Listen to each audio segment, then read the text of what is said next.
Semua hal terus berubah. Dan kadang bikin gue pengen nyerah. Tapi banyak mimpi yang harus gue kejar. Gue butuh support yang konsisten. Biar gue bisa terus naik level, terus berlari tanpa henti. Skin gue banget nih, gue beli aja. Seperti GoPay Games yang setia menemani, walau meta dan gameplay terus berganti. Walau yang lain terus berubah, GoPay Games konsisten ngasih yang pasti murah.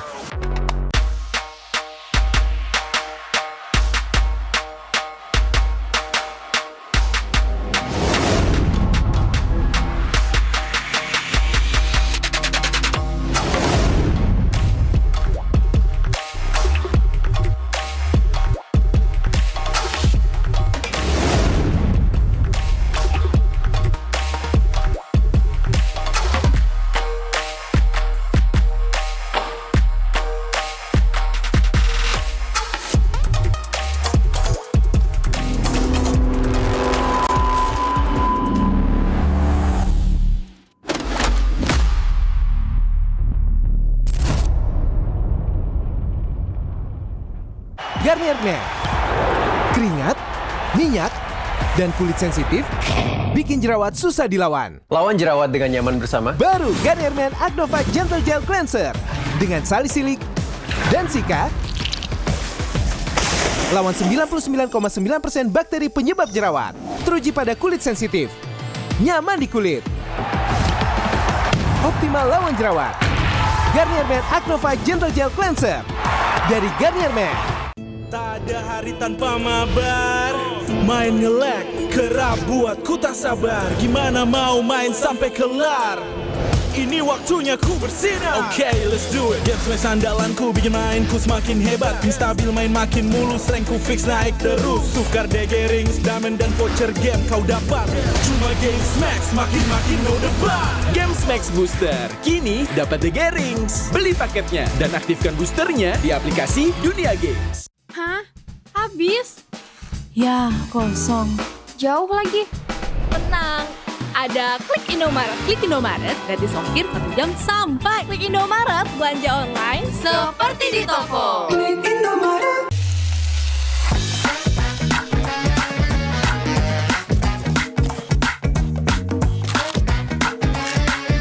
Gimana? Enak?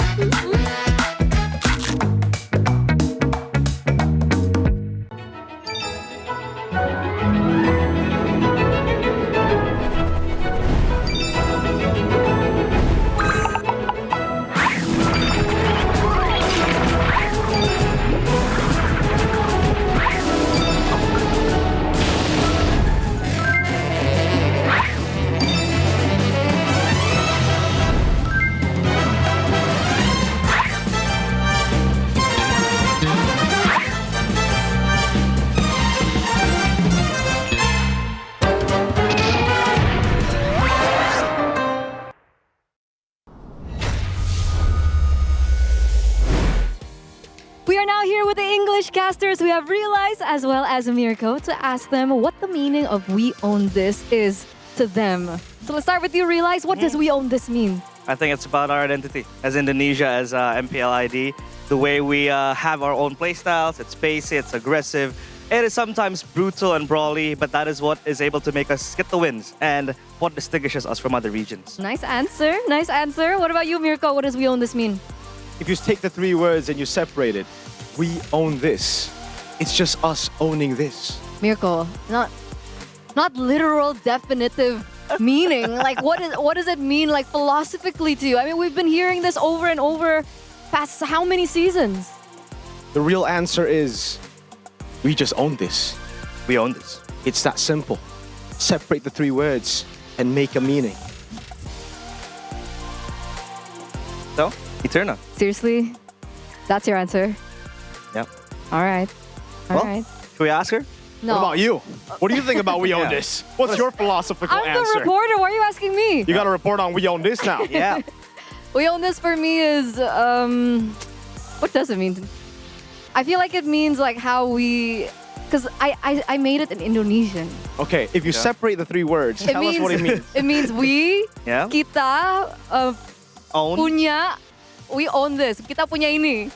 And what is this? It means no, but on a serious note, guys, for me, we own this is it's something quite personal because it's been around with us for a very long time, season after season. I know it doesn't mean that we've been able to get the trophies, but every time we get up on the desk or whatever we are doing on the day when we're working, we own this as us trying to do the very best that we can because at the end of the day, this is also for us. Very philosophical. If you separate the 3 words. All right. Anyway, but there you have it. We own this from our English casters, and we'll see you guys soon. Good luck. We own this. We own this. Separate the 3 words. You own this. We own it. We don't.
Di dasar samudra, ada harta karun yang dijaga makhluk misterius.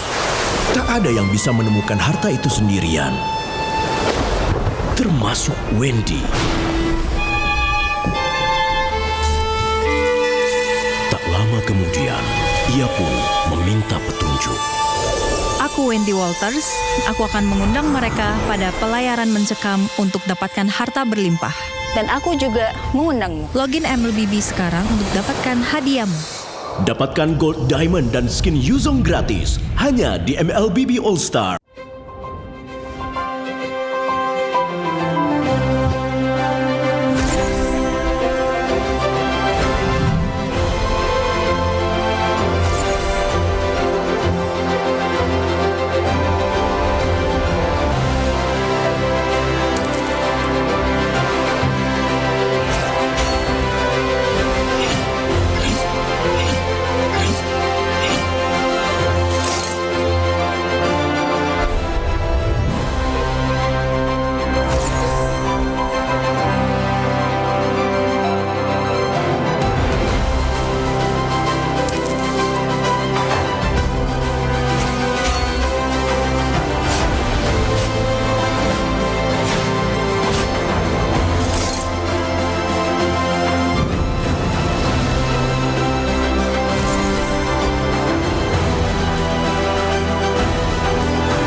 かなる弟よ。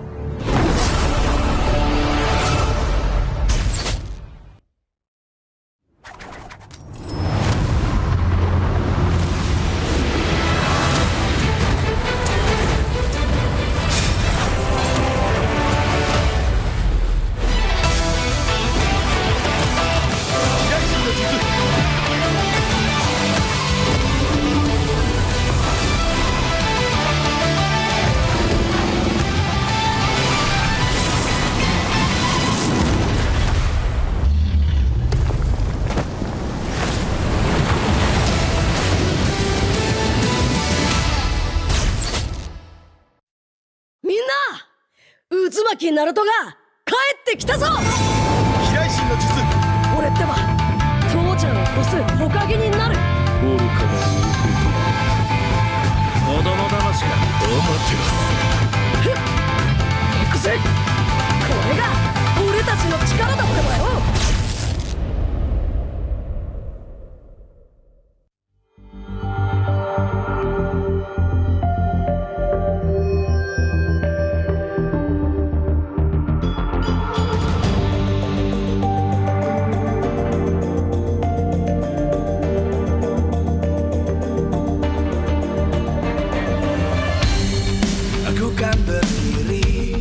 Dan terus berlari, terus ke arah puncak tertinggi. Ku takkan berhenti, hanya sampai di sini. Kemenangan abadi menanti. You know we won't miss if we unite our focus. And if you haven't noticed, we all nyalakan apimu, hadapi semua tantangan, hadang semua serangan, jatuh bukan halangan, bakar semangatmu, janganlah engkau menyerah, kita akan buat sejarah. We all this, we won't miss, we all this, we won't miss. Saatnya beraksi, jalani ambisi. Aku kan menyawakan hari ini. You know we won't miss if we unite our focus. And if you haven't noticed, we all live. Nyalakan apimu, hadapi semua tantangan, hadang semua serangan, jatuh bukan halangan, bakar semangatmu, janganlah engkau menyerah, kita akan buat sejarah. We all this, we won't miss, we all this, we won't miss, we all this.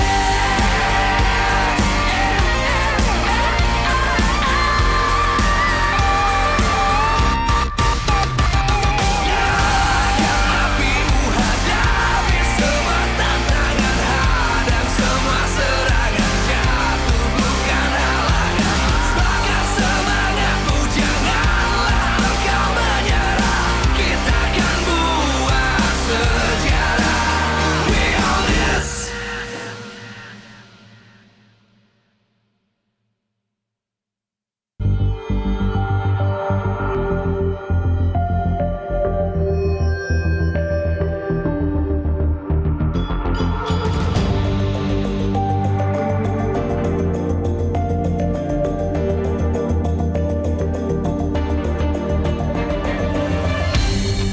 Aku kan berdiri dan terus berlari, terus ke arah puncak tertinggi.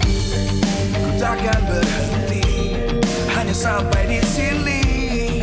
Kemenangan abadi menanti. You know we won't miss if we unite our focus. And if you haven't noticed, we all live. Nyalakan apimu, hadapi semua tantangan, hadang semua serangan, jatuh bukan halangan, bakar semangatmu, janganlah engkau menyerah, kita akan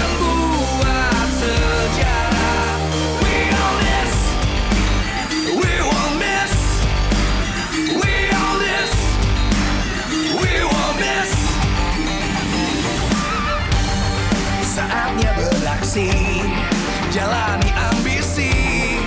Aku kan menyawakan hari ini. You know we won't miss if we unite our focus. And if you haven't noticed, we'll nyalakan apimu, hadapi semua tantangan, hadang semua serangan, jatuh bukan halangan. Bakar semangatmu, janganlah engkau menyerah. Kita akan buat sejarah. We all this, we won't miss. We all this, we won't miss. We all this.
Live from MPL Arena, Jakarta, MPL Indonesia Season 17 is powered by Moontalk. Supported by Esports Federation of Indonesia. Presented by official gaming phone, Infinix. Official e-wallet, GoPay. Official gaming chair, Toda. We own this.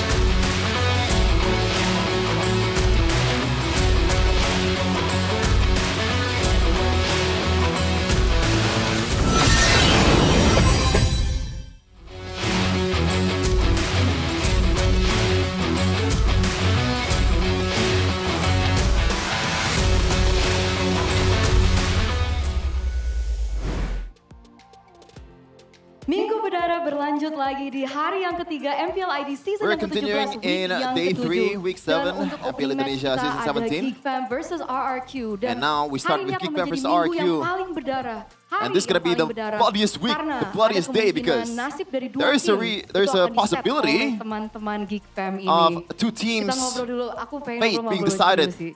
today. Iya. We're gonna talk with Beloyski first. Ini Beloyski, kita ada di posisi atau di kondisi yang we're in a position nggak where asing gitu ya. it's not really 11, that 12, unfamiliar. 13 sama 16. Berapa season? 11, 12, 13, 16, 4 4 seasons. Nasib RRQ 4 season. ada di tangan kamu. RQ's Gimana, fate Boy? is in your hand. Ya, What's your thought? katanya butuh playoff juga kan. We also needed a playoff. Kita sebisa mungkin ya kita mau So, main juga kan. mereka. like it or not, we Okay. gotta win the game. Kali ini ada martabak-martabakan lagi. Nggak boleh This time around, is there any Oke, martabaks harus menang ya. after you win? Jadi, No. teman-teman player gitu gimana kemarin? Kita yang harus kasih Persiapan. martabak ke mereka sekarang. Kamu yang So harus we're the ones who are giving Udah martabaks susah gitu lolos. to them Oke, udah this susah time around. lolos. Ya kalau kita kan masih get the chance-nya. Kalau mereka udah kayak benar-benar We have a lot of chance to get to the playoffs. Nggak bakal menang gitu. Oke. Kita kasih martabak aja nanti. Pape nanti ya.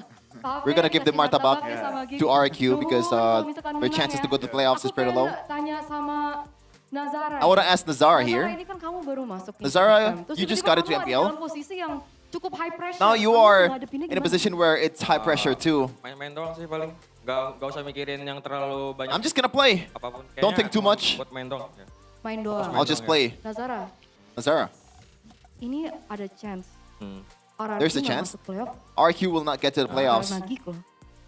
because of Geek though. Bener. Why? Karena Eh, kita how di is it? sini kompetitif ya, jadi mau Because nggak we're mau. on a competitive scene, so like it or not, we just Oke. gotta do what we gotta do. Apa tadi? Apa? Kata boleh apa? What did you say earlier? Dia bagus banget. Keren Keren banget. banget. Keren ya. Character development. Character WW. development. W Okay, I didn't buat catch that. Nazara. Kalau dari Aboy, kita ngobrol-ngobrol sama Aboy juga nih.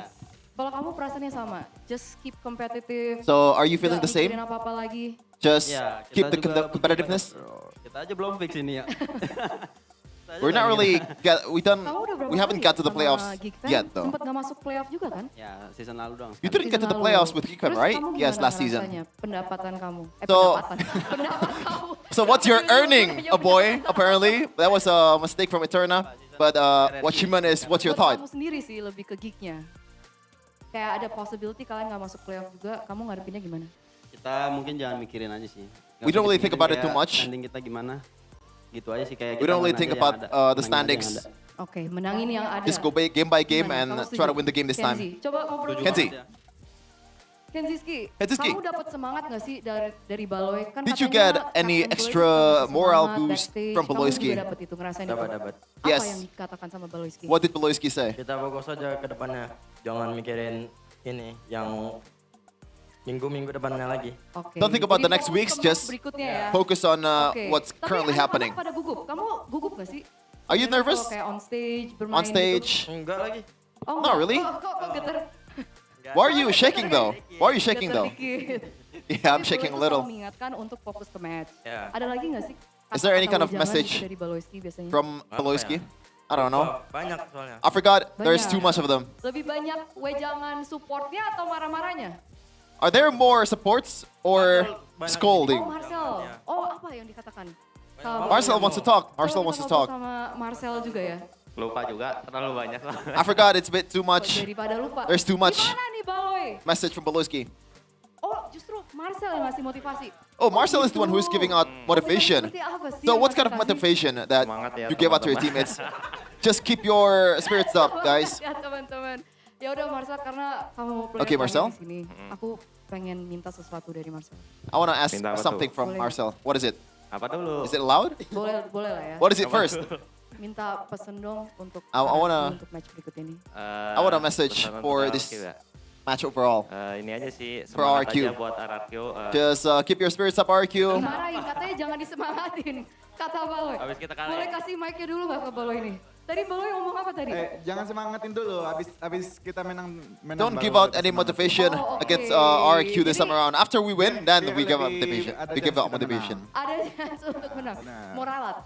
Abis Baloy ngomong gitu moralat. Enggak sih, udah itu Enggak. aja. Ya. Is there any correction from you after Yeah, what tetap Beloyski semangat said? aja. No, not really. Dimarahin lagi nggak? Enggak apa-apa. Do you wanna have more scolding to Marcel? No. Sama Geek Fam untuk match berikut ini. Penentuan untuk kedua tim apakah The Geek decider menjadi for dan these two mendapatkan teams. chance yang lebih besar lagi untuk masuk ke babak Will Geek playoffs, get dan to the apakah playoffs harapan or will RQ's akan putus hope di sini? will be crushed Kita akan melihat in nanti this dan match? menyaksikan di match berikut ini. Silakan. And we're gonna see in this match.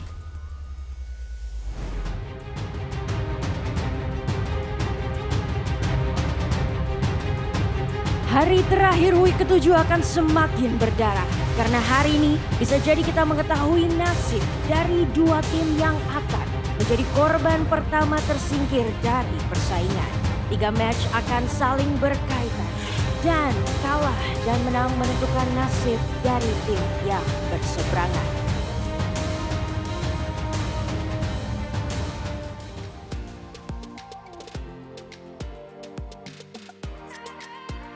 RRQ masih terbenam di bawah klasemen dengan hanya 1 kemenangan dan 10 kekalahan. Rasanya ini merupakan langkah yang cukup sulit bagi mereka, apalagi hari ini mereka akan bertemu dengan Kingslayer, di mana kalah 1 game pun tidak diperbolehkan jika mereka masih ingin memperpanjang nafas mereka untuk bermain di minggu depan. Akankah Geek Fam menghentikan langkah RRQ hari ini? Dan di sisi lain kita punya Navi, di mana 3 kemenangan saja tidak cukup untuk membawa mereka ke babak playoff. Karena mereka hanya memiliki 4 match tersisa jika mereka ingin melanjutkan langkahnya ke babak playoff.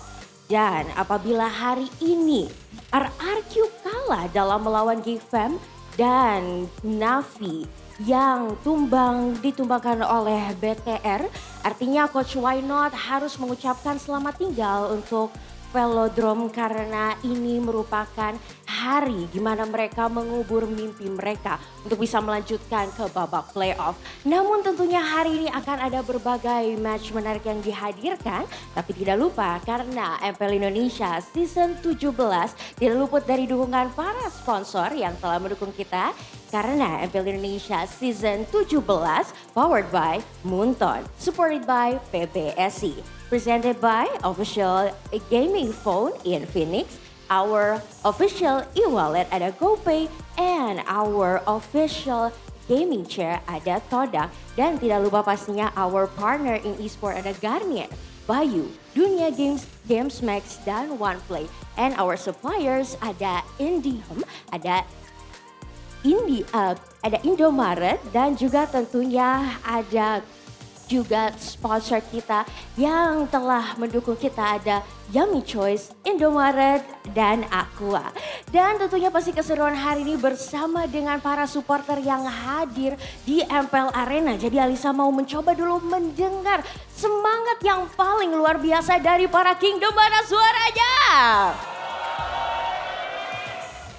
Dan tentunya our King Slayer ada Geek Fam Unity, mana suaranya? Wow, tentunya minggu yang begitu berdarah karena hari ini kita akan melihat siapakah nasib kedua tim yang akan terhenti langkahnya untuk menuju babak playoff. So kita akan melihat dengan dipandu oleh para caster kita. So caster silakan take it over.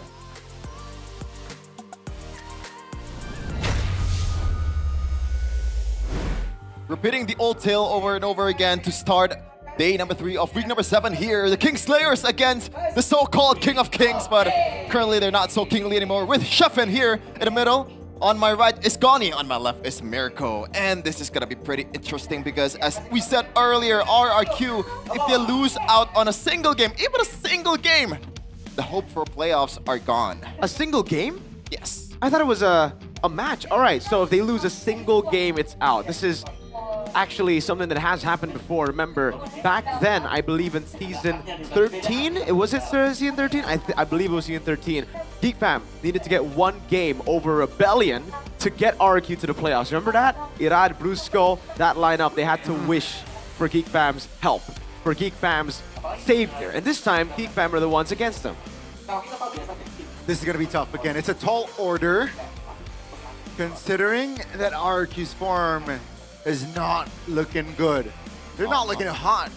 Well, at least they got a win against a pretty bad team in MPL Indonesia. And yeah, RRQ, currently, we want to update you guys on the standings. I believe RRQ currently has 2 out of 100,000 chance to get to the playoffs. So their fate is not really on their hands. In a way, an RQ currently 110 in match and win-lose ratio, -15 and net game win. Meanwhile, Geek Fam still in the red zone, but there's still a pretty decent chance for them to get to the playoffs, considering the form that some of these teams that's in front of the Miracle is currently having. And one of those teams that are struggling right now, they were 3rd place just earlier this week, but the bloody week has shot them down to 6th place. Bigatron by Vitality. The team who you would expect to do well in a red week has gone all red. That's not a good thing. 6-5. They need to get a win here today to put themselves over at 3rd position. Actually, that would change a lot of things, especially if Liquid do end up losing to Evos. But eyes on Geek Fam, Na'Vi, and RRQ first. Again, for RRQ, Miracle Run, Mission Impossible still possible. I mean, it's kind of impossible, honestly, because they're going to have to wish for all the other teams to start losing as well. Yeah, unfortunately, that is the case for RRQ. But we got another match coming in. Gone Na'Vi versus BTR.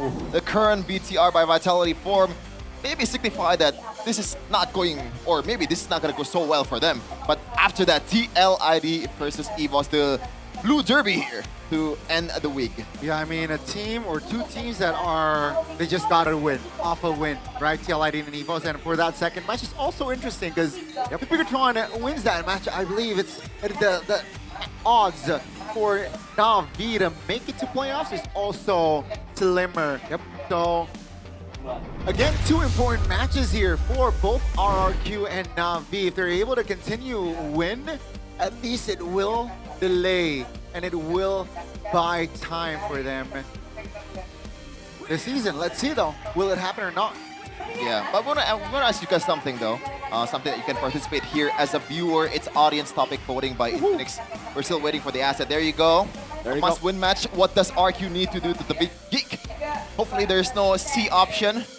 Oh, it's a C option or a C number, but it's not really the centrist option. Win the mid-trio matchup, reduce overextend, play it without pressure. I think it's a combination of three of them, right? I think so. I think for RQ, they kind of have to do everything. I'm not too sure. I mean, this one right here, I mean, they're having fun. I'm glad they're coming into this matchup with a nothing-to-lose mentality, but also, it's clear to see that there are differences. Sure, Toy and Kuroki, they're having a blast, but it looks like everybody else seems super pressured. Like, Yehezkiel isn't bothered at all. He doesn't even care. I wonder if he's actually going to play today or not, right? I was saw quite Rins surprised. yesterday. I was quite surprised. Do you guys line up? You guys team Yehezkiel or you guys team El Capitan? This season, hands down, it's Yehezkiel, right? Oh, so it's a... Okay. Is this planned? Was this Yeah, maybe they messaged each other. Let's just play bottle flip before the game. Oh yeah, that's an interesting question. Rinse versus Yehezkiel. I don't know if this is a hot take. Oh! Marcel landed it. And now, okay, Toy, Kuroki. Your turn. Up. Oh. Oh, that's Toy, my bad. I don't know. Oh! I don't know if it's just me, but it's like, does this not fit? Why? We're talking about elimination here. Here's the thing, Mirko. I don't know. You can be optimistic, but sometimes you just have to see the numbers. It's 2 out of 100,000. It's a lower chance than me getting a girlfriend. Well, oh damn. But this is Loisky looking pretty menacing here. The King's fate is in this player's hand. Edok. What's the theme song called? UC Big Girl? Yeah. Yeah. No, not this one though. This one is a different one. The Big Girl was the Better Turtle and Reiner up on the wall. Yeah, I mean, it's Edok will receive a grim reminder today because the thing is, it's only one game and Geekcraft Factory looked very clean. As zoom into the eyes of the Titan that is BBB. He's big. He's got a brain that is also big, and his name is Better Turtle. Yeah. So it's not BBB, it's CBB. Colossal Brain Beloisky. Colossal Brain Beloisky. I like that. Yeah. From the looks of it, from the history currently, last 3 matches that they played are RQ versus GeekFam, 2-0 for GeekFam, 2-0 for GeekFam again. They sweep Season 16, even in like number 1, GeekFam was able to win 2-1. Probably one of the closest RQ match that we've seen this season. But the last time RQ played currently in their form, like, how was it against EVOS? It didn't look too bad. I still think there's a little bit of a disconnect between the coaching staff and the players, though. I've seen that even R7 said that the draft was actually pretty good for RQ. Well, I actually gotta disagree in a way where it's a good draft, but not for RQ. If you have a team that's struggling, you do not want to give your team an execution-based composition. You want to give your team the easiest composition to execute, right? I think that's the plan right now for RQ. They gotta keep things simple. Yes, execution's great. Yes, I do look like Omawa in that clip earlier. I don't know what happened. I'm shape-shifting. Oh, wait. Huh? Is this actually true? This is yeah, they should go back to normal, just easy to execute compositions, right? They're not number 1 in the standings. They're currently number 9. They gotta understand that. But at the same time, though, like, if you wanna play with more risk, you know, the higher ceiling, and the lower floor, or do you wanna have that stable mid lane presence? I think you want to get stable mid lane presence at this point. Yeah, you know, I think it is very important to have that stable mid laner, but you know, I'm not being. I hope I'm not being too harsh, but this season is just over for RQ. Oh, I mean, I think it's been over for a while for us because it doesn't just rely on them going on a crazy win streak. Yeah, okay. So yeah, this season is just over for them, and yeah, dramatic changes I expect for RQ for the upcoming season, because if not, then the outcome would be the same as this season, maybe. Not worse. Oh, they're 9th already, so. I mean, Mr. Ape himself, I think, in one of the things that he said on stream was, it's pretty much all over for RRQ currently this season. Yes, there is a slim chance. Slim is a pretty, I guess, like, generous word. Yeah. You know, it's much, much worse than that. And yeah, at this point, it's just play with all you have. Just show out for your France. I think that's the objective for them. Yep. They're just trying to finish higher than 9th place, right? At this point, they're just trying to avoid that 9th place position. It is still very, very difficult. If they get a few more wins here, Na'Vi continue their lose streak, it's possible. But I don't know what Na'Vi will even show up later on, if it's Ukir or not. But today, question is RQ. Who will they deploy? But right now, we're gonna see Geek Fam's line up first, still with their main lineup here. Marcel, Nazara, the debutant, the rookie for Geek Fam, Aboy and Beloy in the mid, and also Kenziski in the gold lane. They're called the Kingslayers for a reason, Gani. Can they pull it off? One veteran with 4 young bloods. Will Geek be able to spoil the party and close the door for that playoff chance for RRQ? Let's welcome, this is Geek Fam. A team with the main shot caller as Beloyski. It's very hard for you to make those wrong calls. Decisive, no hesitation, especially with 2 young, promising rookies in the lineup. Marcel, Nazara, they both shown how good they could be. Now, how good can they be up against the Kings? They have a choice, and it is a tough one indeed. RRQ, a lot of players to field, and they decided to go back to their winning lineup in Season 14. Season 15, it's Super Dan, Super Ken, Rinse in the middle with Edok, the dynamic duo of RRQ. And I forgot who's on the rightest one, but we're gonna see. They are the king of kings. The crown is not given, it is earned. The kingdom never sleeps.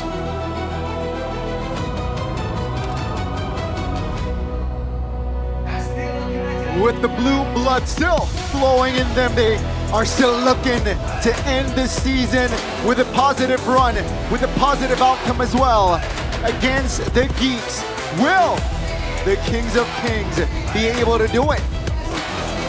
Let's welcome as they walk onto the stage. This is Rex Regium Kaon.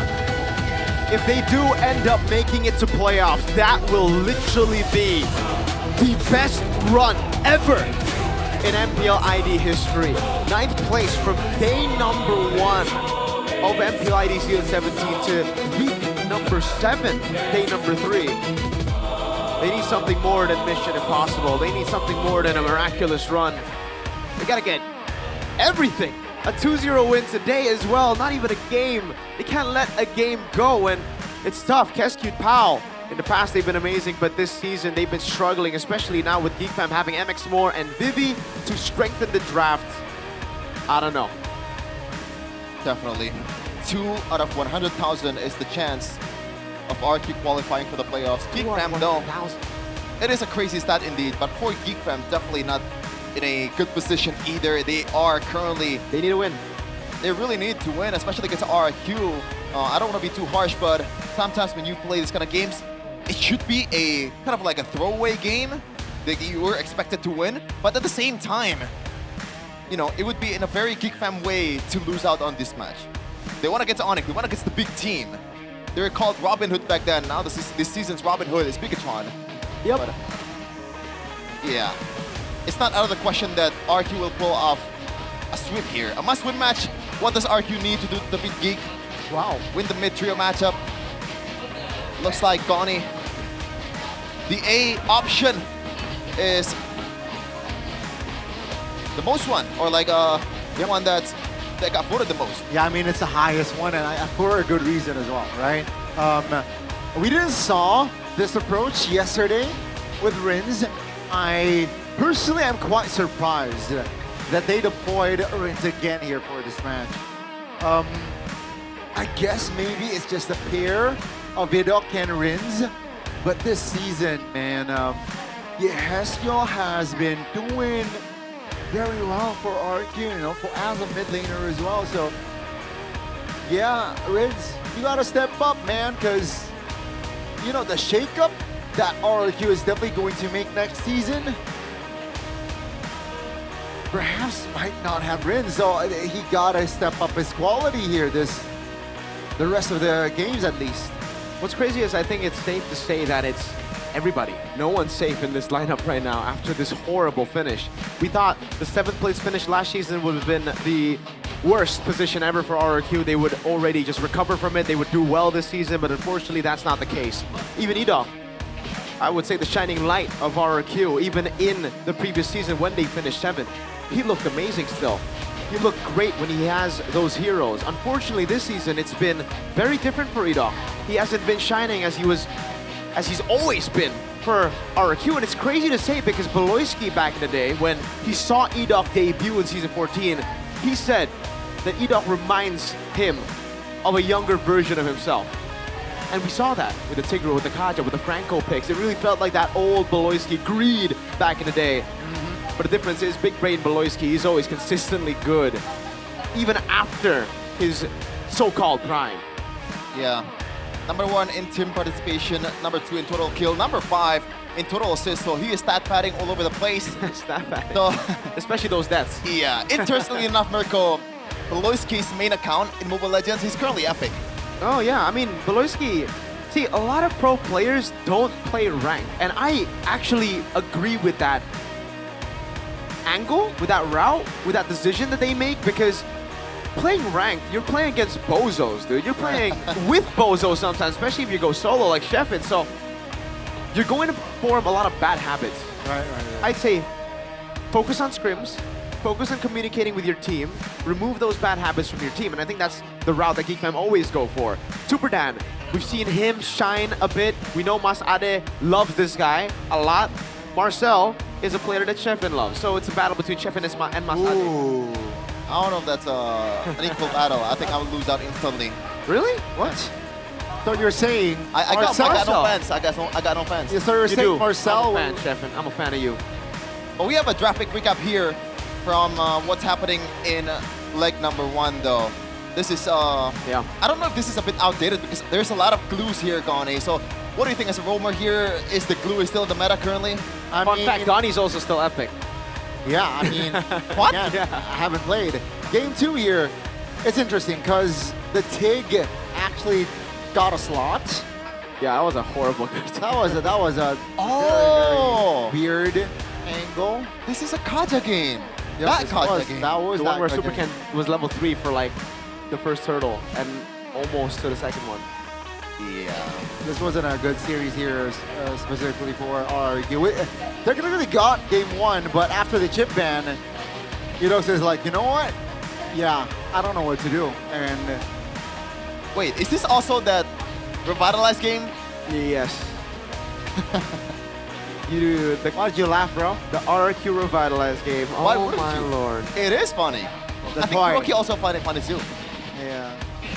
I mean the karaoke incident. So now it's gonna be Toy. Let's see if he actually uses Petrify instead. Maybe. I don't know. Who knows, right? Kenziski looks very, very confident.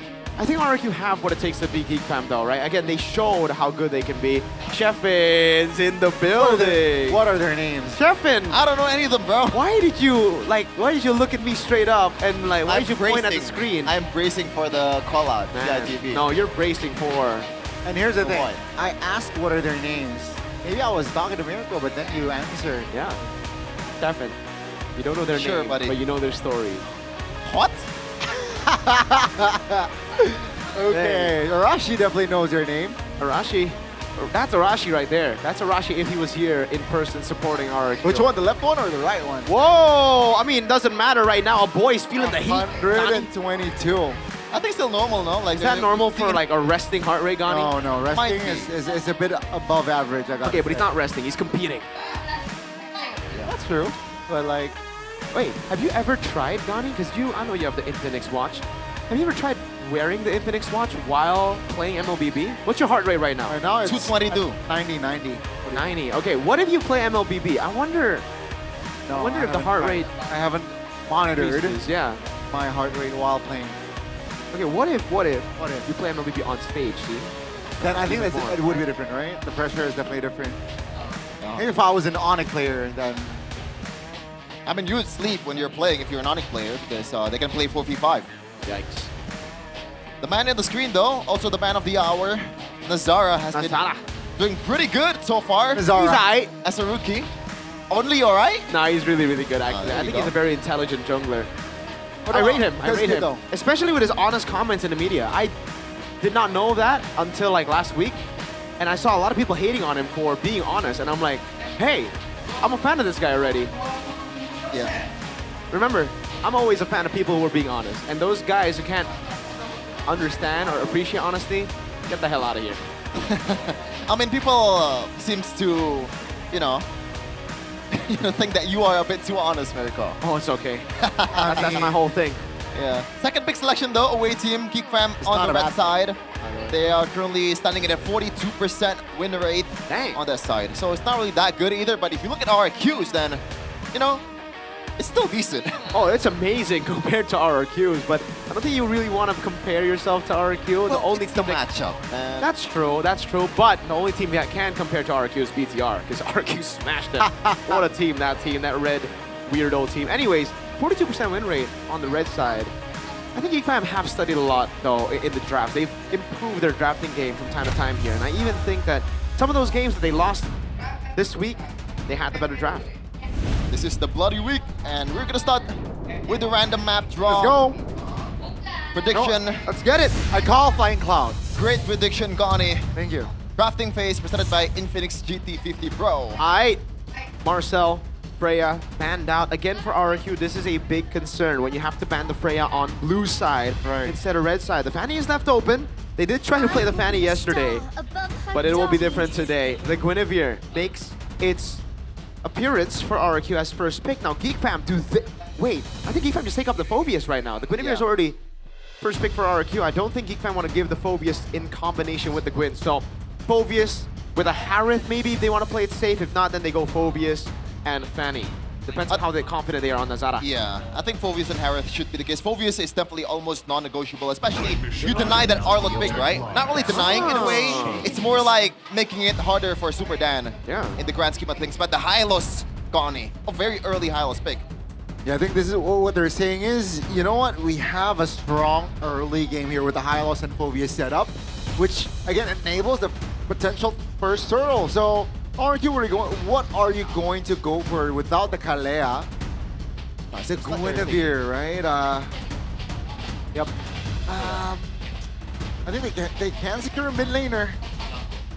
I think right now with the Phobius and Hylos, it's a really good approach by Geek Fam. It is a way to deny the Hylos. Hylos has been one of the ways for RRQ and many other teams to try to counter the Phobius.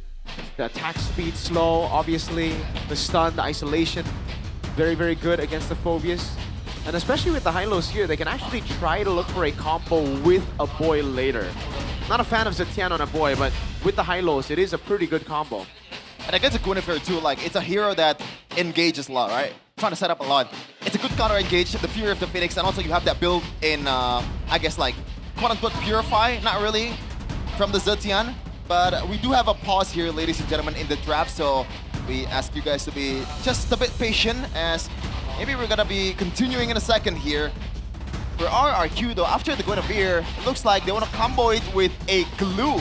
And usually you want to see the glue in the room against a Hylos, but this could be Flex Miracle with the fact that the Phobius is the XP lane. That's true. It can work, but Marcel is a very, very good laner. He understands how to rotate around the map. Suyo will be the choice, not the Fanny. Against the glue, against the Moskov, I like the deny pick of the Moskov away from Geek Fam as they pick up the glue.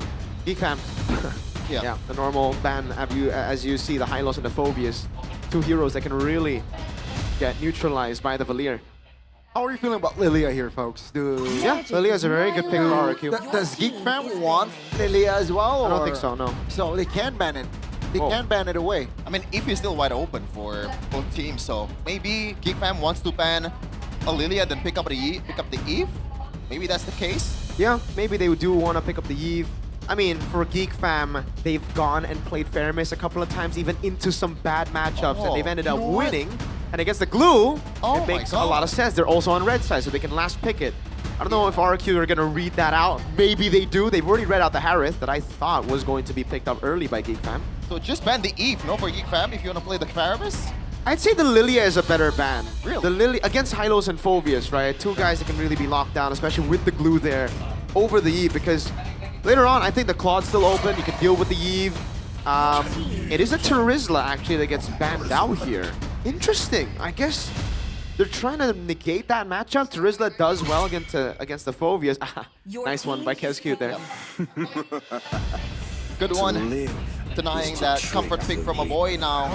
It should just be an either... Oh, they're gonna hide the pick first just to see the mid lane matchup here, and they're gonna secure something that's a bit more safe in the gold lane here for Kanziski, and GeekFam really loves the Claude. Yep. A lot of mobility, right, in the composition as well. With the Claude here, what, 3 after the Swift Trinity definitely can join in fights. But if we're talking about mobility, of course, SOD will be better. As long as Super Toy lands it.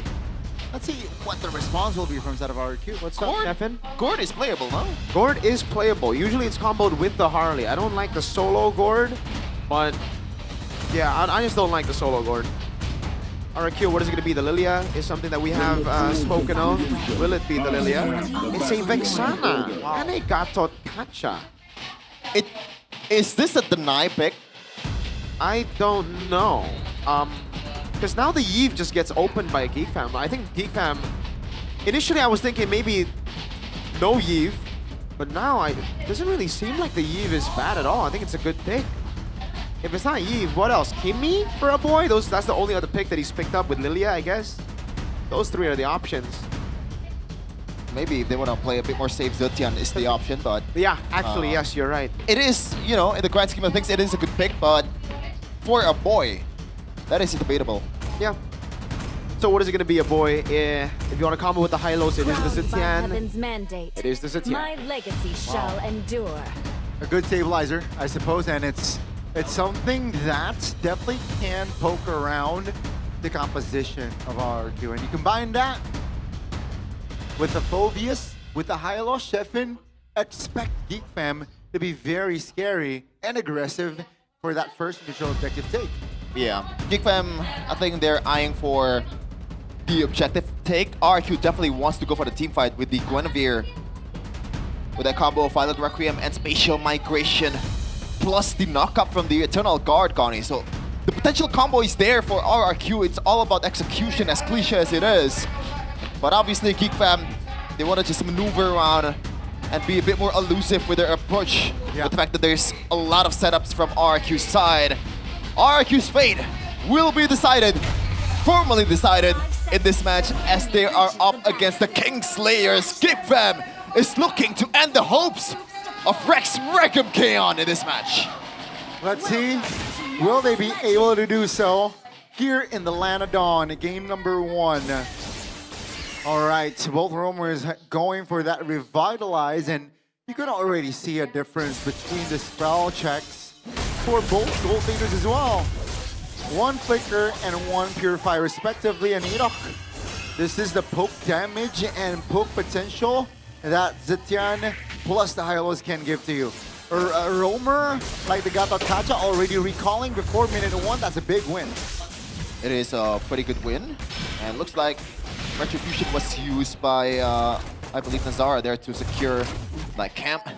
And with that poke in the middle gone, they secure that Little Wonder, and now might be revitalized here for Edok. Now it will be the Revitalize from Edok, as GeekFam went for that cheeky setup here in the bottom side of the map. It's going to be Marcel and Super Dan just going at it right as EXP laners now. Glue against Phobias. We don't really get to see a lot of Glue EXPs in this season, and it seems like Super Dan knows the gist of this Glue. That's going to be a flicker under the turret. That's a solo kill. The rookie falls as Super Dan, the import, finds a solo.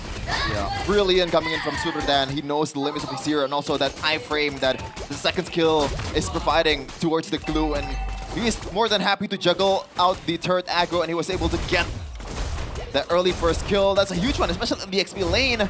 Now, the next neutral objective should be RQ's advantage just by a bit.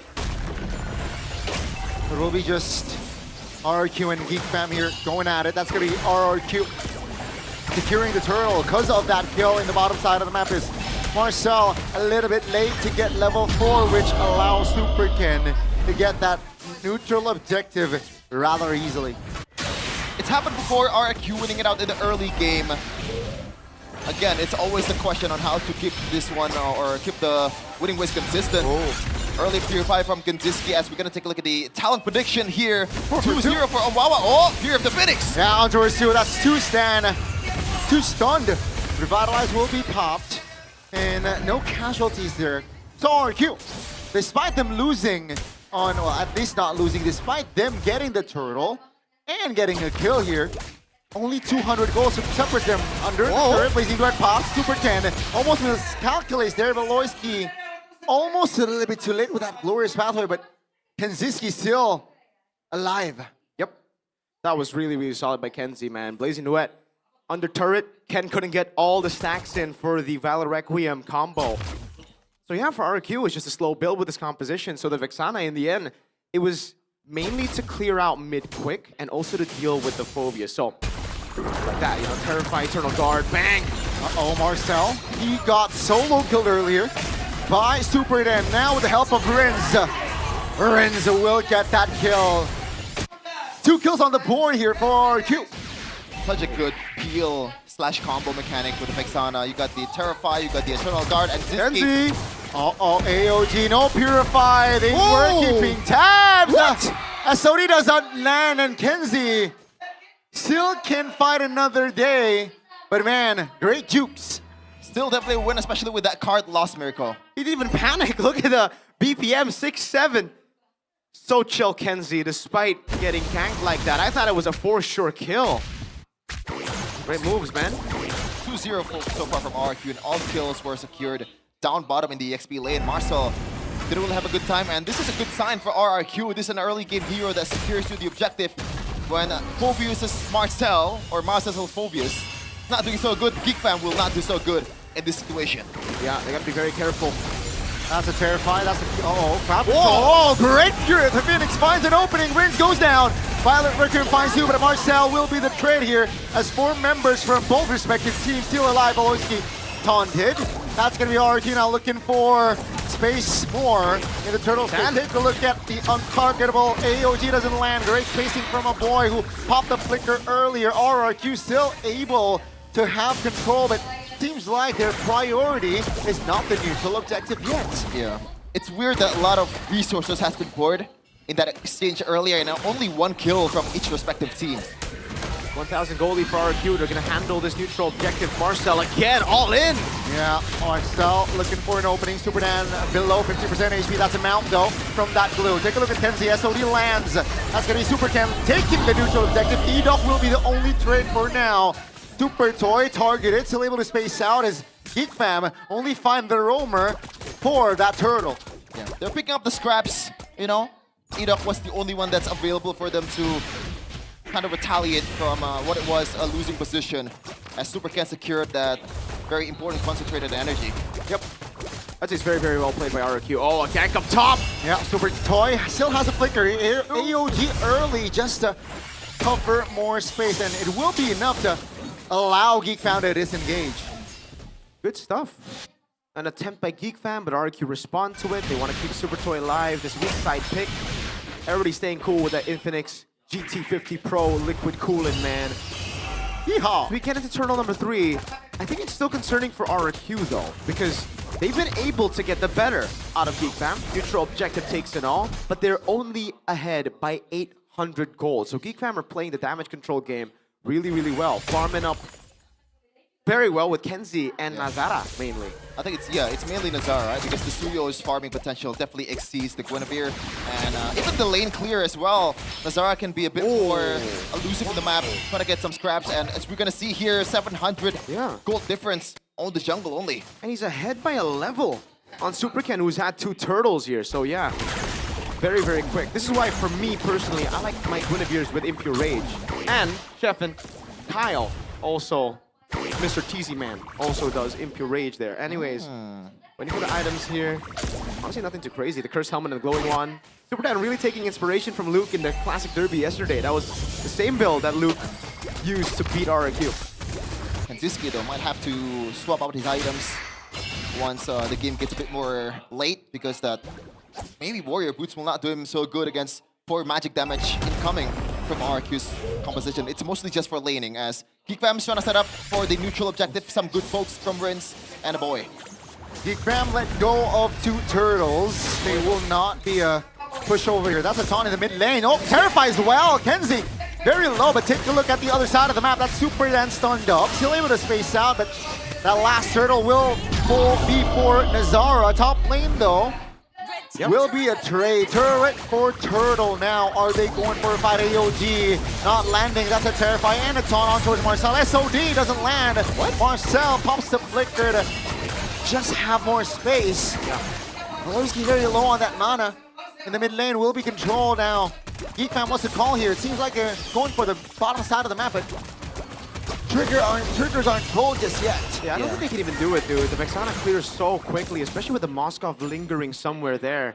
I think great move by RRQ. They didn't need to take neutral objective 3, so they instead just give it away and get a turret up top in trade for Toy as he continues to farm up. He's still #1 in the gold standings currently, even ahead of Nazara, who's 700 gold ahead of Supercat. Crazy. Yeah, he is about to build a DHS. This is going to be a quick, swift trinity for him. A turret trade though, this is what Nazara can do on the Suyo. So, it's weird, right? Because RRQ are making the right moves to GeekFam's proactive maneuvers, but it kind of plays into GeekFam's game. I think GeekFam, if they play the slow game, if they get the macro control on the map, that's something they've been able to utilize even against top teams like Onyx. On the other side, RRQ, their mid to late game has always been what's super sus about them. Yeah. Thankfully, though, they have Super Toy here with the Moskov AOG. He thought they were going all in towards Marcel. The Terrify and the AOG lands. Revitalized pop by Edok. Again, Marcel here. SOD? SOD landing on towards his Flavius. Here comes Super Toy! Finds the pinch into the kill. That's a great timing on the flicker, but Nazara looking to close the gap, and that's a Sky Piercer stack added on Nazara. That's going to be Super Dan now isolated here, looking very out of position, but with the taunt from Edok, he's able to buy time as Nazara adds 2 stacks for that Sky Piercer. Do you feel that deja vu, Mirko? Just as we say, mid to late has always been sus for the Kings of Kings. Super Toy takes an SOD to kill a 0-3 Marcel. It's not worth it, dude. Marcel almost got the kill as well. He got the stacked up skill 1. He landed the shoulder bash, and it just won't be worth it. Anyways, Nazara got a stack Super Dan. Great position, but he gets read out. Spear of Self-Destruction. They do get a kill towards the Roamer, though obviously it's not really an apple-to-apple trade, but... It's a Sky Piercer. Yeah, at least... Wait, Sky Piercer? Nazara. Oh, Nazara, yeah, that's it. But now, they are going for the Lord here. Yeah, they are. Super Dan jumping in. Super Dan finds one. Wow. Nazara finds the Retribution, and Super Toy taken down! That's a shutdown though for Super Dan, as he is looking to close the gap on towards a boy who forced to use the flicker. A boy, you genius. And now here comes Kenzie, looking at a free hit. Great juke on that burst. It's a 1-for-1. No, 2-for-1. But keep in mind, the Lord falls for the Geeks. Yeah, what a good gamble from GeekFam. They know they have the Fury of the Phoenix. They know they have that power of a Soul Sever plus Retribution. And that is why exactly GeekFam took that bait, or took that gamble. Yeah, it's also the fact that they know if RRQ are the ones to hold it in, if they're the ones to actually initiate first, it's going to be very, very tough for GeekFam, right? All the first few neutral objectives that went to RRQ were when RRQ could actually initiate first on on Marcel with Super Dan on the glue. Unfortunately, in this case, with Lord being so low, they just got scattered. They couldn't target Marcel like they've been able to in the first few neutral objectives. That lead for Nazara is only just ballooning up, man. Yes, the Sky Piercer got nullified a bit with a kill on him, but still, he's already on the way to a Queen's Wings. The Lightning Truncheon is also done by a boy, and Superkin tried to go for the kill on a boy the first time around, jumped on him. The passive got procced, he got pushed back. That's why Zetian is just so in Superkin. Oh, that's a god. That's the calmness from Kenzie. It's too crazy. Purify to get out from that chain crowd control, and there he lives. I mean, so far Kenziski, like, you gotta tone it down to him because a lot of times he got caught up by an easy way. Oh, Boydo getting caught up. Yeah, that's a taunt, that's a stun, that's a knock. The B-Duck claims a kill. That's the RRQ now, moving more. Marcel finds a new man knockup, but down goes Kenzie. Again, with the Wild Red Queen finds a mark here in the mid lane. That's going to be Super Dan, as well as the team taking Marcel down. RRQ, they're on a manhunt. Nazara, look at the sidestep, looking to juke away. Super Ken looking to close the gap, but Nazara is too quick with it. Take a look at the bottom side of the map. It's Silos looking for an escape route. Two members of Geek Fam made it through. They got the Lord, but RRQ with the fire back. Yeah, and they got some out of tiers out of it. I don't know if RQ can ameliorate the situation currently too much. And there you go. That's something that you can build for for the late game at the bottom tier turret. I agree with Chefin though. What you said earlier, Kenziski, yes, he was able to react to the spatial migration quickly, but you can't just burn out those purifies this late in the game. RQ, yes, they're 9th place, but they've shown constantly how they can actually still be decisive in a lot of these initiations, and it showed earlier with no purify. Super Dad just flickered on him, went straight for the Claude, and there was nothing Kenzie could do without a purify. Also, a boy, we were talking about the passive, how it was really, really good in some situations, but when it's down, you really got to respect it. Geek Fam, now they're on the back foot, on their back foot, and well, RQ are making the decisive move that Geek Fam made on them. Yeah, they're gonna sit here with the amount burst and the DPS they have. They will definitely succeed. That's a Lord for RRQ. It's a 1-for-1 on that Lord count here in the first game. That's a rare run from Geek Fam, man. Usually they're the one who's doing that kind of maneuver, but now RRQ caught Geek Fam sleeping. They had to deal with housekeeping. I don't think it was Geek Fam sleeping, rather it was RRQ pushing all those waves, doing the housekeeping, and then forcing Geek Fam to rotate on the other sides, because if that didn't happen, if Geek Fam actually responded to the Lord play, RQ would have just been able to reset it, wait for those slow pushes to build up, and then get it inevitably with maybe an even bigger advantage. Only 24 stacks here left on that Sky Piercer for Nazara after that death that he suffered in the last team fight. It's rough. You would want, in this position as a Suyo Sky Piercer, to have all the stacks. But unfortunately, he won't have that execution power. And again, it's Kenzie! Purify burnt out early! Yeah, take a look at the flank though. Belowiski finding one. Marcel repositioning. That's a mount from Super Dan. Cancelled out the pull out, and Super Dan's like, alright, I'm out of here. The Lord though will charge the bottom lane. Here comes another wave. The Eternal Guard here. Looking to guard RRQ players, but Geek Fam still able to handle the waves. Now top lane isn't managed by RRQ, so base turrets are alive here from both sides. The itemization, Gani, by the way, and Chefin, on Super Dan. Yesterday, Luke built the Cursed Helmet and the Glowing Wand. That's nothing too crazy. We've seen that from different roamers. But he goes Genius Wand, and he's, I think, building towards Concentrated Energy? Wow, a full mage glue. Like, it's full magic, right? It's not concentrated, it's Ice Queen Wand. So Okay, it's, in a way, utility as well. Leonie's build. Yeah, because Genius One also procs the shred of magical damage, right? Wow. And there's 3 other magical damage dealers from RQ side. That's crazy, RQ. Wow, Super Dan wants to go in right now. The 3 wands.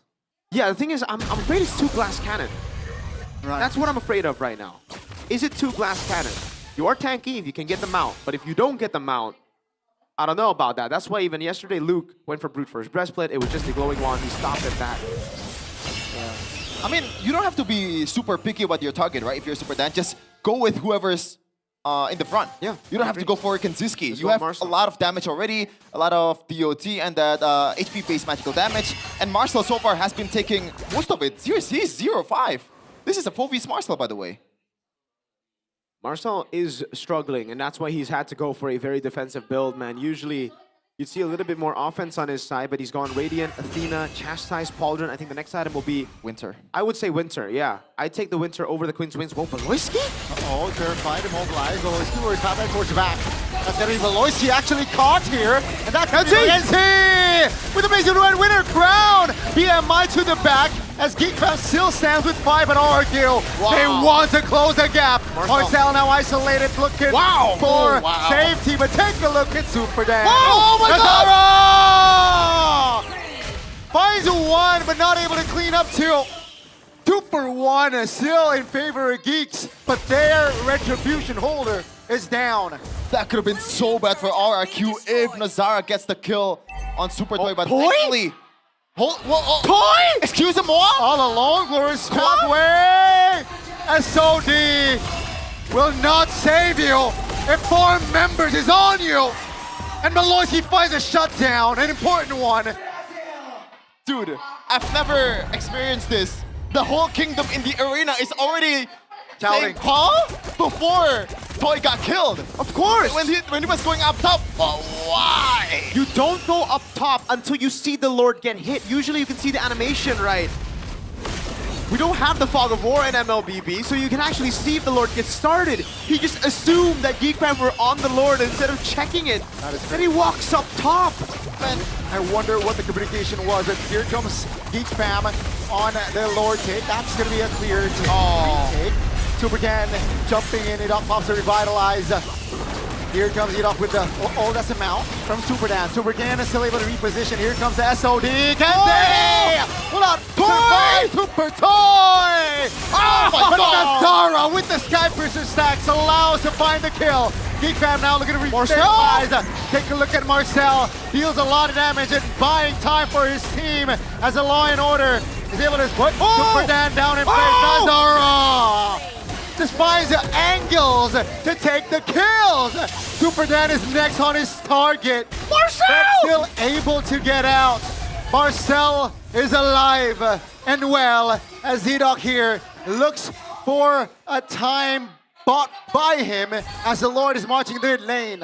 Geek Fam is playing with the margins incredibly well. The fact that Marcel still stayed alive for so long is because... Wait a minute, boy! What is going on?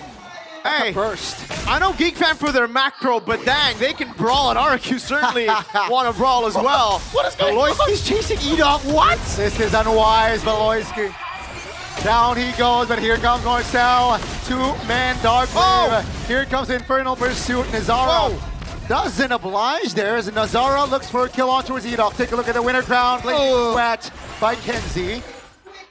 As the mid lane Lord has yet to touch their base turret. Down goes Edok finally. So that's a trade between the roamers. But the Lord is dealt. Okay, Geek Fam didn't really get that much out of it, despite all the outplays. Basically got nothing. But at least Nazara got Skyper's respect. That's true, that's true. I mean, objective-wise, they got nothing. They weren't able to crack open that base turret. What is this match seems to be the general consensus of us here on the desk and also the people watching back at home. Nazara, 53 Sky Piercer stacks here. This is where you're comfortable. I think 50 is still a very, very good amount to have at this point of the game. Not 80, of course. You know, optimal route would be an 80, but Marcel, brother, man, he lived through that all. The Winter Crown as well, right on time to pop it. It's so good, Marcel on the Phobius, dude. Every time it's open, I just want to see Marcel on Phobius. I never want to see Marcel not play Phobius when it's open. He was 0-4. Yeah. He's 0-5-10 now, so not the greatest, but I think the fact that he was able to do that is because there's no Toy. That's literally the only kryptonite of Marcel currently. Yeah. If it's only magic damage, which is not only much, Vexana is more utility now. He has Athena, he has Radiant Armor, he has top foots. He has all the tools on the table to counter the magic damage. I wonder what the last item is going to be for Marcel here. He's building an Ares belt, so usually it would just be like Immortality. But knowing how mechanically based this guy is, it should be the Winter Crown and Immortality swap, right? He should be looking for it. Brute Force is there. But you know what's crazy? What if he goes Sky Guardian Helmet? That is a possibility, but I think I'm leaning towards the Brute Force because how much CC on RQ's side. It's true. All right. Slow lane, far lane, sorry, slow push. Because Pam and Beloyski is trying to cook. Yeah, he's trying to cook. He's on it. I think mainly he's trying to zone people away for that slow push to build. Wait. And he's actually going to get a flank on Edok. Yeah. And Toy is down below. Wow. Basically with Beloy, he's a recon, right? He's a recon. Geek Fam is able to take the Lord cleanly again. That's a taunt though. Revitalize, basic duet with her crown on towards Hill. Nazara finds the Lord. That's going to revitalize pop. That's a mount as well. Kenzie in trouble. Has the immortality. But Rince finds a burst. Take a look at the backside here as Marcel and Beloyski duetting. But Super Toy will be the end of Marcel. The Lord again cleaned by Geeks, but they lost 2 important members. Yeah. This time around, Toy can clear the lane immediately. Yeah, he can. And I don't know, I guess Geek Fam were kind of forced into that position, but after getting the Lord, I really felt like they should have just backed away. They wanted to get the wipeout so they can end the game quick. But in the end, it just turns out to be another maybe useless Lord. It is an evolved Lord. Geekfam can try to usher it to smash into the base, but RQ, it's a 4v3 for them. This is really, really good for them, right? And it's a Moskov who can clear really, really quick. Yeah. I think it won't even get it far. Oh, Nazara. That's just on towards Hidok, as the rest of the RRQ members are dealing with the Lord here. 90 seconds on the clock here for our next neutral objective. And let's see. It's still even Stevens, folks. 22 minutes in here for our opening game of week 7, day 3. Yeah, usually in this kind of position when Moskov, it's a late game Moskov and have the far lane control, I would usually say that RQ has a lot of advantage, but Super Toy so far is not really playing this hero properly. Yeah. You should be able to deal with the waves in the bottom lane, but I think it's also Geekfam doing really well with Beloyski zoning away on Dan. Uh-oh, that's a lot of damage that Dan is taking. Great momentum breaker there from the Vixana, but Geekfam still able to disengage as well as RRQ. Good one from Geekfam. I feel like they're really controlling the bushes. They're really controlling the map currently, despite the tower and the lane mostly being equal. Geekfam are doing a good job. They have that combo as well with the high-lows and the fear of the Phoenix. It's just, they gotta find the right... Oh, Nazara! Oh, that was scary, brother. He just face-checked that bush. Nazara thinks. Just Nazara thinks. He does have a Queen's Win. That's not nearly enough to be doing all that. But we'll see. Kenzie, still with the boots. Super Toy has actually sold his boots. He's gone for the Rose Gold and the Wind of Nature already. So he's fully built up. Winter Crown for Rins, Winter Crown for Super Ken. You're gonna have to be aware about this. Super Ken can go for a Hail Mary Spatial Migration in the Winter Crown. If Geekfam aren't ready for that Winter Crown, they might be caught lacking here. Yeah. It's a chaotic game. Feels like a 3 a.m. MLBB here in MPL Indonesia. It's like an LA Fitness basketball. 40k gold or 40k in the health bar for the Lord. Geekfam, do they want to go for this one? Yeah, keep an eye on the SOD, folks. That's the Zara, though.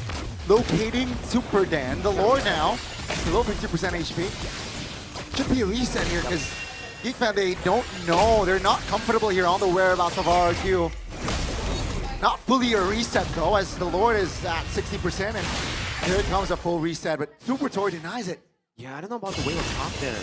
Did Toy leave it to be even, or did he leave it to be a slow push? It's a question for me now. It really looks like it's even right now, and it could just go either way. Yeah. A boy sent to the mid lane to clear out that wave.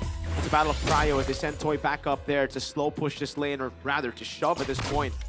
Try to regain control over the neutral objective. Beloyski is back to the top lane, though. Yeah. He's always been the guy. Is he trying to intercept the Spear of Destruction? That would be a nasty play. He sees Toy up top, but they reset the Lord. Now Beloyski has to go up top. Oh, they did a reset. All right, he's gonna try to hold the Moskov as they go for the 4v4. Yeah, Fury of the Phoenix popped. Super Dan looking for the mount, but take a look at Edok here. Yeah, he's gonna intercept. Oh, yeah. Beloyski he's winning! On towards the Marshall! Here comes the Moskov here for housing in the top lane, but Geekfam finds the crumble SOD landing! But Nazara finds an angle. Here comes RRQ from the back. Nazara has immortality. Super Toy finds a boy who is next in the topping block, and that will be Marcel! Super Toy with the Wind of Nature. Kanzinski bought the immortality. In the mid lane, actually Marcel is dealt by RRQ. Down he goes. 2 members down above 60 seconds. What just happened? Woo! A whole lot just happened. A whole anime arc just happened. Wow. Beloyski tried his best to hold the Moskov off from the fight so Geekfam could get the 4v4. It was a valiant attempt, but unfortunately the SOD still landed. Toy finding a way to get away from the Centaur to throw out that SOD. It landed, and it became a 4v5 in the end. Beloyski came in, but it was very, very late, and now the Lord is free for RRQ. This is definitely their game to lose. They have a lot of wave clear for RRQ. They have a lot of tool to set up.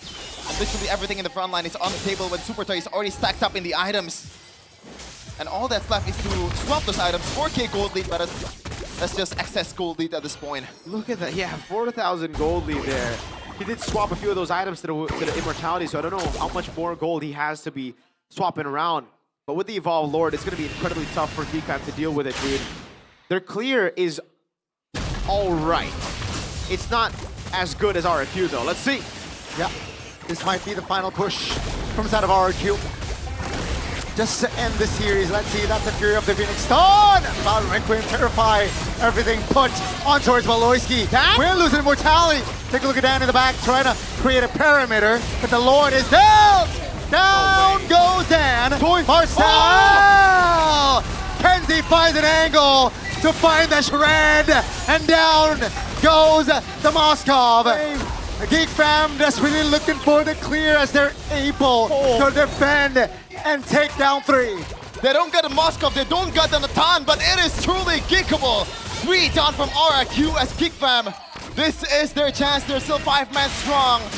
The only wave clear available is Rinse. Guys, RRQ didn't play with the Evolved Lord. The Evolved Lord charged, but they were playing away from it. They were playing too far away from it to get the damage reduction. Dan went in for the mount, but didn't dismount. Oh, it all can be crumbling down for RRQ now. A minute ago, RRQ, they were on the offense, and now they're on the defense, and here comes the Geeks! Geekfam looking for an angle. That's Super Ken losing Immortality, and down he goes as a boy claims it.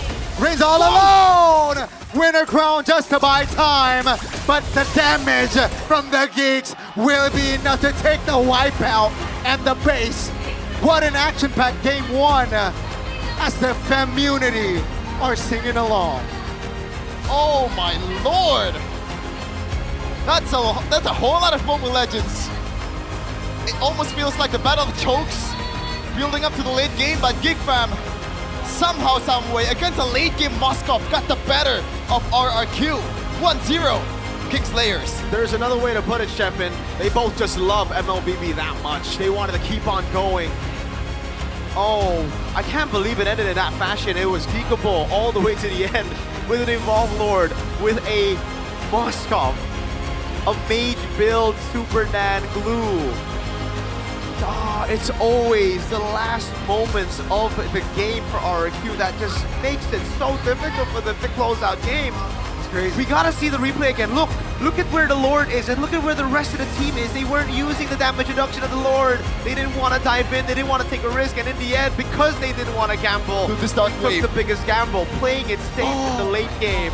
What a dark wave indeed, Sheffin. Marcel, 0, 7, and 13.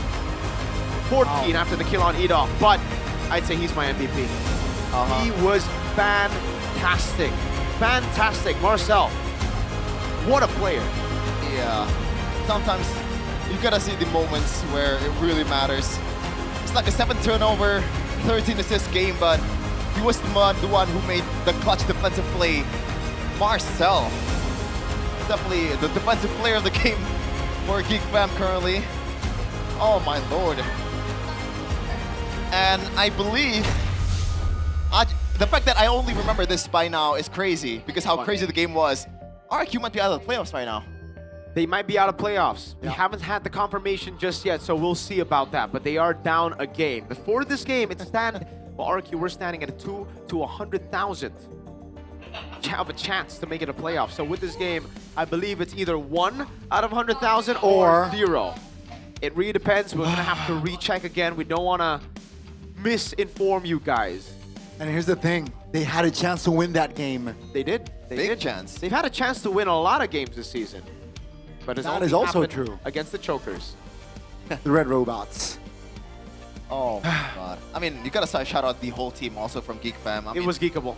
Geekfam, Kenziski not doing so great in the early game. I mean, to be fair, Marshall was doing pretty bad. Yeah. Early on, got solo killed under the turret against 0-2-0 was his early stat. Yeah, and that's why Geekfam was pretty much losing in the neutral objective game, right? Marcel kind of cost them the early game, but he was the one who brought back the hope. He redeemed himself. Of Geekfam. Yeah, again, it shows you how intelligent a player is when he goes 0-2 on an early game pick like Phobius, but then he's able to climb back into the game with phenomenal plays. Oh, that crucial moment. What crazy was that?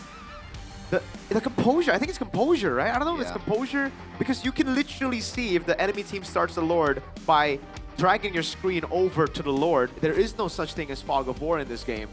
And wow, what a dark wave constantly. The fact that he stayed alive in a bottom lane fight, I don't know if you remember that winner crown that was sent to him by God as well. It was crazy. Let's see who the MVP is. Yes, the Dark Wave is really good, but the fact that Super Toy let him get Dark Wave, that is the bigger question, I think. But MVP player of the game decided to do by official gaming phone Infinix GT50 Pro. This magic defense build, Phobius, really paid a lot of dividends. 300,000 gold or damage taken in this game, Mirko. It's crazy on a Phobius. You would expect those kind of stats from Uranus. Great solo kill by Supadan, obviously. He was very, very good in this game all throughout, even in the end there. Just a little bit of a miss as he dove under turret. Didn't want to dismount. He was just holding on. But again, this moment, it is very glaring, and we are going to see it in replays. I believe it will also be everywhere on TikTok after this game. But then he tried to redeem himself. Nazara said, sit down. Be humble. Kenzie with the blazing duet here. They don't play the Marcel, sort of like the way he survived in that moment, and alright, it is what it is. We saw a lot of these fights go down to the wire. Marcel with the flicker in, the constant jumps as well. They got the Lord in this position, but I think they chased a bit too much to go on Toy. This was the moment where Beloyski tried to force a 4v4. The SOD landed in the end, and that's why they were able to win, because it became a 5v4. Beloyski was stranded, a lone Centaur up top in an island as the rest of the team continued to fight it out. Really good moves by Nazara though. He was able to escape, he gets away, he had the immortality. And I just want to say, this is a very good example of the in-game MVP being inaccurate, because in-game, I think he might have actually gotten a silver this game. It might be a bronze too. Maybe, but it's not about that. It's about how much impact he can pull in the fight. The damage taken, the CC, the fact that he was able to survive for so long, the build as well. It was just fantastic all around for Marcel. Yeah, I mean, his influence in this game is tremendous. He was an influencer in this game. He was an influencer with a lot of followers. Look at Nazara though. This is so clutch by him. He jumps in, does damage, and then wins a crown. And then the first blast over to Kenzie to clear out the wave. Then he just jumps in and kills him. I believe he was fully stacked by that moment, which is crazy. 28 minutes, 33 seconds. 14, 2, and 3. One of the longer games you've seen this season. Unfortunately, I believe it is not our longest game. Our longest game right now stands at... It is our longest game! Wow! It was 28-02 Alter Ego versus Evos. Now, this has broken that record, 28-33, by a whopping 31 seconds. I don't know why. It doesn't feel like a 28-minute game. You know why? Because it's action-packed, or...? Because there were 37 kills. That's true. This is MPL ID. Sometimes you get the good kind of brawl, you know? Even in this game, there are some good kind of brawl, but there are a lot of bad brawls too. It feels like... It's a mix. It's life. I don't know about RQ Hoshi's gold laner and farming lowlights against Geekman. It was the RQ Revitalize in the first leg with Kuroki. Now it's Toy with the island play. He's an island boy.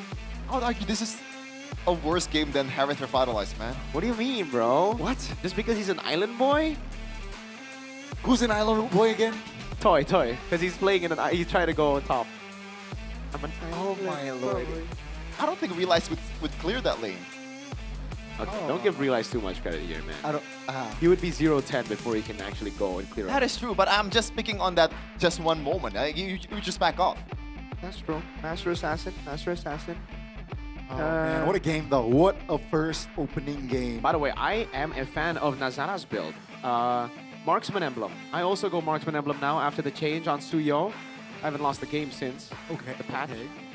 I think it's... Have you ever played with Realize though on that too? That's why I haven't lost. That's a debuff. That's a debuff. I would lose. It's good to know. It's like a parasite. Counter-Strike. What? Never mind. Yeah. I think the Marksman Emblem is probably mostly there for farming too. Because now you don't really have to take Swift, right? On your emblem, you can take Thrill. Did I just... Okay, I hope this doesn't become an actual meme. People are already saying Island Boy. Island Boy toy. Island Boy. Okay. Why did I say that? Yo, damage taken. Oh, someone beat Marcel. It's E-Dog.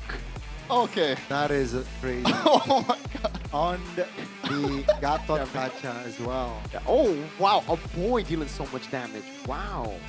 170k. Dude, give us game 2. Give us game 2. What's game 2? What does game 2 hold in store for us right now? What does it have in store for us here? They already pull out a lot of things from the store. At this point, it's already sold out. They are the store. They have everything. They're a rush? No, that is the storm, not the store. Okay. Different one, you know? Okay. I Storm. misheard. Yeah. Yeah. They're a rush. You misheard, RQ misplay, even Geek Fam. There's a lot of misplay. But it was geekable. Yeah, it is geekable. The pattern I thought when they got the Lord RRQ with the Lord, yeah, I thought that was the end. Same. I thought with the Evolved Lord, that composition wouldn't, you know, struggle to end. But hey, it was geekable. Yeah. The geekable was only possible because of Infinix GT50 Pro. Insane. Don't mention RQ. It only works on Geek Fam.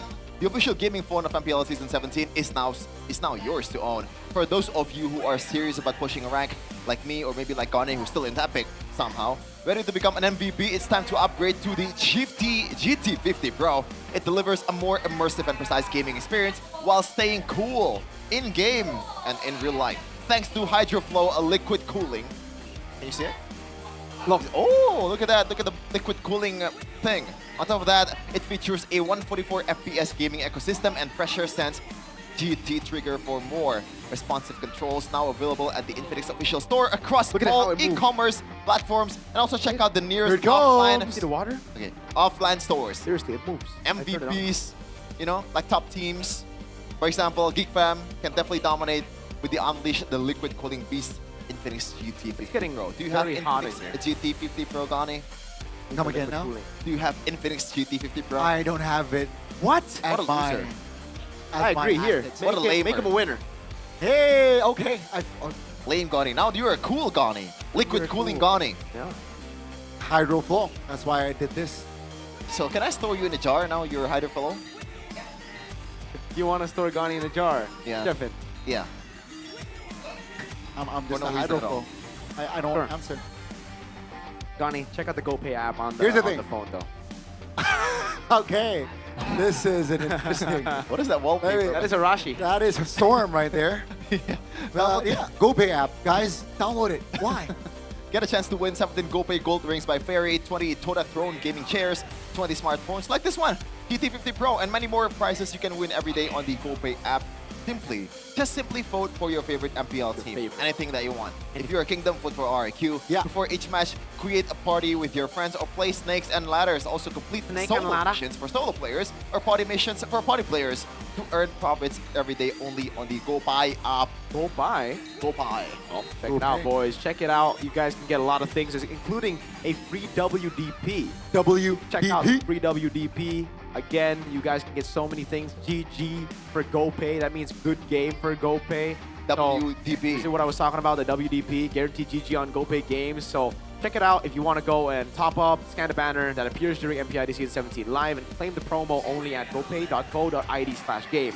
Top up MLPP Diamonds at the same website or scan the QR code to make it easy for yourself using the GoPay app. It is secure, it is safe, it is cheap, it is the best of the best. Definitely The best of the best, baby. Kenneth, free WDP. And you get free entertainment too in MPL Indonesia Season 17. Scan right here, to my right and to your left of the screen. Boop, boop. Just like that. Yeah, like that. Boop, boop. Yeah. What is the sound? That's a sound when you scan a barcode or a QR. Is that your mating call? Boop, boop. Boop, boop. That is interesting. Yeah. Boop, boop, whoop, whoop. The Gani bird. The Gani bird. The G-bird. G-bird. G-bird is pretty cool. Well, look at that. They got all the effects as well, People in the chat. I wonder what people in the chat are saying. What are they saying? Nothing too crazy. They're saying Indomart is the best convenience store in Indonesia. Oh yeah, of course it is. Of course Indomart is our GOAT. Can I push rank? Yes. Like, while I buy things? Yeah, it's easy with Click Indomart. Just push it's your rank. 2026. Yeah. Oh my god. It's so easy. 30-year-old. You literally have an app for everything nowadays. Yeah. Back in my days, I don't have that sort of like... Exactly. Thank you for playing with the joke, man. Thank you for playing with the joke. I mean, Or maybe it's not a joke. He's really an unk. He is an unk. Yeah. Because Just of click. Rashi and Eterna. Not an unk for Eterna. He's an aunt. On Turna. From daily needs to game vouchers, get everything you need directly from the Click Indomart app. Click Innomart online shopping just like in stores. Yeah. For the record, I'm still 25 years old and they're calling me Unks. So, who's If the you're crazy 25, I got a 12-incher of Infinix GT50 Pro if I stack it up. And Yummy Choice, right? Yummy Choice offers ready-to-eat meals that are delicious, quick, and practical. From rice cups, bentos, sausages that Chef really likes, and onigiris as well. Go and check out more on the app. Click Innomart app because you can order through that app as well. You don't need to go to the store. Yeah.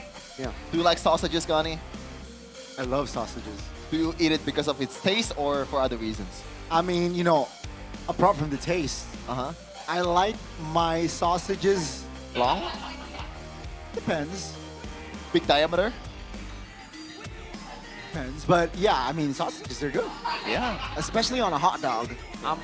I'm a sucker for onigiris, man. Oh. I love rice balls. I like the ham and cheese sandwich. The what? Ham and cheese I sandwich. mean, rice balls. Cheese sandwich. Good shout. Yeah, I don't know why. The mayo just hits so good. Yeah, mayo You is should try always it. great, man. If you're going to like Innomart, the big Innomart. I prefer hot dogs though. I agree with Gani. I prefer sausages. Hot dogs or burgers? Ooh. Damn, that's such a good question, man. Yeah. I prefer Infinix because I can sit in the I prefer Infinix Garnier. cam zone. I prefer Garnier, actually. Yeah, that's right. Yeah. But I do prefer Infinix Cam Zone, which Pirko would say Infinix Zone Cam. Yeah, it should be Infinix Zone camera because it's camera showing the Infinix Zone, not the zone showing Infinix Cam Zone. Yeah.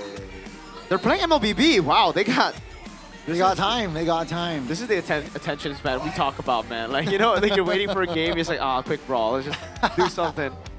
Yeah. It's our attention span. It's Gani's attention span. You know, Gani has a very bad attention span. It depends. I had to order something. You kids with your yes, sir. grams and TikTok. I've never seen an unk with the attention span of a kid. You got the worst of both worlds. That's crazy. Even Gani can't help but laugh. Yeah. Oh gosh. Good. All right, first pick selection. Oh, Geek Fam. They're gonna go on first pick this time around. Wow. Even with that win, Geek Fam, yeah, the record isn't at 50%. Their second pick record. 45. 45. 40. Let's look at RQs though, because I don't think it's gonna get better for the first pick. It's at 25%. Oh, 25 just like you, Gani. 10 years ago. What? Back when you were 25, MLBB didn't exist. Back when you were 25, you eat barehanded. Someone said Miracle Unk push 50. It's pushing, not push. That means I push 50. Not pushing, so maybe, you know. Are you pushing the number 50? I'm pushing you 50-year-old. Maybe pushing to 50 stars. That's I am pushing to 50 stars right now. You're already on 50, no? It got reverted, I think. Because like, you know, right? You know of the server issue for Muton? I actually didn't know. All right. Oh. Yeah. So did you get your rank back or? Don't worry, it's easy. Oh, it's easy. Yeah. It's harder for me though because I'm playing solo. But right now it's not a solo game here in MPL Indonesia. It feels a game. It feels like a solo game earlier. You know? Actually, you're right. To the greatest The games show look of like all that in time. solo. I'm telling you, it's 3 a.m. MLBB. 3 a.m. MLBB is kind of wild. These man bandophobias, they picked up the juice. Oh my lord. You wanna steal the That's Kalea? interesting. You want to steal the Kalea and then the Gatakacha comes up. What I don't about think you the pick it up Kalea- because you have red 3. What about the Kalea and the Guinevere? Red 3 Kalea. Red 3. Just pick Okay. up like Guinevere together with, I would say, Arlet. Or Right? Arlet. Ooh. The Phobia's banned out. Get that red, combo. red 1 to Suyo. Yeah, you can go Suyo too. Suyo's pretty good. There you go. They go Suyo, so they don't go Arlet. Now Nazara can get his hands on the Guinevere and Arlet for Mr. Mark. Right. Right. I like this. A lot of combos for Jennifer. Arlet. And they show the Hilo, so there's no Kalea and the Arlet go. Why do they love Hilo so much, RRQ? It's almost like Uranus and Hylos. There is a 2 heroes they love so much. Maybe they like the apps. Oh, maybe. But hey. Yeah. Well, Geek Fam, let's see what they go for. It really should just be, I mean, if they want to play the meta game, what? They go for I really think it's Guinevere and Arlen, no? Something tells me they don't want to go for the Guinevere. I mean, it's, I think, the most... But Nazara's won on it. Oh, yeah, he has. He has. I remember that. Yeah. So why not? Guinevere is definitely an option here, as it will be a switch up then, right, for the jungler. If it's not Sun rises when I give the word. Khalid and Harry. is picking. Mid prio plus a good gold laner. Now RRQ kind of forced to answer this with a marksman as well, no? Everything is within my reach. What is that? That was a Harith. That was a Harith voice. Oh, okay, you got the lead. Okay, so do you want to pick up the Claude or the Moskov now? Because it'll be banned out in the second phase, right? Maybe something like a carry? Yeah, the carry could work as well. There's no zoning potential. Don't you want to have a mid laner here for Why RRQ? do I feel like they're gonna go Uranus? You know what? So far, not the worst, but I'm.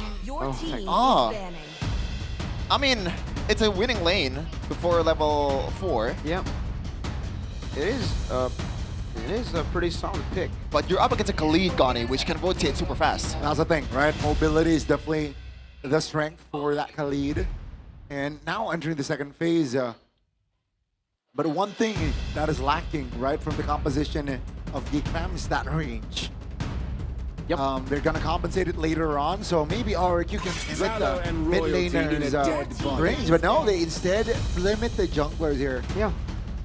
Also they ban out the Leomord because they know there's a bit too much magic damage here. They don't need to ban out the Guinevere because then Geek Fam will be cooked in that position. But they gotta remember that the Arlen can still make its appearance with the Guinevere. And then you can find immense value. Immense value. Sheffin in the building. Sheffin in the building, indeed. Which one, Sheffin? Which pick do they go for RRQ? For RRQ, now the fact that Geek Fam is already banning the mid laner, I expect the Zetian ban maybe, or a Farsa ban for Geek Fam, because they have a Harith. So maybe Rinse. At this point, do you want to go back to Comfort and Selena? I mean, it makes sense with the composition, and then you go Uranus as well, so that you get the tempo, and then you take the neutral objective before Geek Fam have a way to react. Good Arla takeaway by RRQ. Very, very good. Very crucial there, as mentioned in the first phase as well by Mirko, that the Arlet brings a lot of value. Here comes the last and final ban for the second game here, Geek Fam. I feel like they're gonna hide. Oh, you know what? Never mind. Geek Fam, I don't think they have the option to hide a pick for a winning EXP lane here. So it really is up against it's up for RRQ because so far this 3. Oh, never mind. I was gonna say that both teams already picked the same roles, but no. Huh? Time to go to the R&D show. Out of all heroes, Lilia, really? Yeah. So what kind of XP laner are they trying to get here with the Lilia ban, right? Is it just pure out of respect? They need some bodies up front, you know? Yeah. Maybe if they want to further their objective fighting power, Lapu Lapu is there, Yuzhong is there. Marcel's a pretty good Sora. Oh, that's also still left wide open, so that could be the case. You know what? I'll rock with the Sora more. Yeah. I think they need a bit of damage, physical, in their composition, and I think the Sora does really well. So it's either Sora or Lapu Lapu, I think, for Geek Fam, unless they go for an assassin in the jungle. Clouds are ever shifting, but this heart what a ooh, man, very good deny by RRQ actually. Oh, I don't think you want to pick. Oh, do you want to pick the Valentina here for Geek Fam? It's never appeared for a while. For the not Valentina from XP. Marcel. He's never played it, even when it was meta. Okay. So, Lapu Lapu? Yeah, I think they need another enabler, right? What if Geek Fam take the Uranus? What if they pick a Baxia? Uranus Baksha? Then all magic. No, I mean, the... Oh, yeah, you're right. Yeah. That's why if they go Uranus, they need an assassin in the jungle. You know, I think Harith is an exception, no? You can rock a full magic composition with Harith or but then everybody else. And the Harith needs items, so you have to wait for that point. Good point. Valentina and the Fredrin. Fredrin. Wow, they're gonna rock this magic comp. All right. I mean, technically, the Valentina is physical, Gani. Technically, it is. But again, just the lack of range, right? Perhaps the Valentina can bring a lot of, like, variety on the IMUs. Let's see the final pick for RRQ.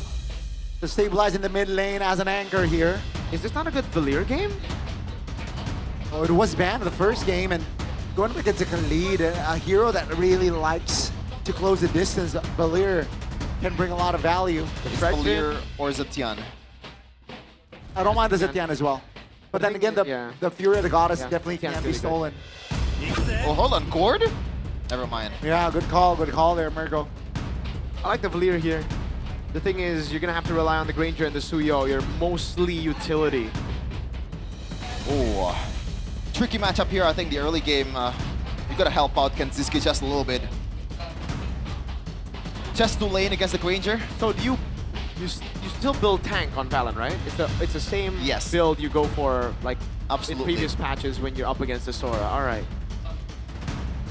It looks like the ramp rating and also cutter index prefers RQ's composition. I would agree with that, no? Yeah, I agree with that. I think they've done a very, very good job in the draft. Once again, as cliche as it is, it's all a matter of execution for RRQ, but execution was not so good in the first game. This time around, they want to fix that against the Kingslayers, but obviously Geek Fam, they don't want to have game number 3. Land of Dawn will be the witness. Will RQ's hopes and dreams be turned into ash after this game? 1-0 so far for Geek Fam. Will it be 2-0 or will it be 1-1? Straight off the bat, it's the Impure Rage for Nazara. Not the Concussive Blast to get faster clear, and for Super Dan, it is Concussive Blast. He wants to win out the Prio game in the XP lane, even when he's up against a lane counter. So we'll see how that matchup plays out. Oh, mid lane. Oh, both mid and Rome here poked. From side of RQ. That's gonna be RQ. Trying to reposition. Both already popped their regions. Let's take a look at Geek Fam. Wow. Initiating already in the jungles of RQ. And Nazara is already in the vicinity as well. It's going to be a raw 3v3 here for that green boy. Goes Super Ken. That's a first blood for a boy. I am confused. On a boy. This happens a lot. Even on Zetian, walking up to a high-low's melee range, and now on, another. 2 free kills on the board for RQ with a different type of feeling here. But those are important kills. Oh, very important, especially with the fact that this is a Khalid and Jushin combo. It should have secured the mid prio, and now you're losing out, but Emblem Bomb by you, Virko, to distract us. Yeah, Common Emblem by both Aboy and Marcel. They want to keep those manas and HPs, the hybrid regen going. Inspire for Nazara here as well with the tank emblem. So he's still very wary of RRQ's early game and the amount of damage they can actually pull out. He doesn't go for the support emblem, he just goes for the Inspire, and it's still very, very tanky. But yeah, I agree. That was just so weird by Geek Fam and by a boy walking up like that against the Suyo. Gets stunned by the Blade Surge, gets stunned by the high-lows. I know it's not gonna happen, but I wonder if there's an option that a boy just straight up switch the lane with Marcel, because it's both mid laner slash EXP. Could be. Marcel's already level 4, very quick. Trying to look for an angle. That's enough from our boy. Super Dan with the Sora here. Pops the ult! Tipping Clouds at the taunt. Flicker out. Super Ken from an angle. Finds Marcel. The turtle take will be for Nazara, but Super Dan will clean house. Takes another. They take 2, but they lose out on the turtle. Yeah. If Super Ken was just a fraction of a second earlier, I think RQ would have won by a lot there. They already won in that stage earlier, I think, too. That's a win for RQ. Getting 2 kills for a turtle is very, very worth, very value, especially considering they got a kill on Marcel. And Super Ken gets 3 kills. So after the Fury Hammer, expect... Oh, never mind. You have a Granger, so the Sky Piercer will probably be on Granger instead of the Suyo. But still, that means you get the Hunter Strike very quick in the game. Extra mobility for you to maneuver around, and even faster clearing. The cope right now for Geek Fam is we don't abide, or Geek Fam does not abide by early game. We saw it earlier, RQ was winning. Somehow Geek Fam turned it around against Ziski.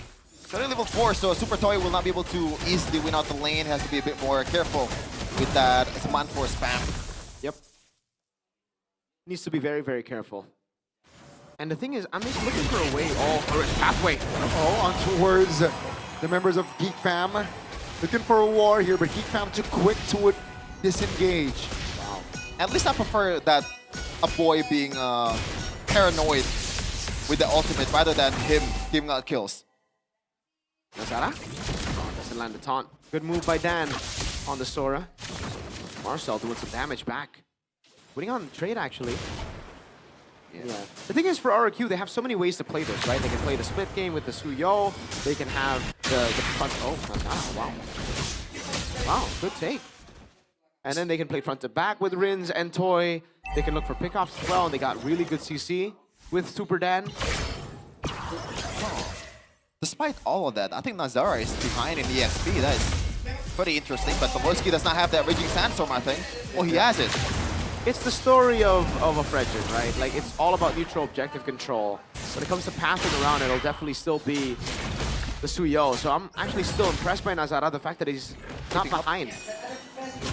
That's going to be the first pathway put down. Uh-oh, Crimson Beacon as well. Revitalized popped. Oh, take a look at Nazara finding the turtle, and here comes Geek. They want to fight Super Dan, being the juicy target. Kenzie, lopside herself, finds an angle to take Hidok down as well, but Loisky claims it. 2 members off the board, and remember, they got the turtle. Wow, I like the decision of Kenziska to go out from the Zaman Force spam to look out for a kill and chasing Super Dan down.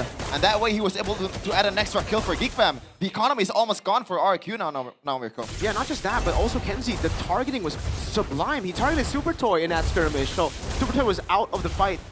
He was the first one out of the fight. He had to back away, and then he moved his focus to an already half HP Super Dan. We can take a look at the items here. Sky Piercer for Toy. I really feel like the Sky Piercer, I understand, obviously I understand why you need to go Sky Piercer here and you don't go Sky Piercer on Super Ken, but with a 3-0 start, I think I would still go for Sky Piercer on Suyo instead. I'd just be like, yo, Granger, just do damage, no? That is a good point, now that you bring it up. I was about to say that Super Ken... In ranked, I'd just be like, KK, double skill. Maybe that's the case here for RQ. Fair enough. Super Ken 1v1 situation. Super Ken is able to get out and has time to recall, but gone goes a purple buff. Take a look at the levels. It's still even from both junglers, but Nazara slightly ahead perhaps. Yeah, exactly. And again, utility versus assassin, it should never be equal. As an assassin, you should have a level advantage, even if the utility jungler gets a neutral objective. So I'm actually, again, very, very impressed by Nazara. Very impressed by the rest of the team. The fact that they've been able to open up these invades for Nazara. Go Kenziski. He owned the bushes. Not much stunts from RQ side, and he does not want to go for that one, but he's going to be online, he's going to be rotating down below as Kikem already occupying the bushes. Yeah, Marcel. Good splash of damage. He's trying to steal Super Dan's ultimate, obviously. Dan's doing a good job staying out of vision. All right, RQ, they will let go of the top lane here. The last and final turtle of this game. Marcel now quite isolated. Shifting claws, that's a great pullback. But he's able to keep the distance.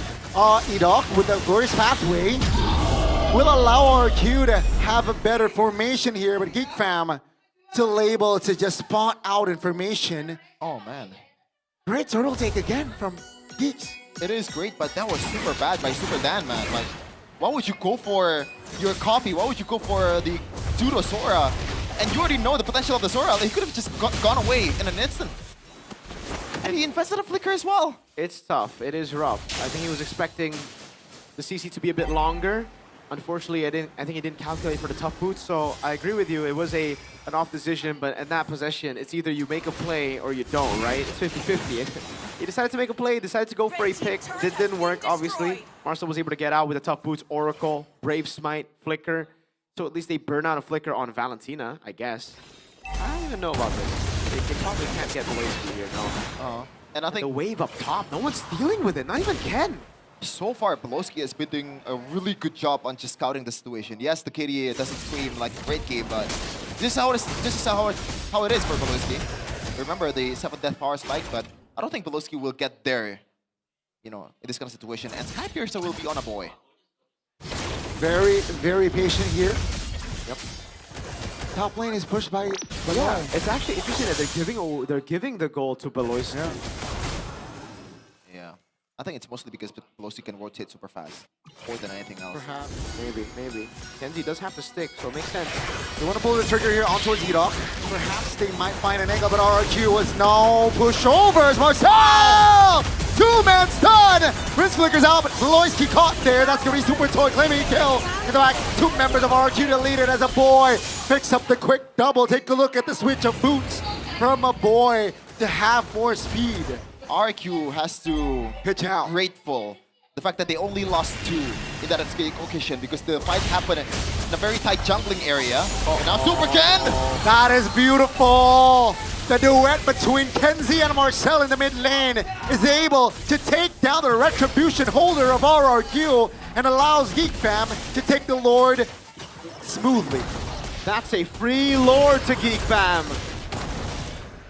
Oh, man. Okay, maybe he shouldn't have gone Sky Piercer. Maybe that's the right way. Geek Fam will shift to gear again here, playing around in the jungles of RRQ. And it seems like RRQ have no say here. They will let go of their aura, it seems like. They will have to defend at least for the next couple of minutes. Top lane, I don't think this is the right call to force a fight, but there goes the disengage. Like, even then, he tried to go for a shifting sky maneuver, but there's not much follow-up, but now Nazara. This is two-man conceal in the mid lane, though. Two members of RRQ are isolated, and down goes Edok, and Toy should be. But no, Edok stays alive. Here comes RRQ with their reinforcements. 2 for 1 this time around. They lose Toy, but they take Beloy and Marcel down.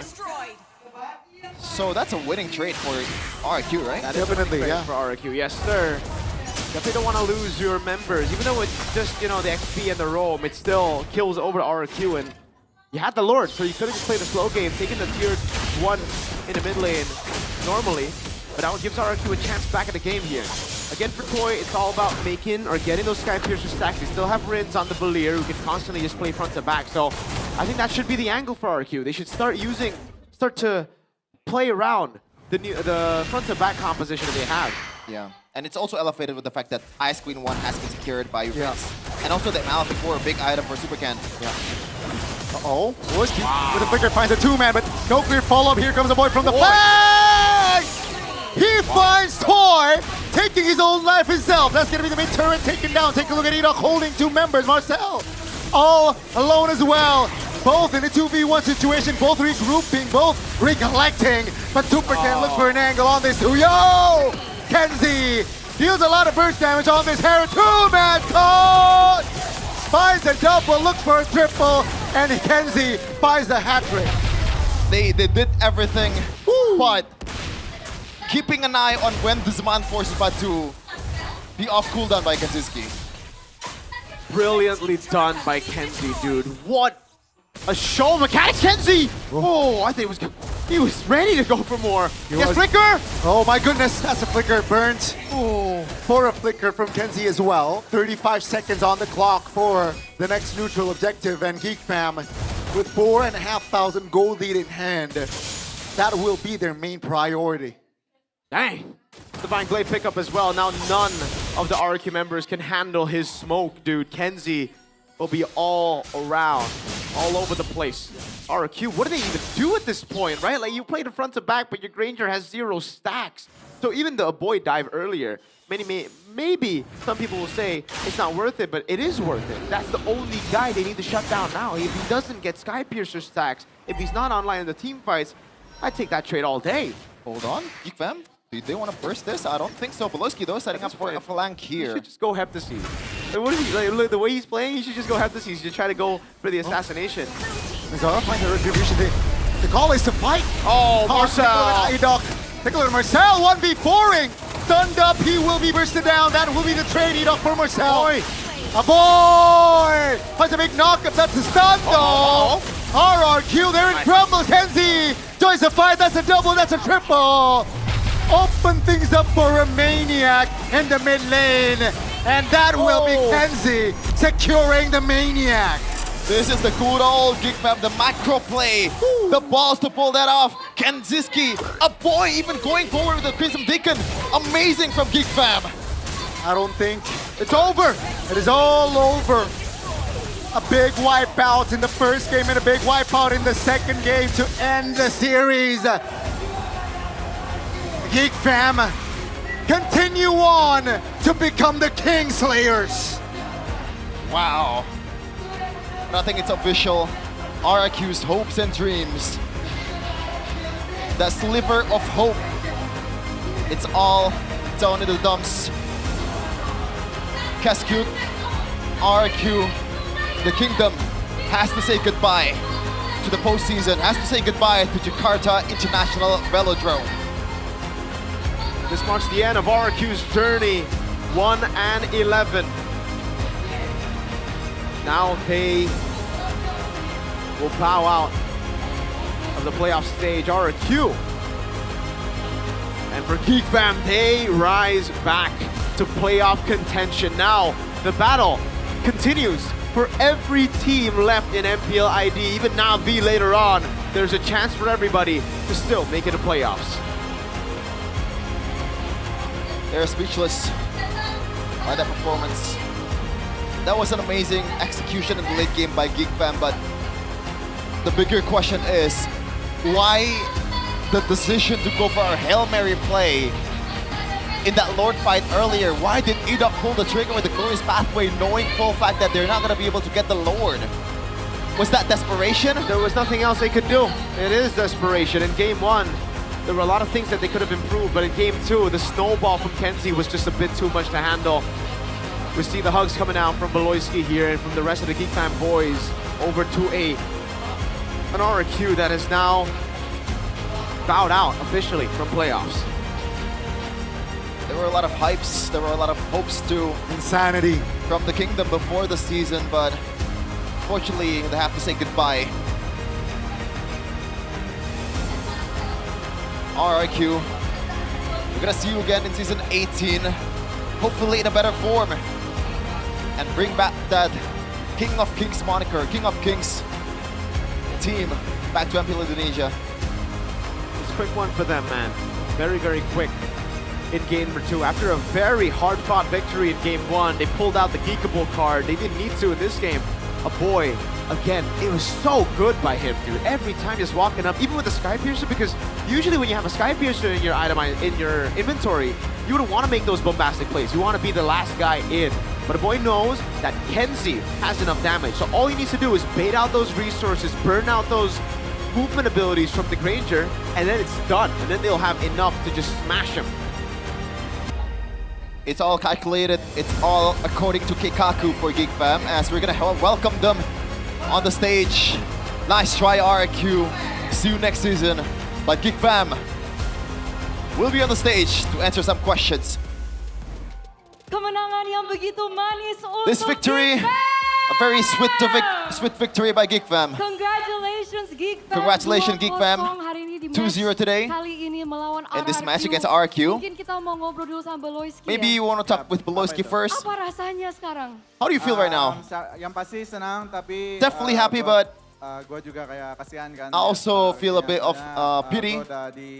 Gue juga pernah di posisi mereka. I've also been in the same shoes with RRQ boys right now. Mungkin ada pesan dari Beloyski untuk Any message RRQ dan from khususnya Beloyski untuk King to juga? RRQ and Kingdom? Buat RRQ, For RRQ, kalian tuh kuat, cuman ya you guys are actually strong, but masih maybe kebawa sama kekalahannya, apalagi kemarin nggak lolos playoff. Jadi you're just coba move on aja. you know, swept by the momentum, especially last season.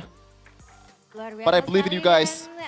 Dan tentunya dengan kemenangan ini, Geek Fam memperbesar persentase kalian untuk menuju ke babak playoff. And now with this victory, you guys are furthering your Menuju ke babak playoff. Mungkin chance dari to get to the Marcel, playoffs. Bagaimana ini melihatnya untuk langkah-langkah selanjutnya? From Marcel. Kamu memenangkan di match ini.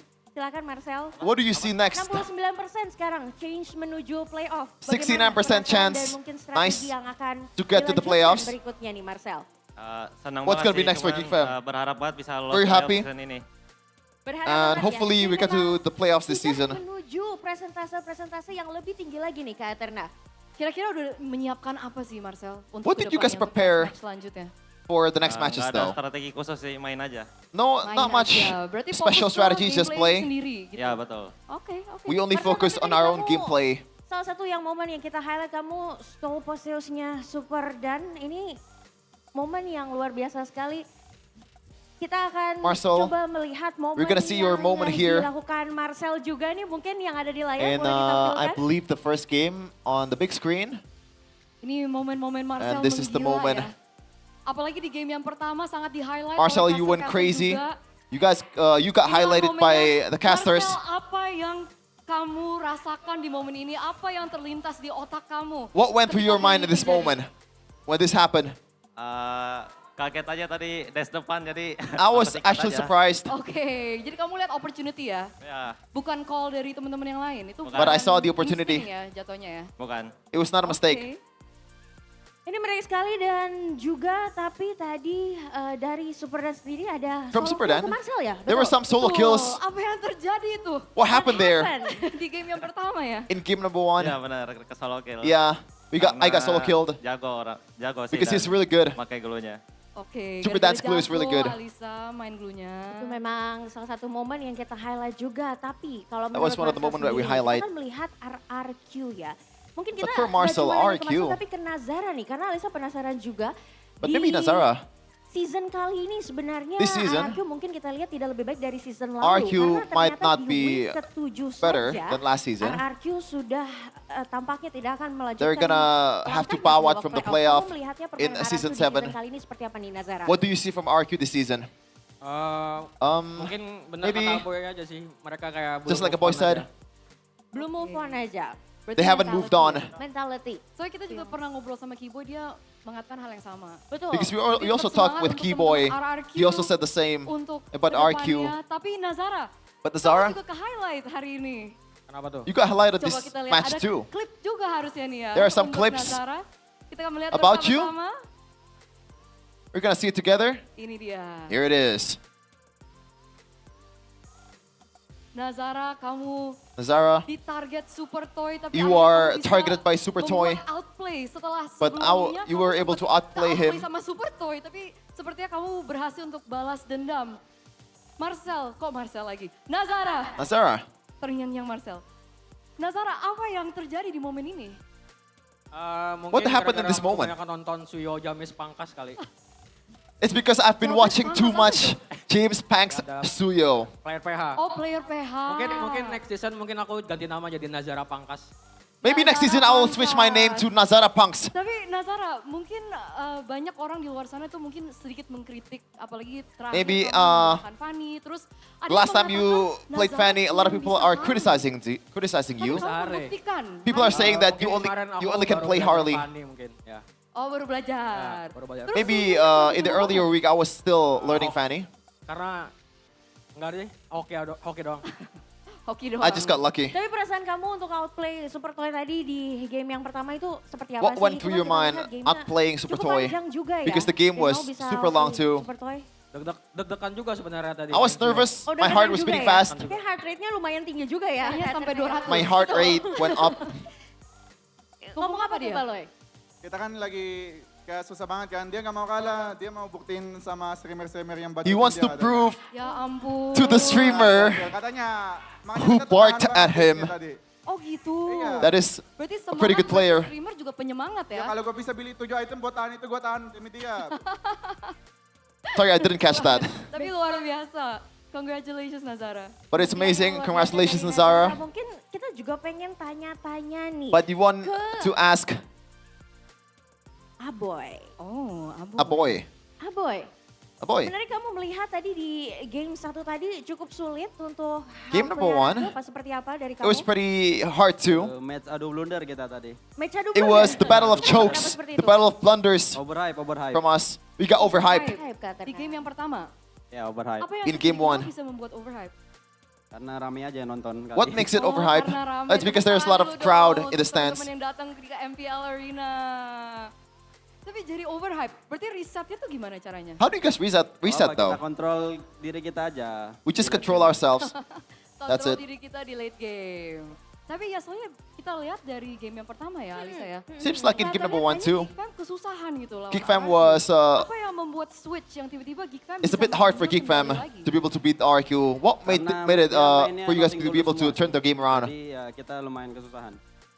Because Nothing tulus. Jadi memang oke. ini RQ was menarik good. sekali, tapi That's why Geekfam sepertinya we were in membuktikan trouble bahwa too. Geekfam juga berjuang sampai titik darah penghabisan. Tapi tadi kita meng-highlight juga nih, kita kembali lagi ke Marcel ya sepertinya. Let's go back to Marcel. Tadi first Valentina EXP First untuk Valentina Super Dan nih. EXP for Kenapa you pilihan against kamu Super Dan. jatuh kepada Valen? Why did you pick the Kenapa Valentina? kamu memilih hero tersebut untuk akhirnya outplay kepada Super Dan nih? Is it to outplay Yeah. Super Dan? Karena counter Sora sih. Because it's Sora's Counter counter. Sora. Ya, counter hero Sora. Makanya aku pick Valen. Dan That's itu why I picked pilihan Valen. yang cukup tepat ya Kak, karena sepertinya dipilih oleh Marcel sendiri. Kamu yang pilih apa coach yang pilih tadi? Coach Did you pick Valentino. yourself or the coach picked it for you? Aku. Kamu yang milih. Me. Berarti emang lebih enak main Valentina lawan Sora. Betul. Lebih jago atau lebih bagus Valentina atau Sora? Lebih bagus. Which is better? Betul. Alasannya Valentina or Sora? The Valentina is Bisa better. Jelaskan ke teman-teman yang lagi nonton. Can you explain Valen to the di laning viewers? kuat banget. Because Valentina in Valen di laning laning kuat banget. is really strong. Tapi kalau kita tadi udah tanya-tanya sama Marcel juga, kita penasaran sama Kenziski. Iya. We are also curious about Kenziski though. Kenziski? Aman jantung. Aman. Aman. Is your heart Kenziski okay? Tadi ada momen shutdown It's alright. studionya. Super Ken ya sepertinya You ya. shut down, Ini boleh ceritakan nih momen-momen ini apakah ada Super Ken highlightnya Studio? juga mungkin? Harusnya ada sih. Dari Kenziski, Nah. apalagi game kedua. main Even in Harith-nya game number sakit 2, banget tuh. Itu dia tadi. when you're makanya playing kita Harith, bakal lihat it was highlightnya. super Nah, elusive ini too. Kenziski, momen kamu Here it is, your moment. shutdown Suyonya Ken. Shutting down Super Wow, Ken wow, Suyo. Wow.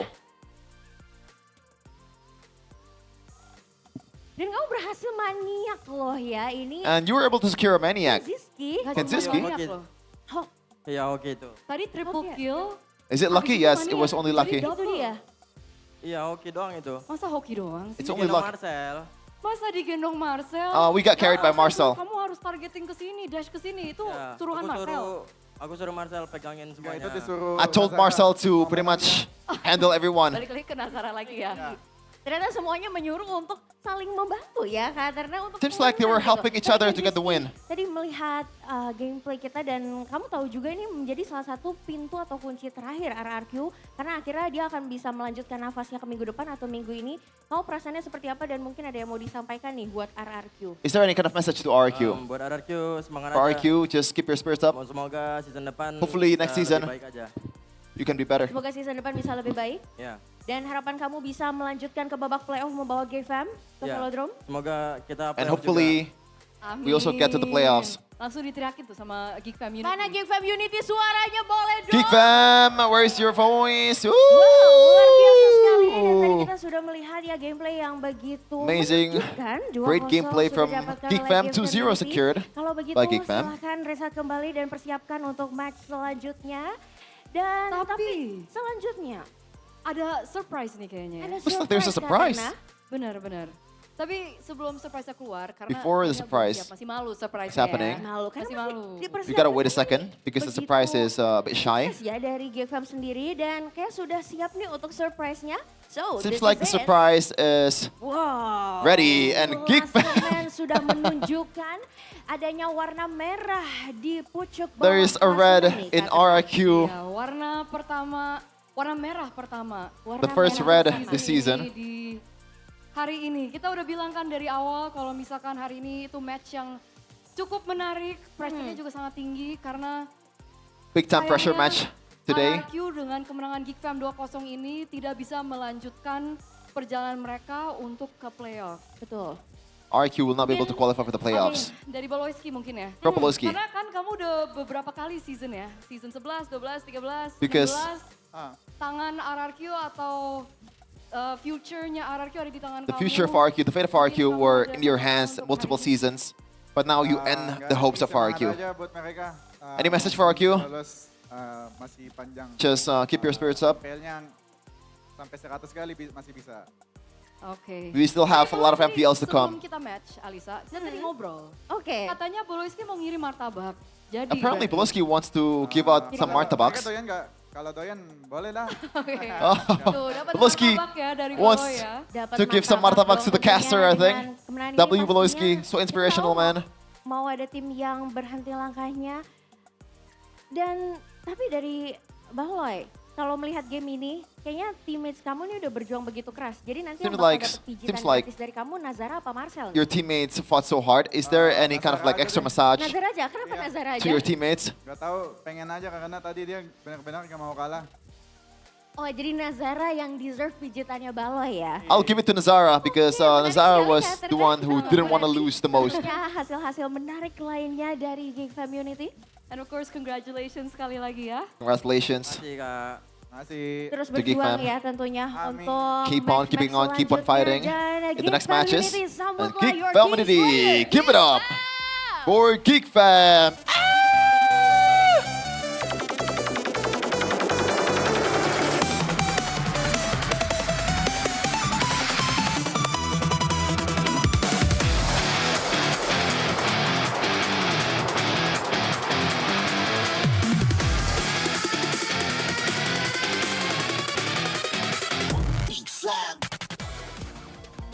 Wow, hasilnya tadi kita sudah saksikan ya di match pertama di hari terakhir ini.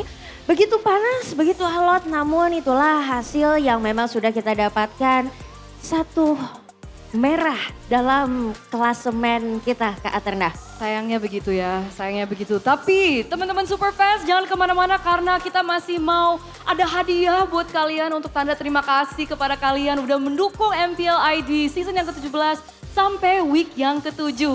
Betul sekali karena kita akan masuk ke dalam segmen bagi-bagi GoPay. Wow, sudah tampil di sini Kak Aterna. Gimana nih caranya untuk mendapatkan BBG kali ini nih Kak? Dan caranya itu super simple ya. Dan aku yakin teman-teman yang di rumah itu pasti udah hafal sih gimana caranya. Pokoknya kalian siapkan device kalian, oke. Kalian download apps GoPay. Kalian buka kamera untuk scan QR dan sebentar lagi akan ditampilkan di sebelah Alisa ini akan ada QR yang kalian bisa scan. Betul, jadi pastikan kalian buka dalam aplikasi kalian dan masuk ke dalam menu scan barcode. Dan sepertinya di sini sudah para siap ya, para super fans ya. Super fans sudah siap untuk BBG? Siap tuh katanya. Langsung saja kalau begitu Kak Aterna. Oke, kita countdown 3, 2, 1. BBG! Harus cepet-cepetan ini Alisa. Cepet-cepetan, betul. Karena kuotanya terbatas setiap harinya. Tapi kalian bisa mendapatkan saldo GoPay gratis pastinya dengan menonton MPL. Dan jujur ketika aku berusaha di rumah, itu aku selalu gak kebagian. Susah banget kan? Bener, pada cepet banget gitu tangan-tangannya. Betul sekali dan tentunya chances untuk dapatnya lebih besar ketika kalian berada di MPL Arena langsung. Kayaknya udah banyak tuh super fans yang dapat ya. Kita lihat ya, saldonya begitu beragam nih Kak Aterna. Semoga nanti ditampilin juga ya mereka dapetnya berapa karena Eterna juga penasaran, nggak pernah kedapetan nih Eterna. Betul, tuh udah kelihatan tuh. Udah pada dapet ya? Udah pada dapet tuh, ada yang dapat 10.000, ada yang dapat 15.000. Wow, lumayan sekali Lumayan ya. banget ya. Tapi teman-teman jangan lupa kalau misalkan setiap kali ada match, kalian tuh harus jeli ngelihat matchnya. Kenapa ngeliat tuh? gamenya. Karena apalagi kan tadi ada sempat ada Perfect Turtle, tadi Geek Fam kan di game yang kedua. Betul. Itu ada bagi-bagi hadiah juga, additional. Oh ada additional. Ada. Katanya ada 10k gold difference juga yang dibagikan Kak Aterna. Betul, pokoknya banyak banget hadiah gratis yang kalian bisa dapatkan. Kalian check out Instagramnya juga, social media profilnya MPL ID supaya tidak ketinggalan. Betul sekali karena pantau terus sosmednya karena kalian bisa dapetin Perfect Turtle, dapat 10k gold difference dan juga bisa dapetin 5.000 diamond yang dibagikan. Pokoknya banyak banget deh. Banyak sekali kejutan yang menarik yang dibagikan jadi jangan lupa ya untuk selalu tonton MPL dan pastinya download GoPay dong Kak Aterna. Dan sekiranya job kita udah selesai untuk match hari ini. Jadi kita mungkin penasaran dan mungkin para viewers juga penasaran. Tadi apa sih yang terjadi? Kok RRQ bisa kalah? Betul, kalau begitu langsung aja kita melihat analisa dari para caster. So, caster silakan take it over.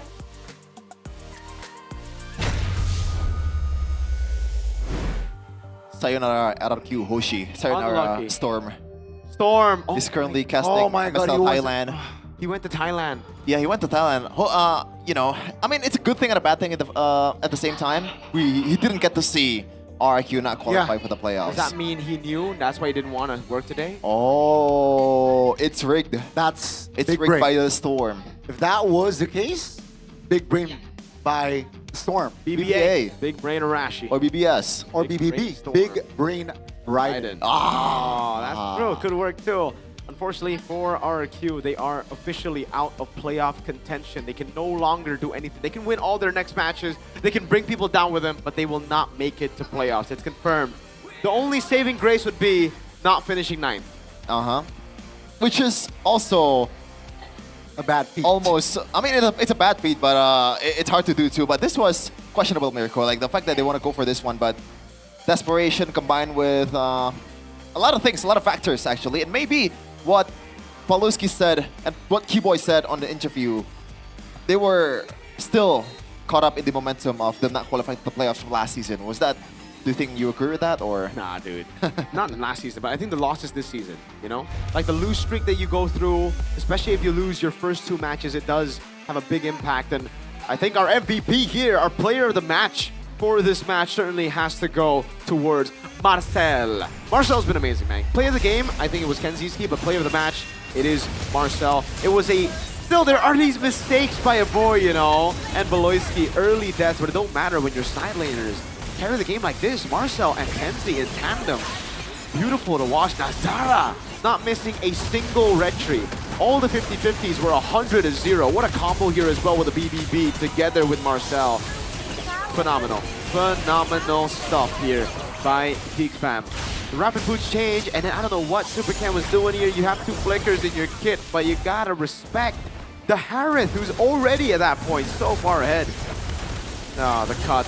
It's just everywhere. Checkman. Yeah. I don't know if this is a hot take. Even with the EXP, that slowed down basic attack from Nazara looks so odd. But yeah, even with the XP bias in me, I think I want to change my vote for player of the match to Nazara because he's also deserving of a highlight, man. Not losing a 50-50 against a Suyo nonetheless, and he was playing the utility jungler perfectly quite. There are 2 players on the team that I would give player of the match. It would be Marcel or Nazara. Yeah, I agree. He did a good job, and again, for me, I'm really impressed by Nazara. Not only with how honest he is in interviews, but how good he is in game. This was like only his 3rd match of the season as well. 4th, I think. 4th. Very early in his career. Like, doesn't feel like... Yeah, he plays with like 0 pressure. It doesn't look like there's any pressure. Very experienced, seems like, right? Yep. Yeah. And he's proving the haters wrong. We called him only Harley kind of player, but now he popped up on multiple heroes currently. Not really doing so hot with the Fanny, but he can play utility as well. And I think that's a good sign for GeekFam because when you're able to play the utility, that opens up to a lot of doors, especially going to the playoffs. Like this. The Valentina flex in the end, or the Valentina pickup, right? Would it have been possible if they didn't have a jungler who could play utility jungle? So it's unfortunate for Makids, but his replacement is doing so well. You spotted something. Is that the Ice Queen one? No, it's like I think that was an item swap by Beloyski to Corrosive Side just to end the game. Yeah. But yeah, overall, it's much more cleaner from side of GeekFam. But then again, it's much more worse for RQ in the 2nd game. Yeah, execution-wise. Yeah, this execution was pretty bad. Dan was losing out on the matchup, but no one came in to help. We were expecting them to get the neutral objective, especially after a boy and Beloy made a crazy blunder, but they just couldn't play it well. And then, stuff happened. I really like the Ice Queen one, by the way. I need to point that out. We don't see this too often, but when we see it here, it just makes so much sense for a boy. He knows that, okay, I built Skypiercer, but Kenzie's the main carry in this game. He's doing so well. He's snowball out of control. So I'm going to go for extra utility. I'm going to pick people up, slow them down, burn their resources so that when Kenzie comes, he just gets a free Maniac, a free triple kill. And it happened twice, right? Triple, Maniac, boom, bang. And then the bottom being was the end. Yeah, it's not easy for GeekFam in this game. I don't know if this is true or not, but I feel like Arki Hoshi, the way they played, it feels like they're the one with the Fredrin, man. They keep looking for fights instead of just playing it just like GeekFam in game #1. Yep. You know, just get something on the other side of the map. You have a Suyo. That is a much better farming jungler than GeekFam. You should not abide. In the Granger. Yeah, you should not abide by GeekFam's rules, but RQ feels like, you know what? Let's play the GeekFam way. Yeah. Somehow. Did feel that way. And yeah, the Granger winning matchup didn't get utilized. The weak side XP didn't get utilized. The Valier was utilized where he was just there. Yeah. 0 on everything. All the objectives. Not even a structure. That is crazy. 111 is wild. And the one was 4 from Bigatron. Yeah, That's wilder. The Chokers. There's only one team that can beat, or that can give a win over, and it's the Chokers. My goats. So what are the rest of matches? For RQ? Yeah. So it's still Navi, I think, right? Yeah, I think so. Navi. By the way, Later on, we'll check. speaking of the chokers, Mirko, MPL ID, Navi, and Alter Ego Dewa. Oh, For RQ. Yeah. What does that tell you? What's Might- the significance? It might be 115. Maybe I mean, 214. The good thing is 13. Yeah. your record is safe, Coach Aldo, if you're watching this. Yeah, your record is safe, Coach Aldo. They ain't going 0-16. That's you. Yeah. Thanks to BTR, by the way. Yeah. Ironically, Coach Aldo also coached the BTR. That's true. Navi, BTR. He coached He's a lot of never teams. coached RQ though. Oh, maybe next season. RQ. Oh. Oh man. That's what? I think you posted a question in one of your videos, Mirko, about like where is this going for RQ, especially for Chris Keskute. Hey, I would love to have Keskute back. Maybe. I would love. I mean, RQ can definitely, humor themselves with playing other games, Gani. MLA? You talking about MLA? Definitely. Mala? I love adventures. Yeah, it's a relaxing idle RPG. Collect a lot of Okay. euros, 100 plus in fact. Level up with ease, Okay. Winning MPL games are hard, so now RQ can just play it idly. Enjoy idle rewards anytime. Interesting. Build your strategy in auto battles. Explore endless game modes and fight players worldwide in global PvP. Download Mobile Legends Adventure and start your idle adventure right now. I don't know if I asked you this question. Who is this? Who is this? That One right real life. there is Who is an this original Gani? hero. Is an original hero. I know Nana is here. From Mala. Layla. And then Rafaela, Rafaela, Irithel, then some other dude, some random dude. Natalia, somewhere there as well. Invis. Yeah. And Helkert. Why Helkert? Do you have Helkert at MCGG, Gani? Not at this patch. Oh, man. Not right now. It's always, dynamic MCGG. Dynamic. Very dynamic. Not one-dimensional, yo. Yeah, and before we get back to watching the crazy actions after this in MPL ID, you can play the more relaxing ones too. Is it relaxing, MCGG? Sometimes it's stressing in a way. I mean, if you get to the late game, yes, but going through it, it's more slower pace. Yeah. And this is a limited time opportunity for all of you to win exclusive prizes Whoa, such as whoa. cool scooter, phones, and even grab gifts for free while we wait for all these matches to begin. You can also analyze yourself how this game will go. MCGG. Yep. Scan the QR code on the screen and follow the Magic Chess account on Instagram today. Don't be just a spectator. Be a winner and take home the prizes right now. Do right it. Meow. Take home the prizes. Meow, as Gani would put it here. Meow. Meow. I missed that, But one of the reasons why I haven't been playing MLBB is because of MCG. See, like this is... That's why I don't want to play it. It's kind of trap at the same time. It's kind of a, yeah. That's why I have It's like stayed either away or. from MCGG. It's either or. But, Okay. yeah, I've reached Mythic, so maybe I'll touch MLBB. But after this, we got more matches to come, so don't go anywhere. Or maybe go anywhere you like. But after this, we're going to watch more MPL ID into the season 17. Oh! We own this, baby. Chef in, Virgo, Bonnie.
terus berubah.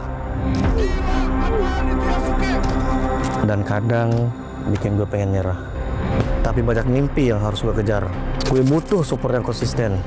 Biar gue bisa terus naik level, terus berlari tanpa henti. Skin gue banget nih, gue beli aja. Seperti GoPay Games yang setia menemani, walau meta dan gameplay terus berganti. Walau yang lain terus berubah, GoPay Games konsisten ngasih yang pasti murah.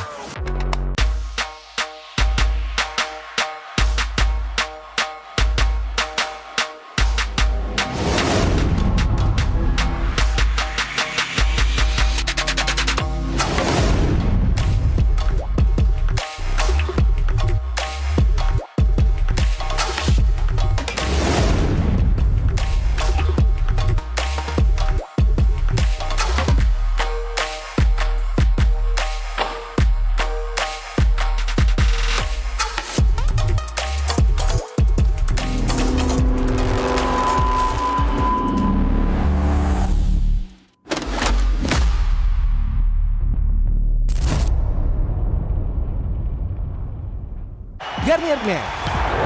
Keringat, minyak, dan kulit sensitif bikin jerawat susah dilawan. Lawan jerawat dengan nyaman bersama. Baru Garnier Men Acnova Gentle Gel Cleanser dengan salisilik dan sika. Lawan 99,9% bakteri penyebab jerawat. Teruji pada kulit sensitif. Nyaman di kulit. Optimal lawan jerawat.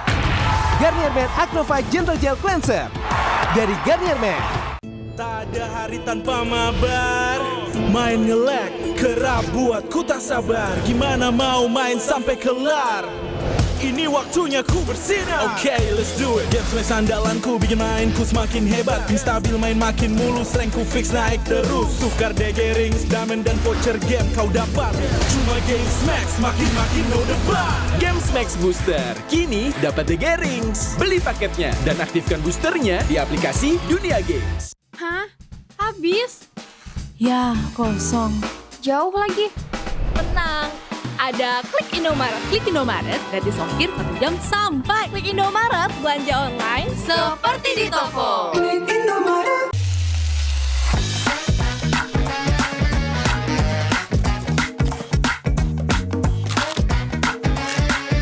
Gimana? Enak?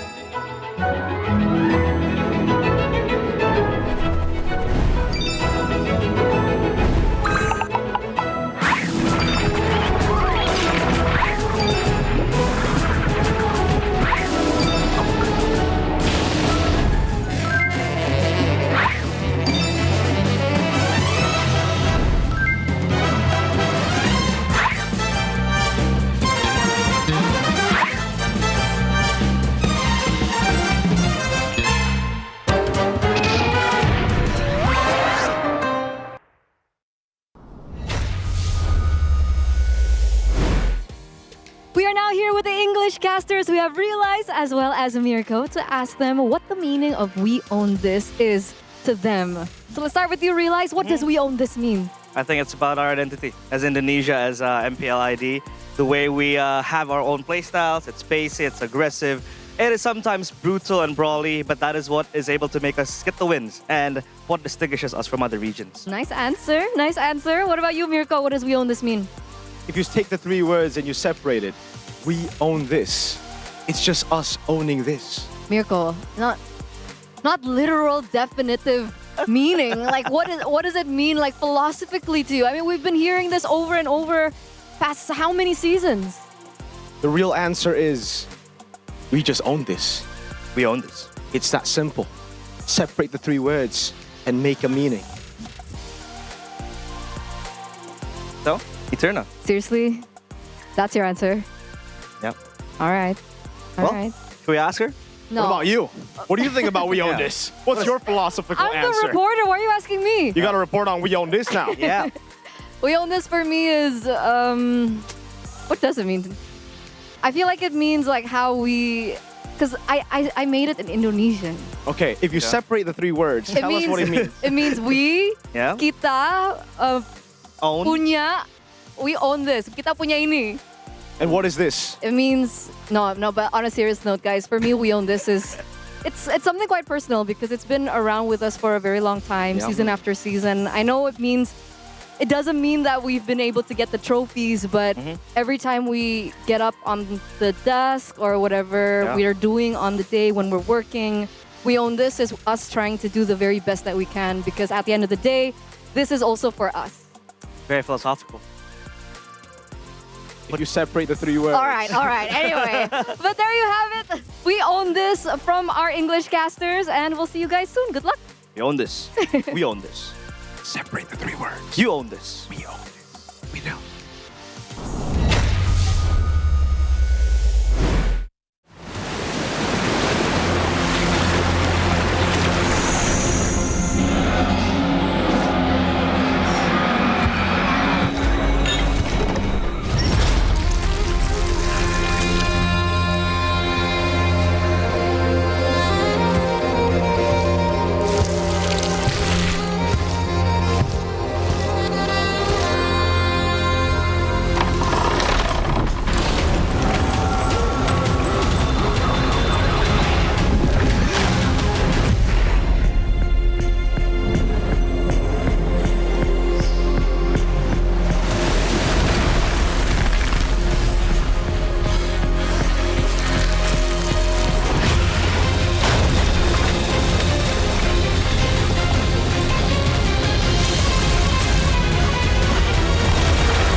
Di dasar samudra, ada harta karun yang dijaga makhluk misterius. Tak ada yang bisa menemukan harta itu sendirian. Termasuk Wendy. Tak lama kemudian, ia pun meminta petunjuk. Aku Wendy Walters, aku akan mengundang mereka pada pelayaran mencekam untuk dapatkan harta berlimpah. Dan aku juga mengundangmu. Login MLBB sekarang untuk dapatkan hadiahmu. Dapatkan gold, diamond, dan skin Yuzong gratis hanya di MLBB All Star.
弟よ。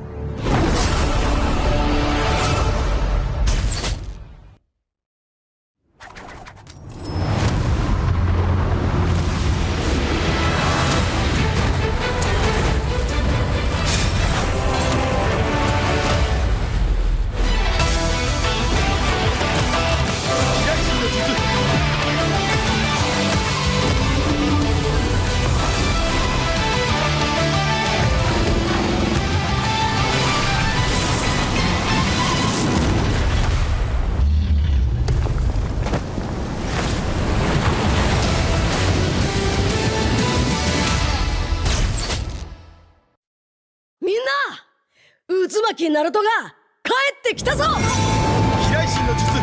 俺ってば父ちゃんを越す火影になる。愚かな子供騙しか。行くぜ。これが俺たちの力だってばよ。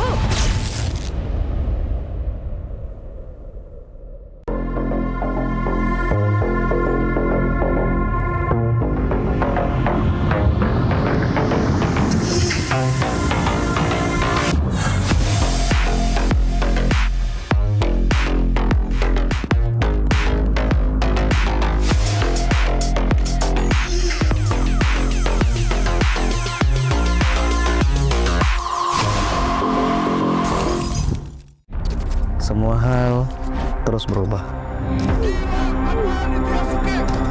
Dan kadang bikin gue pengen nyerah. Tapi banyak mimpi yang harus gue kejar. Gue butuh support yang konsisten. Biar gue bisa terus naik level, terus berlari tanpa henti. Skin gue banget nih, gue beli aja. Seperti GoPay Games yang setia menemani, walau meta dan gameplay terus berganti. Walau yang lain terus berubah, GoPay Games konsisten ngasih yang pasti murah.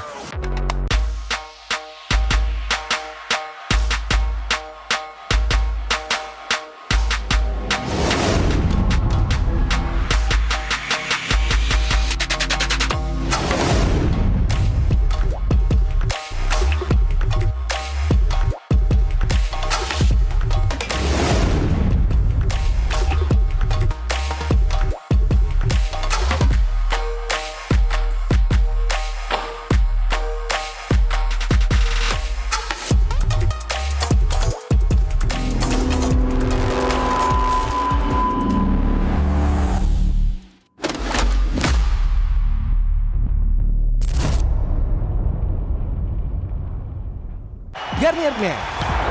Keringat, minyak, dan kulit sensitif bikin jerawat susah dilawan. Lawan jerawat dengan nyaman bersama. Baru Garnier Men Acno 5 Gentle Gel Cleanser dengan salisilik dan sika.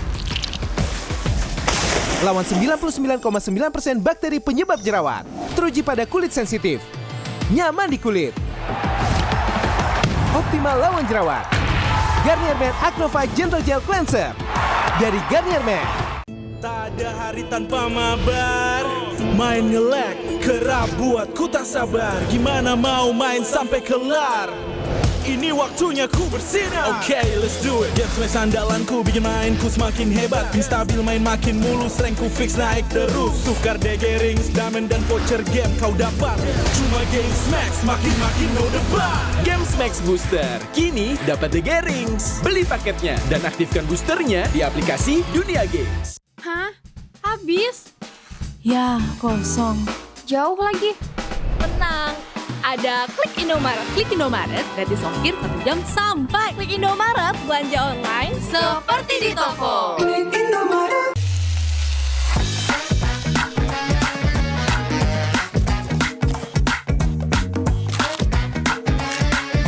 Gimana? Enak?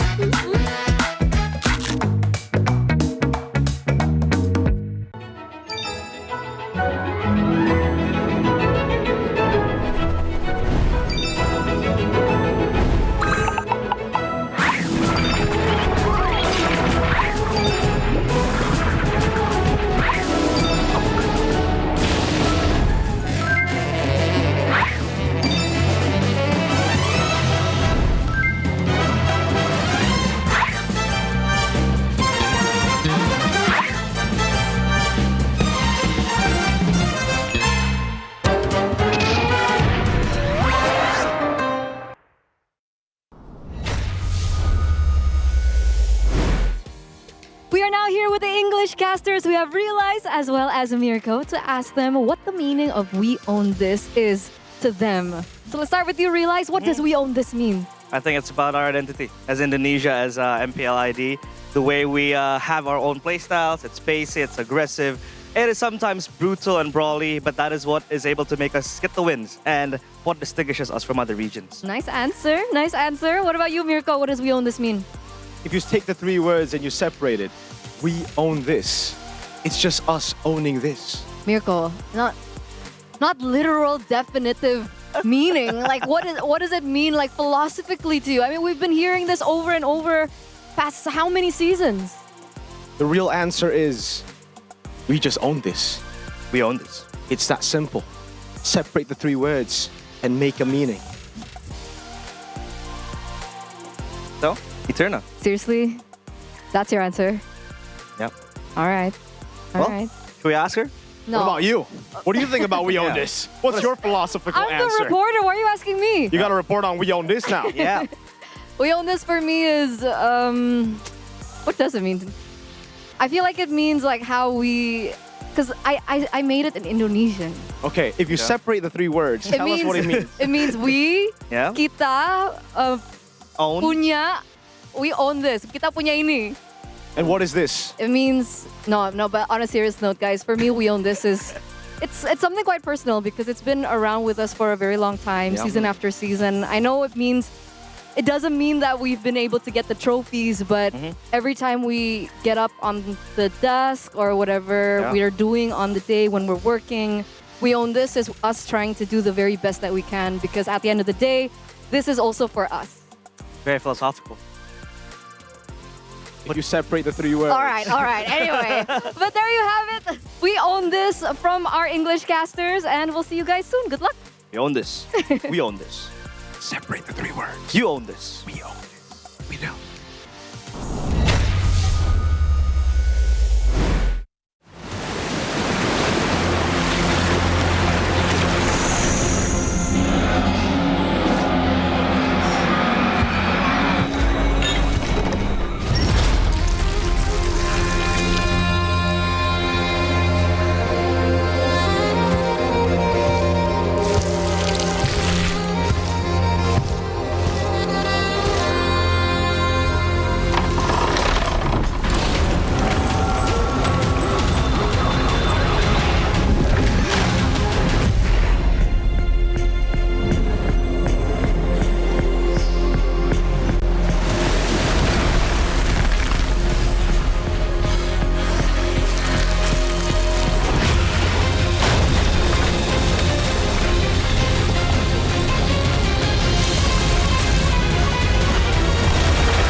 Di dasar samudra, ada harta karun yang dijaga makhluk misterius.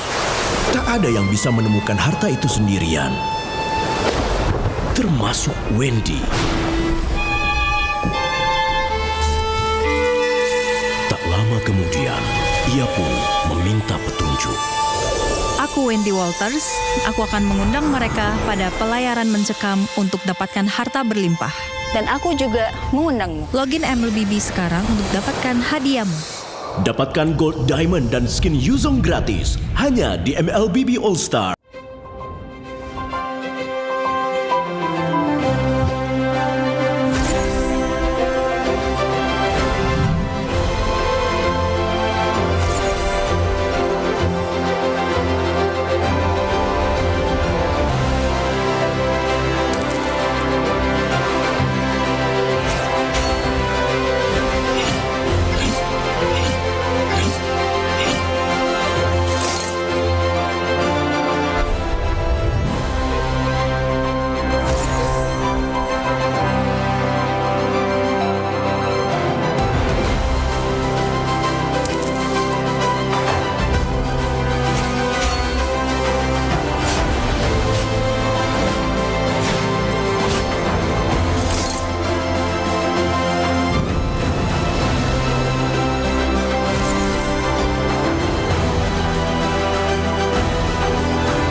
弟よ。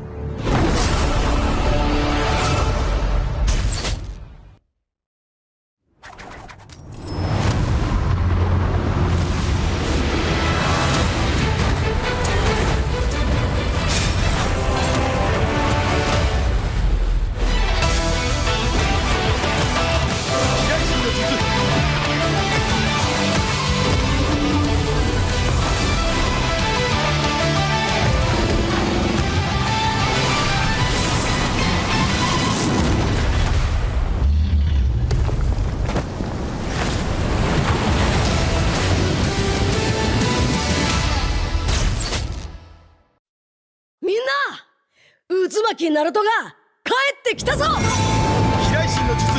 俺ってば父ちゃんを越す火影になる。愚かな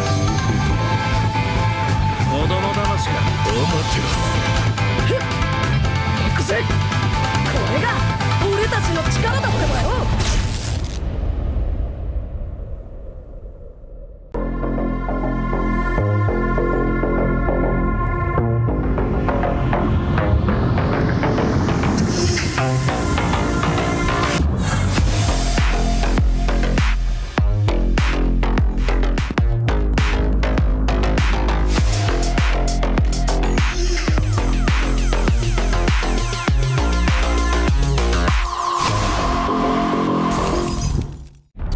Semua hal terus berubah. Dan kadang bikin gue pengen nyerah. Tapi banyak mimpi yang harus gue kejar. Gue butuh support yang konsisten. Biar gue bisa terus naik level, terus berlari tanpa henti. Skin gue banget nih, gue beli aja. Seperti GoPay Games yang setia menemani, walau meta dan gameplay terus berganti. Walau yang lain terus berubah, GoPay Games konsisten ngasih yang pasti murah.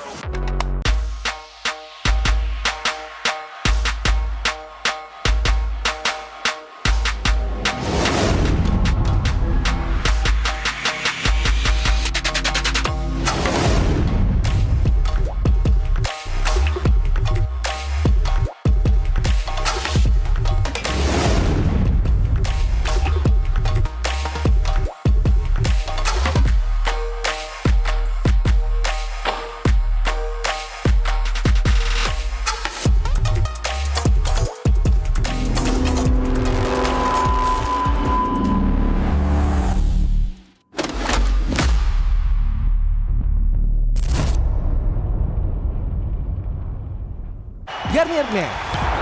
Keringat, minyak, dan kulit sensitif bikin jerawat susah dilawan. Lawan jerawat dengan nyaman bersama. Baru Garnier Men Acno Fight Gentle Gel Cleanser dengan salisilik dan sika.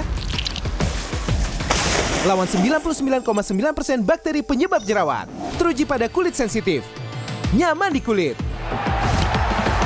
Optimal lawan jerawat. Garnier Men Acno Fight Gentle Gel Cleanser dari Garnier Men. Tak ada hari tanpa mabar. Main nge-lag, kerap buat ku tak sabar. Gimana mau main sampai kelar? Ini waktunya ku bersinar. Okay, let's do it. Game smash andalanku bikin mainku semakin hebat. Pin stabil main makin mulus, rankku fix naik terus. Tukar DG rings, diamond dan voucher game kau dapat.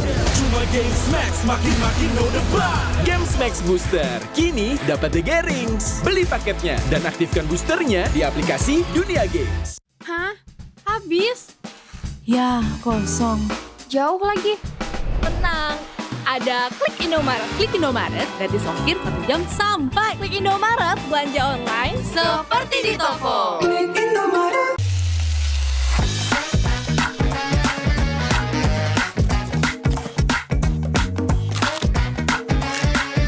Gimana? Enak?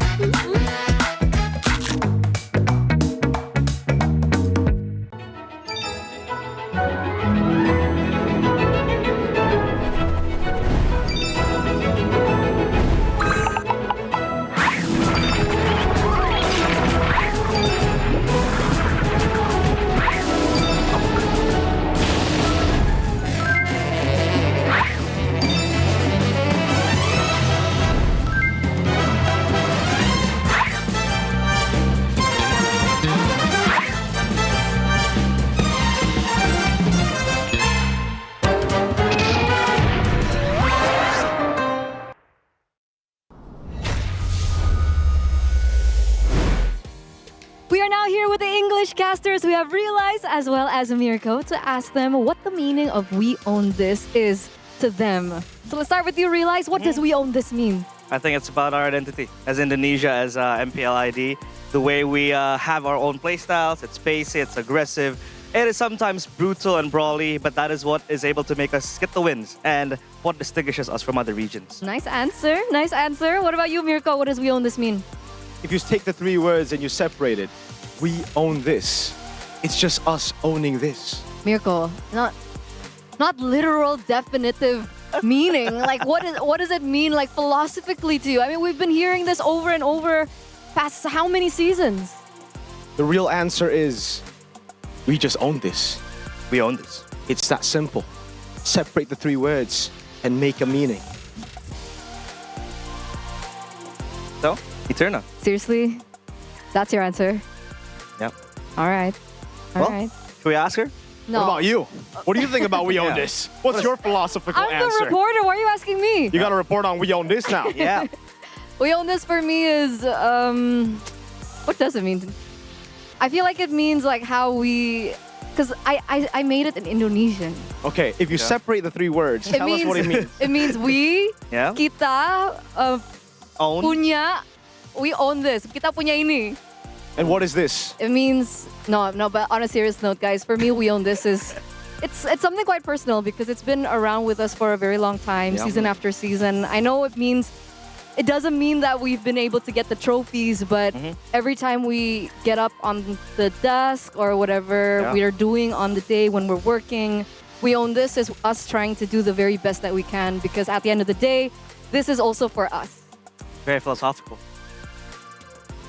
If you separate the 3 words. All right. Anyway, but there you have it. We own this from our English casters, and we'll see you guys soon. Good luck. We own this. We own this. Separate the 3 words. You own this. We own this. We don't.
Di dasar samudra, ada harta karun yang dijaga makhluk misterius.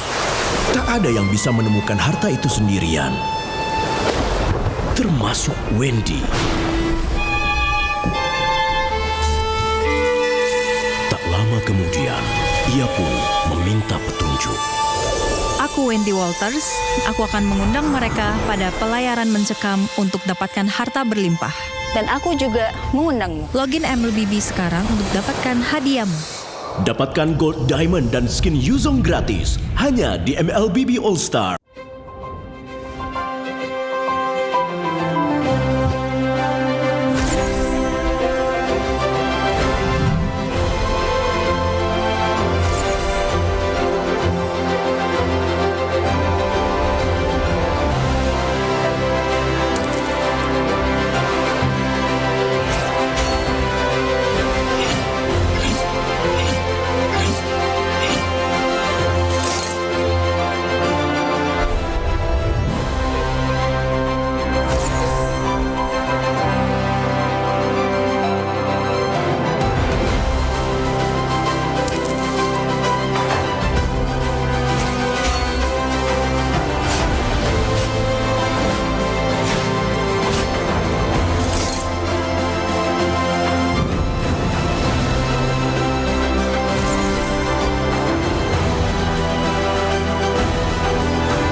愚かなる弟よ。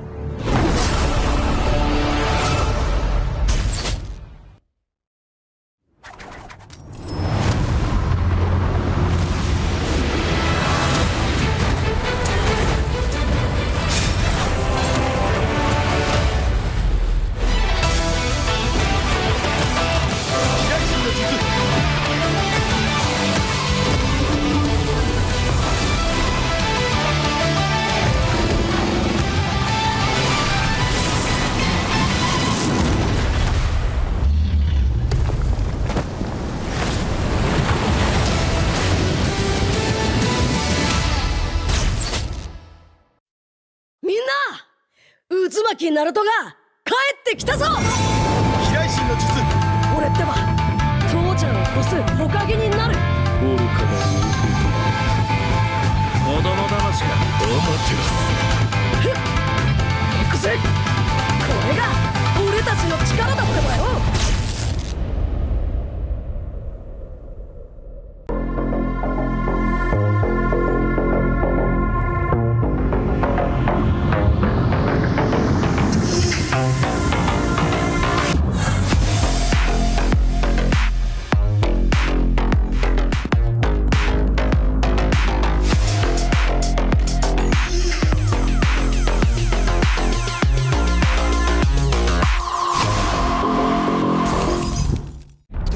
Semua hal terus berubah.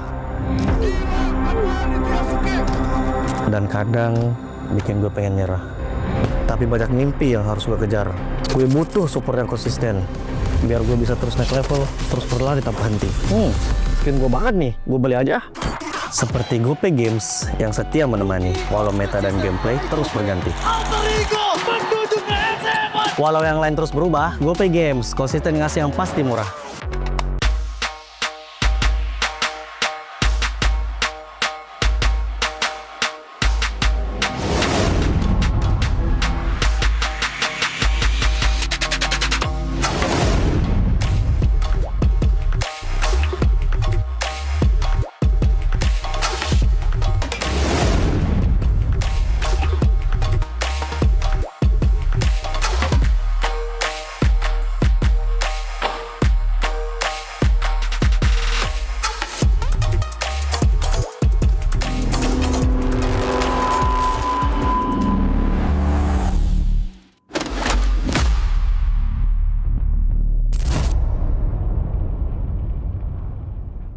Garnier Men. Keringat, minyak, dan kulit sensitif bikin jerawat susah dilawan. Lawan jerawat dengan nyaman bersama. Baru Garnier Men Acno Fight Gentle Gel Cleanser dengan salisilik dan sika. Lawan 99,9% bakteri penyebab jerawat. Teruji pada kulit sensitif. Nyaman di kulit. Optimal lawan jerawat. Garnier Men Acno Fight Gentle Gel Cleanser dari Garnier Men. Tak ada hari tanpa mabar. Main nge-lag, kerap buat ku tak sabar. Gimana mau main sampai kelar? Ini waktunya ku bersinar. Okay, let's do it. Game smash andalanku bikin mainku semakin hebat. Pin stabil main makin mulus, rankku fix naik terus. Tukar DG rings, diamond dan voucher game kau dapat. Cuma Game Max makin no debat. Game Max Booster kini dapat DG Rings. Beli paketnya dan aktifkan boosternya di aplikasi Dunia Games. Hah? Habis? Ya, kosong. Jauh lagi? Tenang, ada Klik Indomaret. Klik Indomaret gratis ongkir 1 jam sampai. Klik Indomaret, belanja online seperti di toko. Klik Indomaret.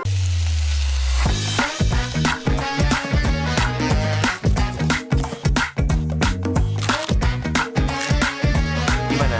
Enak?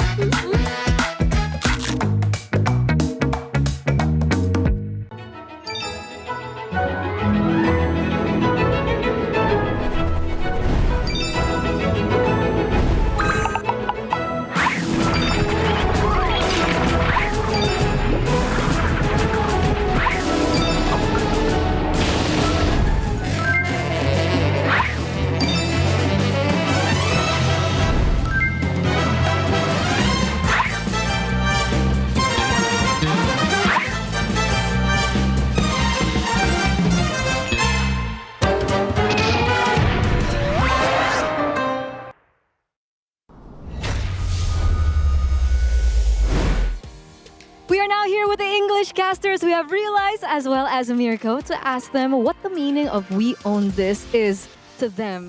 So let's start with you, Realize.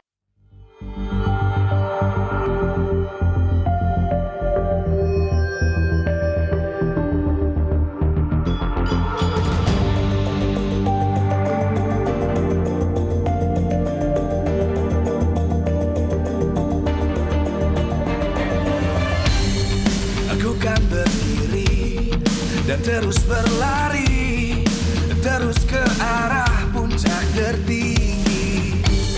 Ku takkan berhenti, hanya sampai di sini. Kemenangan abadi menanti. You know we won't miss if we unite our focus. And if you haven't noticed, we all nyalakan apimu, hadapi semua tantangan, hadang semua serangan, jatuh bukan halangan, bakar semangatmu, janganlah engkau menyerah, kita akan buat sejarah. We all this, we won't miss, we all this, we won't miss. Saatnya beraksi, jalani ambisi. Aku kan menyawakan hari ini. You know we won't miss if we unite our focus. And if you haven't noticed, we all nyalakan apimu, hadapi semua tantangan, hadang semua serangan, jatuh bukan halangan, bakar semangatmu, janganlah engkau menyerah, kita akan buat sejarah. We all this, we won't miss, we all this, we won't miss, we all this.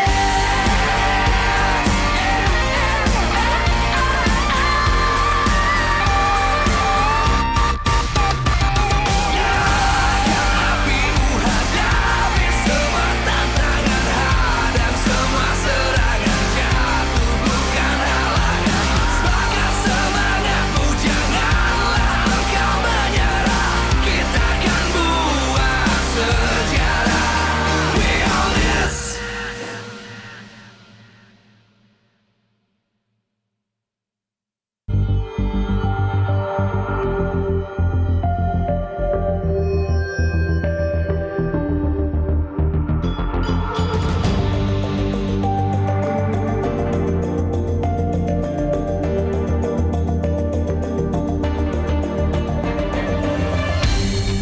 Aku kan berdiri dan terus berlari, terus ke arah puncak tertinggi. Ku takkan berhenti, hanya sampai di sini. Kemenangan abadi menanti. You know we won't miss if we unite our focus. And if you haven't noticed, we all nyalakan apimu, hadapi semua tantangan, hadang semua serangan, jatuh bukan halangan, bakar semangatmu, janganlah engkau menyerah, kita akan buat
Live from MPL Arena, Jakarta.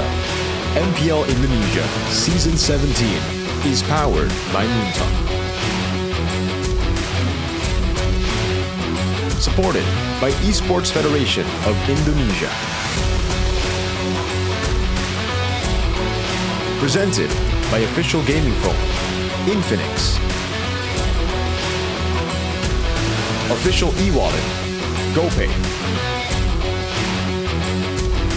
Official gaming chair, Toda. We own this.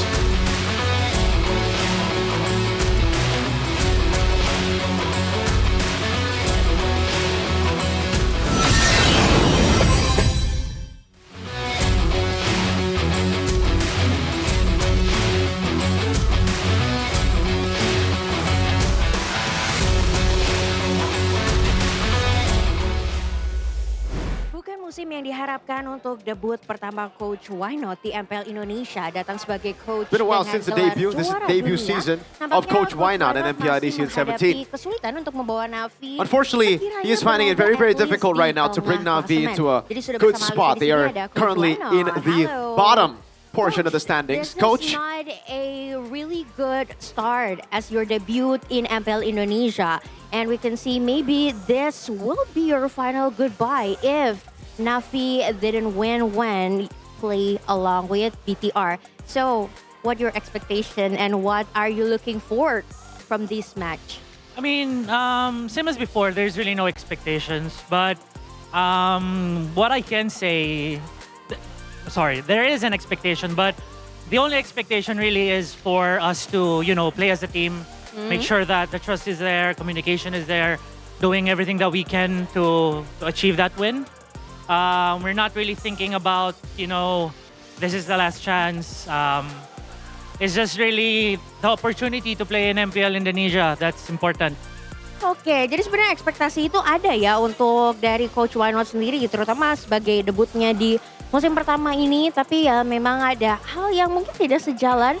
So I would like to ask, before the MPL Season 17 started in the pre-season, there are a lot of interview asking you and you saw Navi's potential. But what is happening here right now? There's something that just didn't click. So what is happening, Coach? I really think it's the adjustments. And basically, I'm still not fluent with my, Bahasa Indonesia. So I think that's a big factor. But, Coach Sheb and I, we have a belief. When a team is failing, a coach needs to look at something that probably is not doing good or a thing that he can add, maybe. So I will never change my stance that the players that I have potential. It's probably because it's something that we really couldn't adapt that quickly to the play style that I want them to have. Oke, mungkin di sini ada sedikit language barrier juga yang gimana coach sendiri berusaha ya sekuat tenaga juga untuk membuat para playernya juga bisa beradaptasi dan membuat satu kesatuan tim yang memang utuh tapi memang ada beberapa hal yang diadaptasi tadi yang mungkin belum sesuai in place-nya juga. But coach, you make a very big decision previously on the last match because you changes two player which is Zeon and Jize, replacing Okir and Shife. Why are you so confident changing them in the last blood of your game in the season? Well, for me, all of us, management of Navi, even the players, we really believe in, the skills of the two players that we played yesterday. So for me, it was more of a win-win. If we snatch that win, it's going to be very big, right? Because it's against Kelra, the matchup against Sans. So, kind of risked it. But, we were actually quite happy with what happened. I mean, sad because we lost. But with how they played, wasn't that good. But what's important is how they played as a team. Oh, oke. This is very interesting karena kata Coach Wynot sendiri sebenarnya pasti perubahan itu akan selalu ada, apalagi kalau kemarin yang bisa dihasilkan adalah suatu kemenangan, apalagi match up-nya melawan Kera, melawan Kyrie yang kita tahu ini salah satu big player juga, tapi ya mungkin ada beberapa hal yang masih perlu adjustment dan mungkin kita bisa melihat hasil yang kemarin. Namun hari ini, today Coach, can you maybe share to us what your evaluation during this season? What's something that is the most crucial part to be improved maybe in the next match, next playoff that hopefully maybe you can make it in a playoff or maybe for next season? Well, yeah, I mean, hopefully. But, really at this point, we just want to play our games because we're in a position wherein, we're hoping other teams would lose. And that's very unrealistic, right? So as far as our team is concerned, we're more focused on what we can do, improvements that we can do. So it's more of the long-term goal. Okay. The things that we failed to capitalize this season, hopefully we can work on during this off-season. So by next season, we're more ready.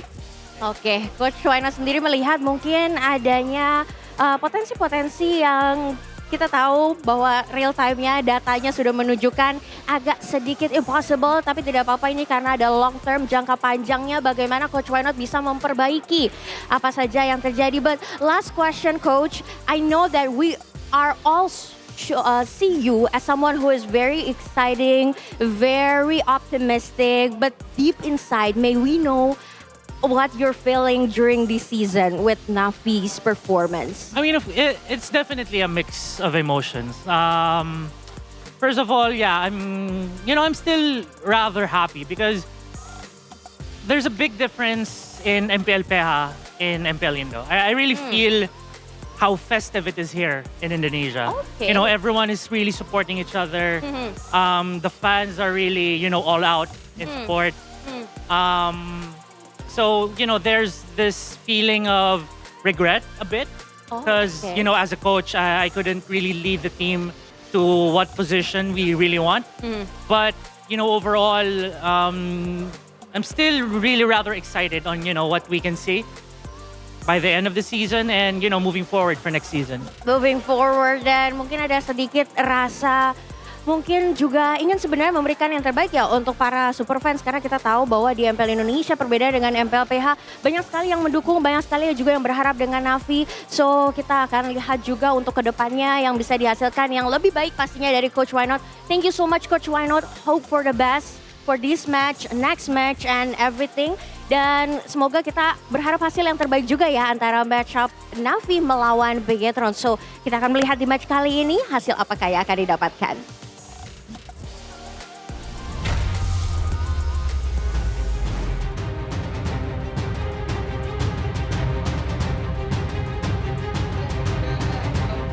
The bloody week this time around, match number 2 in this closing day of week number 7. Navi versus BTR. We've seen BTR giving away points to RQ, so maybe we're gonna see the same here with Chef in here, Mirko on my left, Connie on my right. But obviously we're gonna shout out our sponsors first. MPL Indonesia is powered by Moonshine, supported by PBSC, presented by official gaming phone Infinix, official e-wallet GoPay, official gaming chair Todak, powered on esports Kanye, Bayu, Dunia Games, GamesMax, OnePlay, and our supplier IndieHome, Click in the Mart, Yummy Choice, and Aqua. Man. BTR, with the looks, with the track record that we have currently, in the last matches that we played or we've seen, where do you see this going, Mirko? I see it going the way it's gone, the same way it's gone the last 2 matches, getting a 2-0 loss. I think that's what is in store for BTR if they keep drafting, if they keep playing in the same way that they've been playing and drafting the last 2 matches. So there needs to be some big changes. Listen, for me, it's so simple. You have a star-studded lineup. Don't have any more gimmicks in the draft. Don't have random stuff. Don't go for cheese picks. Don't go for one-dimensional comps. You have a team that can carry an XP in mid, in jungle, in gold. Use that to your advantage. Just play the meta game, dude. Let the players do the work for you.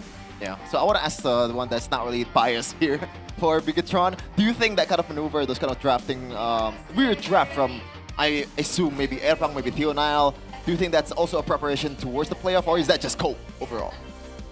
This is a good question, because feels like so. Maybe Airpong, right? Well, before that, right? Against RRQ, it was still Airpong. It felt like they were, cooking something up. They didn't really work out. They took a loss, but then they tweaked it, right? They changed their coaching staff. And so it's not really an experiment. And we got to check, though, BTR, what do they need to do to avenge their first leg loss? So, again, their form, right? They lose to RRQ. They lost again. They lose again against DLID. And now, V, if they're able to bring Cars Power Zero, I feel like that's the key. Interesting. I thought it was going to be a clearer answer in what are the numbers here, Miracle. It seems like you're signaling a number there. I am a number C kind of guy, man. Number C. Use a comfort draft. Don't try to be unpredictable. Don't try to be crazy. Don't try to be loco, man. We could try to not know to be loco, and their team is like, you have such a good lineup. You have a roster that should guaranteed be a top 4 contender in the playoffs, right? I would even argue in our regular season, like it's second or none. I agree. See, I didn't want to go full bias there, but I agree. They are top 2. Ukir, are you back? Oh, why not? Why not? Doesn't seem so. Doesn't look like he's... oh, is he doing the scuba? Never mind. Is it scuba or is it Kichao? I'm not sure at this point. Winner goodbye for Navi. Man, in the previous interview earlier, Gani, you can see the light in Navi, in Wynut's eyes are gone. Compared to the first day that he is in MPL, so winning happy 2-0 against RQ, he was full of hope. This time around, it's like the eye bags are there. He looks a bit more, I guess, like not really motivated currently. Yeah. So really motivated. They gotta keep it up. They gotta change. Oh, there he goes. Oh, he's motivated. Look, he's still emotive. He's very animated. Next to Ukir. Whoa. Will you play today? That's a meme potential, but we want to remind you guys that Navi must win all of their remaining matches. Oh, wow. That is a tall task, especially if you're up against BTR. I mean, it can go both ways for BTR. If Navi lose and EVOS win against the LID, Navi will be eliminated. And that match, EVOS versus the LID, will be played after this. So potentially, we're going to have 2 teams out of the playoff contention today. It's very, very scary here because for Navi, they got to win all their matches, but also they got to rely on EVOS to be beaten up by TLID, and then the story can continue. But yeah, for Navi, it's just so weird. They have good components as well, I would say. They have components that can actually make them a top 4 team.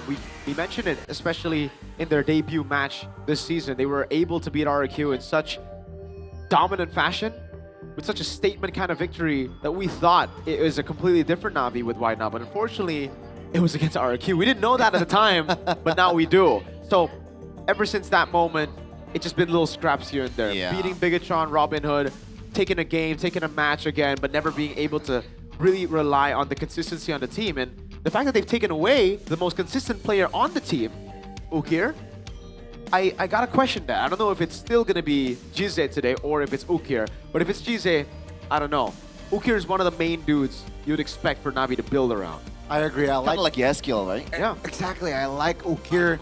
And again, on the topic of Navi, last season was their best run. So the follow-up wasn't there here, especially for Season 17, unfortunately. We're gonna see these 2 teams doing a ping test. Let's see them yap with each other. Main banyak lu, Jumor. Lo main banyak ya? Iya, tapi sacrifice is proof of love. Aman banget, Gun. Kalau berkorban buat musuh mah. Buat teman. Buat teman ya? Ya, aman banget, Gun. Reset ya, Gun ya. Aman-aman banget, guys. Yang penting match hari ini nih, Gun, lawan Navi. Yang gue tahu sih kita gara-gara Geek tadi menang lawan RRQ, kita setuju. Terlebih lagi, kita leg 1 kan kalah kan lawan Navi. Jadi ya semangat ya, Gun ya, lu ya. Kalau mati banyak lagi, ya udah sih, nggak apa-apa juga sih, Gun. Asal ada tujuannya, ada tujuannya kan. Jadi kita harus jangan berkorban buat tim aja, buat musuh aja sih gitu. Ya. 2 over biasanya kita hari ini, boy. Iya. Let's go. Ji, gimana nih Ji? Minggu ini kita lawan BTR sama Onyx nih. Iya nih Put, berat. Lu gimana nih? Ready nggak lu lawan Moreno? Ready dong. Lu gimana nih? Ready nggak lawan Eman? Ready banget dong. Kira-kira lu bakal pick apa nih buat lawan Moreno? Pick Nana. Bagus sih Nana. Ya lu bakal pick apa lawan Emon buat di laning? Kayaknya apa ya? Harit kayaknya, Harit kolom. Lu udah ready banget gak nih? Ready banget dong. Kita menangin ya, soalnya leg 1 kita menang. Leg 2 kita harus menangin juga dong. Aman aja, leg 2 kita menangin juga. Ji, kira-kira gue boleh dualen gak nih Ji? Boleh dong, ambil aja Bud. Soalnya lawannya Eman Ji, takut gue Ji, harus kaya Ji. Harus kaya ya? Iya, nanti bantu gue dualen ya. Oke, aman aja, nanti gua pegang rivernya Bud buat lo. Udah lu setengah god lane aja. Huh. Yeah, seems like there's a lot of conversation between the two rookies, the two newcomers of Na'Vi about Eman. And rightfully so, because he has been dominating the gold lane in MPL ID so far until Kellera came He's still my GOAT. He is still your GOAT, but unfortunately your GOAT is stuck with the robots. Yeah, he's in robot jail right now, unfortunately. But does that mean Jize and Xeon are playing, or is it just like a curveball? Did they put them in the ping test, but you know, sub them out just so that BTR, the rest of the people here, expect Jize and Xeon? I think we're gonna expect Jize and Xeon here. Wow. Well, we're gonna have our answer immediately here, starting for Bigatron by Vitality. They have some choices, but I don't see a reason why you would want to go away from this winning lineup. Shogun, Niall, Maestro Moreno, Finn, and the Red Raider, Eman. The same 5 robots that will be deployed. Again, not in form. But let's see. With the new coaching staff, perhaps they might find their rhythm here. They need it to bring momentum. It is Bigatron by Vitality. Bigatron by Vitality. They've been looking inconsistent. They've been looking like their playoff form. Absolute chokeness is the form. But let's see if they can regain the form they had early on in the regular season. They can recover from those losses. On the other side, Na'Vi, a lot of hopes coming into the season, but they need to win all of the remaining matches that they're gonna play after this. Cars, Andoryu, Cheese, and Xeon will be fielded, plus Apro in the roamer.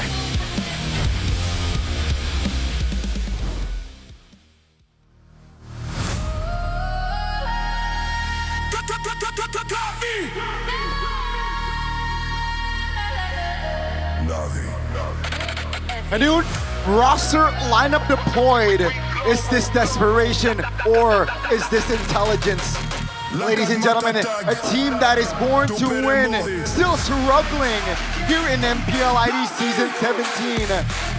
Let's see if they're able to find their form here. Let's welcome, it is Na'Vi! Still with the 2 newcomers, Xeon and Jize. No Ukir, no Shibe. Actually, I didn't even see Shibe in the back rooms. Might be something going on in the back rooms, but these are the one that's gonna be deciding who or like which heroes will they draft. Fional and K-Dot, the new assistant coach of BTR. No more Airpang. I think Airpang at this point is more of a shadow analyst, just like that dude in Philippines. But speaking of that dude from Philippines, we got Why Not as the one who's controlling the helm. And Jack Lee. And Jack Lee. Jack Lee, our movie star. 2 movie star combined. Yep. Okay, so let's get back to business here. BTR have been trying some very, very unique drafts here. They tried the Harley Kalea Beatrix in the last game. It did not work out. So I really wonder if they're just going to go back to comfort picks, or rather more reliable combos. Like if you want to go Harley in combo with something, maybe the Gorge, something we've seen work for Onyx yesterday against Na'Vi and for Evos. So let's see the audience topic voting by Infinix GT50 Pro. Whoa. Bring unpredictable. No, gameplay. they want BTR to lose. Opposite of what you're trying No, to guys, stop propose, it. Miracle. No. If you want to play that way, you just try to make them choke. I think that's what they want, though. I think that's what the viewers want. Yeah. More teams that can still get to the playoffs, it equals to more fun, Connie. A lot of fun, right? A lot of fun. Onyx hates fun. What do you mean Onyx hates fun? If Onyx really likes to have fun, they wouldn't be in the first place right now. Here's the thing. They're having fun and they're still at first place. So what does that tell you? Community.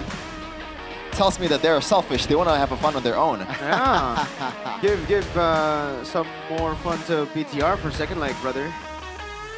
Oh man. The cold-blooded jungler, number 3 in total kill average damage, number 1. So you can see this is, you know, in a way not really cold-blooded, especially in the early game. Yeah. If he gets his Leo more too, definitely will boost up his stats. The thing is, for me, it's just really weird. Niall just doesn't really look like himself the last 2 matches.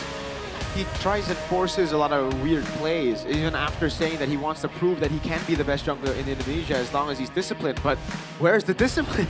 It's been going in, it's actually looked like he's been even more heated, which is not the best. Like, he's known to be the cold-blooded jungler. That's when he's at his peak. So I think they gotta stick to that. Meanwhile, for Andoryu, the nightmare, interesting there.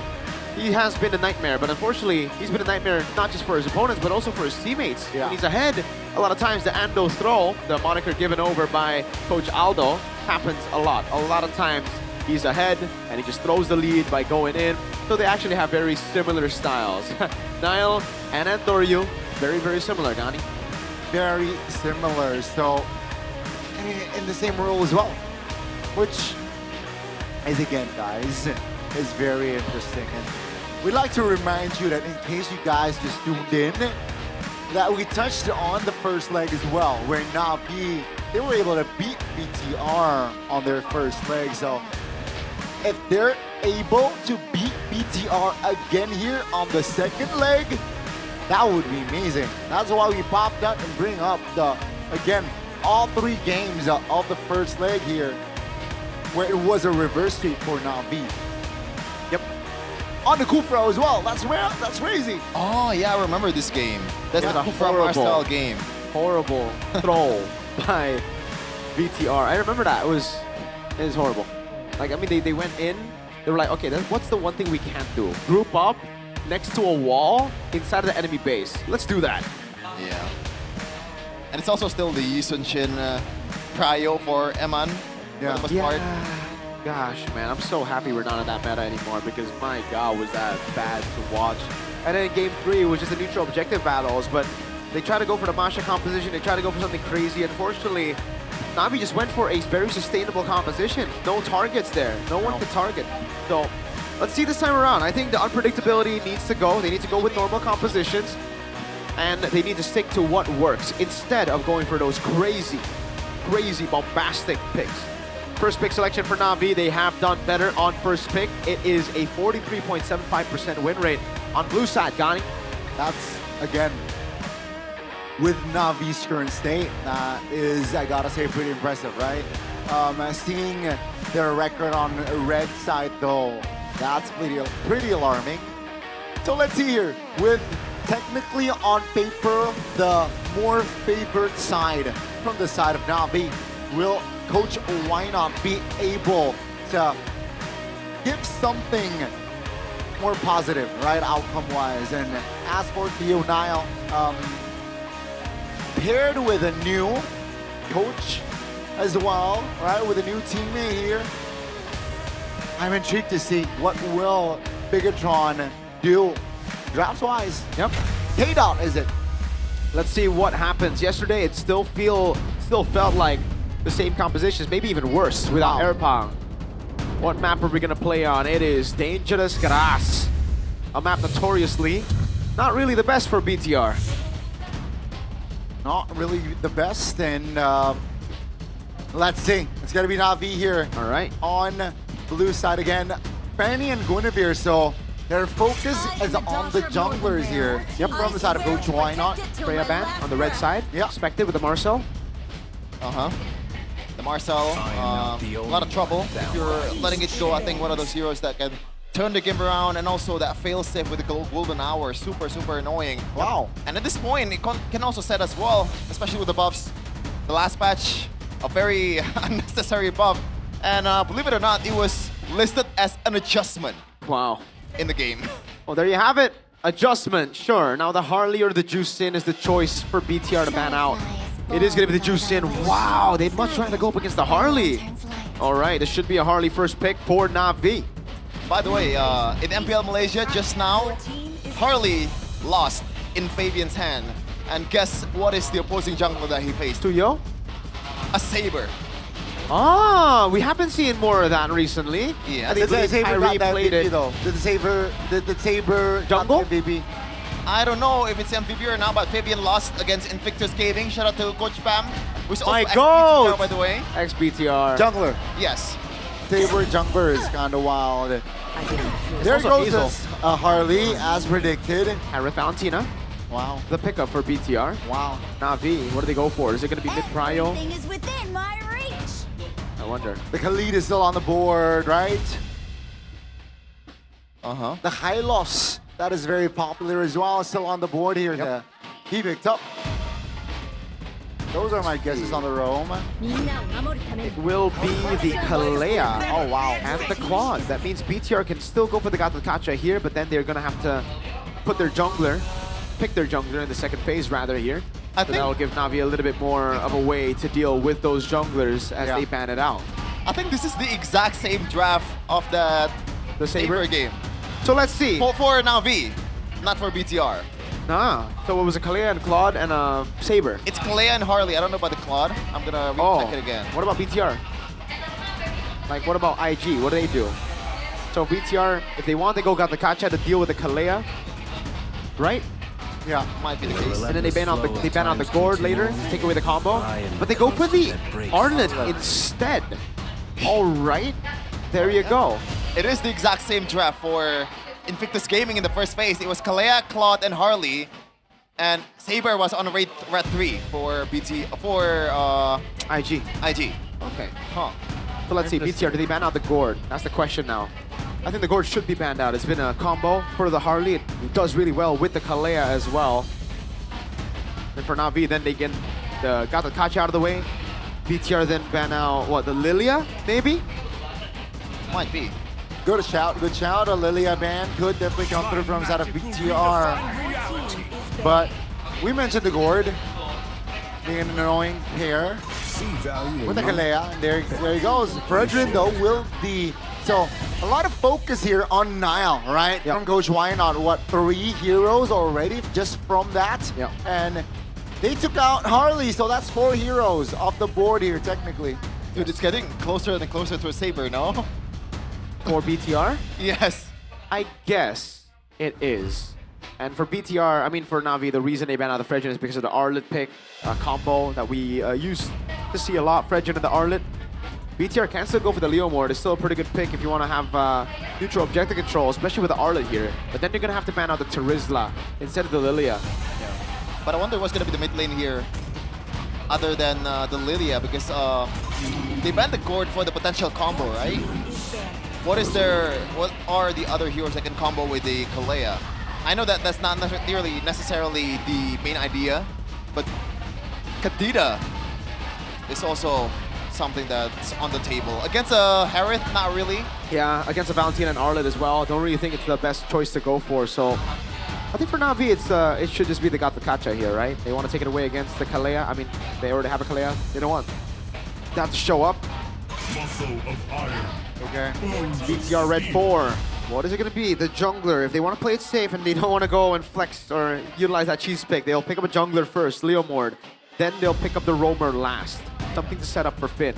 But if not, then they just go Khalid and get the Cryo. Then, yeah, maybe they go for something bombastic in the jungle.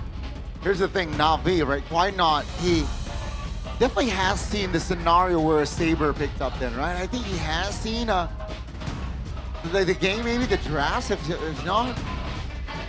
If he's really copying it like pick for pick. But let's see here. You're right, red 4. Might just be something like a high loss for Finn here. I like the Hylos. Hylos, Khalid.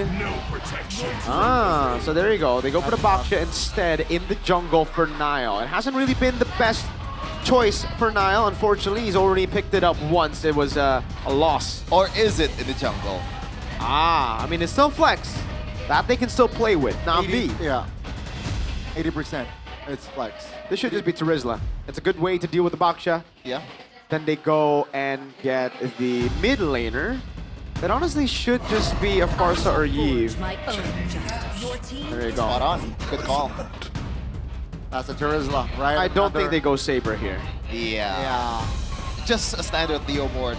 If it's a jungler, but if it's a roamer, then it's just a high-loss, no? Just run everyone down from Na'Vi. Could be a Hilda too. Oh, Hilda is pretty good, especially Dangerous Grass. But I like Khalid, dude. Against the Harley as well. I think the Khalid works as a better pick. Yeah, especially with the Baksha, right? You just get mid-prio, rotate together with the Baksha, get the lead, invade early, and snowball out of control. I don't know, I'm more of a Hilda kind of dude here. But we'll see. What do you think? You're the roamer here. You know what? Against this sort of composition, it's gonna be the Baksha roam, but not with the Saber. Interesting. That's a curveball right there still.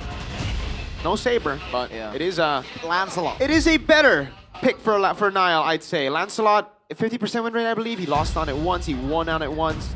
More carry potential as well. And the Terizla stonks are going down, right? Because of that Lancelot pick. All right. Not gonna work out as well. I agree, because it's not a Baksha jungler. So is it gonna be a good flex or a bad flex for BTR? Seems like the statistics definitely prefer Na'Vi by a landslide. 8.1 in lineup rating. Look at that, and though. 2.0 counter index. Moreno, that's a lot. Going for the same battle spell as Rins yesterday. Remember That's Valentina Kalea? He went for Flicker and he got schooled by El Momento. You want to play with the Micro Man, and he is the Maestro Man. BTR versus Na'Vi. Natus Vincer needs to secure all of their matches from now on. So it is now or never. Land of Dawn will be the witness. Ladies and gentlemen, again, Na'Vi's life, or chances to playoffs are at stake.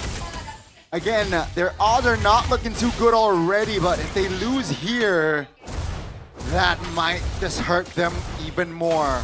Let's see if the Red Robots, who's not in form, are able to deliver today. Let's see. Quick emblem check here, all across the board. Everything's quite normal. Shogun with the Brave Smite. Yeah, nothing interesting in the emblem department. At least not yet. Maybe when the emblems by Bayou show up, we'll see a bit more. Moreno is actually the one who takes the Lethal Wanderer here. And Iman picks up the Gold Crab. Yeah, not a good matchup with the Claude against the Harley. In terms of the Gold Crab take, because the damage with the Chrono Dash and String Vision What? outweighs. Is that real? Is that a mistake? Or is that... I mean, it is adaptive pen that you get on the Marksman emblem. You do get a little bit more attack speed. Yeah, it is for farm, man. I'm telling you. Okay. I mean, I like it. I'm a Marksman emblem connoisseur. Definitely. And that thrill from the Claude and also Festival of Blood, just want to stay in the lane and try to hold on against the Harley. Niall, already level 4. A 3-member rotating towards the mid lane. That's Afro. First it down. Now looks for the execution. Could not find the finishing touch. BTR and Na'Vi still killless. Yeah, but looks like BTR was able to use the early kill pressure well here. But Finn, no deadly magic just yet. Don't want to pull the trigger towards a Baksha. Yeah, especially with Revitalize. Quick take though. Shogun's going to get 4 quicker than Cars after that one. Huh. No one's taking the mid lane EXP, well, mid lane minions right now from the side of Na'Vi. They just want to set up for the neutral objective, knowing that Cars is already level 4. Yeah. GZ is still 3 though. Yeah. What is this? They don't rush it too. And Shogun's just missing out on quite a bit of waves down below. He doesn't even care. No one's there to soak it up. Moreno steals away the penalty zone. This is not a good set up here from the side of Na'Vi. Bigatron are looking to grab more ground. They're on the turtle already, and looking at the Harley, Andoryu here, still on the purple, so this might be just a free turtle for the Red Robots. I don't understand the idea between just letting go of the mid lane minion. I can understand BTR's side because they already level 4 most of the part. Yep. But GZ was super late to the 4. I agree. I don't know what happened there. He just rotated it in to try to get a utility pick off, I guess. Oh, Gani. Goners. Oh. Gani. A 2-1. You won. I'm a Na'Vi Nation. You're a Na'Vi Nation. I'm a Na'Vi Nation, baby. You are since birth. You're a Natus Fincer fan. Got a thing for yellow, man. Onyx, Na'Vi. Okay. Now, nothing much going on so far, despite all the early kill pressure with the Harley, with the Baksha 2. A very quiet game. Not really what I expected. And if it's a quiet game, who does it favor, right? I think it actually favors Na'Vi a bit. Yeah. With the Claude, with the Forza, and the Harley, they are going to scale up to be monsters. But the thing is, it hasn't been the quiet you would expect for Na'Vi. The quiet you would expect for Na'Vi would be maybe a trade on the other side, getting gold. The thing is, they have just been giving these neutral objectives, well, neutral objective, it was singular, only one, for free. There was no contest. And they do realize it's Lancelot against the Harley, so that's already a disadvantage. Navi wants to play this as long as they want to. Afro, don't pulls the trigger. Finds a 3-man knockup. That's a Tsunami Slam infested. Take a look at the damage though from Nile. That's first blood. And then instantly a double. And now goes in again on towards Andoryu. Not going and not forcing this time. That's already an expensive double. I don't know what Cars was waiting for, the penalty zone. That was huge. He was hit by the Shield Unity right as the Tsunami Slam came around, so it was delayed, and he just decided, okay, I can't go for it. I think he had a chance to just immediately follow up with the penalty zone, no? But maybe my eyes was wrong, but we'll see after this. He could have, he could have. Yeah. With an early lead, 1.6k, and Nile is just putting on the pressure here. That's a lot of damage there taken by the Farsa. Mid lane. Bigatron again on initiative on the turtle. That's going to be Navi Cars. Not able to find the tempo. All alone, isolated there. Bigatron will gladly take the kill. What? Plus the turtle take. I don't get what the plan is for Navi. Like, they clearly sent Cars up there, but they just let it go. No one was in position except for Cars. Apro, I think, didn't even have Tsunami Slam. I know that your head coach to them is why not, but you shouldn't play by the why not kind of rules here. Well, technically, you do have to play with why not rules, but not literally. Yeah. I don't know about that, Afro. A 3v2, stunned up. That's a Tsunami Slam under the turret. Pinso surprise! Shogun! What's an angle? That's a 2-man final slash. That will be the end of the Kalea. But down goes Moreno as well, as he was out of position, so great recovery there. Well, I expect a choke, but not this soon. Yeah, the botched initiation or botched dive coming in by BTR there. Giving a kill to the two targets, the new rookies on the block. Jize, Zeon. Well, technically Zeon is not a rookie actually, because he's been part of the roster, I think, since the Aldo days. Finally getting the opportunity though. Concentrated energy first for Andoryu Miracle. Yeah. It is the James Tanks build. Whenever he's up against tanky boys, he goes CE and then he goes Brute Force Breastplate. Yeah. This is CE. I don't think he goes Brute Force Breastplate though for his next item. So it's just CE into the normal build. Just needs a little bit more sustain. And everything else looks quite normal. War Axe straight into Fury Hammer. I'm guessing it is an endless battle for Nile. Next. So it's not the Albert way to play the Lancelot. We've seen a few Lancelots go, oh sorry, not Albert, Super Ken. Super Ken played with the Brute Force after War Axe. And I would assume against this kind of composition, Brute Force works better against a Kalea, against a Harley. You do need that kind of like sustainability, right? I think he's assuming that there are a lot of bodies up front, which means it'll be difficult for the Kalea to get a hit on him. And he's a Lancelot, so he can't just throw rows, can puncture all around, make it difficult for him. Yeah, technically, but we'll see how it will work out for Nile here as he's gonna drag the turtle down to his advantage. Evan secured that Feather of Heaven, so now this is a big power spike. Yeah, the mid lane has been cleared. Bigatron has Cryo in the turtle now cleared it. That's gonna be Bigatron now looking for a fight. Pull the trigger though by Afro. Flickers defensively. Nile finds an angle to close it out. That's gonna be Feather Extract in the back, but Finn finishes Afro off. That's a roamer. Killing a roamer. And let's take a look at the top lane here. Zeon doesn't join, has not joined. So Bigatron a big win again. Yeah, they hesitate. They hesitate on the wrong time. Oh my God, Cars! Wow! Oh, Tsunami Slam from Moreno. Finn finds an angle to stun and Noryu down under the turret. That's a beautiful engage. Jize, great juke by Nile. To just again nullify the damage coming from Jize. Top lane though will be the only compensation for Navi. What a fight. BTR, Shogun with the final slash, but then it's Moreno using the Chaos to get a Tsunami Slam, a quick one. And it was then followed up. Oh! Final slash again on towards Cars. This time Cars has to flicker, but the damage from the Hereth is felt. That's gonna be a kill under the turret again. 2-man knocked up, Tsunami Slam, no follow-up, and Nile survive! Toward roll! There you go! Nile again keeps on outplaying Navi. I guess it is a risk worth taking, Miracle. Yeah, it's the timing, man. So you can dodge it, but you gotta be perfect on the timing of that Thorn Rose. And Nile just did that. Beautiful composure. This is the cold-blooded jungler we're used to seeing. Man, but for Na'Vi, it's not looking good at all. Even in the previous turtle there, or like the second turtle, that was so weird. The fact that Afro pulled the trigger while everyone is not really ready for that was super, super unnecessary. I agree. I mean, they wanted to get something, right? Unfortunately, they couldn't get him. It could have been a shutdown. It is the endless battle. Afro! Oh, that's a good engage. Whoa! Damage not enough. Moreno still able to sidestep. That's a stun. Afro all alone taken down. Bigatron, will they find more as Na'Vi disengages? And with the Lord up, Bigatron says, nah. Dang. Let's take this Lord 5-4. They didn't have enough damage to kill Moreno? Hold on. He's not even... Oh, Niall. Oh, good dodge. Wow. Spots Andoryu, but Andoryu with the dodge. This should be a free Lord.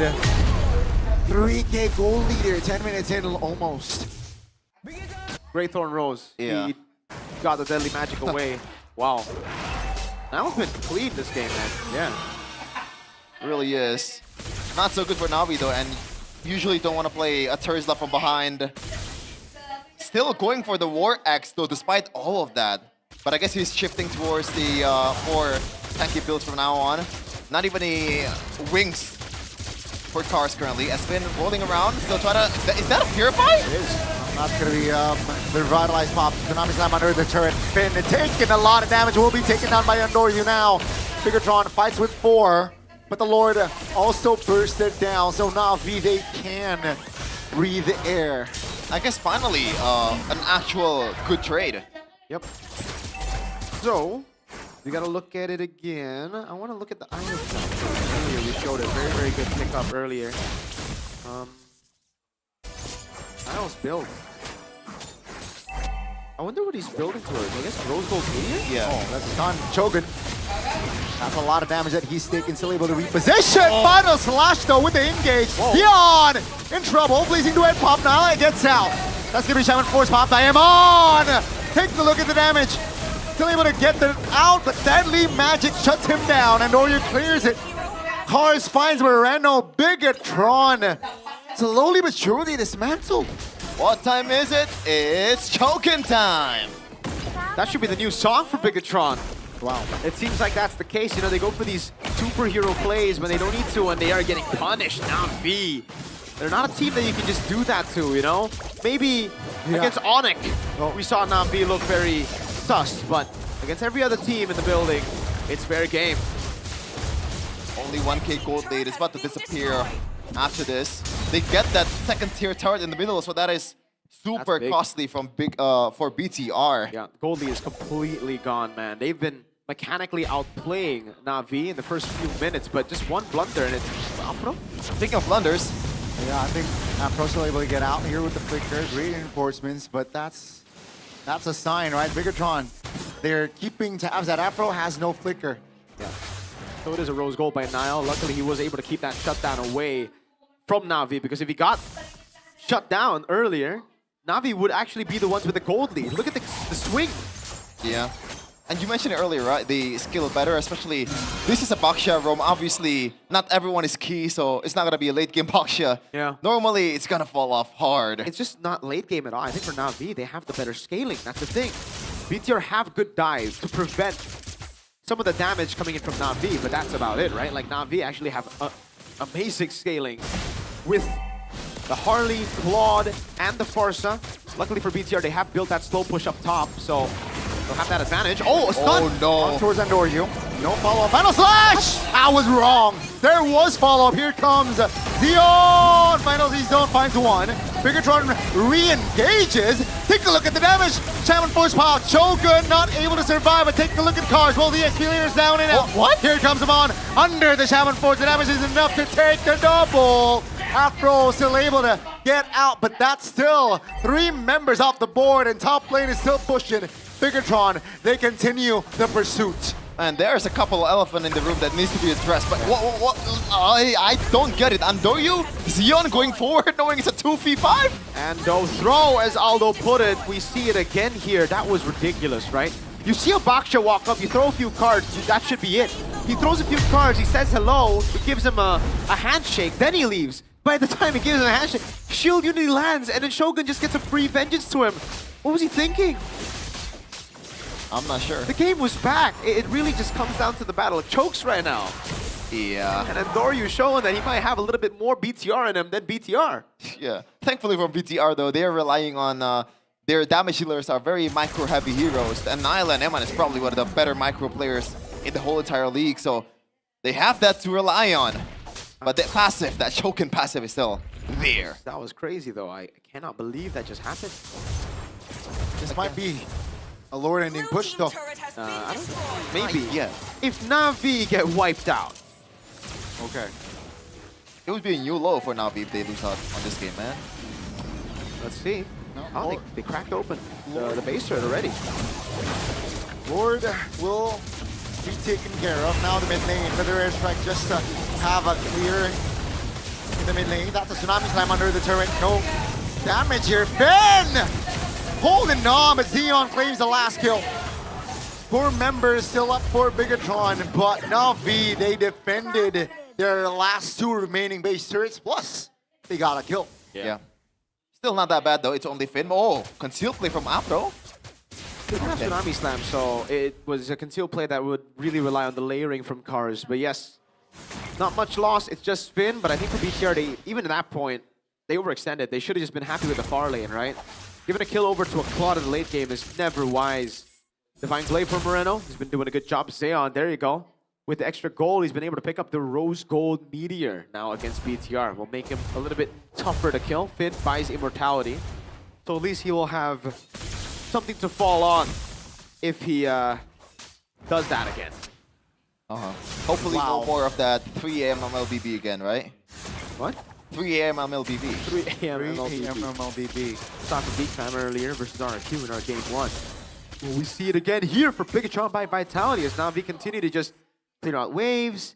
They're trying to deal with the wave up top, and that's the thing for BTR, right? They've cracked open the far lane base turret, so advantage very clearly for the red robots. Yeah. Usually this is also one of the times where BTR is shining, right? Yep. Those flanks, you know, looking at how to approach an angle here. And Moreno even has Tsunami Slam stolen.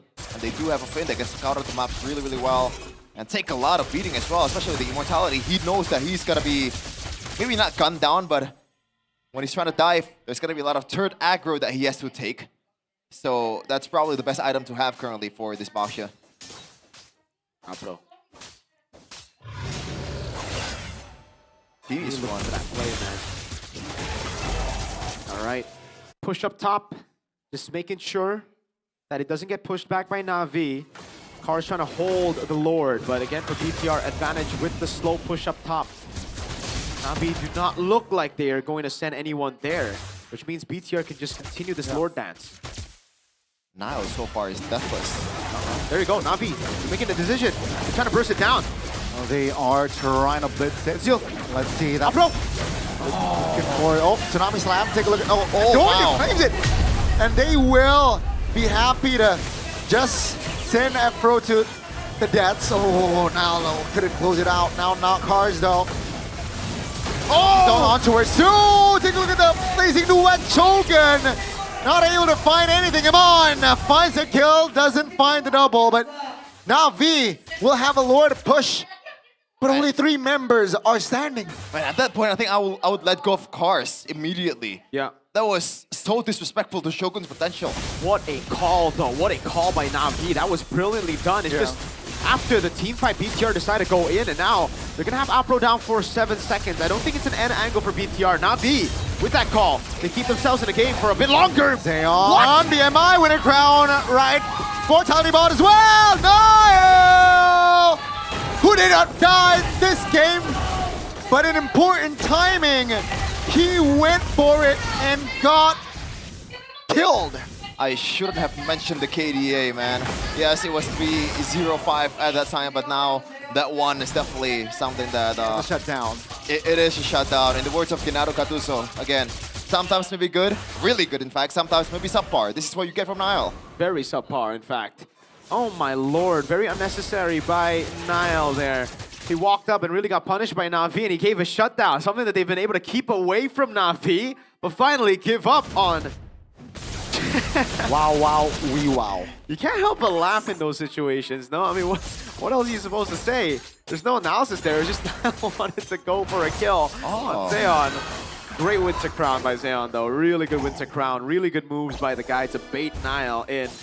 He was a fisherman. Yeah. So it's not a brute force Harley build here. He's just going for pretty much covering all the bases with the Starlium and also the Truncheon as well. And it gets really tough if they lose the tier 2 here, and they are going to lose the tier 2. Zeon's going to get it. Oh boy. Oh, never mind. Oman walks up in time. Economy gone for BTR, but at least they have the map to play for. Yep. It's all about the map now. And again, for Na'Vi, by the way, they're very decisive. Maybe you get now why they actually chose Zeon over Shive. Maybe even Jize over Ukir, right? Because those kind of decisions, usually they would hesitate around those moments. But Jize and the boys, they just went on it. Really good move by Apro. He flickered in, tried to go for Niall. Niall dodged the initial dash with the Thorn Rose, but then he still got Tsunami Slam. And right as the Tsunami Slam came through, and Doryu secured the red tree on the neutral objective. So really, really well played by Na'Vi. They're showing signs of life, and it is now their domain. This is the late game where they've been waiting for all this game. Claude with the Winter Crown later on, a swap. Harley and Farsa. Pretty much almost all of the damage. Oh my god! Holy damage. That was that was a great attempt there. Commendable one. Uh-oh. That is forward here, folks. Oh, you took the Farsa against the Harley. Even going through the Oracle as well, but now they're beeline towards the Lord. I feel like they want to bait out a team fight here. Well, it's saying top lane is slowly pushing for Na'Vi. But it's a slow push for BTR. It's a very slow push, yeah. For BTR. Na'Vi need to just make a decision, no? And that's why they're keeping it so low here. You lose out of the maps anyway. I think it's time to gamble for Na'Vi. Ah, but they don't. Pin? Is that the call? To go on the box, yeah? I don't think that's the right call by Na'Vi right now, but they don't need to rush it. They still have more time to set up. The wave, though, up top is going to be big for BTR. So now is the time, I think. It's very scary. Top lane, and Bigatron says... All eyes on Apro. All eyes on Apro. Pass the flicker. Can he get on Niall again? That's the question. Oh, no. Pin. Conceal, 5-10. Finds one with the shield unity. Take a look at Apro. Finds one, that's the feather edge strike. Oh, Shogun. my God. Shogun finds a 3-man stun. Jize in the back. Oh, the damage is enough. Shogun loses immortality. Down he goes into 5v4. And take a look at the back. Bigatron disengaging. Top lane, though, needs to be cleared by Na'Vi. Yeah, they gotta do the housekeeping before they actually trying to capitalize on that single kill. I think that was actually a good move by Shogun, but unfortunately, all the BTR members are not really in a bit too far, especially with the jungle, how it's built.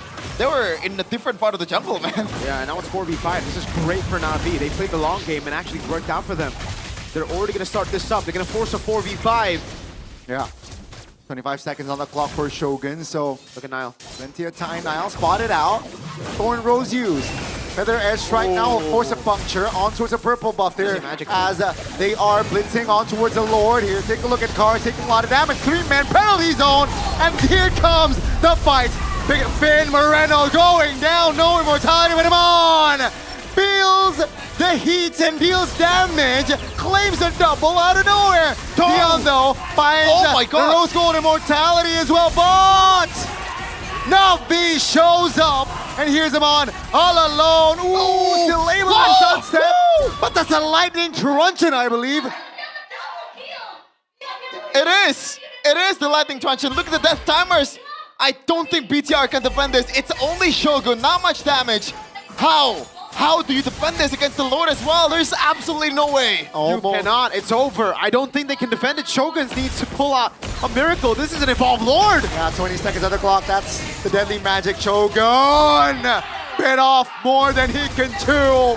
And after 23 minutes of game time, we have a conclusion, and that is Na'Vi taking game numero uno.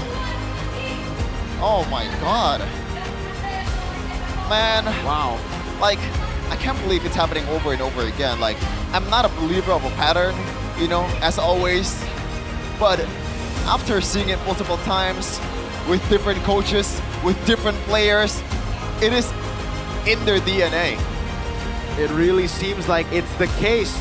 It's just in their DNA. But what's crazy is usually it happens in the playoffs. It's happening now in the regular season. BTR, they're already at 7th place. A loss here will cement themselves at 7th place this week. Pressure on BTR as Navi continue to climb back to playoff contention.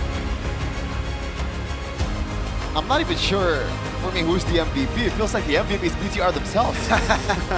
It is quite tough. It is quite tough for this game specifically. Seriously, BTR in the first few minutes, they look like Onyx. Just styling on everyone. Look at the recalls as well. But there's a big but. There is a big but indeed. And they were just not there for it. They were good up to this point. They were good. Back off. But no. Yeah. I don't know.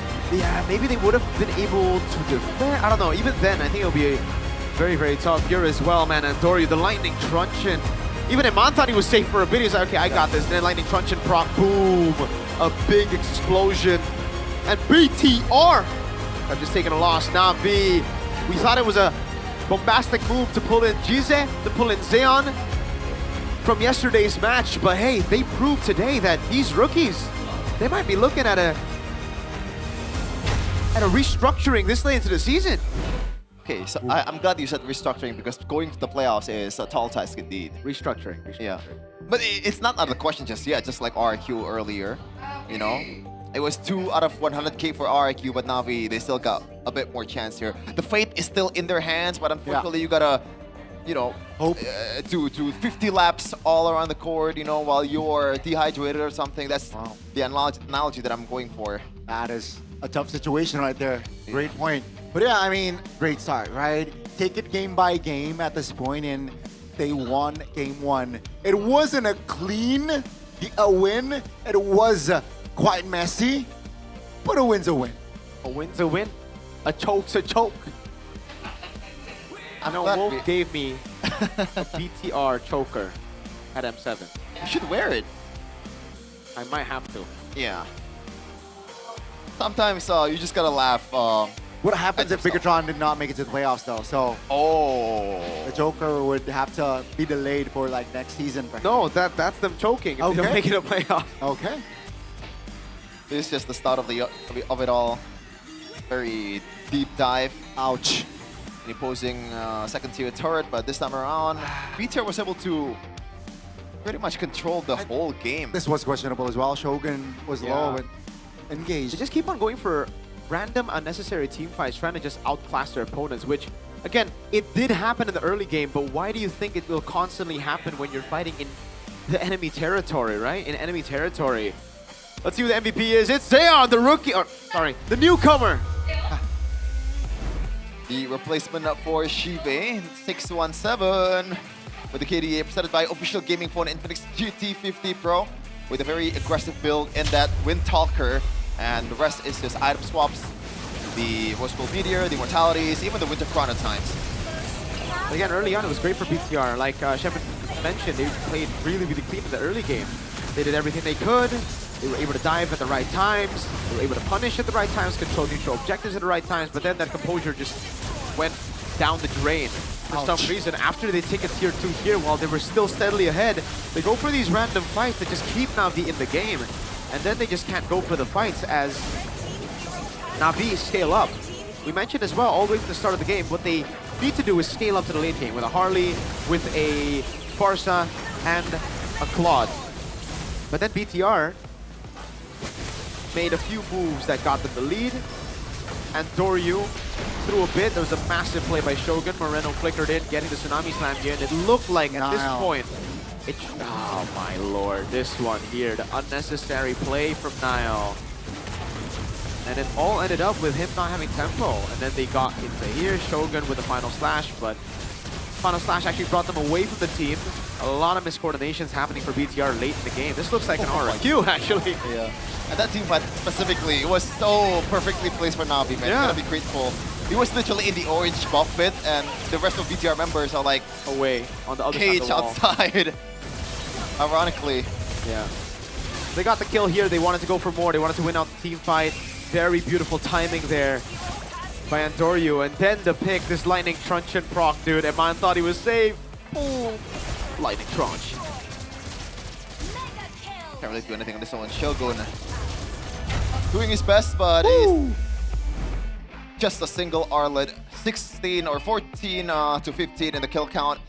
One of the longer games that we have in MPL Indonesia so far. Hey, first series was 28, second 33. series Yeah, I said 23. one of the longer But games. yeah, I mean, I love it, right? Go for more 20 plus minutes. 15-minute games, please. Hey, go for 90. 90-minute. We're going football style, raw. Yeesh! Let's get it. Let's get it. What do you think about the talisman though for Moreno? More mana to play with, cooldown as well, I guess. I'm not a big fan of it, honestly. I think in that position, it should be a defensive item maybe this late in the game, especially considering how close the game was. I don't know. I'm not a big fan of it, bro. Why? You like it? No, I think he's trying to maybe just reduce the cooldown because he is on a Tsunami Slam mostly. But with Inspire and the Bargain Hunter. Yes, pretty much with it goes for all the BTR members, right? They want to go for the more risky build here. And Yes, they know sir. the mechanic can carry them. But this time around, the mechanic kills them. Ouch. No, I think the mechanic carried them. Their decision making killed them. I mean, the mechanics was the one that Nile messed up at the end, right? That's one moment. The mispuncture to the Farsa. Oh, well, I thought like the... But I think ultimately the throws, Yeah. right? Like the Yeah. dive under turret. That was more Now- of decision making for him. Yeah. Like why would you make that call? And then the fight after taking tier 2 top in the purple buffer area. Why is your boy always like is looking for a clip They're farm? not my boy. They're my goats. Your goats. Yeah, my goats are like that, dude. I don't know. They're- Especially Nile, man. Really like the Yeah, clip farm, I have man. no idea. I actually have no idea why they keep on going like that, playing like that. Unlike your boy, Chefin, the geeks. The geeks? Just reading books. Oh, the geeks in game 1 were kind of like this. Yeah. I mean, they did end up winning in the end. So. Whoa. Can't really relate, sorry. Whoa. Oh, And God. I can't really relate to a team that's in the red zone too. Whoa, Oh, right after getting out of the red zone. Rashi, Nah, I'm you're just- getting shots. by Oh, the okay, way. I'm taking shots at the guy on my left, not okay. the one that's not here, Arashi. okay? I'm Okay, Arashi, okay. bro. I mean, Rashi's a red. I don't want to beef with Storm, man. He is proficient in Jiu-Jitsu. Oh, man. He's going to choke you out, bro. Yeah. He's gonna go for my knee immediately. You're weak. Is he go? I mean, he's good at BJJ, man. That's all I can say. Yeah, he likes it too. Navi.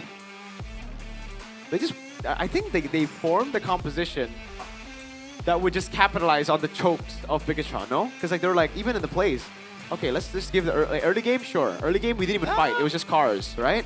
And then they just played the scale. I mean, I want Dion was to constantly trading.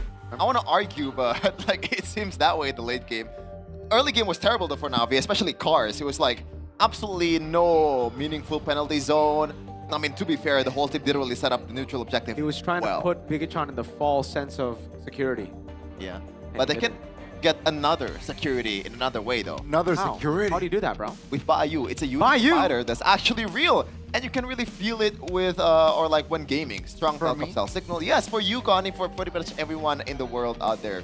Or maybe for Indonesian only. Full 24-hour internet data, push rank anytime, number that stays active forever. Play non-stop without interruption.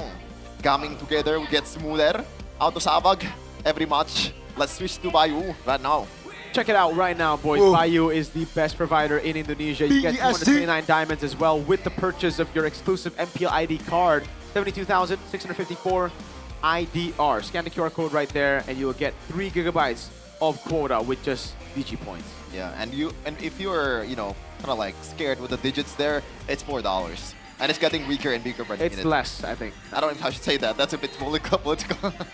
It is getting weaker though. Yeah, Oh, wait, it is. Gani just made fun of you, dude. I mean, no, you know, Get him, get him. if dollar gets weaker, I mean, it gets stronger. Bad news for you, Miracle. Bad but, news. But, Why? but Why yeah, bad buy news? you guys, check it out, all right? Because here's the thing. He's expecting Arsenal to the league. That's kind of crazy. You know, Garni, you like Arsenal, but I prefer Garnier. Yeah. Who doesn't? I prefer Garnier. Who prefers? Okay, no. not today. Oh! Ah! I prefer Garnier. I want us. What a killjoy, what a killjoy. Oh, Chefin, then. Nah, I'm the one. Hey! Everything is because of Garnier, man. It's always Garnier. You know, Yeah, if you Garnier. have Garnier Yeah, Game that's Pass, you're guaranteed to win the game. You can level We need up. to give this to Bigatron. Yeah, your push rank routine with Garnier Game Pass bundle, ready to buff your face. Not just buffs in the game, buff in real life with Garnier, keeping you fresh, I prefer focused, Garnier. and confident anytime. Plus now, when you buy Garnier, you can get diamonds and other exciting prizes. So what are you waiting for? Go get Garnier at your favorite mini market or online store and the get heck? your game face This on. one is wasabi. That Yeah. is wasabi. So you can eat it with your It's really sushi. cool. No. I prefer Garnier. What about you? I prefer Garnier. Get your game face on with Garnier. We just shot hoodie. Imagine if the tag is suddenly I prefer Garnier. Dude, they should have capitalized on it. No, I mean, should have. I don't think they are aware. No way. That's like a massive meme, dude. It's not that massive. It's What? pretty niche. What do you mean? No way, guys. All of you know the I prefer Garnier, right? This is Garnier. Speaking of niche though, you might like TCG if that's your thing. One Play is here for you. Calling all friends, the One Play X MPL official virtual card is about to drop. This is your exclusive gateway to collect World Championship Pro Player cards. And the QR code. We are bringing you closer to the global champions. Think authentic signatures and jersey relics. Yeah. You know, not the yellow relic No. that every collector dreams of. Scan the QR code and follow us now. Okay. Stay ahead of the crowd and Check get it them out. for your favorite world-class players. Where's that? Where'd that come from? I don't know why. It's just how I'm feeling right now. Okay, type one in the chat if you know the I prefer Garnier meme. Like, there's no way you don't, dude. I mean, it's pretty niche. It's pretty niche. Type one in the chat if you know. It's more of an in-joke that it's only for us. No, that's crazy, bro. That's like saying Acecraft's not a mainstream game. It is a mainstream game. The SDG game. You don't want to miss it. Random skills, bullet deflection, and retro cartoon style that brings back childhood memories. Yeah, and that memory is starting to wander on for you, right? This was the best era. Yeah. This was the best era? For my time. I don't know what you're trying Back to in convey there. the 1800s? song? 1700s. 1700s. So you have Acecraft back then. Come again now? You have Acecraft back then. No, I mean like Oh, the nah. Cartoon. Maybe the cartoon and the art style. Yes, it reminds sir. you of that Disney movies in the 80s, right? the 60s. Ah, okay. The 60s. Jump into Acecraft now and start your aerial adventure. Wow. Wow. If you sound like low. Cuphead, this is your game, man. The art style is literally one-to-one. Yeah, you're and 1-to-1? Also, fun facts. Whoa, Fun whoa, facts whoa. for you guys. Uh-huh. Whoa, whoa, whoa. MPL regular season tickets are still on sale. Whoa. For week 8, week 9, and even week 8, week 9. Boo! Whoa! I'm gonna take revenge, bro. All right. We're gonna see who the real goats are, Sheffin. Friday. Whoa, whoa, whoa. I'm just gonna go for your knee, bro. Huh? I'm just gonna go for your knee. All that warming up. And for those of you who consider yourselves super fans of MPL, what are you Yeah. doing? If you're at your home currently, Hey, fly here to Jakarta. If you're a Filipino, if you're in Singaporean, US, Malaysian. if you're in pretty much everywhere in the world, you're not an MPL fan if you don't watch it live. Live, Well, I'm just being hyperbolic to sell the tickets. Come. Experience the electrifying atmosphere of watching MPL together with other super fans. Plus, enjoy all the excitement and giveaways you can get by attending in person. Look at that, eVoice versus now. You get to see Few, the world champion against two-time. But that's Erlan. Who can? That's Shibe. Shibe is no longer in the lineup, so do you get to see Shibe still? Maybe. Yeah, well, you get to see maybe for sure. You get to see maybe? Why not? You get to see why not for sure. You do get to see Wow, why wow. not, for sure. Well, check it out, boys. Go and come, because you can also go and get your Super Fans Cup playtime. If Okay. you're good enough. Yeah. Update on the chat, Mirko. No one typed 1. That's crazy. No one knows of that meme? Or are they not listening? Maybe it only appears for you specifically out of all the people in the world. I prefer Garnier, bro. Nah, this is... Oh, man. It's a wasabi. pretty pop. I need to try this now. So, Curious. you can actually put wasabi in your face? Not real one. This is I wasabi mean- extract. What is this one, though? That or this one here, Sheffin. It's just acne fight, right? If you have a lot of acnes, You have a lot of I would, acne? yeah, I would refer you to this Just wash your face, Lamau. Gentle Gel Cleanser because it has salicylic acid plus Hika. Plus what now? Sisa. Kika. I don't know what that is. That's Ticha right there. There it is. 98% agree it gently reduces acne sign. What? 90 what? 98% agree. Wow, this one is 94. Oh. I would go for the 98. Yeah, for sure. But everybody says one. Look. I think. Okay, I'm gonna check the chat. It's only one guy, bro. No. It's literally one guy spamming it. No. Oh my god, I don't even think he knows what we're talking about. He does. That's my boy right there. W dazed. X dazed. What's the thingy there? What? X dazed something. What's something? Underscore. Underscore, yeah, underscore. BTR is down under though, currently. They are. Oh, they go first pick. They take it away. What do they want to pick up, man? Okay, they want to take the Harley or the Freya, I'm guessing. But last time they banned the Freya on blue side, bro. I swear, they banned Freya. What would you do? What would you do if they ban out the Freya? You're analyzing, Don. You know what would be, staying in comfort. That's the idea. Yes, for right? BTRs. Just stay in comfort. So Why are they now- trying these weird pick? But here's the thing. Yi Sun Shin first. Here's the thing. They understand. Hey, you would like that. Yeah? Sure. Bigatron understands that, hey, maybe blue side is an our strength too, but the red side is their weakness. It's Navi's kryptonite. Sure. And so it's fair game here, entering the second game. BTR 2026. You see that logo? Whoa, Could be a horrible 2026. Don't make it a playoff. I mean, the other divisions are doing pretty well right now, I think. Yeah. I mean, how about Bigitron MY though? Oh, BTR and MY are doing good. They've been winning. They might be my new GOATs. I might have to call them my GOATs and I have to disown. Oh my god. Wow. Oh my god. Goni! Okay. I don't want to explain what happened, but yeah. Brutal. Well, let's get into the draft, shall we, Sheffin? When we see another random draft from Twitter. By the way, someone proposed that it should just be me and you casting on Friday for BTR against Geek. Yeah, I agree with that. I'm not sure about that. Why not? Why not us here? So it looks like Freya and Fanny will be banned. Theo now banning Marcel on the blue side. Yeah. Now we can pick it up. You know what I hope they do? I hope they pick up Phobius. Because if they don't pick up Phobius, they're going to go Juicing again. I am actually going to maul. Yeah. Not only Phobius is already strong in the lane, also secures you. They've let go help you of the Phobius. Secure the first objective. And also denies a lot of assassin picks, right? They're going to go Juicing. I know it. And they're going to lose 2-0. Oh my god. They're going to do it. Unless Navi ban Juicing. Yeah. Oh, Jennifer! Nah, I think it's GG's, bro. If they don't pick Phobius here, that's like their #1 weakness. I am not the only Thank God. Thank goodness. Now, gracious. Jushin and what? Jushin. No Harley, so I'd say Suyo.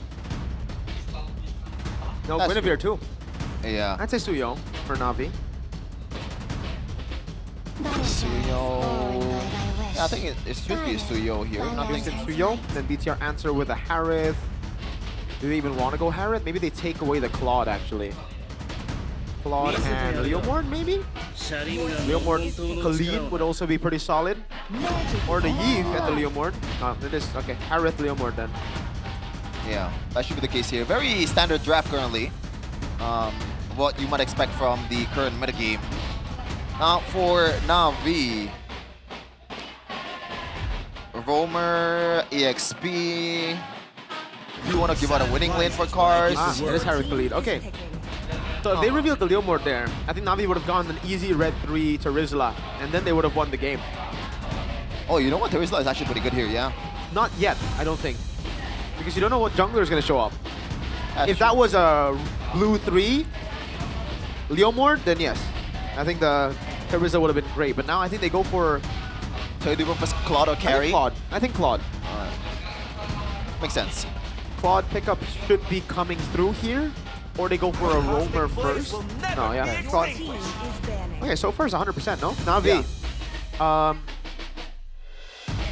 Or BTR should ban the Terizla. Navi ban the Leomord then. If the Terizla ban comes through.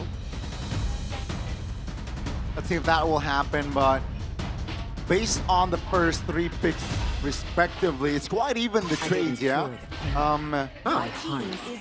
Good stabilizer there on that Blonde pick, but the Valentina pick, or ban rather, comes through. There should be Terizla glue ban for BTR. Navi should ban the Leomord after this. Okay. They're setting up a Sora pick here for Navi. Not the best matchup because of Phobius. It is. But still, the Valentina ban. The 2 best picks would be Terizla glue.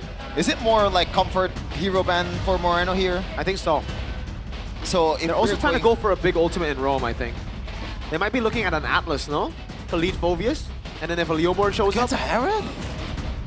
Yeah, but it's just mainly for the frontliners, and then the boys can continue. But they ban Uranus. Oh, Lord. Yeah, I was about to say, is Uranus not good for Navi? Esmeralda is still playable for Navi, no? It wins you the lane against Harith too, no? They have Claude. I don't think they're going to play Esmeralda into gold. No, like EXP Esmeralda. Oh, then not lane then, yeah. But yes, Esmeralda does find value there, but I don't think it's... Well, we'll see what BTR go for first later for their last 2 picks. Yeah, if the Terizla doesn't get banned, they don't even need to ban Leomord. They want to go up against Leomord, so they ban out Zetian. And yeah, I have no idea why... Oh, man. Feels like either way, they're going to get either a Terizla or a glue against this Leomord of BTR. Yeah, I think Navi wants to go like for the home run here. Like this is a huge setup hero or a huge pick-off hero. Zetian and Valentina is probably the safest picks that Moreno can pick. There's still the far side though if they want to play purely by micro, but... I just want to say, if BTR pick Leomord, let's say like Navi pick Terizla, right? Or glue. Leomord, I think they go glue first, so flex. And then, oh, never mind. Yeah, it could be actually in a glue. We see Leomord on the left, and then an Atlas comes in last pick. I think. The clouds are ever shifting, but this one remains steadfast. I don't even like the Sora ban. I do not like that. Like, that's such a bad ban for me. Coach Wynot's confirming to Afro on the pick that potentially might be his here for the second game. Glue or Terizla, right? Yeah. It's gonna be the Badang. Wow, okay, so that's confirmation. Maybe it's not over yet. I mean, right, in the sense that their composition really needs a lot of crowd control. Badang provides it. It is still a flex, but chances are it's going to roll. Yeah. 85%, right? It's for Rome. Yeah. So is it Lancelot again? Because the Terizla / glue will come out if you go Leomord. Has to be Lancelot. Yeah, Lancelot, and then you go for a mid laner Yves against a Claude and Suyo, not the best. I think just play with the Farsa, man. Like at this point, just go for comfort. Yeah, I agree. I think the As Lunox not playable? Nah. Oh, 2-2. It's a bit of a stretch. They go Leomord. Comes through. Yeah, they go Leomord and the Yves, all right. This should be Terizla or glue. Both are great. I really like the glue pick here. For cars. Yep. Both are really, really good. Like, at this point, Navi can do whatever. Glue or Terizla. Lapu Lapu is still playable too. I think the glue / Terizla is better because the Phobius just bullies you level 1 to 3. But Terizla, glue, you win out lane. Plus, you have the same setting power. How about Alice? I'd still say glue Terizla, but Alice ain't bad either. Whoa! Hold on a second. Against the Harith, against the Leomord, against the Phobius. I think it's GG. Putting the why not? I think it's GG. In literal meaning. Why not? Mincetar said why not? There's a whole lot of control from Navi's side, man. Like, I don't think... If the Phobius gets trapped in between the King's Calling, then you might want to say goodbye. Yeah. He might be cooking. Yeah. He might be cooking if, and only if, Sheffin, the players are able to execute it. Let's see, though. The Navi Nation are ready here, CRTP. Yeah. Coach, why not digging deep in the back, like the fries at the bottom? I like it. It's the debut, right, of Mincetar this season. I think so. We haven't seen a Mincetar game, I believe. Last season, there were some Minchitars in the gold lane just with the Freya counter, but it didn't really work out. But this Coach time around, why? What? Are we going to see a game 3? Honestly though, like, this is pretty ambitious coming in from Why Not. Like, they don't really have any bodies up front. It's only a Badang. But it is a good disengage tool. I expect this game to be fast. Either to BTR or Navi. There you go, folks. A quick prediction from a Chefin. I want to hear your thoughts, though. I'll be reading them through the comments. So, what are your thoughts on this game? What are your thoughts on the Mincetar? Do you like it? Do you not like it? Share it with us. Oh, you're asking the chat? Yes, sir. Okay. Seems like a couple of people actually predicted the Mincetar, so wow. Shout out to them. That was a hard prediction, but it is pretty much a pocket pick. It's almost impossible to predict. I mean, against the Harry Leomord, a lot of heroes that can sidestep. And then, yeah, makes sense. Wonder if it's still gonna be a flicker. It is gonna be a flicker for sure for the Phobias. There's no way they wanna shy away from that. But yeah, it is a pretty ambitious draft here from Why Not. And they gotta use the King's Calling as properly as possible. And looks like, from the looks of it, our analyst Miracle is actually liking Navi's draft. What? You like Navi's draft? It's 2-0, bro. Oh my god. Wow. That's a bold statement. I actually met Why Not earlier while I was on desk. Oh. No, well, I went to the toilet earlier and I met what Why happened? Not, and I told him, bro, nice draft. And what did he say? He's just laughing. Or is it laughing in optimism? Is it my laugh? It is Is it Ghani's laugh? Like, Yeah, it's a career laugh. It's like, GG's. Oh, what a draft though. That Mincetar pick, I think is brilliant. Phobias, Harith, and Leomord. And Leomord, they all need to get in there. And then with a quick hook. Yeah. But there are prerequisites, right? You need to not fall hard in lane. There's a way for BTR still to rotate around. They have a Khalid. They can poke him down. They can split up as well. So when the Mincetar comes in, maybe they get one, but not everybody. But then the rest of the team just plays around that box. Yeah. And especially around neutral objectives. I mean, I think it's a very, very good pick. I am also, right, I'm wondering what the build is gonna be. I think it has to be damage, no? Sure, but like, towards which route? It's a Trinity plus 2 defensive items. And so I Marksman think. Emblem. Ooh, Emblem. Huh. Indeed. That's a good question. Yeah, I mean, we'll see it, right? Later on, we will get to see the answers real quick. But yeah, and also I want to add that Mincetar pre-level 4 is very weak. So, it's actually stronger than you thought, especially with the healing that's provided if you land that second skill. But that is a big if. It really relies on the execution, man. Like, this draft from Why Not, if the early game went horribly wrong, then I think it's kind of hard for you to come back. But we have top 5 average kill participation roamer here for every roamer that's currently in MPL ID. Looks like Beloyski the GOAT is at number 1. Apro follow through, number 2, and then Finn. So they're toe-to-toe in terms of participating in a team fight. Yep. They've been very active around the map, especially Beloyski. Wow. Finn's up there too. He was, I think, very high up earlier in the season, but then he's been dropping as BTR suffered these losses in the second leg. Second leg has been kind for the Red Robots, to the Red Robots. Man, oh man, imagine, all right? Oh. I can't believe it, like, the possibilities for Bigatron, like... What's your current position again? 6th. He's 7th. After the win earlier. 6th, but BTR got 2. BTR are 2 matches behind. Yep. It looks like lineup rating is actually quite close, with Navi being in favor by a smidge. Now, Why Not and the crew will try to end this in 2-0 fashion, but BTR, they don't want to have that. They still need the W's to secure that spot in Jakarta International Velodrome. Here we go, Lanodon. Let's see again with the Mincetar pick. for the side of Navi. Will it work as a debut this season? That's a good question, Gani. Because it's especially if you don't go up against it for a while, there's gonna be calculations that actually miss, right? For Shogun, like he's gotta be very careful. He doesn't know the limits. He doesn't know the damage of a Minsathar. Maybe he's used to going up against it again. I'm just assuming that it's been a while since he's gone up against a Minsathar.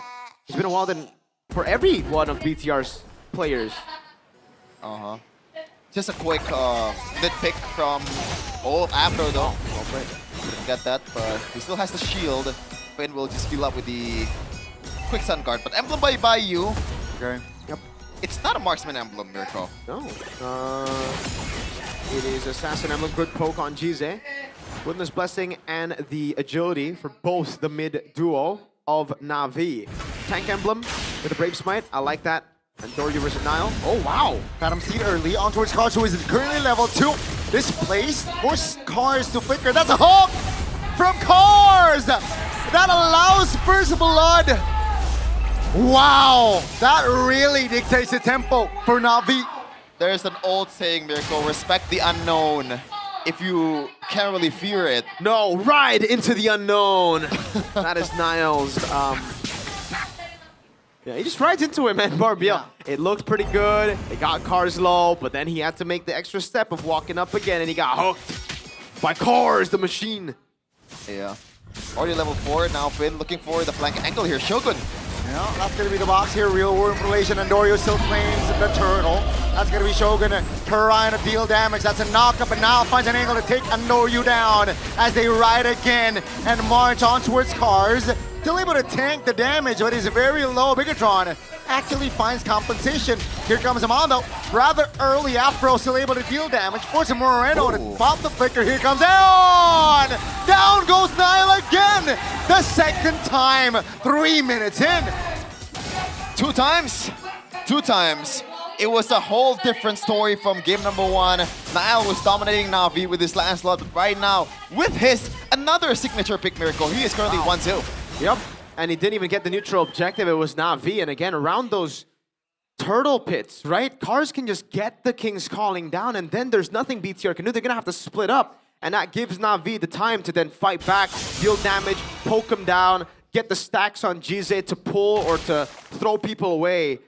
And this is just going to get even worse for BTR as the game gets later and later, right? Like, it's tough. Because it really stops everything. It doesn't just stop the Phobius, it doesn't just stop the Leomord, even the Harriet later on.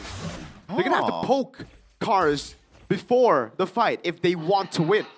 So it looks like it's not going to be a damage Minsathar, Gani. Nope. It's going to be a first item Thunderbell. Yeah, even through the emblems we saw, right? Like Concussive Blast, put yourself together. He's just looking to get a set for the team. This is why I asked earlier, which route is Cars going to go? And it seems like we have found an answer. Yeah.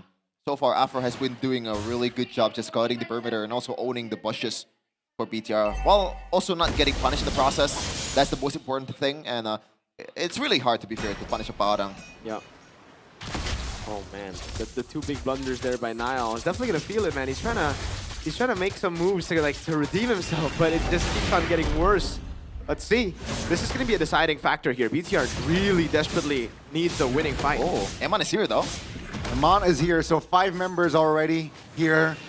Zeon is here. Present. In the mid lane though, the Claude will clear. That's gonna be the trigger pull, and Doryu taken very low, taken down. And here comes Vin with a raging sandstorm.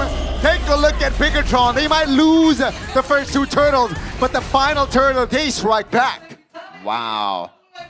By the way, this is not a final turtle, Connie, but okay. Yeah, it's been a long day. It's been a long day. I was too hyped up that I thought it was the final turtle, but Bigatron strike back. Yeah. They desperately needed that fight to go in their hands, because That's if crazy. they didn't, I honestly would just say it's over. Because for BTR, this is an early game composition to fight, right? It's a composition built around neutral objective battles. Moreno, that's why he built Rapid Boots as well. He just wants to have that maneuverability to dodge away from the King's Calling engages, to get away from, I'd say, even the hooks from Cars. Skypiercer friend Doryu here, and the Rapid Boots from Cars.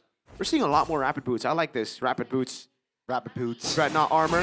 So that's the key for BTR. They need to just engage, burst them down before the King's Calling comes in. Because if the King's Calling comes around, they're stuck where they can't do anything.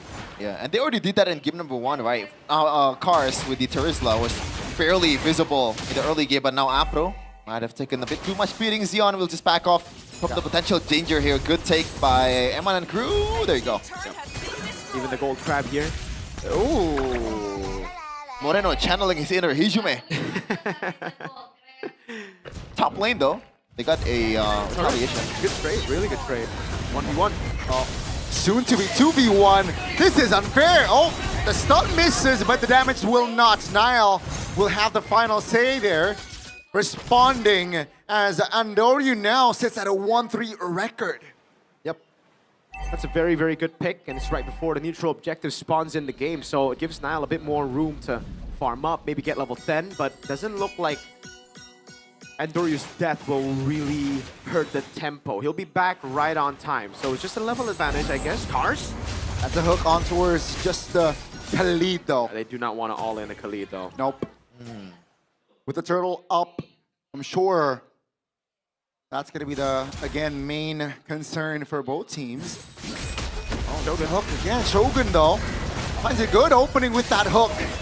Navi repositioning. Bigatron now takes more control in the turtle pit. Nile takes initiative in the mid lane. Iman clears it first. Ours. Take the Liquid Fin as well.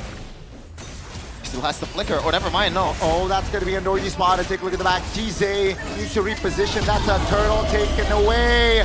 Raging Sandstorm finds Cars as well. Iman finds it. Xeon now will not be able to escape as Moreno still able to close the distance. 2 members off the board. BTR by Vitality finds the turtle as well. Yeah, and despite all that, all the bigger troopers are not happy just yet. We've been here multiple times, not just in the season, throughout history. Wow. 2K gold lead, that's like a plus 2K gold lead for Navi instead. No, Eman, he's angry. Shaman Force, the damage is nasty. Not enough to take Andoryu down though, but Afro is taken very low as well. Jize needs to back up as well. That's like a warning sign. Findo isolated, it should be a kill. Andoryu gladly takes it. Extra stacks there for Andoryu. Yeah. I hear a giggle, Mirko. It's just unfortunate that Finn has to die there for the engage. I really think it was unnecessary too by Finn though to walk up. I think he was, oh wow. Oh my god. Take the BMI, take the BMI. Oh my god. No. Here comes the 1v1. Blazing Duet. Xeon a little bit too confident on occupying the top lane. Nile. Hey, Killer Instinct. That's a friend of ours. Yeah, that's also the Coach record Aldo. holder. He's wearing for BTR. Navi. 0-16, forever immortalized in MPL history. Hey, that's my goat. No. Oh! God damn. Juked. RWM. God Get dang. juked, man. Can't believe it, Coach Aldo. My. I can't believe you fall for that. Oh my I god. thought it was actually. I mean, he's a Man U fan. He should have like. You're right. You're right. They're Come all on. devils. You can't talk to 2K an Arsenal still- fan, bro. Come again. Yeah, that's true. You're delusional. Yeah. Check the standings again. 2K gold lead, Bigatron by Vitality. Still able to have more control here, but Oh. So Navi. interesting. So despite all the potential danger, Moreno still goes for Truncheon. So he wants to burst down before the team fight begins. I think that's the idea. I'm still pissed off at Aldo, man. Good slow push up top. No, a hook from Cars. Uh-oh. Yeah, Finn wants all the smoke. He wants, if possible, even a King's Calling. Yeah, I mean, with Claude showing top, Bigatron says, you know what, let's take full control, real world relation. Oh my goodness, Jize out of position and punished. That's gonna be Cars now, taken very low. King's Calling, no one home. And now V disengaging. Take a look at mid lane though, it's cleared by the Claude. BMI to safety, all right. Bigatron by Vitality, they get Jize, they get the Lord. And let's see, will they choke again or not? Man, I swear. Oh, wait a minute. That's a take, I believe, for Nile. Yep. Shogun is probably the best at utilizing Phobies in early game. Who? Shogun. Yeah, he's really good. That's why I've always been confused as to why they don't just pick up the Phobias for Shogun. And thank God he did, right? It could have been the juice in, like they've always done. Oh man, Dark Wave doesn't land. Eman, quite a bit of damage there. Items, Thunderbelt for the classic Badang. Thunderbelt for Finn as well as they build for this Lord up top. Navi still have a way to come back in this game against Daeon. Sure. He's been farming really well. Yes, he is behind, but he's actually standing at 3rd place in the gold standing. Oh my goodness. Gotta hold your breath every time that hook or that spear comes out. We know this may go pay. This marks Minsitar's debut in Season 17 after last being used 20 or 217 days ago by Kabuki during the MPL Indonesia Season 16 regular season. When TLRD lose to EVOS, RFA did use it too in M7, I believe. No, that's true. To deal with the Freya. It was supposed to deal with the Freya, but it didn't work out. I believe it was in Swiss stage? Yes, I think. No, it was in playoffs. One of the playoffs games because they lost that game. In Swiss stage, it was Please of one, right? Yes, I think. I'm just a yes man. Yes, sir. Yes, I'm not there. You were there, so you would know better. No, you were in the Swiss stage. No, I'm not. Oh! Thank you for reminding me. Dude, I did not mean it. Okay. It's another stun. Real world relation. Oh, Finn by the 2-man. Nasty stun. Cars flickers out. That's going to be knocked up onto his Finn. Finn goes down. Here comes Afro though. Airport stunned up. Bigatron's damage and firepower too much. Oh, no way! The passive held him, but here comes Aeon. With the amount of bullets that Nile was taken, he will be taken down. So Nile's dead, but the turrets are gone, so I would take that as a W for BTR. This time no shutdown, like on the Lancelot, so it's better, it's okay. But man, the interaction of the hook and the Holy Shield, that is so unfortunate for Na'Vi. Yeah. Oh my goodness, the Holy Shields. Oh. I love it. I love the. It's so Efficient funny. mailed. It's so meme. He just gets pushed out. 4K gold lead for BTR. Once again, they're not safe just yet. So Cars, they're never safe, even with a 10,000 gold lead. We know. You know, Cars going for the fleeting time miracle, so he wants to get that King's Calling as fast as possible every time. Yeah, the thing is, he's just been poked out of it for the most part. That is crazy. Are we sure it's 80%? The game's not that cooked. I think it is fair for 80% because all the inhibitors. It's Bigatron. It's well, I don't think the AI accounts for them. Listen, Sheffin, if it's an Bigatron, AI. it's always 50-50. It's either it happens or it doesn't. Brave finds GZ. Crimson Beacon used up. Oh, dude. Huge info there for BTR. I just realized he's on a sprint. That's why he's always getting caught up in every situation. Yeah, gets really tough there. Feels like an Arashi spell. Really is. He is the sprint ambassador. Wow, Shogun really wants to bait that King's Calling. Oh, and no use able to sidestep. That's a knockup. Oh. Calling used up. Cards. Oh, bursted down by Amon. Take a look at the lore already now, very low, and will be taken by Nile, no problem. Shogun, though, taking a lot more damage and will be taken down off the board. Jize trying to get away! The Maestro finds an immobilization and tells Jize to sit down. This is the risk that Na'Vi is carrying with this Minsitar composition, right? If it doesn't work out once, then you are pretty much cooked. Yeah. They find the mid lane turret. Wave is crashing. Xeon. Oh, good read with the BMI now. Andori looks for the clear. Will be taken down. Karsten calling under his own turret. Niall under the King's Calling, not be able to get out. And they end. Now V looking to clear the end. Amon looks for an angle. Not forcing it. Wants the turret top lane to be cleared out though. And here comes the damage. Amon forcing Jize to go back.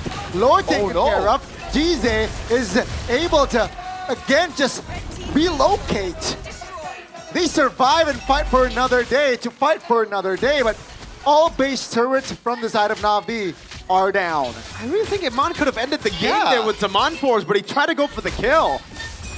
Like, even then, before that, he was a bit too shy going in, but I guess he does not have the Purify at the time, maybe? Yeah. The first time, all right, but the second time, he was hitting on the member instead of, Jize, instead of the base, so, all right. Stat padding. That padding is kind of wild. But earlier you saw the heartbeat for Cars right here. This is Afro. It's 128. That's zone 2, folks. Oh. But Afro was, but Cars was 140. There you go, 136. So that's why I think Nile secured that wings just by chance. It's not an item swap. I thought it was an item swap. Like, why would you go for the wings there at that point? I think For who? Nile. The turret aggro was on him. Yeah, no. It was It's just like a happenstance. Yeah.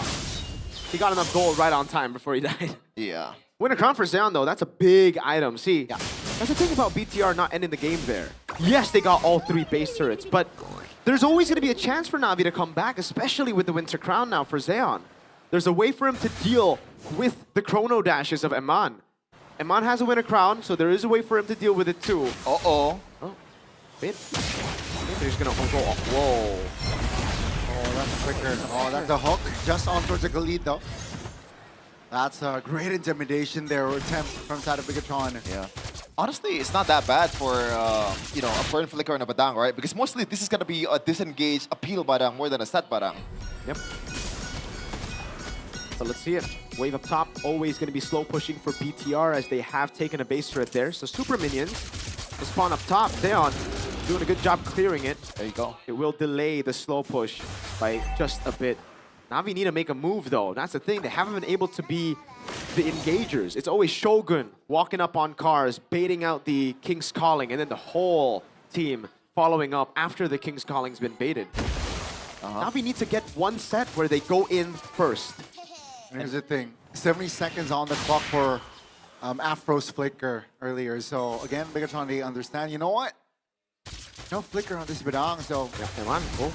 There you go. That's the calling, Purify. That's the bait! That's gonna be Cars now getting targeted. Oh, here comes Bigatron. They want to take Cars down. Wait. No immortality for him. That's a free kill. Real world inflation locking Noryu down! Misses the sidestep, but still able to survive. Zeon comes in with a Blazing Red Winter Crown! The damage is there, but Shogun survives here barely. Comes on Noryu to take him down. 40 seconds on the clock for Shogun. I'll take that if I'm Na'Vi. Yeah. Any equal trade is a winning trade at this point. And look at the staggered timers. Cars died early in the fight. Then Na'Vi, they were able to prolong the fight to a point where they get Shogun. So Cars is going to be up. BTR won't have their XP lane. Can they capitalize it though on that slim window? I don't think so, man. They don't got enough resources to do that. But they want to pull the trigger right now. This is very aggressive. Yeah, they want to go 4v5. They want to just take the gamble right now. They gotta. It's all in or nothing for them. Yeah, that's an airborne. Finn Nile, has immortality. Look at the Leomord. Look at where Nile is. Uh-oh. He's going to try to go for the end. I'm not... Yeah, here comes Iman, who has immortality. Champion Force bombs. Take a look at the disengage. Zeon, no immortality. Here comes the Rose Gold. Not saving his enough time. As Megatron again, Iman, just showing class on the positioning. A bit too overhyped there, Na'Vi, and now they are paying the price. This should be the nail in the coffin this game number 2. It looks like it is over. That's a hook from Cars. Winter Crown Pouts Moreno stunned up. Damage will be taken. Immortality bot. Take a look at the main base. Na'Vi, can they control it? No. Bigatron by Vitality will not go down without a fight. Say hello to game number 3. Wow. They had their chance. They took the gamble for Na'Vi, but they didn't pay off. But for BTR, that was too close for comfort with the way they dominated the mid-game. It's an equal game now, 1-1. Only a best-of-1 remaining. But I can't help but say that was horrible.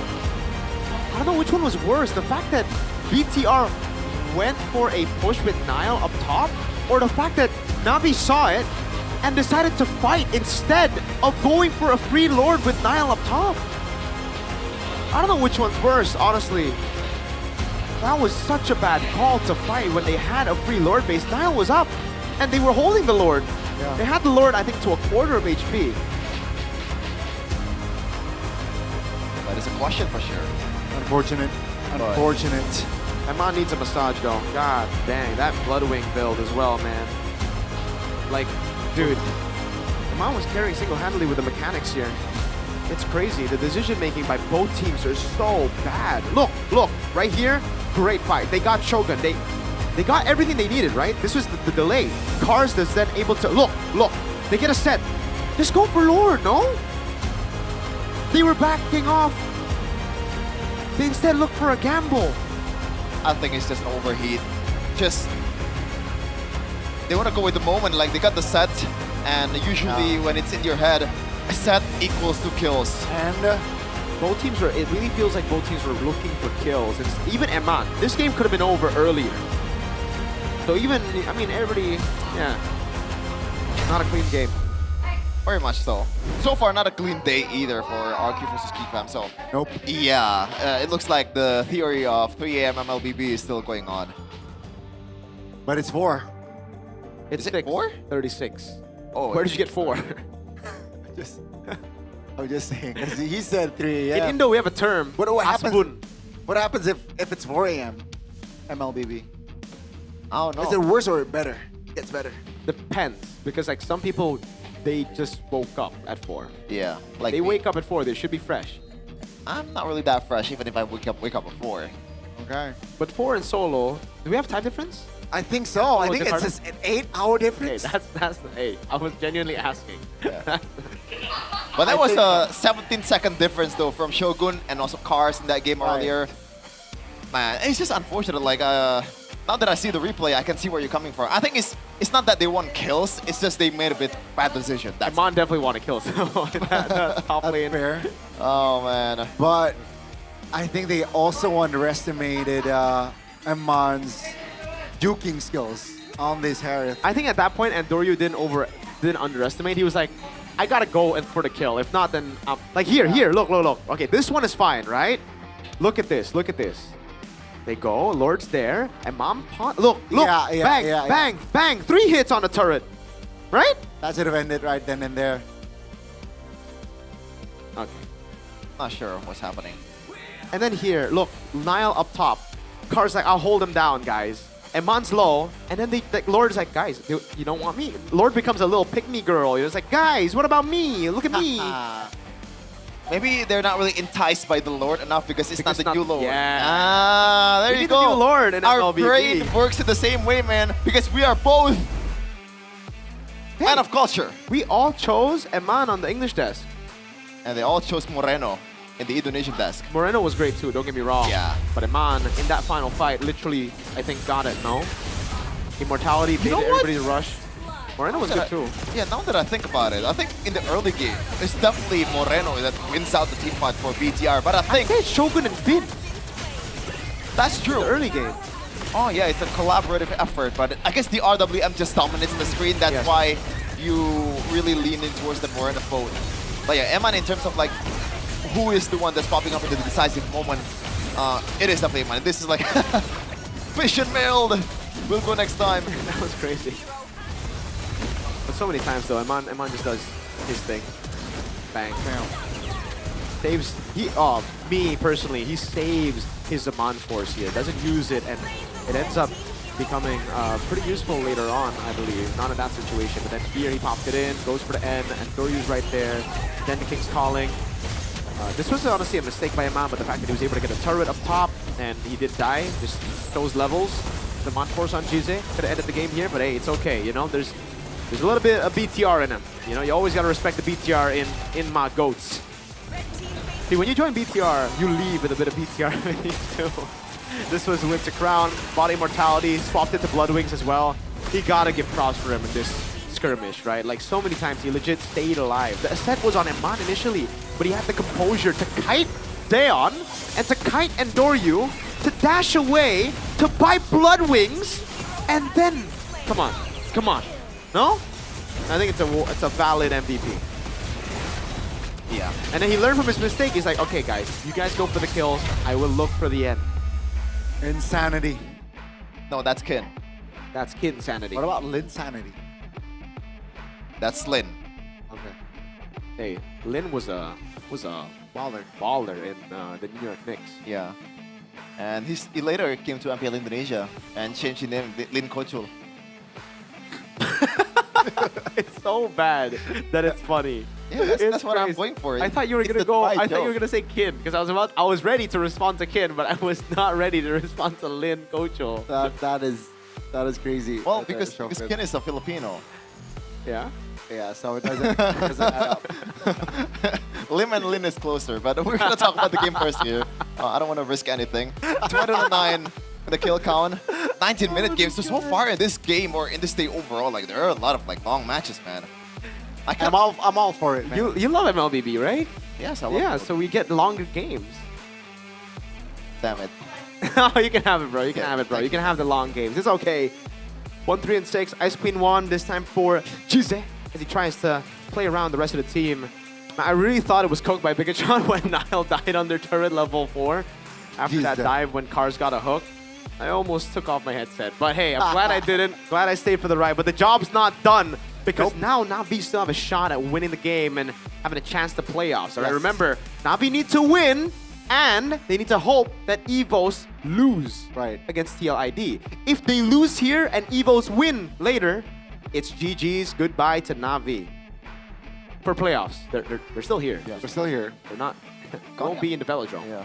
I want to ask you something. Well, like, what do you feel when you see us Bander here and there, and you're sitting up there with Onyx? Dude, it's so cringe. It's so cringe. What do you mean it's so Choosing a winning team is so cringe. What? It is. I did not choose a winning team. You did. Season 7. Yeah, but guess what? In season 7, you were already an Onyx fan before. You already know about Onyx and how good they were. Yeah. And like the Kage era and all that. Good run. You cannot defend that, bro. Their good run. Just concede. Just was concede. They won MSC. They won all that. Yeah, but the before 11, season 12, 7, 13. And it's like Arashi as well, choosing RQ in season 9. It's like, okay, brother. I mean, they kind of... That's why I respect you and Eterna. You know, we're all in the same boat. I mean, we're all bad. After I support Onyx. TL's won a trophy. Yeah. So it's I mean, just me and you left, it's a Gen 1 trophy for Eterna. It's me and you.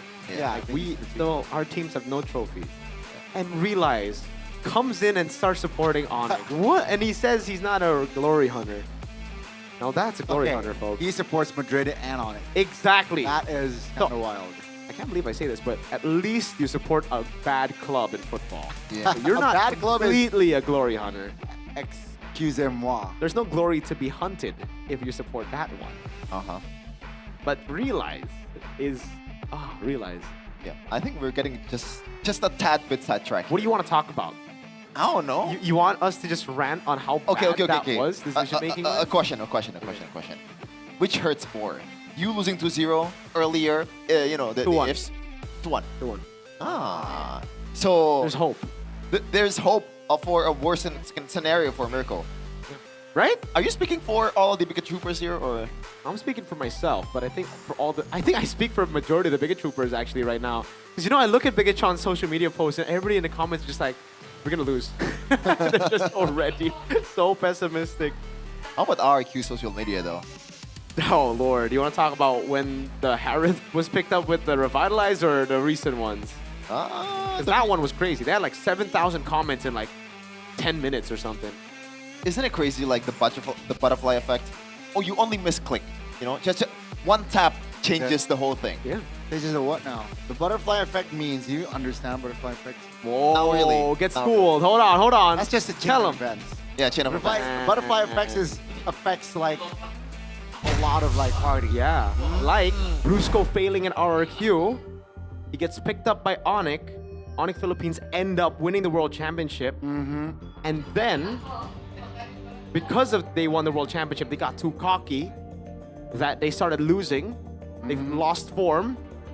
Kelra moves to ID. Severo becomes the first import ever in the Philippines. And because of that, the chain continues with us throwing it to Eterna here.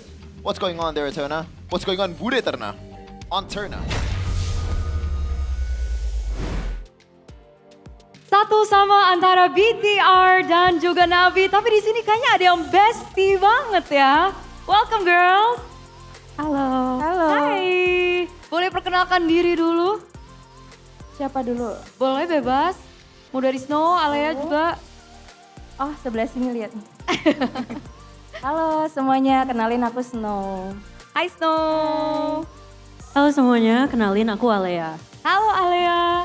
Ya mungkin banyak yang penasaran tadi ya. Saya kan sempat disorot di kamera kalian deket banget. Tapi aku dengar kalian support system dari dua tim yang berbeda. Apakah ini betul? Iya benar.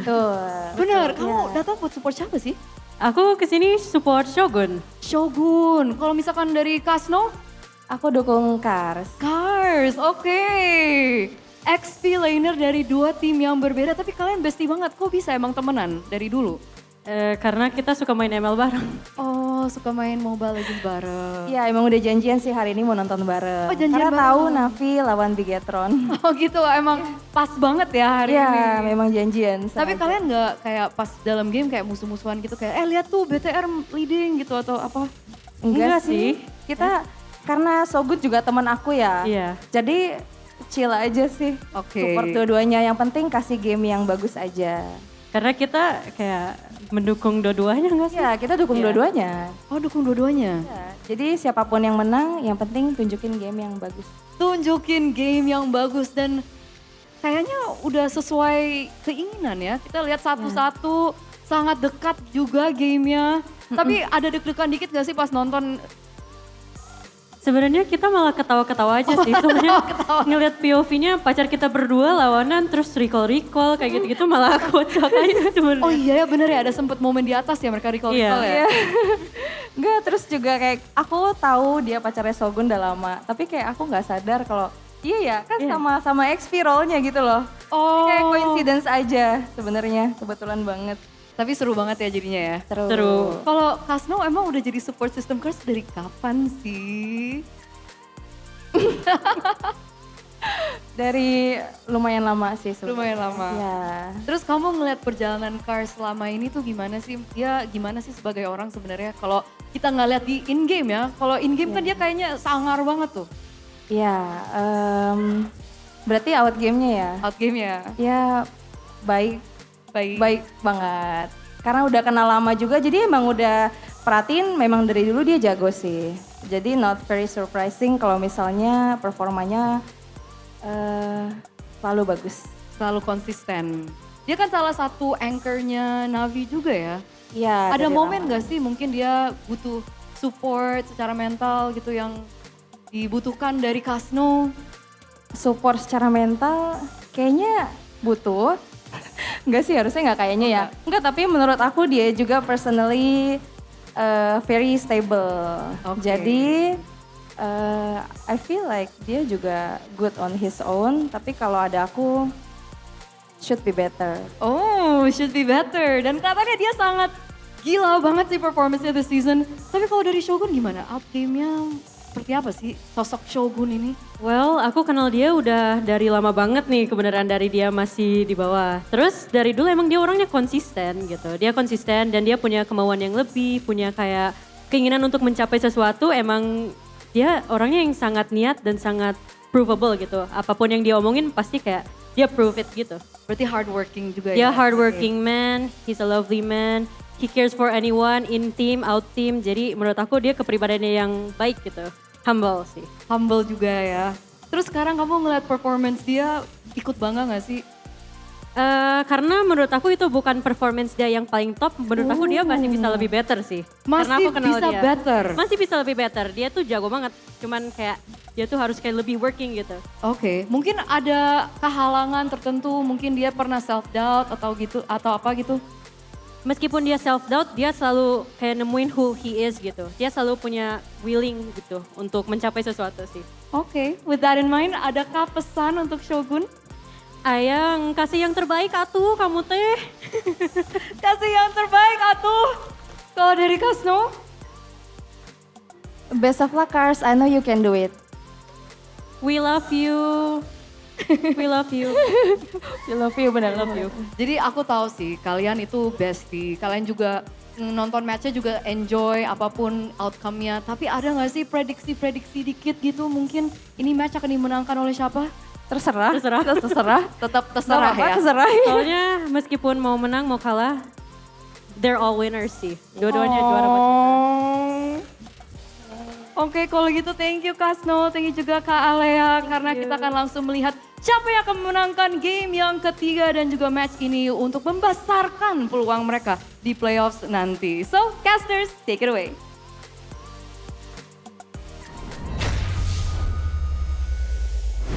That is Cars' support system, Shogun support system, and go. Oh wait. Oh wait. Okay, that was. Dang, that's actually insane. That's actually insane. Holy moly, Sheffin, that was, you know what? Is that too bad? I mean, I can take it. I gotta respect that one. I can- Dang! That was You know what? Before I thought of the joke and I just smirked at Connie, like a big smirk. I was like, oh my god, do I want to do this to him? I was questioning why would Sheffin give a smile just before the cut. That's stoked. But Oh my god. Yeah, maybe we got something that you guys want to see though. It is something that is a bit unfair. Never mind, it's not yet revealed. Oh, it is revealed. Look at that in the newspaper, Seaball MLB Women's team for the Asian Games qualifier. I think at this point, right, if there is a 7-game series, PH needs to win 4 and the opponents needs to win 3. 1. 3. 1. Maybe 2. 1. 2, take it or leave it. 1. Okay. It's insane. This is a crazy roster because not only do they have the 4 horsemen, they have Kelra in the gold lane as well. That is... There are words that want to come out of my mouth right now that I cannot use on broadcast, but you know what those words are. Who will represent Indonesia in the 2026 Asian Games? Good question. Coach Zephyr, we leave it in your hands. yeah, it's still up to him. He still has time, but Who would you have that's as your... that's For me. Okay. Okay, let's say 6. Okay. Do we account of the fact that Or just 5? Trevor is coaching Alter Ego? Yes, of course. I'd say XP Nino. That's not really fun. Then. I see Jungle Albert. Sans Keyboy. Savero. Wow. Savero. So 3 Onyx. Now, it's interesting, right? Because Kelra came from Indonesia back to Philippines. Yeah. Savero from Philippines back to Indonesia. That would be that's a good headline. Now the question is, Arfi or Savero? I think as a sub then. Yeah, so Arfi and Savero, and then they just have a sub there. Maybe. Who's the sub? We'll find out. But that would be my choice. But Who? EXP. Who the sub? We'll find out. Okay. But that would be my choice of team. Oh, man. So this about is you? not the ENC, so we don't abide by the maximum 3 Yeah, this players. is just Asian Games. Asian Games first. ENC we'll get to later. I mean, again, like the only difference that I have is if we're not really counting Sever coaching Alter Ego, the XP is still debatable. Yeah. You know what? Now that I think about it, it's still Nino, right? If in terms of experience, no one comes close. I would go Nino too. So, Donnie, would you go Nino? Shogun. No. Oh, no. Shogun is a Shogun good is one. Shogun. Who else? Okay, RQ. I won't take any players from RQ right now. Okay. So, if Sever ended up choosing the whole team of Alter Ego, would you be against it? I would. But I don't know. I would still support it. I'd just be like, I don't know. Do we want to take a full team? It makes sense to take a full team for synergy. Right. But also, it really depends on form, right? Because currently, the form has been shaky a bit. Oh, because Dewa United has Kin as their EXP. Yeah, I would take Kin, but he's Filipino. Right. Just change his name to Sodikin so we can pass him. Kin, let's go. Kin, we accept you. Yeah. I messaged him, by the way. Like, I told him, hey, I am the one who proposed the Kinsanity name to MPL Indonesia, and he replied with, it's definitely better than Sodikin. Oh, he actually did? Yeah. W. Yeah. Because Kin is Bro, up there. If I went abroad, played on a team, got top 2 in the regular season, I would love to be called Solly Mirko. Anyways, second pick selection, it is the more successful side of BTR by Vitality. You know, it's like, for example, we got a player in Indonesia named Kuz, and he ended up to Philippines, and you call him Guzman. That would be pretty terrible, no? Yeah. This is nothing, no stray to anyone at all. Yeah, just a bit of straight to Neil the Guzman. Bit of a shot to Mr. Midnight. Yeah. Shout out to him. I think he's the head coach of Aura Turkey. Yes, sir. So, like, long distance head coaching. Yeah. LDH. LDHC. Would you be a coach for Onyx Goni? For Onyx ID? Yeah. Onyx Philippines, because LDH. Oh. How would you take that job, sir? Even if you get paid? I mean, any job is we're gonna get paid. I mean, the pay is more. Come on now. What if it pays a lot? You know, I think there are other people that has more capability. Dang. All right. I don't care about that, bro. I get paid. And to be honest, right, if I were to coach, for example, if I were to coach Onyx Idea, they will probably still win the league. Okay, that's true. That's true. You mentioned Onyx PH. Okay, for Onyx Idea, we'll take that. Yeah. Here you go. The hesitation. All right, let's see. Drafts. Yes, sir. Game 1, they try to flex. They try to go for these flexes. I hate it when BTR go for the flex, all right? Just don't go for the flex. Just go with an honest, brutal, honest draft. Why? Because you have good players. You don't need to try to outsmart the enemy team here. What you need right now is to get points so that you make it to playoffs, Theo Nile and K-Dot, Kendrick. Come on, Kendrick. So Yusun Shin. Sit down. Be humble. Like Onyx. Mustard? That's great to say, huh? Mustard? What? Mustard. Mustard on a beat, yes. Yeah. Anyways, what are we gonna talk about? We've been going sidetrack for a while. Oh, you know what? One of the comments mentioned, is Dyron an option too? He is, but I don't know. Does he deserve... That's the thing, yeah. I think Nino's better right now, no? Might be. Over Shogun. I would take Shogun, but I don't know if you guys would take Shogun. That's bias. Take it still. I would take Shogun, Nile, Moreno, Finn, Eman. Eman is Indonesian now. Okay, bro. Okay. We would win Asian games. Carl, get ready. I mean, Beloy is practically Indonesian. That's true. That's true. I mean, he tried to qualify for ENC, so I'm not sure if he's actually fully Indonesian yet. But Broken Walls, random map draw. We are going to the drafting phase for game number 3. Set up by Infinix GT50 Pro. All right. Fanny, Bovius banned. Guinevere, this time the Harley gets banned out by BTR. They gotta ban the Freya though. They gotta ban the Freya. It's okay to go up against Jusin. It's okay. Ban the Freya, man. Don't let the Freya go, man. If you let the Freya go, I'm out of here, man. For real? You promise? Yeah. I'll take my headset off. Okay. That's not enough. Oh yeah, Freya should be the ban here. Unless they have a clear answer, clear plan. Oh no. Well, they're taking a while here, Oh, so no. possibilities are. Oh no. They might be thinking to not ban the Freya. Don't ban the Jusin, ban the Freya, dude. I know what this. been itching for a real fight. Moreno's like, you know what? I want the Zushin. Yeah, it seems like that is the case. Give him the Freya. I want the Zushin. Okay, so what's left on the table here? Obviously, Jushin, Freya. Freya will be an option. Very much a shocker. Now, Jushin, what is going to be the jungler though? Is it just going to be a Suyo or a Leo Mord? I think they can delay the jungler take. I think they can take the Zushin and the Khalid first. Oh, that's true. Then Navi get Leo Mord. They get all 3 go Okay. comp. They win. They actually just win, no? What do BTR have in plan? Like, it has to be like a carry or something. Right. Or some crazy amount of CC. But if they go carry, it just goes Vengeance and goes to XP. That's the thing. Right. So you kind of have to focus on your own comp instead of focusing on the Freya. Dude, it's insane. How are we still leaving Freya open in 2026? No? That happened in M7. Look who won the grand finals after banning Freya 4 games. To bring you to me. Juicin Harith.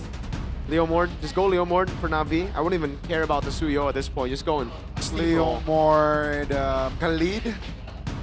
Leo Mord Khalid, sure. Leo Mord Yves, sure. Suyo even, sure. Like, whatever. Was the Suyo or Leo Mord, it's both good. Leo Mord Farsa is still pretty good too. Okay. Yeah, not bad, not bad, not bad. But then the Arlet. Then BTR go Arlet, yeah. What's going to be the roamer though?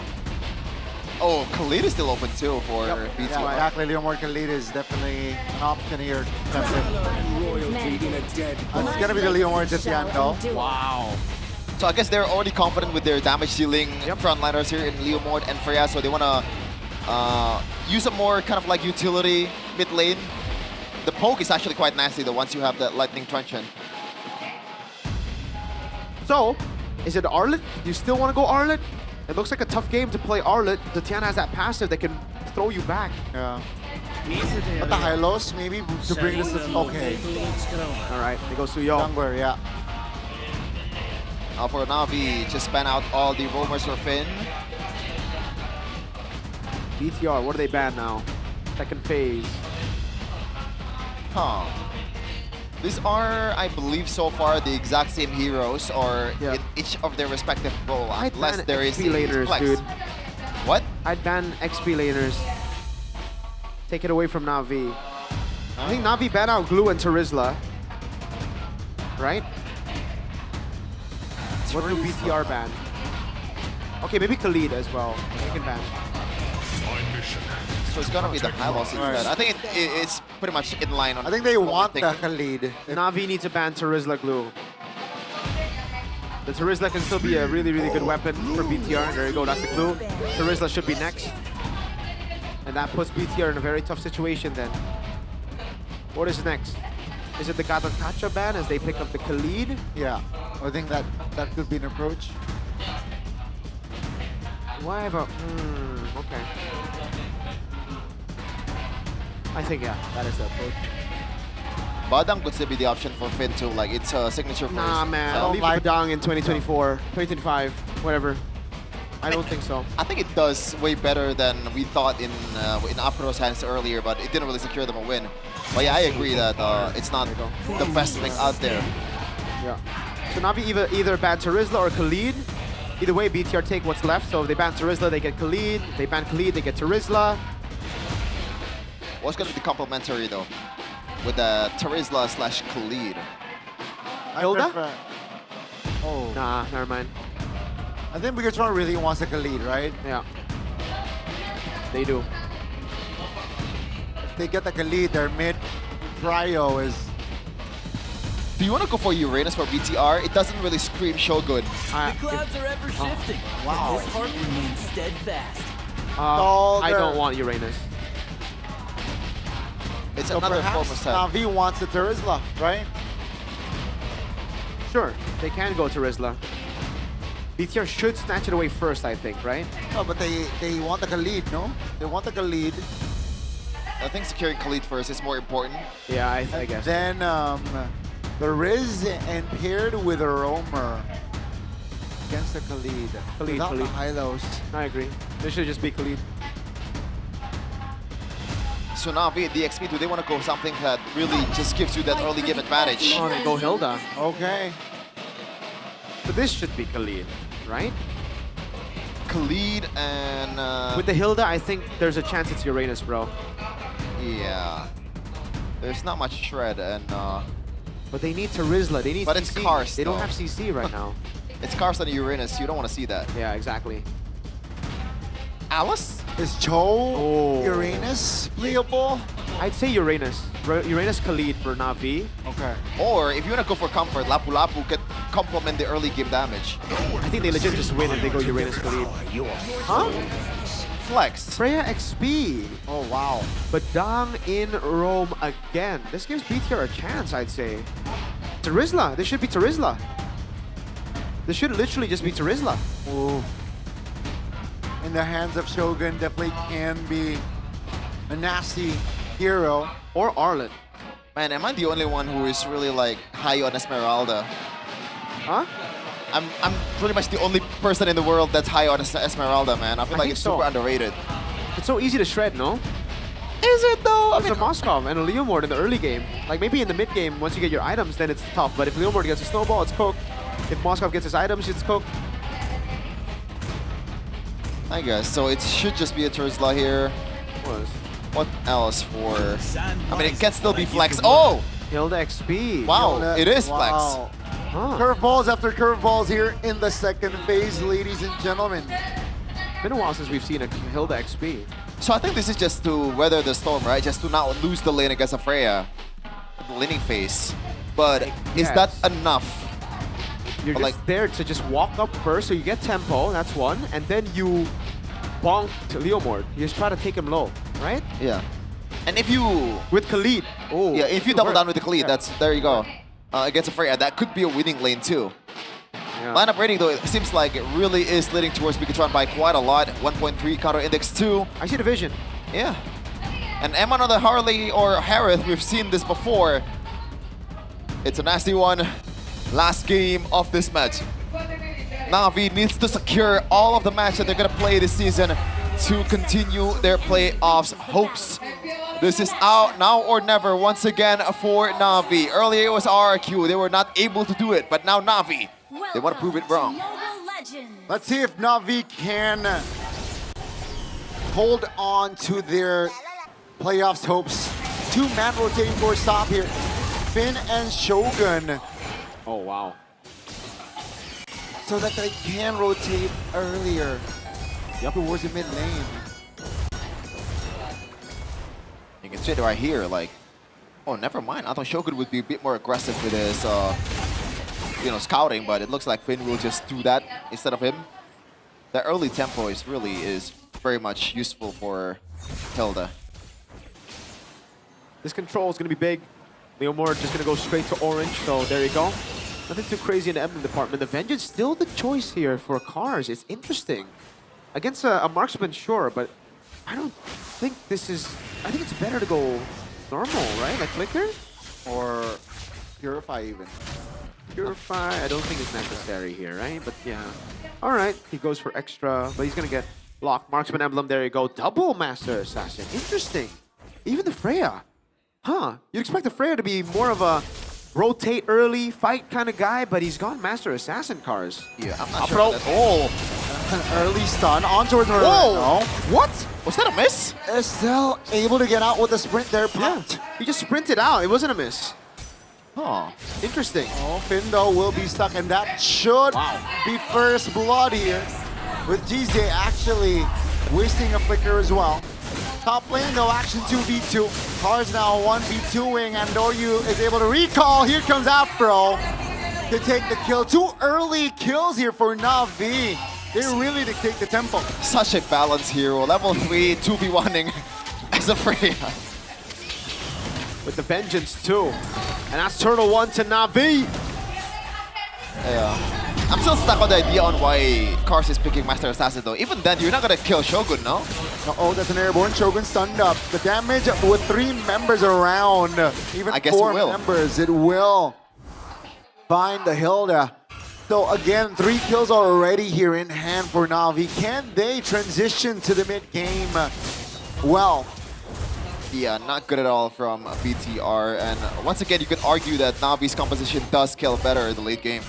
Yep, especially with cars all munching on the turret. Insane. BTR needed the early game with this composition, no? I mean, they don't have scaling at all. It's just Eman. The 4 guys up top have... it's not good, scaling-wise. Now they are put in a similar situation to Turtle 2 of Game 2, remember? They gotta win Turtle 2. If not, it's gonna be a quick game for Na'Vi. And now with the early win here, especially with the Vengeance too, Kars can just clear the lane as fast as he can and rotate even faster than Shogun. Shogun might have to let go of a single minion wave to catch up to the team fight in the bottom with the second neutral objective after this. Oh, take as well.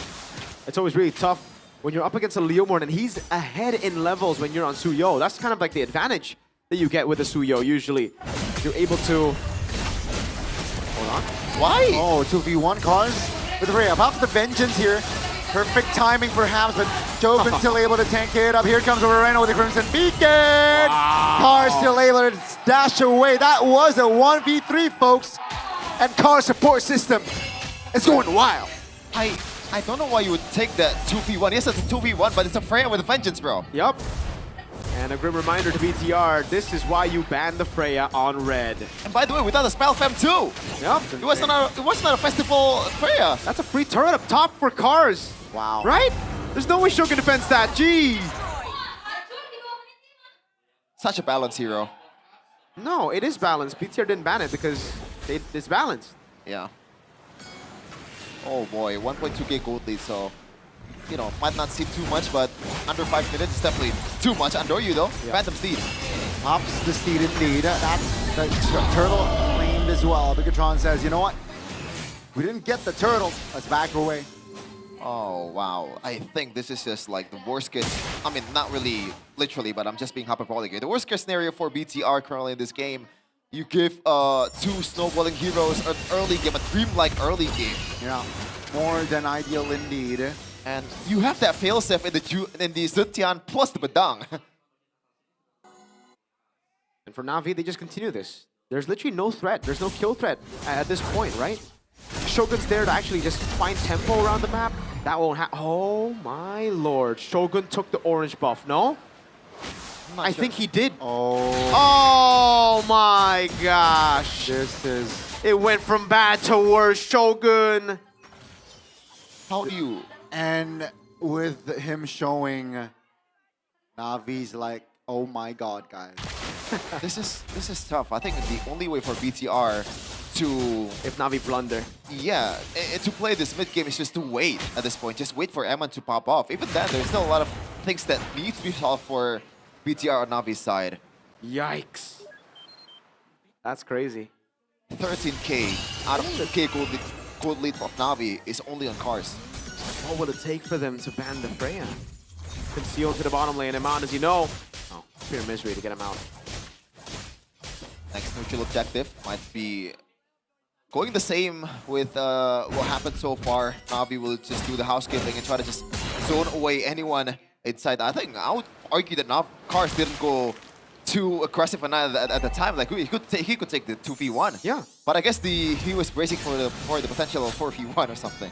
Very well calculated, man, by Na'Vi so far in the early game. The way that they've been able to skirmish and out-brawl, out-teamfight BTR. They have been the better team, for sure, in the drafts as well so far. It looks there's an attempt on Xeon. Huh? Well, that's the engage. That's a stun onto a Xeon. Burst it down. It's a 5v4 now with the displays on towards Niall. Still able to get out, sidestep. Andoryu, not enough damage. Sir! He finds Finn without Afro helping. But no jungler for Na'Vi. This spells disaster as Bigatron starts to fire back. But why would they even take that fight? They can just go neutral objective. There's a reason they put Zeron on a Moskov is to play weak side. That's interesting indeed. They could have just gotten a free turtle. Yeah. Even then, like, I think the idea that Xeon did not expect the gang is already super naive. Like, it should just be the only way BTR fights this one, right? They don't want to go for the neutral objective. There's no way. Cars though, oh, this might be a kill. We'll see. Let's see, 4 members is on him. Great usage there on the descent. But no ult now for the Freya. No. Moskov is pushing though in the bottom lane, so maybe that's their only compensation. As 5 members is actually on this turtle forward side of Bigatron out by Vitality. Uh-oh, here comes the Raging Sandstorm. Steep pops. And Noryu looks for an opening. That's 5 men on the Fury of the Goddess. That's going to be the SMB landing! Na'Vi, despite all odds, finds an angle to take members down and the turtle as well. They got everything that they asked for and a half. Na'Vi, that was everything aligned for Na'Vi at the time. Exactly, the bottom lane turret as well. Now a tier 2 in the bottom lane, tier 2 in the mid lane. Oh no. Oh, it was a blunder by Na'Vi to go to the weak side, but once they play strong side again, it's what we expect. Na'Vi will just steamroll. Even then, Cars didn't have ultimate, yet they still won through. And Doryu walked up, and Eman got stomped by this Leo Mord. 0-1-2 for Nile here on this guy, Piercer. Stuyo. And look at that gold gap between the XP. Shogun is so poor on the Hilda right now. And Cars is just living in that lane, man, getting so much gold. Zeon, who was behind of Eman, got back. And now the lead's really just, it exploded. It erupted completely. They have no way to deal with Cars. Oh, look at Cars. He can do whatever he wants. He can even dive that one, honestly. At this point, BTR is living in Cars' world. Yup, Apro. Good for a jump on towards Nile. Still able to get out from that. The structure in the top lane will be the next casualty here. As under 10 minutes is already a 6,000 gold lead for Na'Vi. Oh man, it feels like, in a way, I don't want to say this, you know, in an insulting way, but it feels like the 6k gold lead feels undeserved from Na'Vi. They're not really playing this super cleanly, and they got all of this either way. I think this signifies the draft is just that lopsided. I mean, I don't think so. Sheffin, they didn't ban Freya, so clearly it's beatable. Oh man. 10 minutes going into the late game right now. So right now Eman is starting to stack up the items, going for the Holy Crystal after the Feather of Heaven, but he didn't have it yet, or he does not have it yet. Zeon so far has not been active at all. He's just there in the long lane, trying to secure every farm that he can, and now he can just pretty much leash this Lord as long as they want to, with Zeon playing in the long lane. Oh, Cars, baited out members. Take a look at the SOD landing on towards Aman. Zeon will take it. Here comes Finn with the conceal. Finn isolated, flickers out of danger, still able to space out. Now take a look at the Lord. Na'Vi has full control of the Lord's pit. Cars in the front line, no one can stop him. Not just yet. Bigatron now, that's a stun on towards Aman. The Lord will fall for Endoryu, and Na'Vi disengages. That's a knockabout for that hero. Take a look at the damage that Finn is taking. He's very low. Bigatron will not fight more. Na'Vi, what a control. Man, I guess BTR knows that resources aren't there, ultimates aren't there from Na'Vi, and that's why they went to go for the chase, but that was still, oh man. What a move. I don't know if you want to go for that. Yeah, but what a move by Cars, man. He actually dodged everything. Without an ultimate. Without an ultimate, he just sidestepped, happy feet, got away, and really the name of the game has just been Cars under Freya in game number 3 here.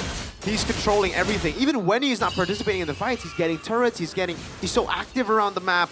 A 4,000 gold lead basically between the XPs, man. That is a big XP gap. And look at where the Suyo is. He's trying to cut the wave up top. Oh man, this is just really bad for BTR. The waves are coming. The turret hits are secured by the Lord and the minions. Jesus is taking a beating a bit from Eman. And normally when you're playing a Freya comp, you worry about the range, right? But now you have a Moskov too, so what is there to worry about? Finn reveals himself behind them.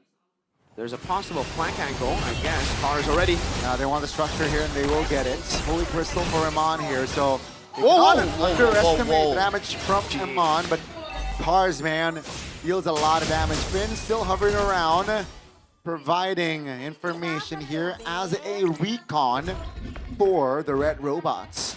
Yeah, it's just purely a recon, man. Like even the Raging Sandstorm, if it got to Cars, he has the tough boots, he has the vengeance, he has everything working out for him. The only thing that I'm worrying about is the lack of that Festival of Blood. Should be hitting by now. Yeah, and at this point, really, it's just not in control, right? Like they have everything. They've done the dirty work in the early game. That was where it could have been dicey against this composition of BTR. At this point, as long as they don't overthink, like they've been doing, like they've done earlier, where they go and play around the weak side, it really is GG. I have almost 100% confidence that Na'Vi will close this out. Yeah. The only way they don't win is if they make a blunder. And here's the thing. First game, 23 minutes. Second game, 18 minutes. So we might see another potential long game here, guys. I don't know. BTR don't even really have good clear. So the only way they get a long game is if they steal Lords and Harrod's able to like 1v4 with the rest of the team here. I will give BTR credit in the team fights. They've been able to survive longer than I expect. Mainly because of the Hilda, the sustain, the good move, or sorry, good movement from some of the heroes that they have, like the Suyo and the Jusin. But right now they still lack a ton of damage. Yeah, there's too much bodies to deal with, right? Yep. By the time you deal with Cars, you're already dead from Endoryu. Not just Endoryu. Jesus. Damn. Like even Zeon is 0-1-0 and he hasn't done anything at all. This should be the time that he's doing something. They're going to be looking for a flank here, but again, they have so many bodies, Na'Vi, so... Oh. I mean, they Cars, that's the jump. Misses the stun. Here comes the sand on towards Finn.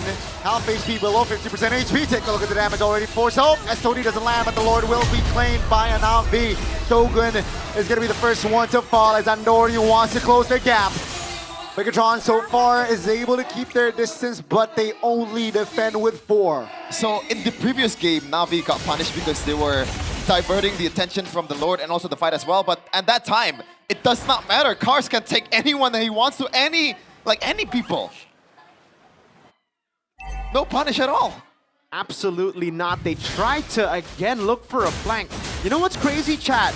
Even if BTR landed all of their abilities on Cars, he would not die.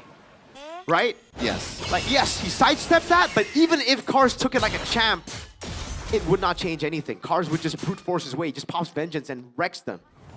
Oh no, not a good sign. And now Navi is knocking on BTR's door. To keep Navi's playoff chance alive, let's see, this might be the final push for the series. Steve pops down, goes Shogun again. Base turret top lane, the last base turret forwards out of Bigatron fell down. Finn looks for an opening, finds another. Take a look at the back. Zeon finds an opening, here comes Iman. Looks for damage, but Finn cannot damage control. Down he goes. Afro loses immortality, but here comes the reinforcement from Na'Vi. They look to restabilize here as the wave in the top lane is crashing down. Down goes Na'Vi, but Iman shakes and bakes, but here down he goes surely. Ooh, not just yet. Afro! Take a look at Moreno and Iman. Take a look at the main base as it will be enough for Na'Vi. It's a 2-1 victory. But his playoff chance right here, the man on your screen, is still up. As for Bigatron, this will be their third loss in a row. Not a good sign from BTR. A star-studded lineup, and they are in this situation. GeekFam is creeping right behind them. And for Na'Vi, the playoff hopes are still alive. GG for Na'Vi. It will not end their playoff contention run. And BTR are now down in the dump. 7th place. A chance at playoffs. But they've got to fight for it now. It's a real dogfight in MPL ID for that last slot in playoffs, for the 2 slots in playoffs. Aside from RRQ, no one else is out. Woo. The story continues with Smiles, with Jize and Zeon, and obviously the agony of the BTR boys. The choke has happened early. Man, I don't think Giga Troopers are happy right now. After the multiple shakeups in the coaching staff, the reshuffle, the addition of K-Dot, and they are not able to beat the 8th placer.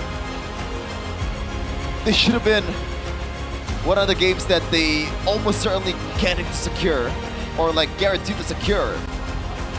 But it ended this way. And it happened, Mirko. It hurts more. 2-1 instead of 2-0. 2-1. When you give a hope, when you give a little bit of hope, it always hurts more. And throughout this game, you can't even just blame the draft. I think, well, you can blame the draft for Game 3, honestly. Game 1, though, a couple of times, just the moments from BTR, it was the throws from the players as well, and Na'Vi. Oh, man. They just capitalize on every little mistake. And the Freya. Yeah. Dude, I would argue that that last team fight from Na'Vi, that was terrible from them. But it was too much. Oh, why not with the boost? But now we're gonna see them on the stage. Na'Vi winning it against the Red Robots. Match yang begitu berdarah antara Na'Vi dan juga Bigatron. Tapi kita melihat kalau misalkan amazing match untuk match ini adalah for Na'Vi versus BTR, but Na'Vi take the win. Bersorak-sorai Na'Vi Nation, kita melihat The Na'Vi Nation are celebrating here today. Betul. Dan tentunya di saatnya kita bertanya langsung nih kepada We're gonna ask the players straight up. Wow, kalian bermain dengan sangat luar biasa, tapi yang paling mencuri perhatian Guys, you kayaknya played really, really well. baru saja masuk ya sejak But the match guys who kemarin stole melawan or Odi. who Kita ke captured the Zeon attention dulu, of the crowd is the two Wow. newcomers here, Zeon and Jize. Kamu begitu mencuri perhatian dengan figure-figure muda. You juga stole mungkin kita a akan lot of lihat dulu attention here in this gameplay matchup. berikut ini. Kita akan lihat highlight yang kamu hasilkan dari match ini. Boleh kita lihat dulu? Let's see it in this match. Let's see the highlights here for you, Zeon. Inilah dia klip yang kita melihat. You Winter Crown against Nile. You outplayed him, you baited him. Zeon outplay Nile dengan begitu mudahnya sepertinya.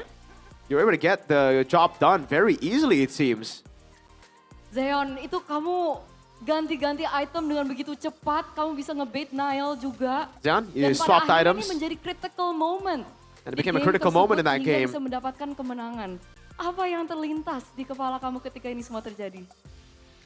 Udah expect sih kalau dia bakal masuk. I actually expected him to go in, so that's why I had the Winter Crown ready and the item swap ready. Alisa dengan permainan itu. Ini menarik sekali karena Zeon sebenarnya kamu sendiri This is juga very sudah interesting, masuk Zeon. Navi itu dari season 15, Because you've betul? been with Navi for a while now, but akhirnya main di you've season only gone to 17 play ini. this season. Perasaan kamu gimana dapat kepercayaan dari Coach Why Not? How do you feel?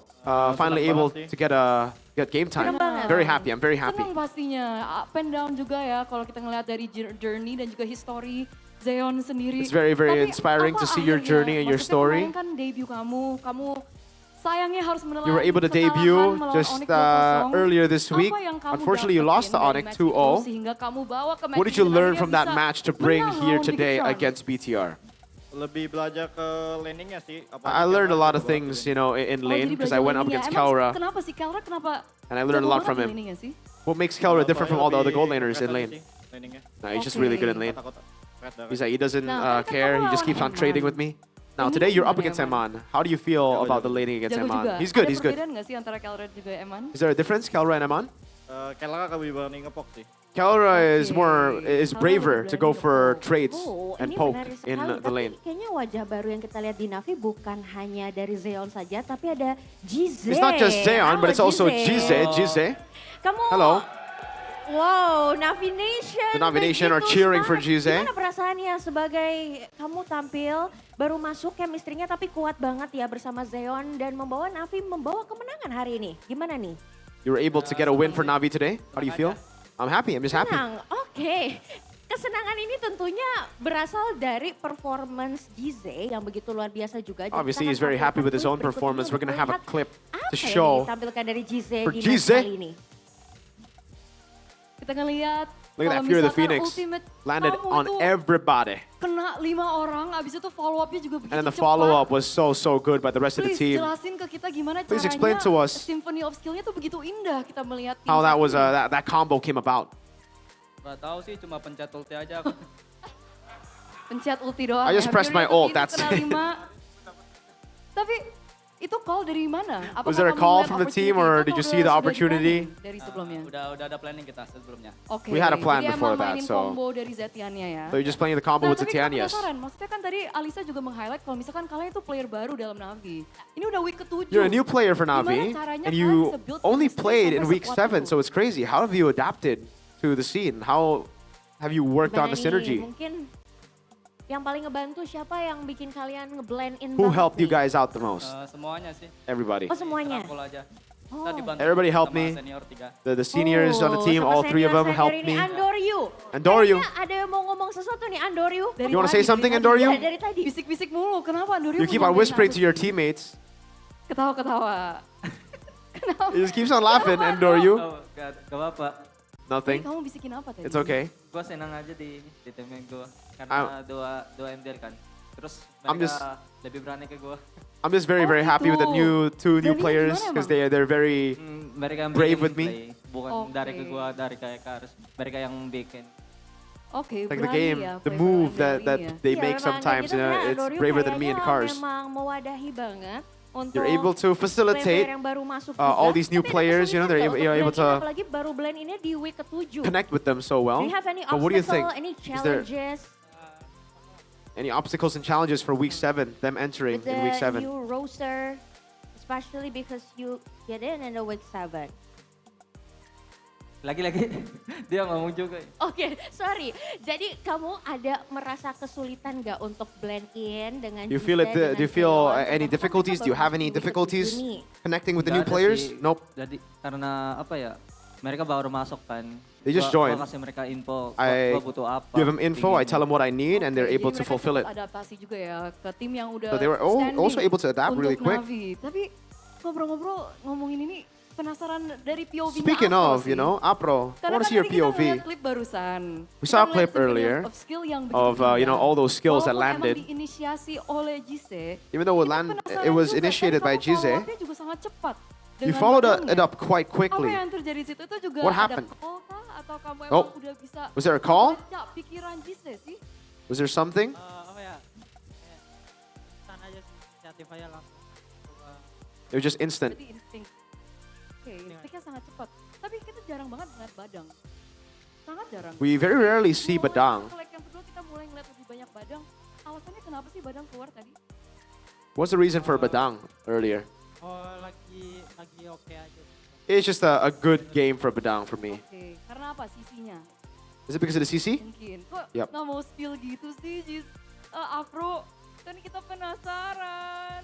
Oh, nggak mau spill. Oke. You want to spill it? We were very curious to know, but no, he doesn't want to spill. It's insider info. Tapi Alisa juga penasaran tadi yang nge-pick debut hero di season kali ini, yaitu ada Cars. Cars? Hero-hero kamu di game kedua tadi keluarin Min. You were able to pick up a Mincetar in game 2. That was the first time ever in season 17. What happened there? I mean, the enemy team just had a really good draft for me to pick up Mincetar. It was a really good time for me to bring up Mincetar. I'm very confident in playing it. That's why I picked it up. Hero power dari Cars. The Freya. It's a power hero for him apparently. Karena memang sudah lancar draftnya atau karena ada support system yang datang nih? Was it because of the draft or the support system that, you know, came here to support you today? Both, he said. You want to have, is there a message you want to send to Snow? Thank you for always supporting me. Bibi, ini harusnya masuk ke MPL date kali ya. Maybe they can come for MPL dates sometimes. Tapi kembali lagi follow up ke Freya pick-nya. Tadi, oh my god, kita ngelihat di game yang ketiga itu kamu begitu banyak pressure-nya. In game 3, there was a lot of pressure on you. Cepat dari Hilda juga Khalidnya. Kamu It was up against a Hilda and a Khalid, but you did not die. rotasi 4 orang dari There was even a rotation, 4 of them rotating over. Kenapa bisa terjadi kayak gitu? Kenapa kamu bisa strong itu pakai Freya-nya? How are you that strong? I just didn't expect them to gank me. Kenapa bisa expect itu? Karena mereka punya feeling aja gitu. They had a feeling. I had a feeling that they were coming to gank me actually. Ini menarik sekali, tapi kan kamu melihat peluang kamu masuk ke playoff. You saw dengan Navi bagaimana? the chance. I mean, what do you see? Do you see a chance that you can make it to playoffs? I don't really see those things. I don't really care. You just play my game. What about you, Ando? Itu dia di ujung. Apa-apa. Ngelihat peluang kamu. Looking at your chance to playoffs, Apa tanggapan kamu? what's your opinion? Pede nggak nih? Are you confident? Bismillah. Bismillah, he says. Semoga lolos di playoff. Hopefully, we make it to playoffs. Jago bahasa Indonesianya ya. Jago banget. Apro gimana? Pede nggak nih? Apro, are you ready? Are you confident that you'll make it to playoffs? Sama Yeah, same as Ando. Amin. And lastly, our new faces. Kalian baru masuk, tapi For new faces, you guys just joined, Jize and Zeon, sama dengan Navi kalian bisa membawa kemenangan. but you were able to get a win. Pede? Pengen masuk playoff? Jize? Pengen. Jadi harapan terbaik ini untuk playoff bisa di match. What's your hope for playoff this bisa bawa season? kemenangan lagi untuk Navi? You think you can get a win for Navi? Yeah, hopefully. Kita aminkan. Itulah ya, luar biasa sekali. Dan Navi Nation boleh berikan sekali lagi tepuk tangan yang paling meriah untuk Navi. Dan kemenangan 2-1 ini dipersembahkan oleh Navi tentunya untuk Navi Nation dan para super fans yang telah mendukung. So, sambutlah juara match kedua kita di hari yang terakhir di minggu berdarah ini, Navi! Navi! We run this!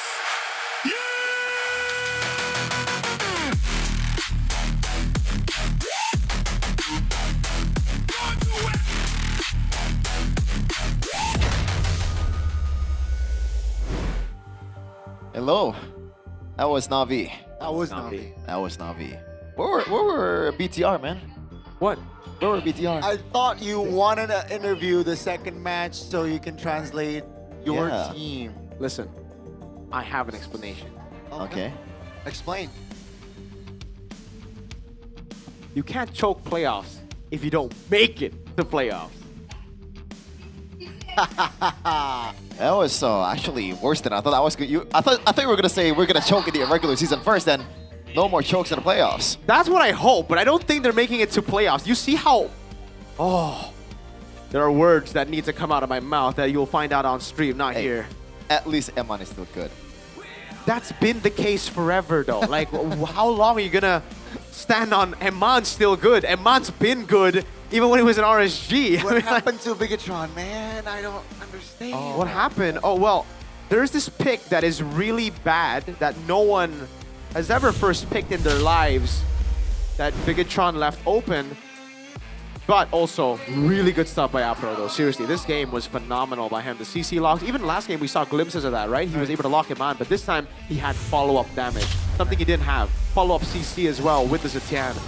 Apro deserves the man of the match, I'd say. Jize in the early game able to pick up that kill, and here the miscalculations of BTR come in play. Niall ulted backwards, and then you see them just get destroyed with an early game comp. Hilda and Khalid, great answer to the Freya. I think they should do this more often if they don't want to make it a playoffs. Again, look, the 3-man gank on Cars. Oh, they get a kill here. This is actually a mistake by Na'Vi. I'd say pretty good by BTR. The fact that they were able to spot this out, they were able to pick up a turret, they were able to push in and get a kill. But at the end of the day, they go back to the neutral objective, they get comboed again, and it just comes down to them not having enough of a say around the neutral objectives. Cars just sidestep everything there. They try to CC lock Cars. Even if they got the CC, by the way, they would not have killed him. It's a Vengeance Freya. Look, here as well. Oh, not here, sorry. The one next. Here, boom! They missed all their skills and Cars re-engaged on them. Not nearly enough CC, man. I really think it's a great strat by BTR, though. They should keep on doing this. Let go of the Freya. Because it really is all about not choking in playoffs. It really is about staying in that regular season. Yeah. But Na'Vi played amazing. You can't take anything away from Na'Vi. It was fantastic by Na'Vi. Seriously, I gotta say, even the discipline, right? If it was BTR on the left, they would choke this as well. Even with this lead, they would choke this. We saw in game 1, it was proof. But here, we saw how consistent Na'Vi could play. They went back in, they fell back as they saw some of the moves, and then they waited for the minions. They stayed calm, they stayed composed, they know what their advantages are, and they utilized them. Beautifully done by Na'Vi. Yeah, just little tweaks here and there, especially that Master Assassin. I'm still thinking about it, man. Like, I think it could have been much more with a Festival of Blood, and there's no way you're killing a Hilda in early game 2, right? So it's kind of a useless emblem for Cars. Yeah, I still don't like the Master Assassin. They won, but it's not really. You know, in the bottom lane earlier, Xeon, I think the whole team of Na'Vi should have warned Xeon on what's to come. That is like the most obvious gank ever. Because BTR was losing every time they fight 4v4, so they just want to get the numbers advantage. But yeah, again, just the series was 23 minutes, 18 minutes, and now it's almost 16. So the series got shorter game-wise, but take a look at the total kills, man. 11-3. It's a landslide kill-wise. It's a kill fest for Na'Vi, and yeah. Other than the drafts, I mean, execution-wise, Bigatron by Vitality, very, very questionable game decision. I just want to point out something. I don't know if I should say this. Like, in the groups, like, POTM is between Xeon and also an Apro. Did you see how much damage Xeon dealt earlier? It was the lowest out of all of them. I don't know who the hell voted for Xeon, but... Wait, who voted? Whoa, that's kind of crazy. Yeah. It's not any of the casters. It's not any of the casters. Let's say that. Damage taken, obviously, is Shogun with a Hilda, and that's what he's there for. Unfortunately, it was not enough. Only one turret secured by BTR by Vitality. Truly a dominating game from the start until the end from Na'Vi. The only time BTR was able to get a good trade is that one exchange in the bottom lane, and it never happened again. Na'Vi was able to regroup, you know, keep their composure, and that's usually what's been lacking from Na'Vi, right? In the highs of highs, Na'Vi looks like a top 3 team, but when they suck, they suck. That's the harsh way to put it, but Na'Vi, I think with these changes especially, man, we doubted it, especially because they lost 2-0 to Onyx, but hey, they did amazing. Jize, Zeon? Yeah, but after this, TL ID versus EVOS, I believe it's Blue Derby. So don't go anywhere, stay tuned to MPL Indonesia, Season 17.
kadang terus berubah.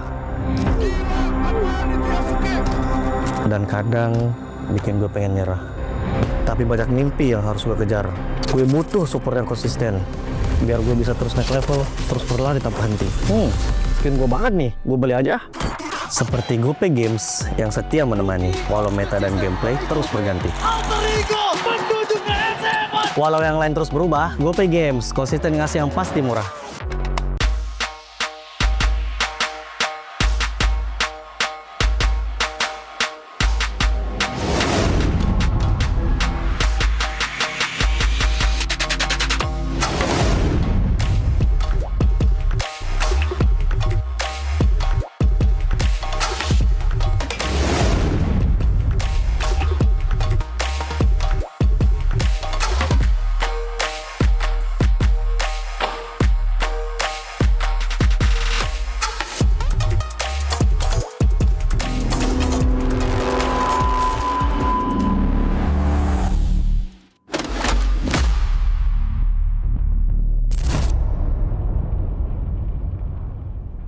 Garnier Men.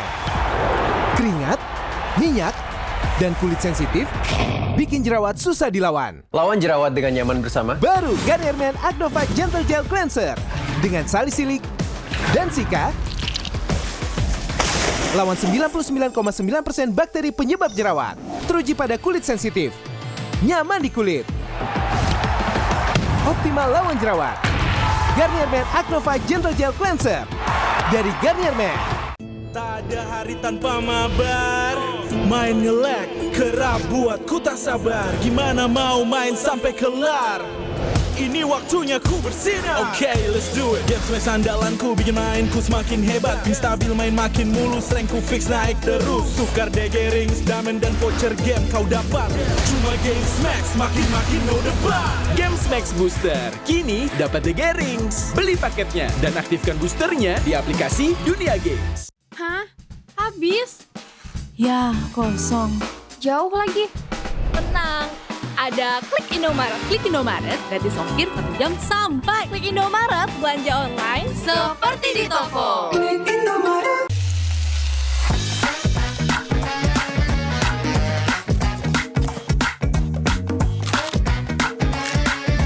Gimana? Enak?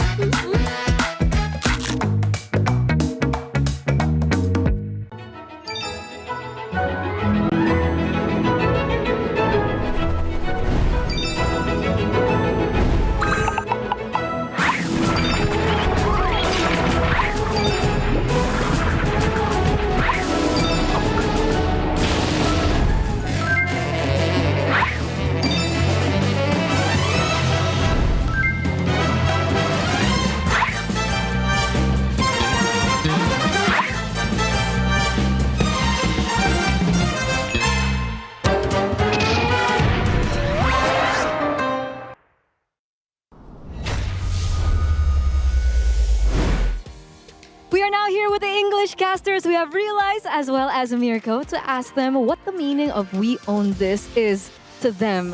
So let's start with you, Realize. What does "We Own This" mean? I think it's about our identity as Indonesia, as MPL ID. The way we have our own playstyles. It's spacey, it's aggressive. It is sometimes brutal and brawly, but that is what is able to make us get the wins and what distinguishes us from other regions. Nice answer. Nice answer. What about you, Mirko? What does "We Own This" mean? If you take the 3 words and you separate it, we own this. It's just us owning this. Mirko, not literal definitive meaning. Like what does it mean like philosophically to you? I mean, we've been hearing this over and over past how many seasons? The real answer is we just own this. We own this. It's that simple. Separate the 3 words and make a meaning. So, Eterna. Seriously? That's your answer? Yep. All right. All right. Should we ask her? No. What about you? What do you think about "We Own Yeah. This"? What's your philosophical I'm answer? the reporter. Why are you asking me? You got to report on "We Own This" now. Yeah. "We Own This" for me is what does it mean? I feel like it means like how we, because I made it in Indonesian. Okay, if you separate the 3 words, tell us what it means. It means we, Yeah. kita Own. punya, we own this. Kita punya ini.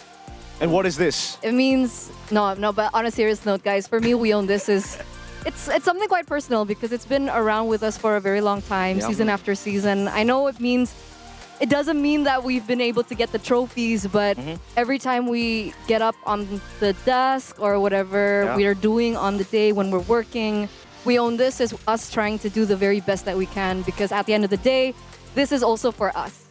Very philosophical. If you separate the three words. All right. Anyway, but there you have it. We own this from our English casters, and we'll see you guys soon. Good luck. We own this. We own this. Separate the three words. You own this. We own this. We don't.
Di dasar samudra, ada harta karun yang dijaga makhluk misterius. Tak ada yang bisa menemukan harta itu sendirian. Termasuk Wendy.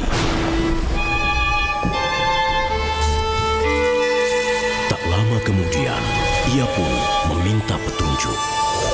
Aku Wendy Walters, aku akan mengundang mereka pada pelayaran mencekam untuk dapatkan harta berlimpah.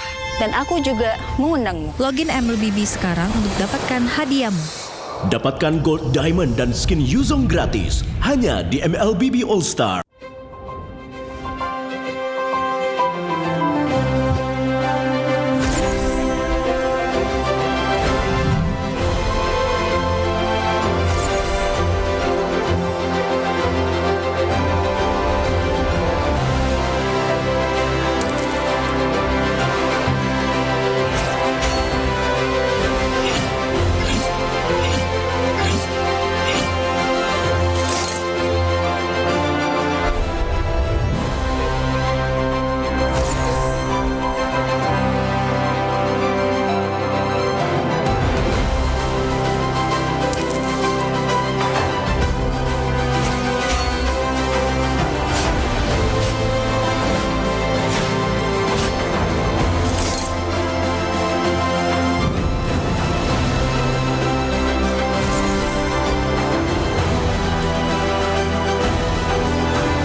愚かなる弟よ。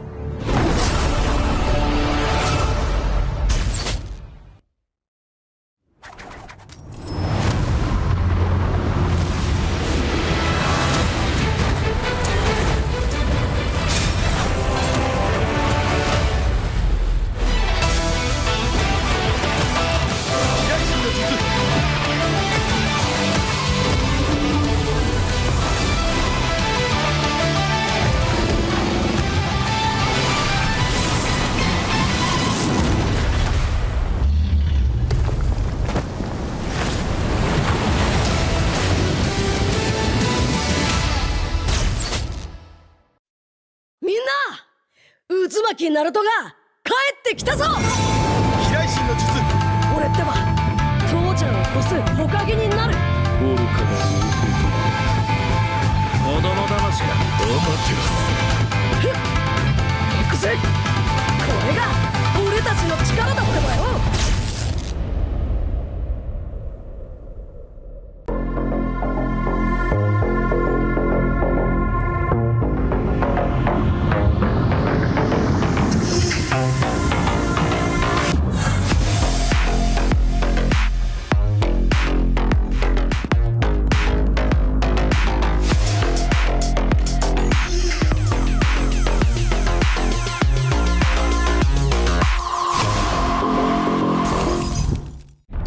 Semua hal terus berubah.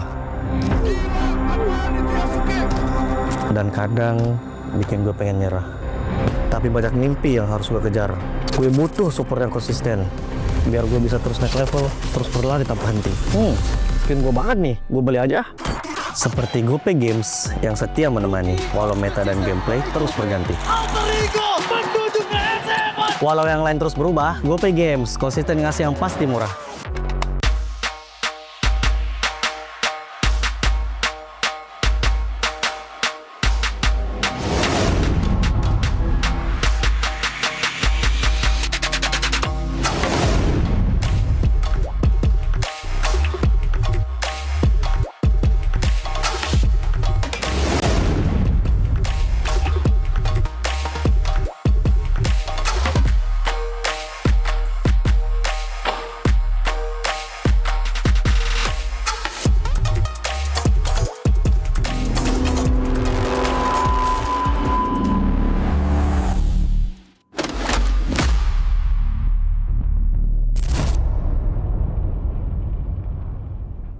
Garnier Men. Keringat, minyak, dan kulit sensitif bikin jerawat susah dilawan. Lawan jerawat dengan nyaman bersama. Baru Garnier Men Acno Fight Gentle Gel Cleanser dengan salisilik dan sika. Lawan 99,9% bakteri penyebab jerawat. Teruji pada kulit sensitif. Nyaman di kulit. Optimal lawan jerawat. Garnier Men Acno Fight Gentle Gel Cleanser dari Garnier Men. Tak ada hari tanpa mabar. Main nge-lag, kerap buat ku tak sabar. Gimana mau main sampai kelar? Ini waktunya ku bersinar. Okay, let's do it. Games main sandalanku bikin mainku semakin hebat. Pin stabil main makin mulus, rank ku fix naik terus. Tukar DG rings, diamond dan voucher game kau dapat. Cuma Games Max, makin no debat. Games Max Booster, kini dapat DG rings. Beli paketnya dan aktifkan boosternya di aplikasi Dunia Games. Hah? Habis? Ya, kosong. Jauh lagi? Tenang, ada Klik Indomaret. Klik Indomaret, gratis ongkir 1 jam sampai. Klik Indomaret, belanja online seperti di toko. Klik Indomaret.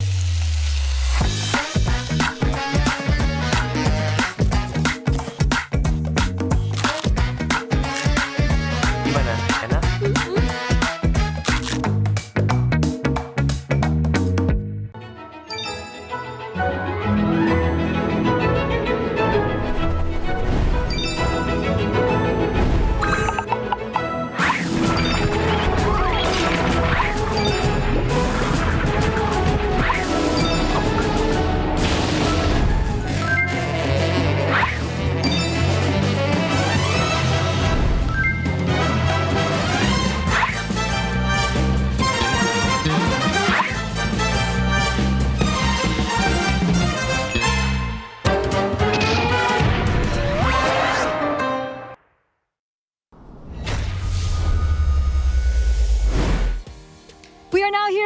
English casters, we have Realize as well as Mirko to ask them what the meaning of "We Own This" is to them. So let's start with you, Realize. What does "We Own This" mean? I think it's about our identity as Indonesia, as MPL ID. The way we have our own playstyles, it's pacey, it's aggressive. It is sometimes brutal and brawly, but that is what is able to make us get the wins and what distinguishes us from other regions. Nice answer. Nice answer. What about you, Mirko? What does "We Own This" mean? If you take the three words and you separate it, we own this. It's just us owning this. Mirko, not literal definitive meaning. Like what does it mean like philosophically to you? I mean, we've been hearing this over and over past how many seasons? The real answer is we just own this. We own this. It's that simple. Separate the three words and make a meaning. So, Eterna. Seriously? That's your answer? Yep. All right. All right. Can we ask her? No. What about you? What do you think about "We Own Yeah. This"? What's your philosophical I'm answer? the reporter. Why are you asking me? You got to report on "We Own This" now. Yeah. "We Own This" for me is what does it mean? I feel like it means like how we, because I made it in Indonesian. Okay, if you separate the three words, tell us what it means. It means we, Yeah. kita Own. punya, we own this. Kita punya ini.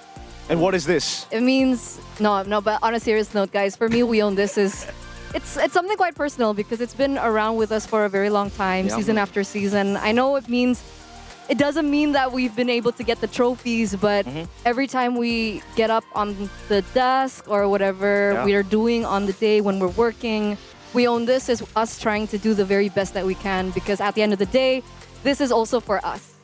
Very philosophical. If you separate the three words. All right. Anyway, but there you have it. We own this from our English casters, and we'll see you guys soon. Good luck. We own this.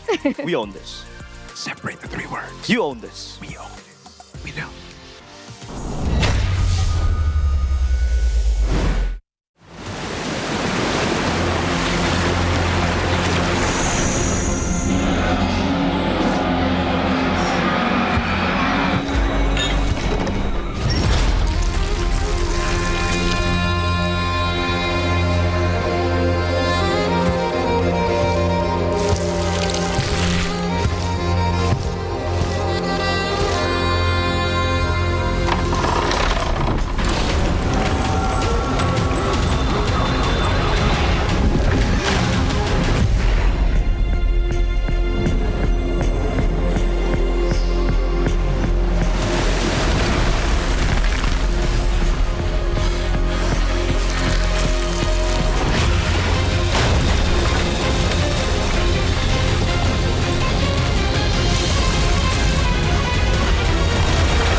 Di dasar samudra.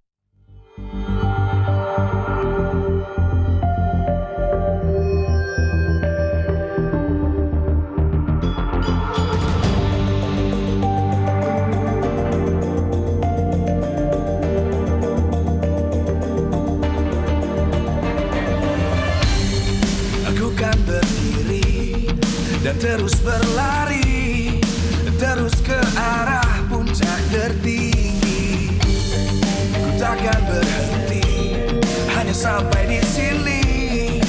Kemenangan abadi menanti. You know we won't miss if we unite our focus. And if you haven't noticed, we all nyalakan apimu, hadapi semua tantangan, hadap semua serangan, jatuh bukan halangan, bakar semangatmu, jangan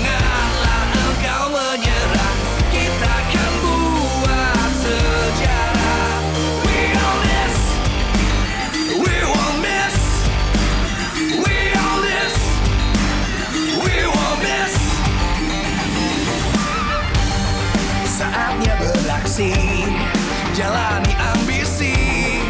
Aku kan menyawakan hari ini. You know we won't miss, just for you that I'm focused. And if you haven't noticed, we'll live. Nyalakan apimu, hadapi semua tantangan, hadang semua serangan, jatuh bukan halangan. Bakat semangatmu, janganlah engkau menyerah. Kita akan buat sejarah. We all this, we won't miss. We all this, we won't miss. We all this.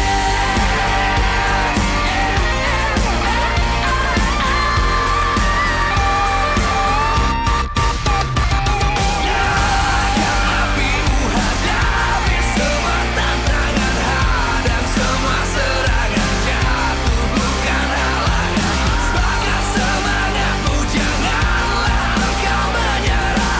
Kita akan buat sejarah. We all this.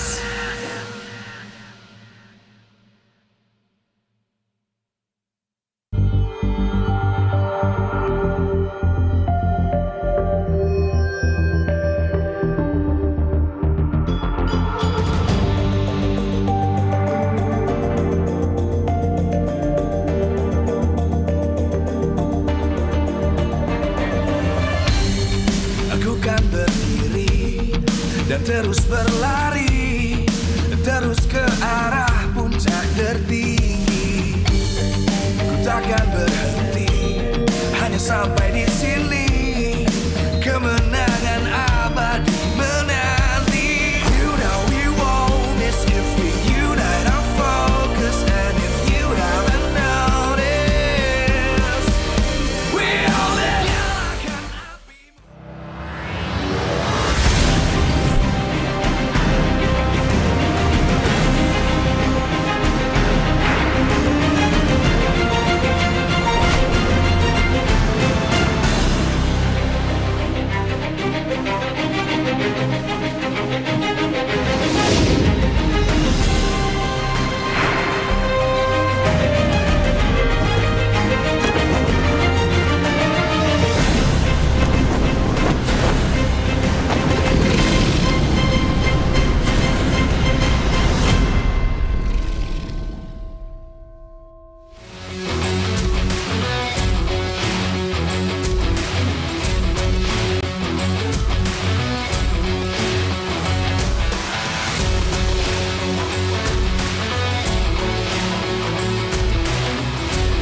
Live from MPL Arena, Jakarta, MPL Indonesia Season 17 is powered by Moonton. Supported by Esports Federation of Indonesia. Presented by official gaming phone, Infinix. Official e-wallet, GoPay. Official gaming chair, Toda. We own this.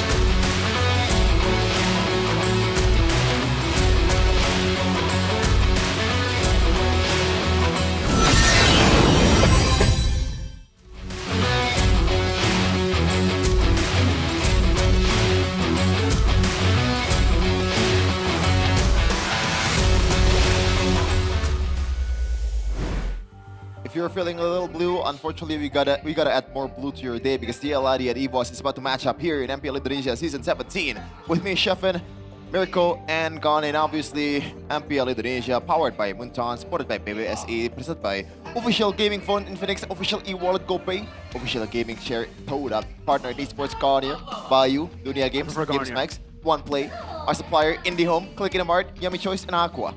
Now TL ID versus EVOS. You gotta feel me up. You gotta fill us up, Mirko, because like some of the information that I have is not really complete because I have casted MSL Thailand yesterday and I don't get to see what happened between EVOS or just TL overall. Evos versus RRQ, pretty simple. Evos just outclassed RRQ, even in the drafts as well. Beautifully done. They look so much better with Few than they did with Tricky last week. I think they've really just refined what made Evo such a threat in the early portions of the season. And with Few back in the lineup, with Bin drafting normally again, it looks great. They brought up the Harley and the Gord combo. Meanwhile, for TLID, the only win they were able to get so far this week was against BTR, the Red Choker. So I think there as well, it was them just playing their signature plays, playing around the neutral objectives with the Leo Mord as well, and winning out with a Phobius on Aran. So right now it's going to be the battle of denying some of those prio picks, like the Harley Gord combo for TLID. Definitely going to try to deny it off of Evos. For Evos, they got to deny the Phobius, the Leo Mord, those neutral objective heavy heroes for TL. Yeah, there's a lot of heroes that Kevin can play, especially with that Fredrin as well. I don't know what's going on with TL right now, like the fact that they kind of solved the problem of Leone, the glue and chip only merchant now. Is it more colorful, the hero pool of this guy right now? I mean, definitely, right? He has been more fruitful in other heroes, and we get to see that going up against Bigatron. But let's see here. This is the race to the safe zone, folks. As you mentioned the Blue Derby, yeah, I think with the win yesterday, it actually increases the chance for TLID. And we also mentioned earlier on that if TL beats Evos here, Navi's playoffs journey ends, right? But if they lost to BTR, but because they won, it won't end here. Yeah. Two things needed to happen there. Evos, Navi needed to lose to BTR, and Evos needed to win here for Navi to be out. Navi won that, so they actually have a higher chance if TL beat Evos to make it a playoffs. Then it'll be a free-for-all for Alter Ego, Bigatron, Geek Fam, Navi, and Evos. Oh, that's crazy. That's 5 teams all fighting for the same spot. That is indeed RRQ? Oh, wait, never mind. The name is Connie, Kingdom. The name's Connie. The name's Connie? He lives at... No, I completely forgot. Silly me. Yeah, definitely. And you could also forgot that TLID is currently in top 4. Yep. Because they were suffering through a lot after the first 4 games. They were on fraud watch a couple of times. Yeah, 3-match losing streak, I believe. This is a pretty interesting graphic here. Albert.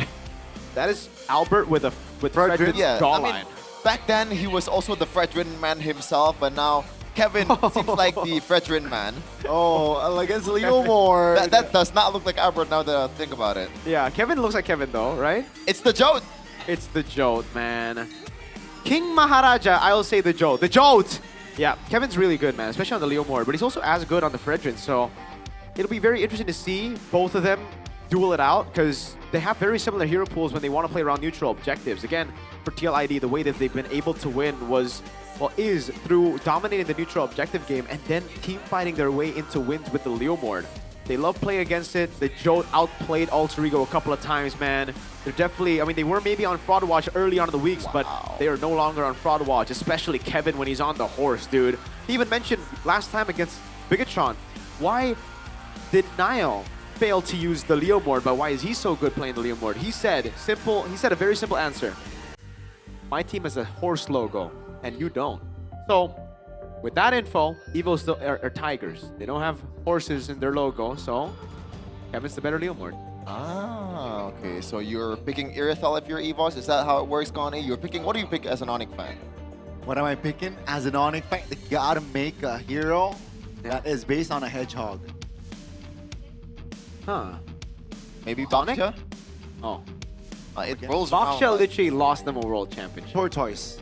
Well, no, it makes sense, right? But yeah, TLID versus Evos here. Yeah, it looks like from the looks of it. Oh, okay. I think Evos just played more heroes or like more players here. Kyo and crew. TLID hasn't actually shifted from their main lineup at all. I don't think. No. It is the case, yeah. For Evos, though, there's a lot of choices here. That's why I was looking at the picks that they've secured. It feels like Evos played a lot more heroes than TLID, but yeah. Egatizi is there.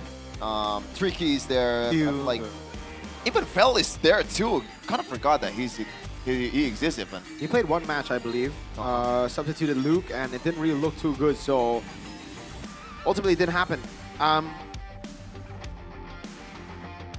That's all I have to say about these two junglers, man. Albert looks like the more complete jungler because he's done well on Assassins too. Meanwhile, for Kevin, it's actually the opposite. He's only done well on utility jungles. Not just utility, but Leomord, Fredrin, those type of picks. If he doesn't get the Leomord or the Fredrin, he actually goes to a Lucas, a super deep pick.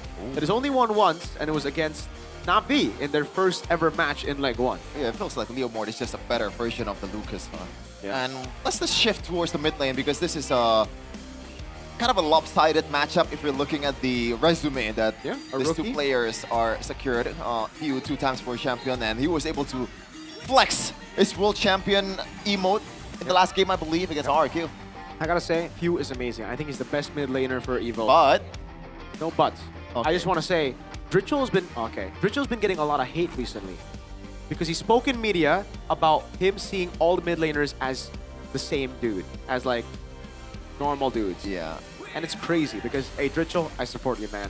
I mean, that's the mentality you need if you want to be a champion. Do you think that's also... I don't think it's a shot towards other mid laners, no? Exactly. It's just like... It's mentality. Mindset. It's like the Rin situation all over again. Ah. It's like, oh my god, you're not respecting Few who has won 2 world championships, saying that you're the same? The comment section was full of that. No, guys, it ain't that deep, all right? They're competing. It's a competition, exactly. Yeah. We got a ping test here. What? Oh, apparently we're not supposed to throw it, but yeah. This is the Jode here. Ping test by official gaming phone Infinix GT50 Pro. By IndiHome, by Telkomsel also, apparently. Yeah, it looks pretty tense here. Now that we're not really seeing them yap in a very non-scripted way. Okay. Well, again, I'm a fan of Dritchel. I'm always a fan of players who are very honest in interviews and can actually express themselves. And he's been one of them, right? Yeah, like against Rins as well. Remember, he's like, play your Hezkill. Rins isn't tough enough.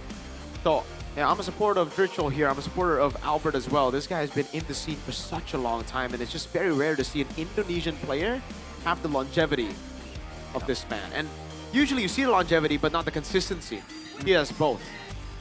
You don't want to mention anything that Mr. Daniel Saniel has talked with you, in the podcast? Mr. Daniel. He also has some words to MPL about share with us. Censoring what the player has in mind. Yeah. I think we gotta let the players say what they want to say. Nazara is another good option. I support him. Very, very good player and amazing in interviews. Let the players be themselves, all right? I want another Aaron Shiki. I don't want another Onyx interview. Yeah. Without Kelra. Kelra is pretty interesting. Excusez-moi. Maybe 2 years ago, I would agree. So the old Kelra is gone? Is that what it is? Name one thing that Onyx has said this interview this season. Maybe not on stage. It's because they have done 12 interviews. Okay, all fair, right? fair. Maybe that's the case. No, I know the real answer, though. I know the real... Just a little bit too dull, but it's never dull with TLID on the stage. Even at Ron, when he first came here... Kevin, just yesterday, taunted Niall, you know? Yeah, I think it's a friendly banner. That's why it's all right. Sometimes you do get something that's a bit too far, Aaron Shiki was also a victim, not a victim, a perpetrator, Kevin told Persic to retire last year. So there are moments. Something about TLID did he retiring people. Did he retire? Technically. Oh, dang. Technically. Nino did not, but Persic has... Fair enough. He's not in the scene anymore, so that's a bit, unlucky. Yeah, but we've talked enough about the outside of the game stuff. How about the in-game so far from Dittrell? Because it seems He's like amazing. in terms of Very the hero pool, all right, maybe that's why he's so consistent. He hasn't picked that much hero for himself. It's only 5. He really reminds me of Yehezkiel. Yeah. Because the way he plays is similar. And this makes me think, is the Ghost of Jakarta the title for Yehezkiel, or is it just a title for Liquid's mid laner? Might be the case. It's a mantle passed down. Who will be deployed today from EVOS? Torch is passing down today from the era of the world. Now they do have a 2-time world champion in the mid lane. Few is still fielded. Perfid with Luke, Albert, Key. And the Forgotten Tiger, Erlan, in the gold lane. The White Tigers is here to prove that they belong in Jakarta International Velodrome. After winning an important match within the Classic Derby yesterday, it seems like the same 5 will be deployed today. Will the follow-up be fruitful? Ladies and gentlemen, the White Tigers, Team EVOS. A crazy run of games, a win streak already for the White Tigers. Now, can they get another win to get closer to playoff? Just one win here, 2-0 or 2-1 will put them up in the 90 percentile to make it to playoffs. EVOS might have one of the GOATs of MLBB, but there is only one GOAT in the whole entire universe. Aran, Kevin, Rachel, Leone, and Kyo in the gold lane. The White Tiger, no, not the White Tigers. The horses are here.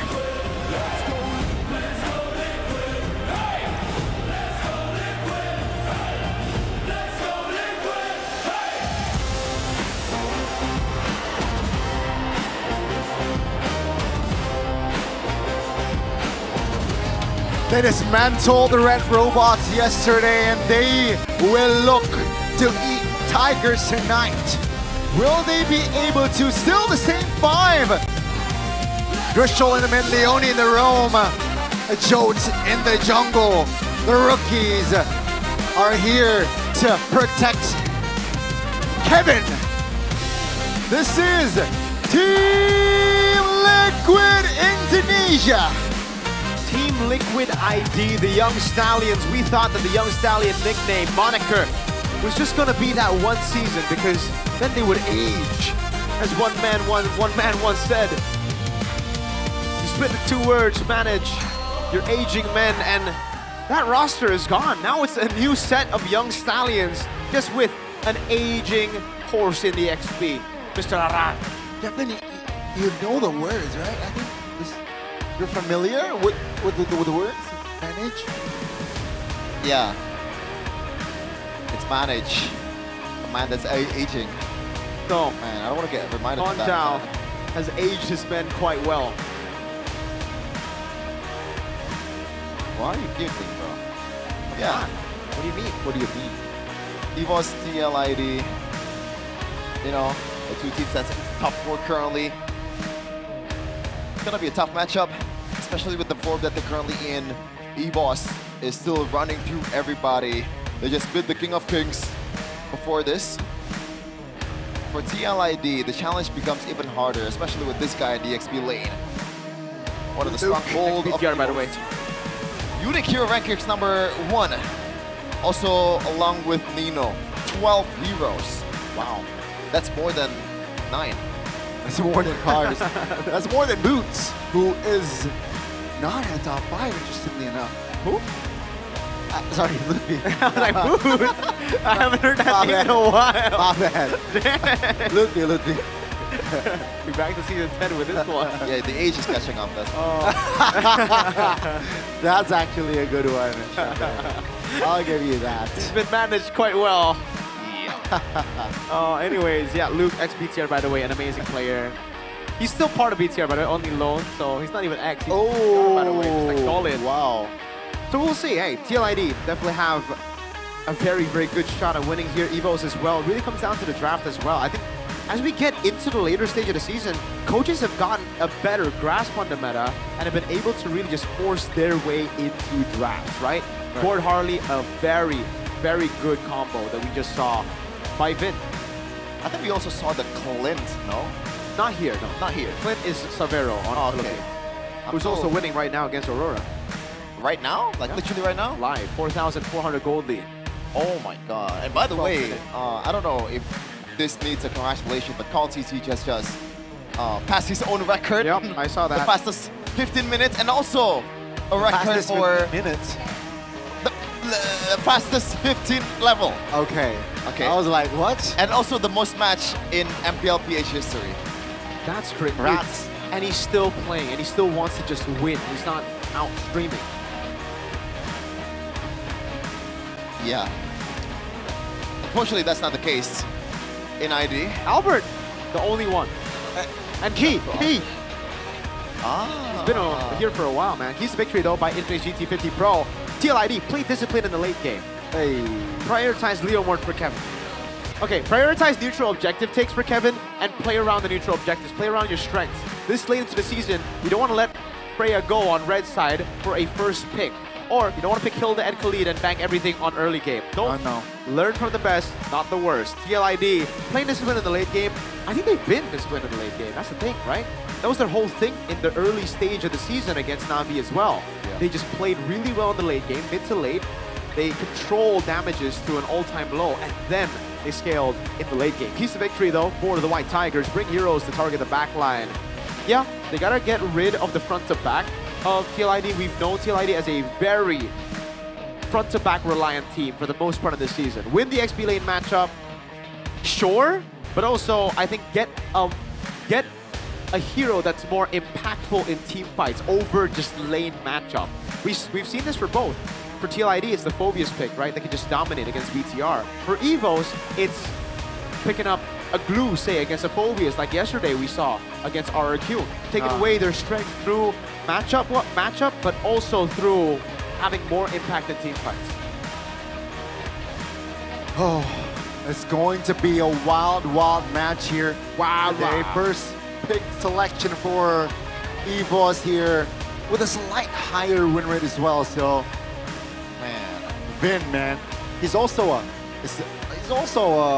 legend on its own, definitely. Right. But it's kind of weird, the fact that I think currently EVOS is 7-4, I believe, if I'm not mistaken. Record-wise? Record-wise, but in terms of the win rates, even for these both teams, they have a positive record in their match win and lose ratio. EVOS are 6-6. Oh, 6-6? TLID are 7-5. Oh, 7-5, okay. I thought EVOS... Oh yeah, EVOS is kind of almost out of the green zone. So TLID, I got that mixed up. If they lose here, they will 7. They will still be 6. But they gotta be careful because head-to-head, BTR beat them both legs. There you go. I don't know about careful to BTR after we're seeing what happened in the previous match, but we'll see here. Blue side Freya banned for Finn. This is something that's quite interesting. Wow. Chip has been banned also. Front side of TLID, which is quite surprising, but that means they're still respecting the potential chip play from King. Evos actually ban out the Freya. They don't want to pick it up themselves. Even on blue side, they ban it. See, when you don't want to pick it up, you ban it. Gotta learn a few things here. Juicin gets picked up for the GOAT in the mid lane. TLID picks up a Harith. Oh, and the Leomord straight up. Wow. No nonsense by TLID. Yeah. And now even if EVOS picks out the Khalid against these two heroes, it's not the worst matchup. But it does win you a lot of pressure in the mid lane. I mean, it doesn't really have to be Khalid for EVOS. They can still go for the Kalea and set up a potential combo with the gold lane. Still a lot of ways to go here, but do you want to go for the Suyo first for Albert? Okay. I wonder what you want to go for here, right? Like, do you just bank on mid-prio, pick up a Khalid straight up, and then go Suyo? I think that should be the case, right? Khalid Suyo, then you pick up Claude or Moskov later on if it's not banned by TLID. Oh, they go Claude first and a Heinlo, so they actually deny themselves of the Suyo pickup to beat the Leomord. So almost certainly say goodbye to Suyo for Albert here. Yeah, I think it should just be a Eve pick for TLID here. Yes, it doesn't do too well against the Claude, but you already have a double box setup with a Harith and a Leomord to deal with the Claude. A lot of Let's Go Liquids in the building here with all the TLID fans, and it is going to be the Eve. Wow. So far, it's been pretty standard for TLID, and so far they drafted without any kind of hesitation at all. Yeah, I mean, so far it is quite predictable, right? No surprises, you know, no Mincithars, and no curveballs. But let's see your second phases of picks, because what is left here? Roamers. Sir, what's your command? Okay, the Fanny will be taken out. Harley taken out, Fanny taken out, Suyo maybe next in line, right? I think they actually don't need to care about the Suyo anymore because they have a Eve and a Harith. Oh, Wawa! With a jawline. Oh, dang, Wawa mogs everybody there in that picture. Wawa's happy with it, man. W Wawa. W Gebian, I believe this is. Gebian. Yeah. Hey, wee wee.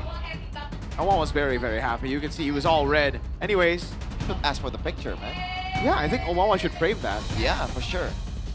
That's gonna be a memory. So you send a selfie, you print out a selfie, let Gabian frame it, and you frame the picture, the drawing. Yeah, but the Khalid gets banned out here by Evos. They know TLID can pick it up. Yep. It's a very, very good pick. The Kalea is still open, by the way, and I think it's a pretty solid pick for this kind of composition that wants to brawl, right, TL? And then they go for... Well, XP is still wide open, so it's anything. But the jungle...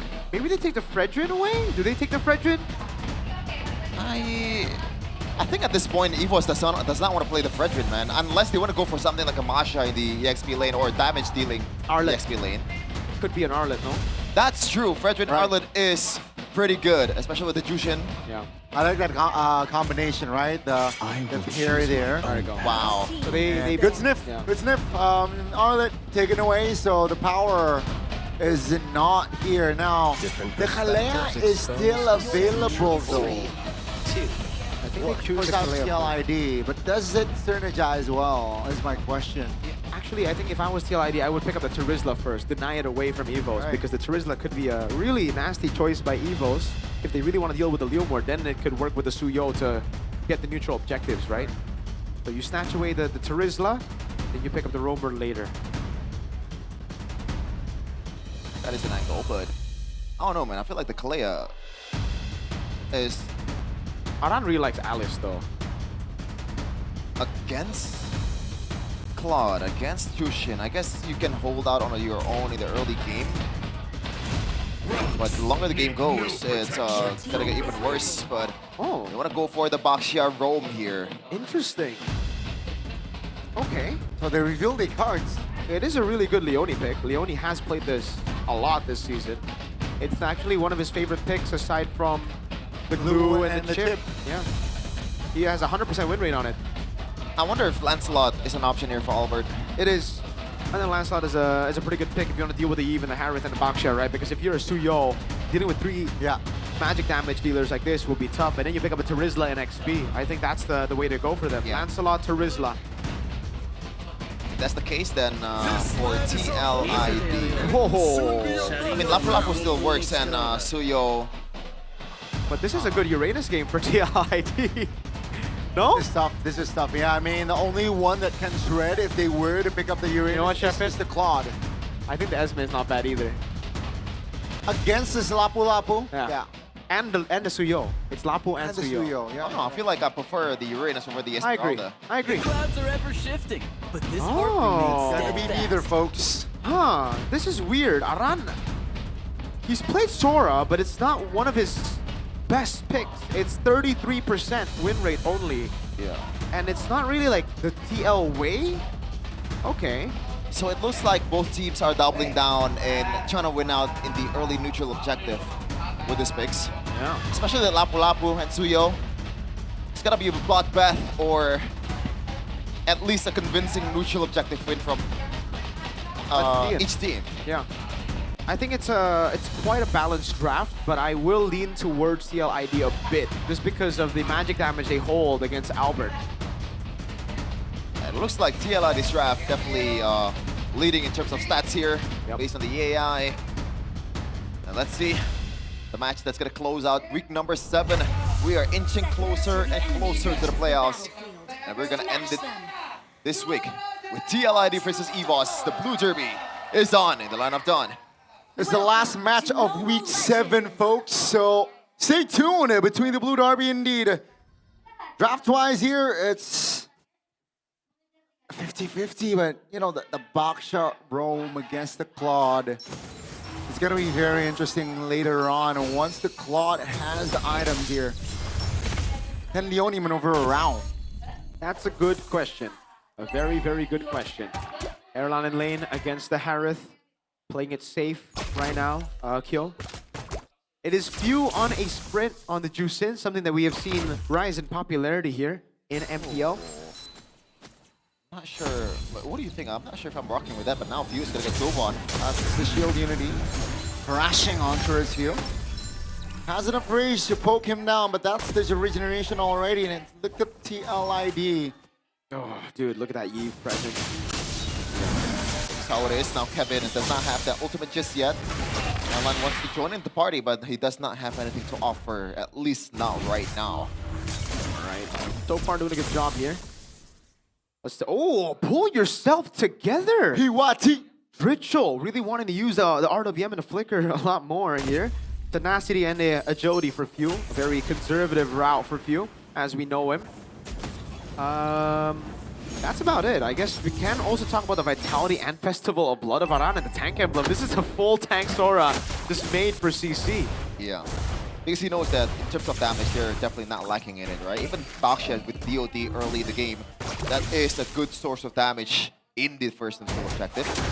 He's already poking down, and now Kevin will be the one to engage towards the turtle first. Ran will try to zone out. Oh, that's going to be a Ron. Trying to zone Albert out, which he succeeds in. That's going to be Luke now finding, oh, great immunity. That's the damage coming through. Kevin looking to close the gap. He's able to get out. Ritual is just there to stabilize. CLID, first one on the board. Yeah, not good for Luke. He does not get the chance to show off his Lapu-Lapu at all, and great job by TLID just guarding the perimeter. Absolutely. That was a fantastic job. And it really makes sense with this composition, right? That's why Leone also goes for the Bakshed. It's all about that fast rotation, but also the way to deal with the Suyo. That's why they're so comfortable picking the Leo Mord blind. Whoa. A lot of people, if it's blind, they would pick Suyo. Oh, wow. Almost a unanimous. What's the MVP? Oh, M1 or M Series trophy. Okay, that's kind of crazy. I thought most people would go DL. That's why I went Evos. Evos do look good, though. Don't get me wrong. Hold on.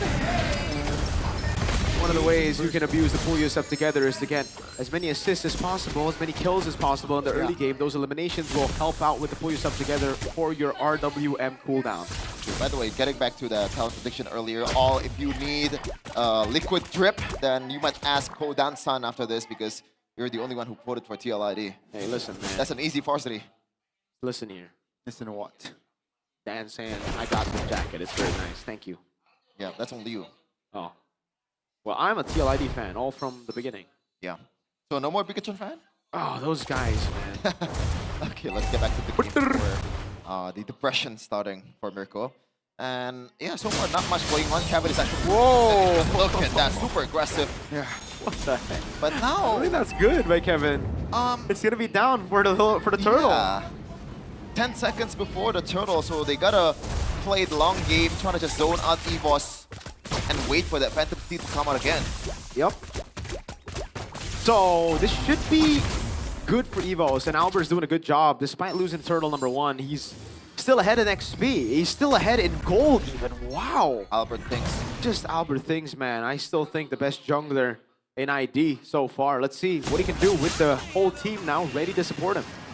TLID so far is doing a pretty good job. Yeah. Waiting for Kevin, and then there you go. It's up again. A bit too delayed though, Sheffin. Donnie, a bit too delayed. Look at the airline at the bottom lane. He's going to get a lot of value here. So even if Evos decide, not to fight for it. Oh, okay, it's just distracting them, trying to slow it down even more. Airline's just taking all the turret hits. In terms of economy, looks like Evos is definitely winning it out by quite a lot, despite 2 turtles by TLID. And this just shows you the macro potential of this team, and also Albert's farming, Albert's pathing.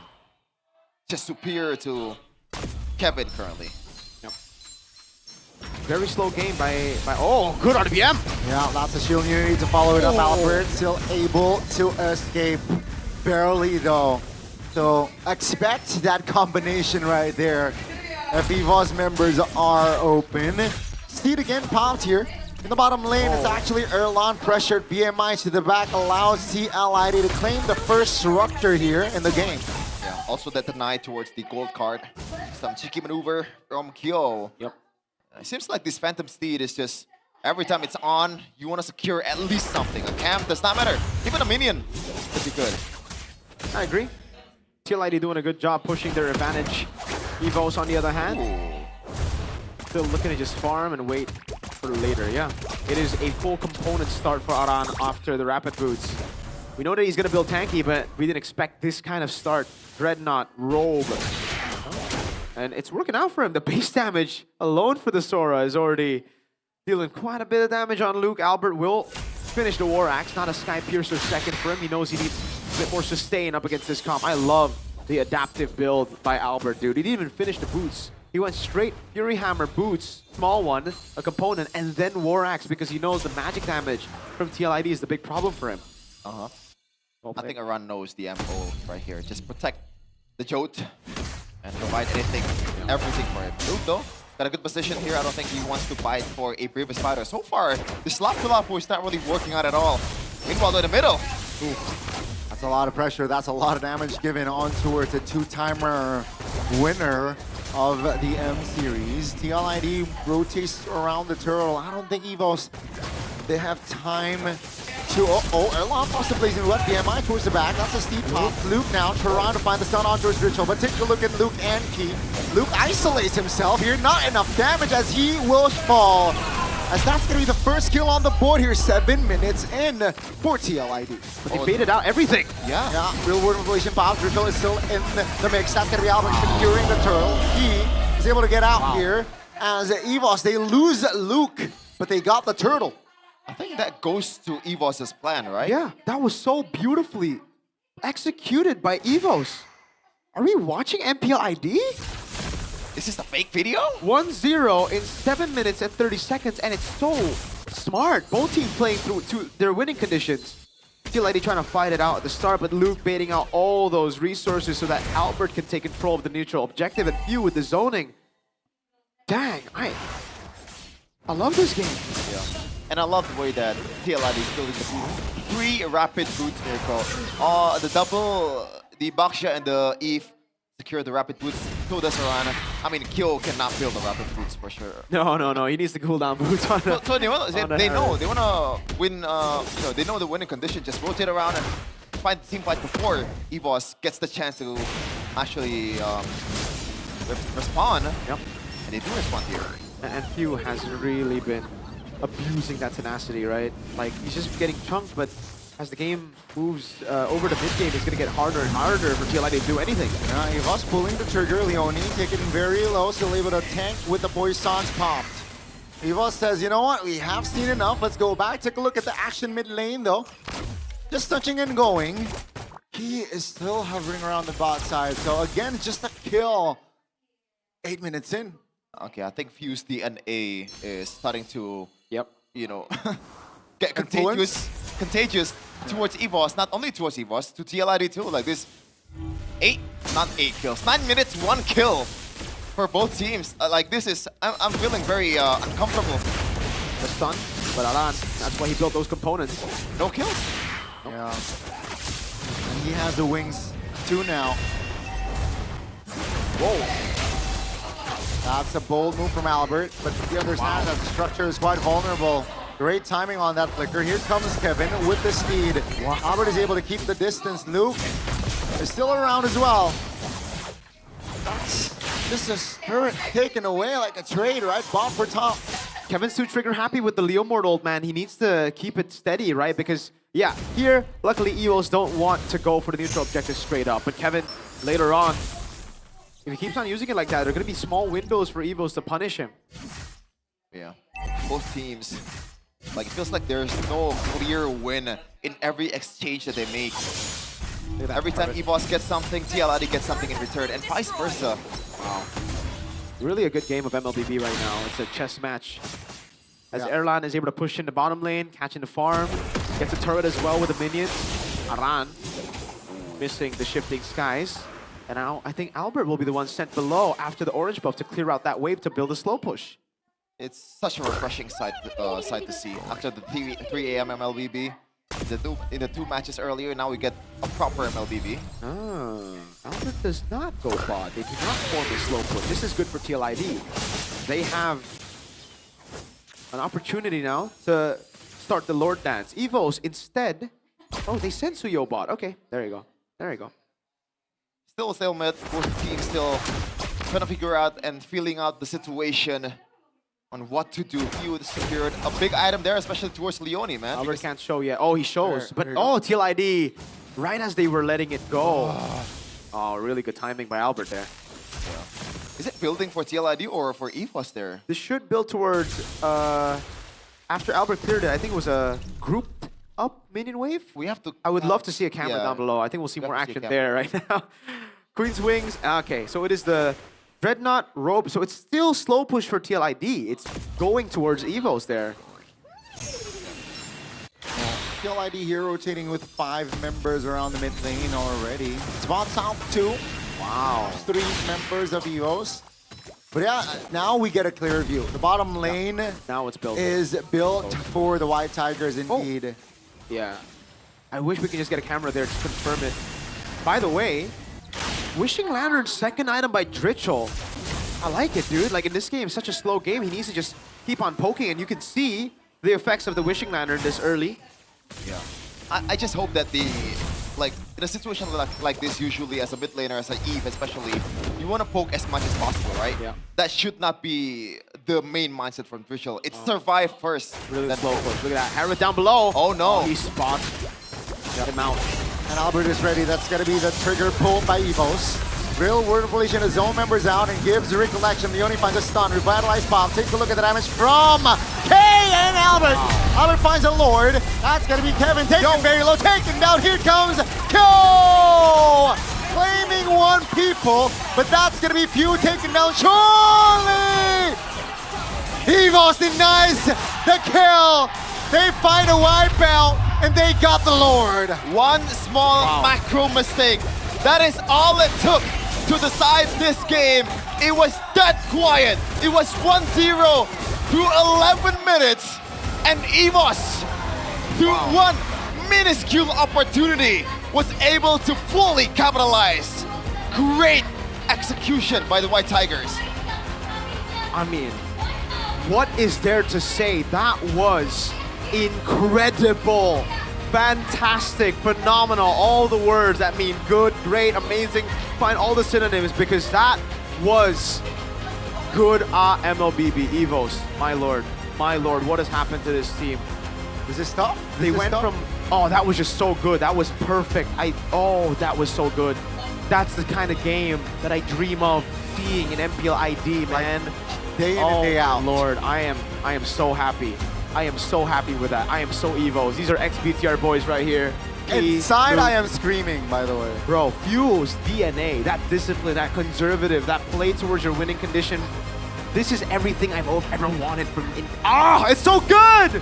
It's so brilliant. Even the small wins here, like, you'd expect Luke, okay, that was a mistake, why would you go in? But then you see the rest of the team, how they capitalize on Luke's aggression. And the way they played here, look at how they go back and forth. Look at Erlan here as well, just waiting for those resources to be burnt out, and then he goes back in. Together with Albert, Kyo walks up, but then they fight across so that it splits him away from Kyo, and he's not able to dish out any damage. In the end, he doesn't even get fuel. It's so beautiful. It is insane. I'm in love with this EVOS game. Man, you know what I like too? Earlier in one of the Navi games, this kind of scenario, they would go fully for the fight. But Albert and Erlan was fully focused to secure what's literally in front of them first, right? They want to secure the 100% advantage. That is the Lord. And after they secure the Lord, they feel it out first. Do we want to go for the fight? And the answer was hell yes. Yeah. Intelligent again. I think that was the only game where we hit 10 minutes with just 1 kill. Yeah, that was the longest ever that we've stayed at 1 kill in the season, I think. And I think for a couple of seasons as well. Yeah, and it's so good because, oh my lord. Yeah. I can't stop blazing them. That was such a good game of MLBB. I like that. Albert didn't fully clear the lane too, so yeah, they're just waiting for the advantage to build up, and unfortunately it was Kyo who clears the lane. I don't know if there is a more ideal hero to clear that. Like, I don't think there's anyone in the TLID that's clearly, you are there to clear the long lane. It should be him, but the timing was off, right? Like, the team should have been holding the Lord. Unfortunately, when he showed up, it was right as Albert started it, so he's like, oh, all right, perfect.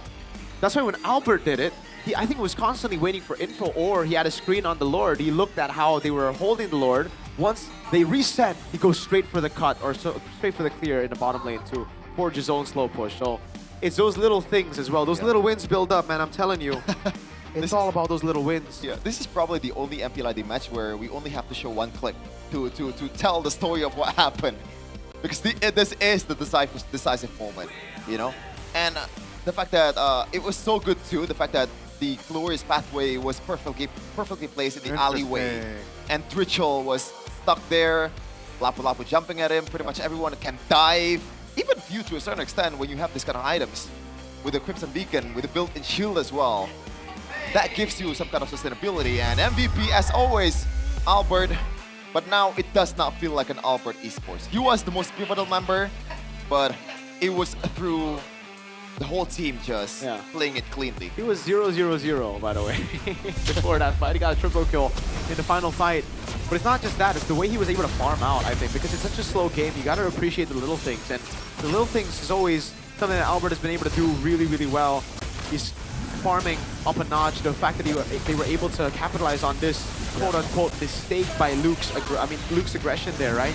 Taking a neutral objective control, baiting out those resources by Luke, beautifully done, and then constantly doing little things like this. They didn't get a kill, but they were able to force out Adan's flicker, taking him out of the equation for at least the next 2 minutes, right, on engages.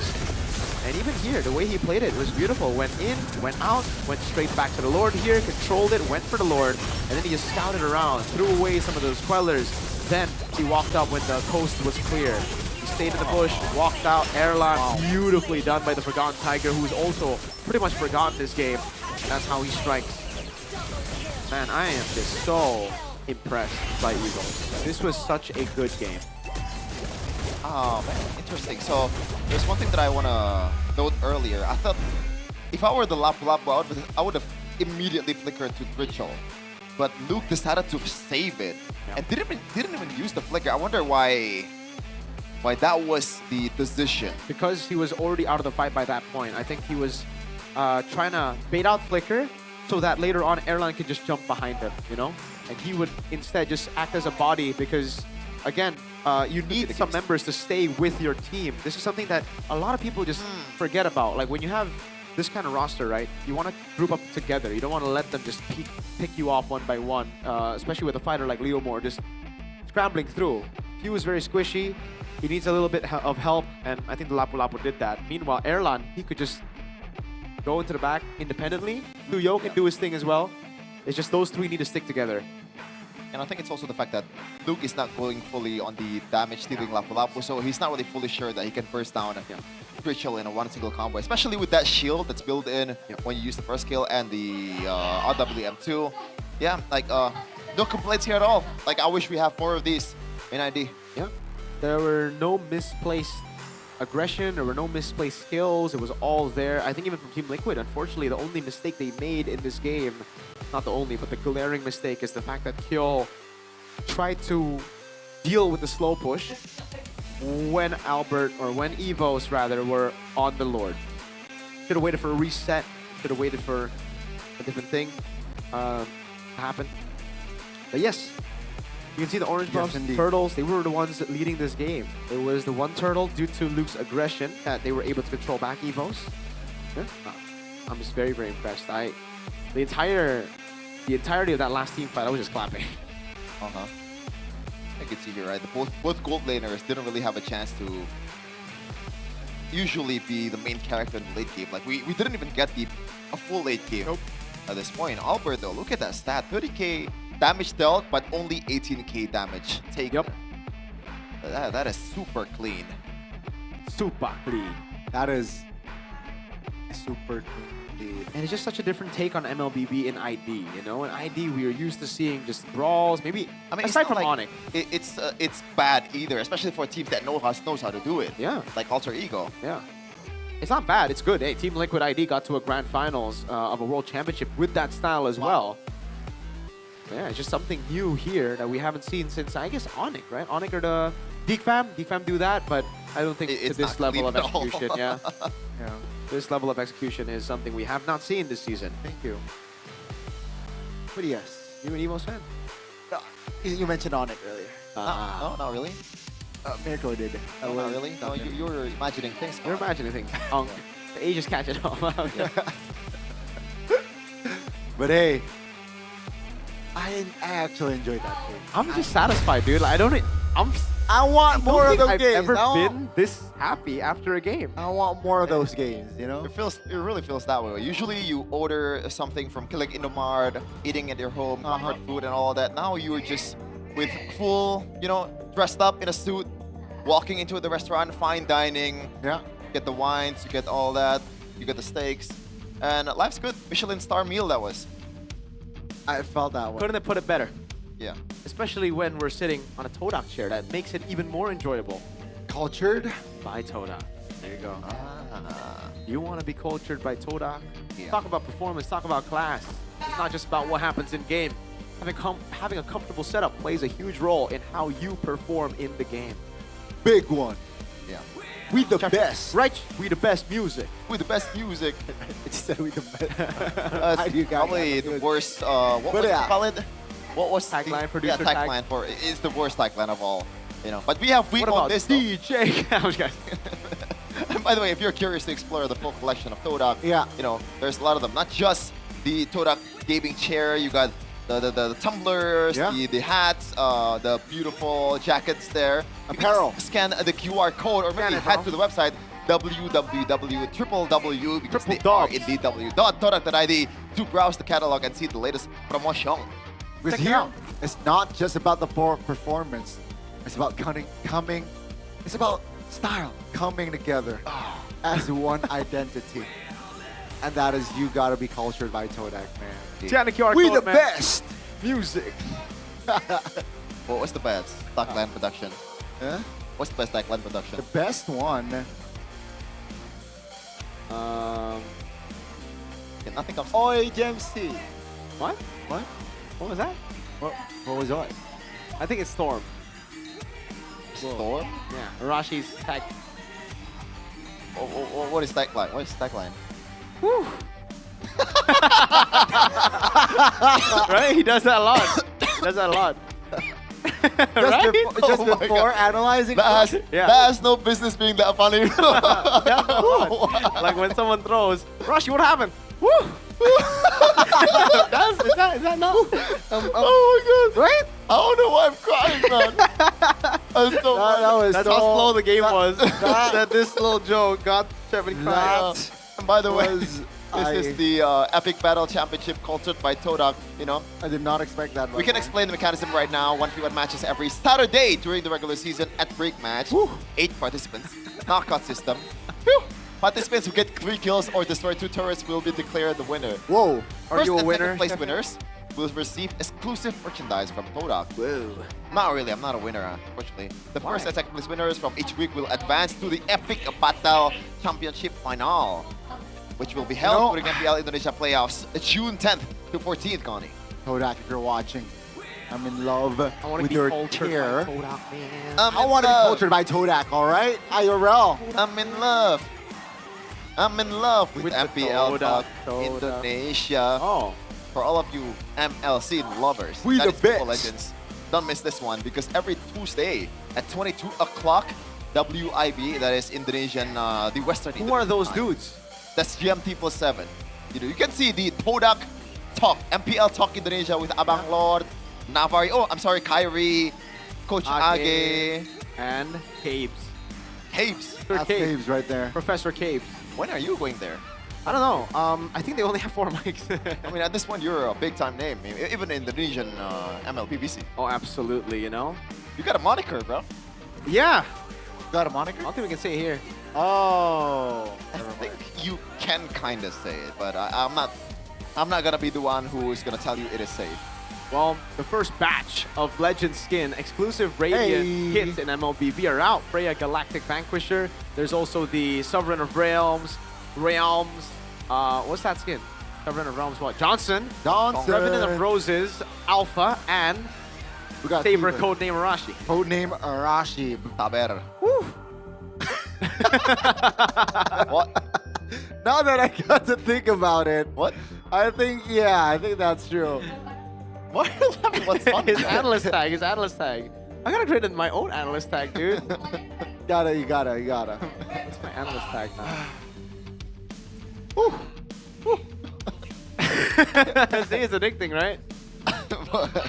I'm gonna use it when I cast with him. Yeah, you always use it. You also have to use the Leslie kits though. Yo, I love Leslie. Yeah, you love Leslie? Yeah. Yeah, the hero, how he plays, or if you love Leslie so much, you gotta play it in ranked games, bro. Yeah, I do. Like Moman. Okay, Moman likes Leslie too much. Moman loves Leslie. So Moman, and for all you Leslie mains, enjoy a 20% discount during the first month from 22nd of April to the 23rd of May. The dynamic portrait is only 640 diamonds and the exclusive action button is only 200 diamonds. Log in and check it out now. Hashtag Mobile Legends Bang Bang, hashtag MLBB new item. In case you guys don't know if it's new. It's hashtag MLBB new item. Is it even new item? It is new, kinda. What is the skin name? Angelic Agent. Oh, wow. I was thinking about like Angelic something. What? But the Asian, I forgot the Asian. It is Angelic Agent, right? Yeah, Agent. I forgot. Oh, it's there! Yeah, that's why I asked you. I'm like, what? Why is he so impressed? I should have like played it, man. Should have played along. Should have played along. Gaslit me. Whoa, we got a statement base about few and Evos. Whoa, whoa, whoa! Back in the day. Back in the day. As a boomer would say, it's a via live interview MPL Indonesia. What EVOS needs right now is a shot caller, and is a good fit for that role. However, due to the language barrier, you will need time, so EVOS may go through a difficult phase first, but could show their best performance in the mid-season. Well, you know, this is incredibly accurate so far. Yeah, Zace knows his stuff. I think he won a world championship or something. Yeah. With Mas Ade. With Mas Ade. But that was back in the day, though. Yeah, I mean, a lot of haters would say it was back in the Stone Ages. Yeah. But where was your team in the Stone Ages? Yeah. It's like the argument about who's your GOAT, LeBron James or Michael Jordan. Michael Jordan played against plumbers. Oh man, that's like usually the argument. Pele. Yeah. Discussions. Yeah. So who is the basketball GOAT? I think it's still. We're still up in Be the honest, honestly. I'm not sure. It's not as clear as football. Okay. Well, Okay, then. obviously, but tell us who is your GOAT. You don't need to be PR, bro. Just who's your GOAT? It's Dylan Harper. I'm sorry, I don't play. I think he's trolling, guys. Okay. Anyways, 55% I think he's win rate on the blue side. They get blue side this time. Okay. Earlier there was a blue side, right? Who?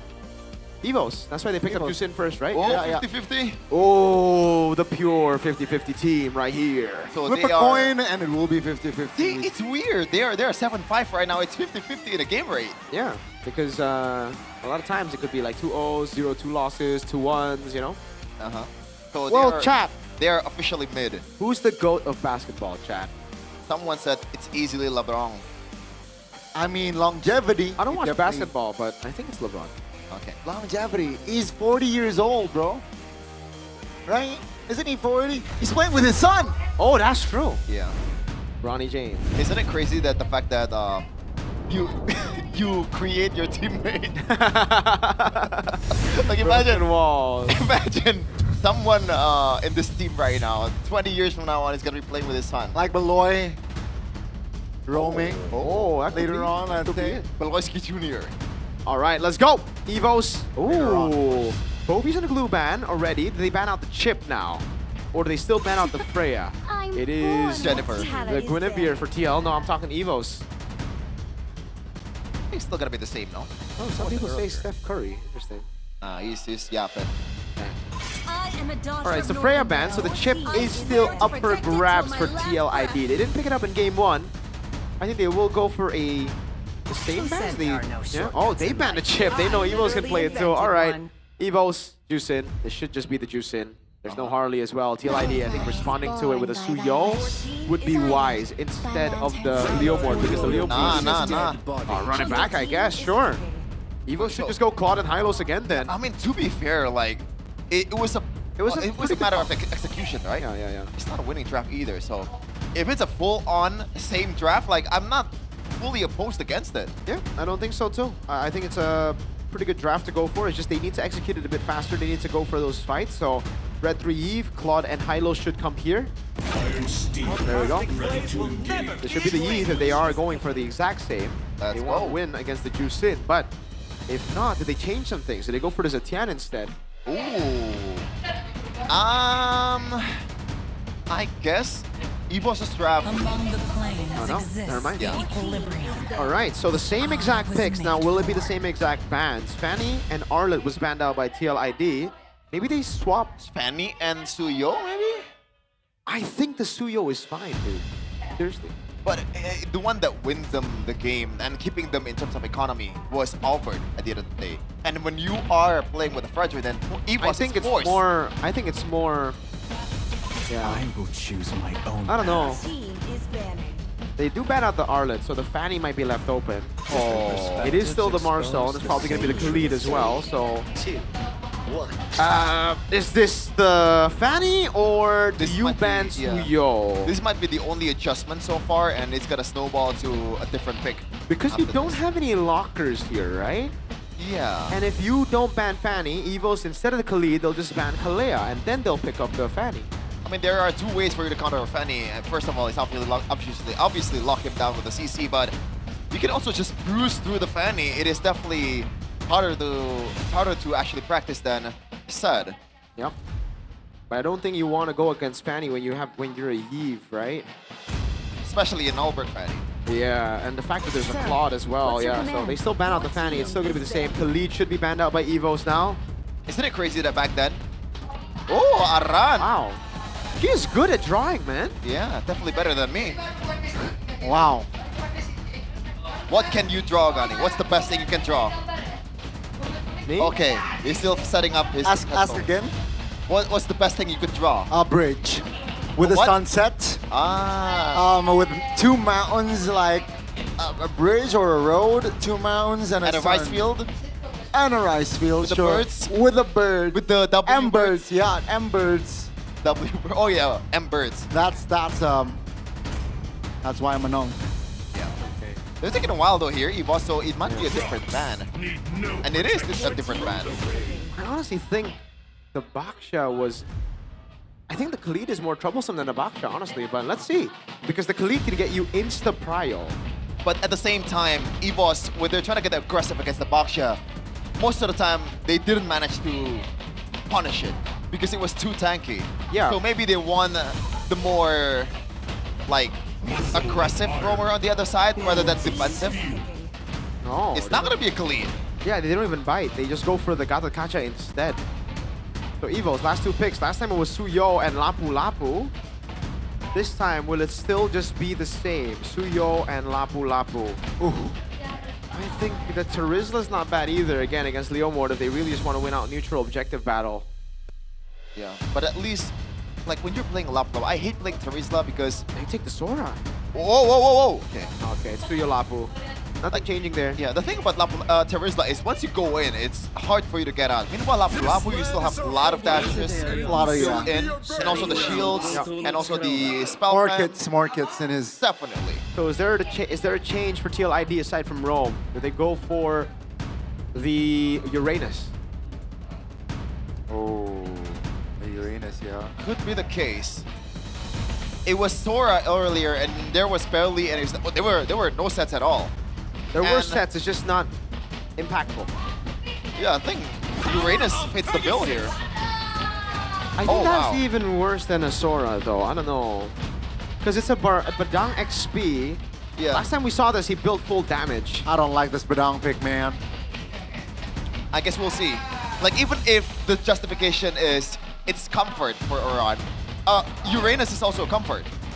I see Diablo, though.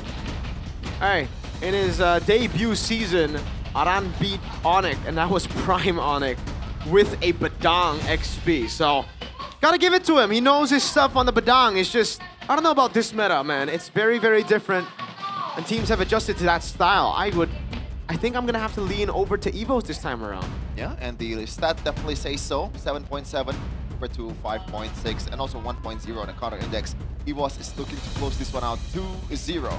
No retaliation from TLID, but obviously the young Stallions is not gonna abide by the White Tigers rule. Game 2 is underway. Potentially the final game of Week 7, folks. And let's see if EVOS can pull another clean win, or perhaps, right, the Badang from Iran. Huge throwback. You mentioned it earlier, Miracle. Perhaps that can come to positive outcome for TLID. It is QC. Let's see the emblems later on if it is a damage. If he goes for the support emblem and Master Assassin, just like the first time, it will be a damage Badang. Yeah, Kyo is actually taking quite a bit of damage, and he actually misses the minion. This might be bad news for Kyo, but in the mid lane as well. Flight action, but laning phase-wise, Erlan has been playing like hell right here. That's just pressure. The poke is just amazing. That's Kerlan right there. Kerlan, baby. Kerlan. Is the curl element Keller I mentioned because you're an Onyx fan? I feel like that's a bit biased, Bonnie. That's Eman. Emblem by you though. It's a combination of two. Bro, it's support emblem and Master Assassin when he went damage too. Oh. Yeah. So there you go. Support emblem and Master Assassin. Marksman emblem for Kevin. Nothing changing in all the other roles. No pull yourself together for Trichel. He didn't get a single elimination for such a long time in that game. So he's like, okay, let me ditch this pull yourself together. Let me just go for the safe Inspire. Yeah. It looks like Fury's also playing it safe, and he has the Elegant Gem ready to be used. So he's not gonna get any pokes, or Trichel does not have a lot of pokes in his hands currently. Towards Few as he's gonna secure level 4 in about a few seconds, but TLID, once again, looks like they're gonna dominate the Turtle Pit. Yeah, even the Badang. There first, Luke. Yeah, Luke with a Raven Spider, not on towards Kevin though, on towards Leone. That's a stun. Revitalized Pop will not save Leone. Around now. Whoa! Few finds a steal on that first turtle, and take a look at the collapse by the White Tigers. That's a quick double from Luke. Man, that is so unfortunate from TLID. I feel like they're not really fully committing enough on towards the turtle. Dang, the two-time, man. Putting in the work, yeah. Obviously a missed red tree by Kevin, but the fact that Few was there to pick it up, that's crazy. Oh, man. Not even a 50-50, and they got it. I think the early game is already botched now. TLID, such a big portion of their composition relies on the early game. Yeah. Are they already cooked? That steal? Turtle 2 will decide it. Let's see, but that steal might be the steal that won them the series. Could be. Might be. With a lead like this, with a comp like this, this really should have been. Hold on. Not much going on here, just some pokes here and there. Albert is looking for a gank here. Just gets the crab. And mind you, the one that gets the 2 kills for EVOS is Luke, so he's gonna be even scarier in the second neutral objective. By the way, I love the decision earlier in that fight to just burst the Gatatacha instead of, you know, jumping on Kevin. All right.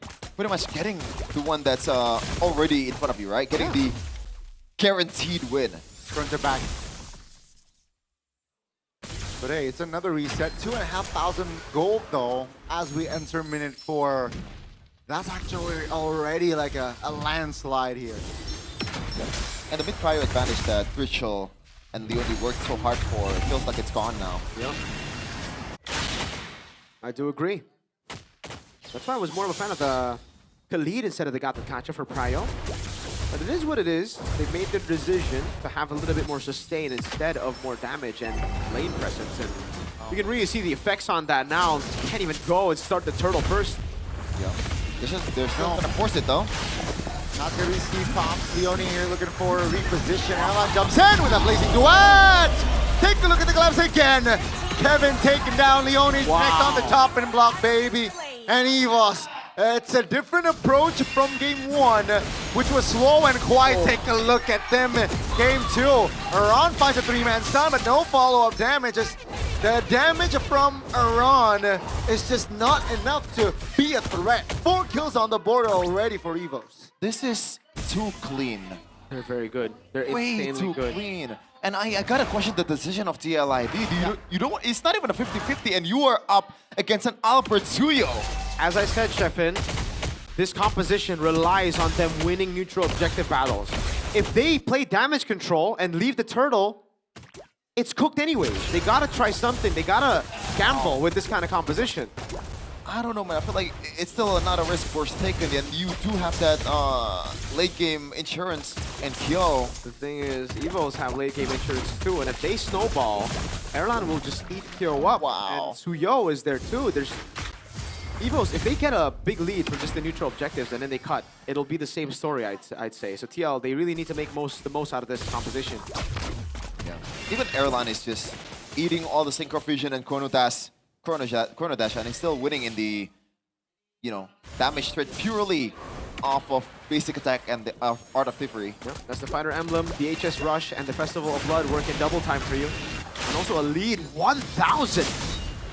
Where the heck did that come from? Is that the lane dominance and the activity on the map? Wow. Might be the case. And also the extra golds from the turtle. That's crazy though. I didn't expect 1K. All right, even for the jungle is 1K. That's more believable. And it's gone from bad to worse for DLID. And now, like it or not, they do have to play. Albert, by the way, beautifully done. Yep. One missed wave and also some turret hits, and now you are ready to fight in the turtle. It's bad for DLIDs. They gotta take these fights. With this comp, they gotta. First half wave pops, real water provision as well. That's a taunt on towards the roamer. That's gonna be Albert collecting the turtle. Take a look at the damage here. Kill. Oh, finds Luke, and Luke will be the first one to fall with Albert. Cleans house, finds Kill, and he will find another. That's gonna be Leone and Kevin taken down by none other than Albert. You do not want to test the baby alien, man. It was almost 100%. That Soul Sever Retri combo from Albert, combined with the fact that EVOS played that, the whole team played that beautifully. Perfect turtle for the baby alien, and man, this is so clean by Evos. Erlan's is gonna be MI out, and he's all good. No risk at all for them to play the slow game. It's all up to TLID to fight because they're desperate at this point. And again, maybe many people will be like, play damage control, don't contest the neutral objectives. Well, then the Leomor's useless. Then you picked a wrong comp. Hero, yeah. 30 stacks on the Sky Piercer for Albert. 30. And potentially it's gonna be more, but the time goes on and he's going for Kevin. Holy moly. That's a non-Brave Spider Luke, and he just takes it. 6K in 8 minutes. It's so beautiful, actually, by Evos. This is... I think Dewa and Onyx might have another threat. To say that they are... It's not just creeping up. I think they're comfortably in S tier right now. I think they are. I think it's Onyx, Evos, Dewa right now. Oh, the top 3 is looking stacked. Crazy. I want to slot in defense for that too. Wow. Hey. Whew. Hold on. Okay, Luke, I thought he was gonna go for a Brave Spider play, but he is definitely more disciplined currently. Hey. That PhD from Few is contagious. And now EVOS is just in this location, they're just waiting for a forced mistake coming from TLID. It's insane. It is insane. And take a look at the lead already here. 9 minutes in. That's the Lord already taken by Albert. Nothing that TLID can do. Oh, man. Nada. Not even a retribution from Albert. He's saving that for a more important occasion. That's a knockup though. That might be the end of Leone, or maybe force AOG, but not just yet. It will force a recall though, as the Lord will spawn instantly here for Evos. Man, like so clean. There's not much to say. Like we're in a full glaze mode for EVOS currently, and I mean we're so Evos right now. Iran actually built that Heptasis. I don't know if that will do much at this point. I'm a fam, Evos fam, since M1 days, man. All right, Onyx boy, calm down. No tier turret at all from TLID. So the long lane control will all be EVOS from now on. Lord is still about to come up on top. And I think EVOS will not even force this one out. If there is an opportunity, they will take it, but they're not going to force it. Maybe there's going to be a caster jinx. First pathway will be dropped. The Holy Shield will find the damage on towards the Lord. EVOS playing it slow, crashing, and triggering all the Holy Shield here. Yep. I really feel like this is a game where the Uranus would have been better than the Badang, man. Badang is...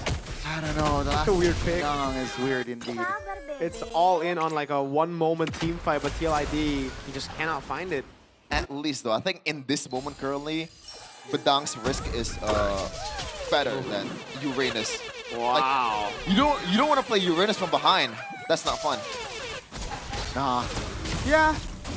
But playing a Badang from behind, at least you can find a moment, right? Yeah. At least there's a moment that you can find. Maybe. But then you need someone to open up. There's no one to open up. That's why I felt like the Khalid would have been a better choice in Rome for TLID. Even throughout all that, Albert is still building that wings. So respect is given, and he's gonna be on his way towards Malefic 4, I believe. It's kind of crazy that Albert, I believe in the previous game, he went for a Hunter, War X, and Malefic. Now he builds the wings before the Malefic. Yep. Interesting. Because he already has a Sky Piercer, and he's already piercing through them. They don't really even have too much physical defense this game. Remember, this is a Badang damage, so literally the only guy with defense is Gatot, so there's no need for him to build Malefic even, I'd say. Yeah. Just all waiting for the next neutral objective for EVOS. Yeah. And I don't think TLID at this point, even with the Leo Mord comp, I think it's too late for you to contest. They're getting frozen right now, man. The only way that they're shoving EVOS or the mid lane so that they can actually control the jungle. But other than that, the side lanes are completely left untouched. They're just freezing it so that TLID are caged into their base, basically suffocating for resources. This is a proper siege. This is how they do it in the medieval days. Starve your opponents in your castle. Back to the basics. Fundamentals is what EVOS is showing currently against TLID. That's all you need, man. Fundamentals, not a Hilda Khalid. I don't know why you would say those two here exactly. I don't know. This came out to mind. Free neutral objective for EVOS. And a perfect neutral objective game from Albert. 3 turtles, 2 lures, swords. And this might just be the last Lord. But considering how disciplined EVOS has been so far, they might want to take their time again and just get all the inhibitor towers before they actually strike for the throat. That might be the case here. Again, EVOS, if they're able to stay consistent playing like this, the high level of gameplay, they will definitely go far this season. So let's see. The Lord is watching top. I think they were like 1 series away from M7, right? Last season. Yep. Yeah. Might be better currently. Yeah, let's see here. Potentially the final push of the week. Lord watching top enters the base of TLID. TLID members will bump up and will take care of the Lord and take a look at EVOS. Yep. They're waiting patiently. No reason to risk it with a 10,000 gold lead building. They can just play the waves again. There's another enhanced Lord minion wave. Full damage control mode. Luke is looking for his opportunity. Phantom Steed by Kevin. Uh-oh. That's going to be the wave top lane crashing. 2 men immobilized there. The damage from TLID. Uh-oh. Is not enough to really be a threat here for the EVOS formation. Yep. This is where TLID are still good. That's why they should just risk those neutral objective battles at the start of the game, because they still have really good defense anyways, right? At least now, they know that they lost out early game, it's fine. We just go and defend our base with a Harith and a Eve. Especially with the Gata and Madang, it's always going to be difficult for EVOS to find even a moment to zone, because one bad step, one misstep, and you're going to get chain CC'd. Hold on. Are they overstepping their bounds here? First pathway on towards Leone. That's going to be Leone taken very low, taken down. Wow, once EVOS pull the trigger, they are not stopping. I wonder why no AOG. Oh, he does have it? I think so. Oh, that is interesting. I just want to point out, if I were Luke, I would have gone for Kevin. Oh, it was on cooldown earlier. Okay, I would have gone for Kevin, definitely. But EVOS, again, like they get everything that's already set on the table. Yeah. They don't want to reach for another table. They're all content with the advantage that they have, and I guess the objective here to just keep the advantage that they currently are securing. Man, it's insane. It is insane. And truly, 15 seconds on the clock for the next Newton. I don't see TLID in any scenario, in any verse, win that Lord contest. Just read out Badang watch party. Someone in the chat said Badang watch party. That is pretty funny, not gonna lie. Badang watch party. So far, that has been the case. Oh Has my been God. watch partying. Thank you for pointing that out. I don't have to take the hit. And now, this is the same jungle position where Drichel was stuck in, so Key can do that again. What happened in the first game? EVOS, though, they're just waiting for a clear advantage here. Lures pathway dropped onto Drichel here, mainly the target. Leone to provide a body block, AOG towards the back. No angles are given from side of TLID. Kevin, though, still with the Barbiel, with the Horsey, not able to find an angle. That really shows at least the discipline here. EVOS taking its time. It's going to be the only taking a lot of damage there. The DPS will actually find Key. That's going to be the Roamer taken down. Almost Luke caught there. But with Key gone, it's actually a trade alert for Key. Yeah, that's the closest thing to a mistake that EVOS did. But nonetheless, it is still a winning trade. Yeah, it's always so good the way that they are able to Lord Dance and then utilize the aggression of some of their players to then distract the enemy team from the neutral objective. Then they take it, right? It's so good. Melfic Gun already done with the winner crown for Erlan. That's gonna do him a lot. Gonna give him a lot of benefits later on in the fight against the Harith and even the Eve. Plays into it in the winner crown combo. Melfic Roar finally done for Albert as well. Now as some more defenses have been built up by TLID, but again, in the XP even, Aran is building full damage. Next up is the Sea Halberd for him. So, not a lot of tankiness at all. It's just the Leomord and the Gatatacha relying on the Revitalize to keep them healthy. Good use though. Oh, look at that. Blazing Duet. Oh, Kevin versus Erlan. They're interesting 1v1. The Lord again, alone. EVOS couldn't really capitalize here. Maybe, perhaps the next wave as they will push with a glorious pathway. Erlan flickers out. That's gonna be Key taken very low, taken down by Drichel. Here comes the attack by TL now. It's a reposition. Leone taken very low. Kevin still able to deal damage, but Leone will not survive for long. Again, they will lose their bottom side inhibitor. So that's a big win because they got the far lane.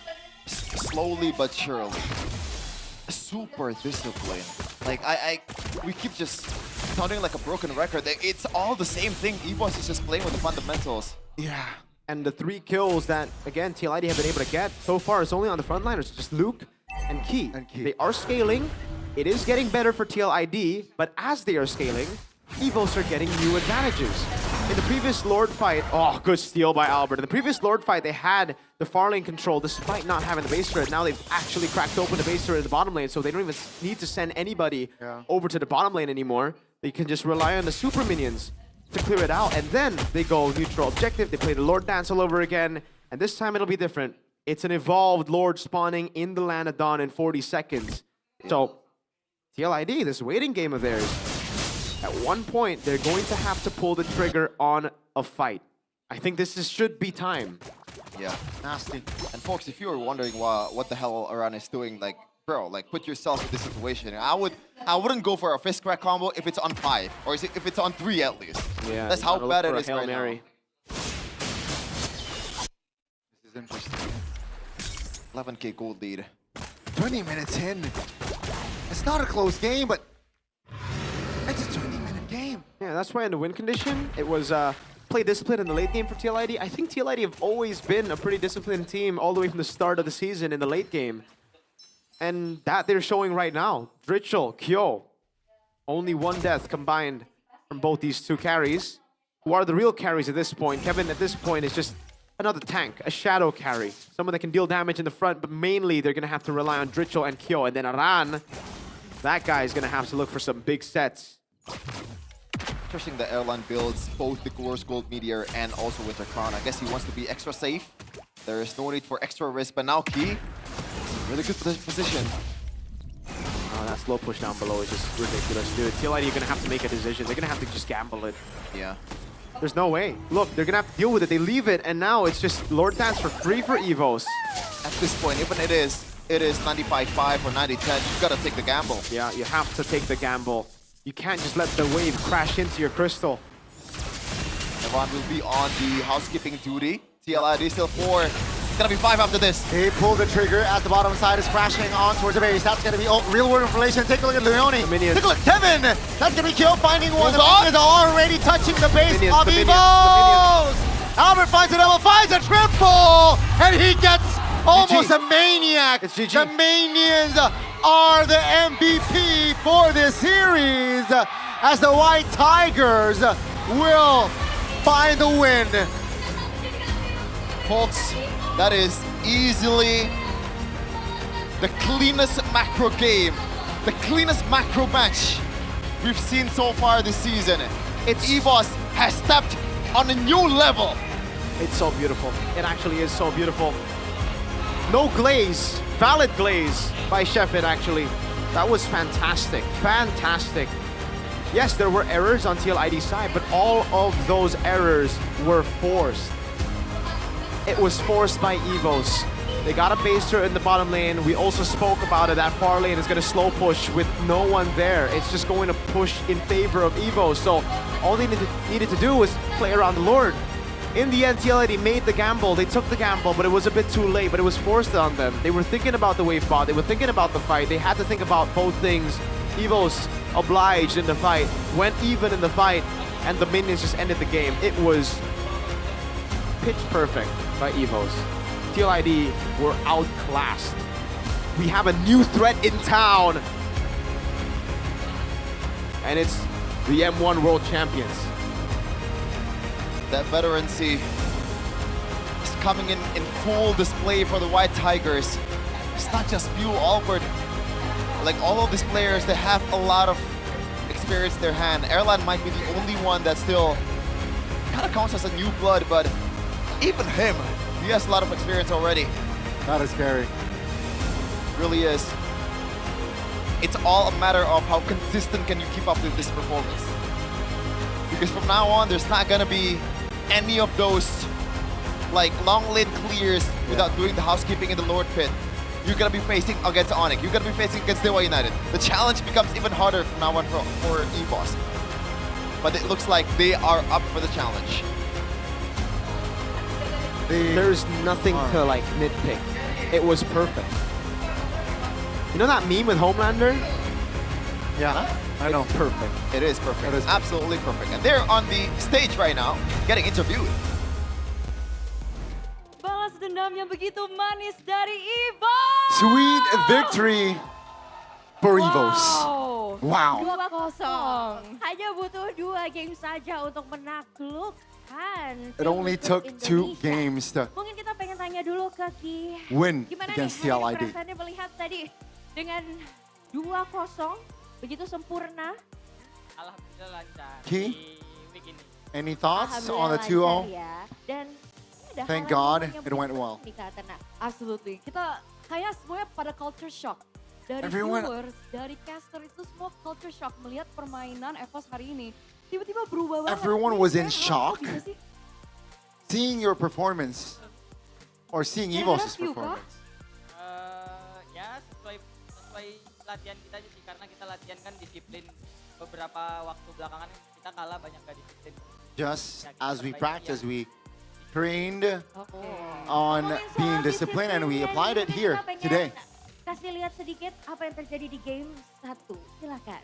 We're about to Ini nih. Hanya see and give what satu happened in team game. fight saja untuk Just one team menaklukkan fight. tim Liquid Indonesia. Karena ini momen yang begitu This moment menarik ya. Karena is interesting. selama ngelihat game-game di MPL ID, khususnya MPL ID ya, kita kan juga diketahui Because if we- sebagai brawl server. Tapi kita We lihat see first from the blood matches, menit we are known for brawl Abis itu servers. sangat makro, sangat disiplin dari kedua tim. It's more Dan akhirnya macro, it's more cuma butuh it's satu very fight disciplined. Untuk memenangkan game ini. But then you guys won. Gimana tuh? Just one Gimana? fight. How? Piu mungkin bisa jawab, Piu. You? Menurut gua kita tahu yang win condition kita. We just know our winning Winning conditions. condition. Yeah. Ada faktor lain, Piu. Mungkin ada kesulitan. Any other atau- factors? Tapi rapi banget sih mainnya. Issues? Perhaps? Nothing. Tapi No. jujur View, kita ngelihat Honestly, kamu View. mainnya high cortisol banget ya. Tadi heart rate kamu tinggi banget loh. Honestly, Kamu if you, nggak apa-apa? we saw the way you play. Oh nggak apa-apa. High cortisol. High cortisol gitu. Heart Apa rate kamu ini very. It's on the falling roof. dalam game ya? Gak tahu ya why my heart rate tinggi banget. Tapi Yeah, I don't know why. My heart rate is high. Oh, padahal dia kalem banget. Padahal kalem banget ngerasanya, tapi nggak tahu kenapa heart rate-nya tinggi. Mungkin ini ada But pengaruh in juga game, I dari feel so Mas calm. Ade mungkin ada juga dari Mas Ade, makanya kamu bermain begitu rapi, begitu disiplin nih. Oh nggak ada. Oh, nggak ada. Kita kirain kan kemarin abis debat-debat panas dikit tuh ya. Agak ngeflex 2 versus 1 Oh. Piala M Series. Itu mungkin bisa 2v1 jadi maybe. tapi kayaknya enggak ya rasa-rasanya. 2 against 1 for M series against Ade yesterday perhaps bring something new, but Sekarang kita it ke did not. Luke. Luke. Ya, halo. Ini ada sekali yang banyak yang menarik ya Kak Atarna ya dari Luke ini. Luke. Ya. Tadi stikernya bagus banget sih. Itu baru apa gimana tuh Luke? Sebenarnya mau pakai stiker Infinix, cuma gak ada. Oh, I wanted to use Infinix's sticker, but I didn't have it. Udah berapa kali nih ya? Tolong. Cinta matinya Luke. Coba kita lihat videonya berikut ini Luke. Stiker kamu yang begitu limited edition ya.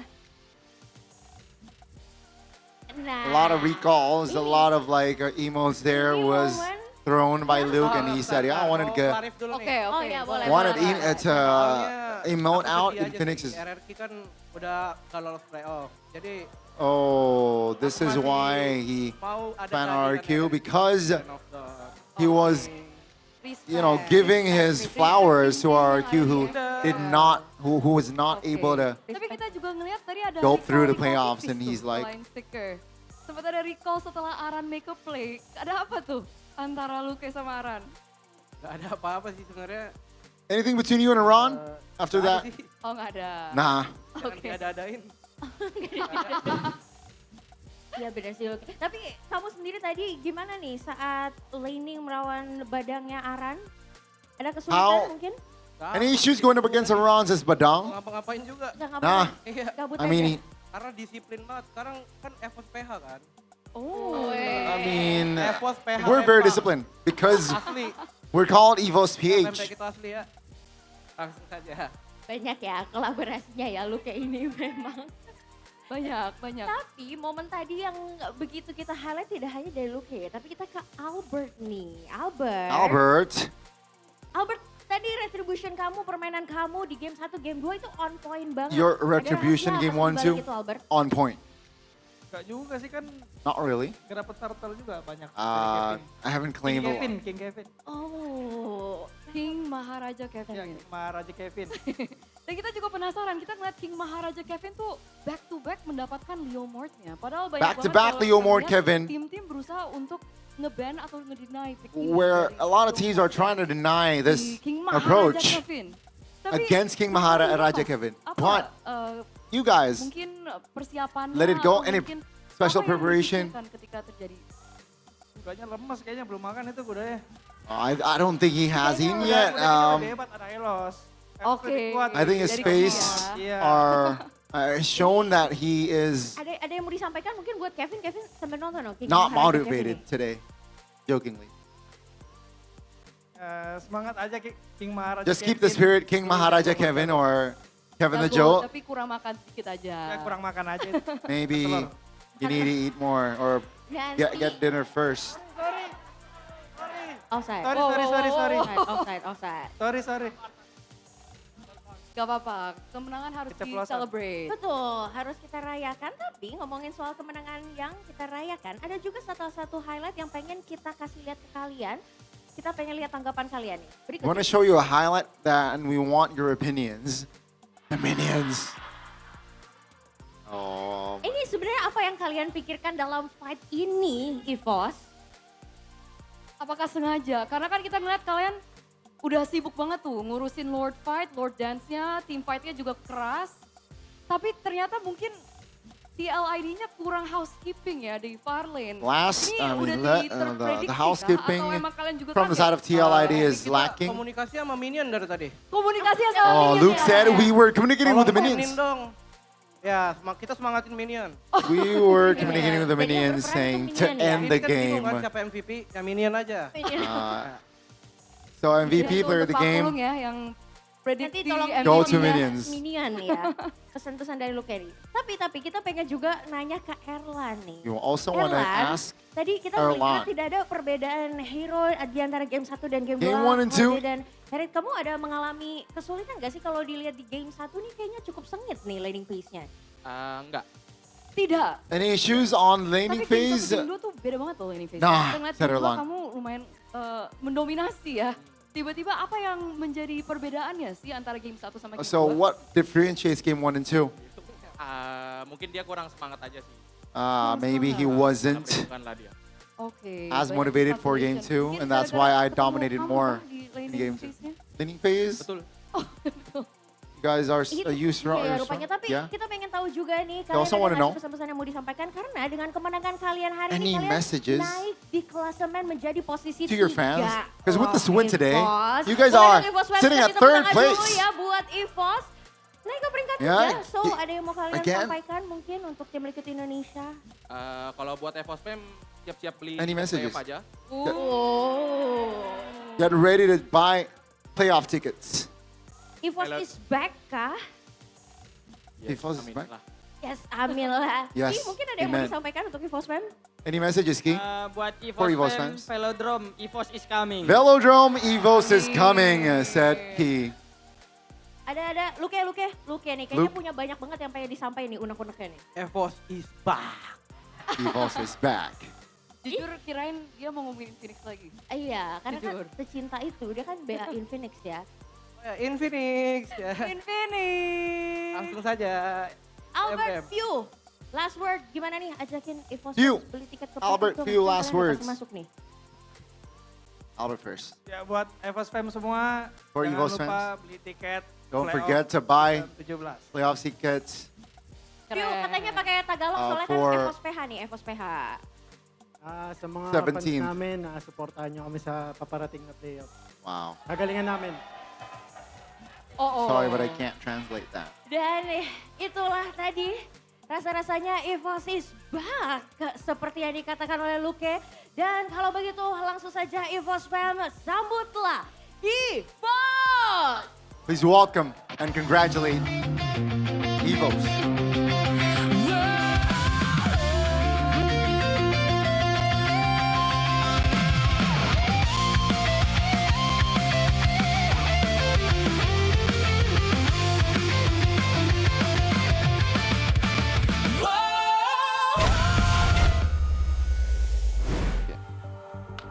Wow. I'm gonna stand up too. Yeah, that was Okay. that was great. That was great. That was insane. That was in the words of Gordon Ramsay, finally some good food. Wow. Wow. That was Yeah, amazing. I think that deserves a standing ovation, dude. That was actually, you know, every time I review PH games, I'm like, dude, the way they play around their win conditions, the way they play around the macro, fundamentals of the game, you know, little things that build up. I'm like, why do we not have a team in Indo that does all that, you know? Aside for Onyx, continue on.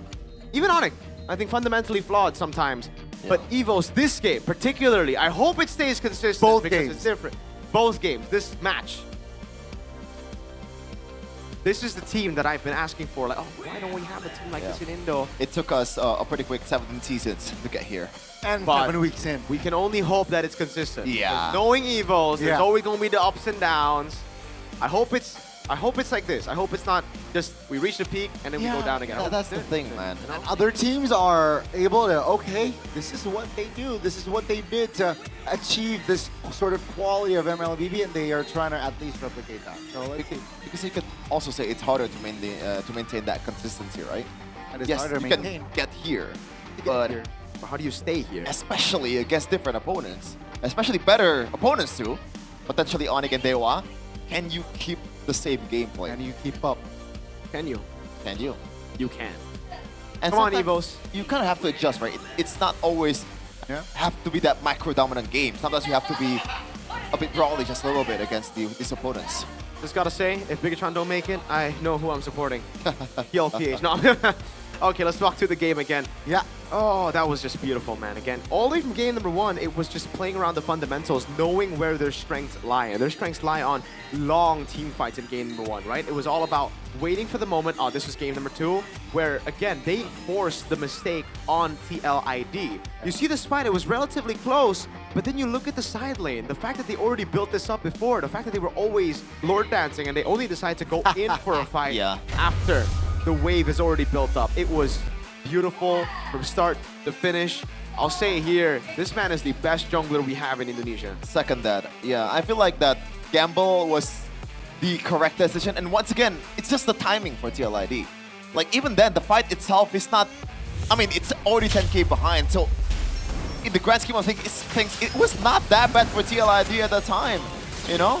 They were able to somehow survive with 2 people, but it's still a losing trade at the end. By the way, someone screenshotted that. That red tree was off by 1 HP, so I can't even blame the Jolt for that. That was a 1 HP miss. Wow. On the turtle. Cannot blame the Jolt. That is unfortunate, man. Very, very unfortunate. This one, though, we can blame the Jolt. It was an early red tree because Albert did not red tree. We get to see it again here. This time it was a red tree. It was a level lead as well. And you know, for TLID, they built the composition for the early game. So if they don't get the early game, if they don't get the neutral objectives, it's cooked. And that's what we saw. But sometimes, even when you don't get your prime winning condition, the secondary one could come through. Like in this case, Ritual, Hyo could be a fallback. But Evo's just played it so disciplinedly that it never became an issue. They never brawled for no reason. Even here, look at the way they brawled, quote-unquote brawled, right? They send Key up front, they send Luke up front, and then Albert's still on the Lord. They still get it. Here, the way they fought, right? They lost Key, but look at Albert. Look at Luke, backed away as Albert calls, we got the Lord, back away. Here, they slowly took down the turret, they lost Key, they still played it clean, they try to get a base turret, but look at the bottom lane. They already pushed in the wave, they already shoved in the wave, so they get the far lane base turret. It's just this built up constantly, small wins here and there that build up to the big win. Man. This is a truly elite team. I am so happy that we have Evos playing like this in MPL ID. Bro, Luke, I think that exchange earlier just shows you how, like, I don't know which one was it earlier, but Luke is incredibly disciplined. Back then in Geek days, Luke was like the Nile of the XP lane. Yep. Sometimes he's in a bit too deep, but this time around, this is a front-to-back lapu-lapu most of the time. Yep. It doesn't really make sense in a way, but in this kind of occasion, that should be the one. That should be the angle. It was the angle for Evos. It's so clean, and even in that moment up top, right, when he went back in, he died, he flickered out to safety. The old Luke in BTR would flicker in to try to make a play. Yeah, the old Luke would have jumped to Threshold immediately. Yeah, Luke with the red jersey, right? Yeah. Yeah, red and black. You know. Red and white. Maybe blue just fits him, you know. But he is still BTR. He's only lone. Okay. Okay. Hold on now. Hold on. Yeah, that's him. What is that champion? It's a start to another choke. Oh my lord. I'm practicing. You know what? Maybe the blue teams are better. Yeah. In London and here today. That is true. That is true. But man, 30-4.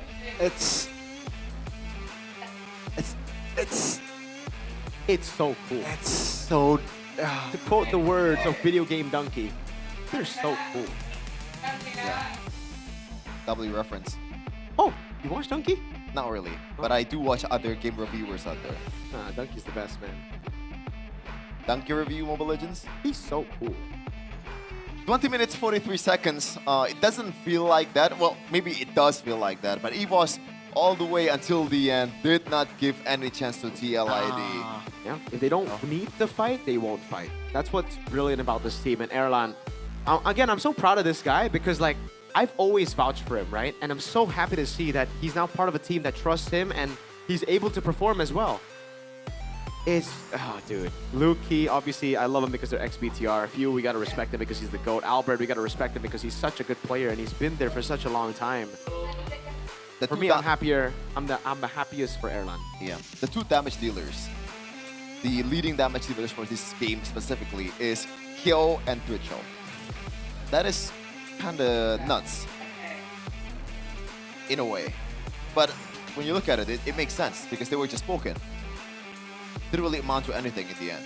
Yeah, damage taken, the only stat. Whoa, damage dealt as well from Dritchel. Hey, he's doing a good job, man. Again, like, you don't really see him. He really feels like the ghost of Jakarta as well. You really didn't see him this game, but he was able to deal that much damage. Wow. Fantastic stuff. Unfortunately, it was just too clean by Evo, so it doesn't matter how much damage you take, how much damage you deal. If you've got that macro advantage, it'll always win out. I don't even think that, even without the watch party Badang, you know, even if it is Uranus, like, I don't think TLID has any chance. At least they're very united, right? 100% TP. Yeah. But I agree with you, Sheffin. I don't think it would have changed that much. It would have changed a bit, though. I think neutral objective-wise, they would have been able to get at least one. Damn. Maybe. But it's a maybe. It's not absolutes. But imagine being like behind from the early game and it took 20 minutes to end the game as KLID. That's just suffering. Yeah, it's like, I feel like, man, can you just end it? Just let me get out of the game. It's a bit too clean for EVOS. It really is. there were no angles in particular to KLID turn it around. Yeah. TLI game number 1 was actually a bit cleaner. They were able to get neutral objectives, but it took them one mistake, and it was not really the biggest either. It was It's just not Evo's a big outclassing either. them. Yeah. I don't think TLID. Well, obviously there were some things that we could nitpick here and there for TLID. They did lose, but Evo just played it so well. Oh no! Race for impact standings now. Oh, I'm nervous for Onyx. Okay. Good news. Look at the 3rd place, 7-6. Look at the 7th place, 6-6. So wow! with Wait, one that's crazy. Yeah, it is crazy. Wait, that's actually insane. It is. They're all the same points almost. Wow. It is a bloodbath. Look at Geek Fam, 6-7. Usually you're the one who really don't like that. For that, I'm thankful that I'm the Onk. But yeah. Daewon United 8-4. Wow. You can only wow here.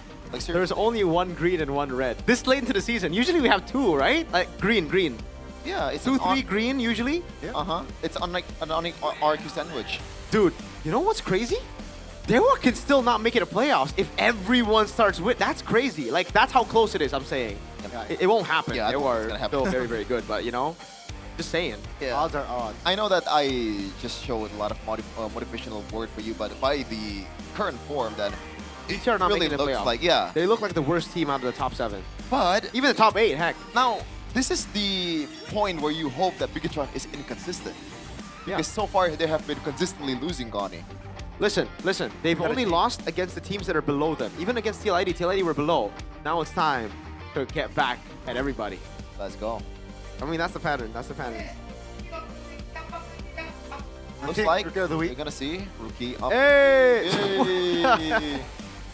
Read it out, Sheffin. It's Nazara. I'm a geek fan, so put this on the screen for no reason. Thank you so much, producer.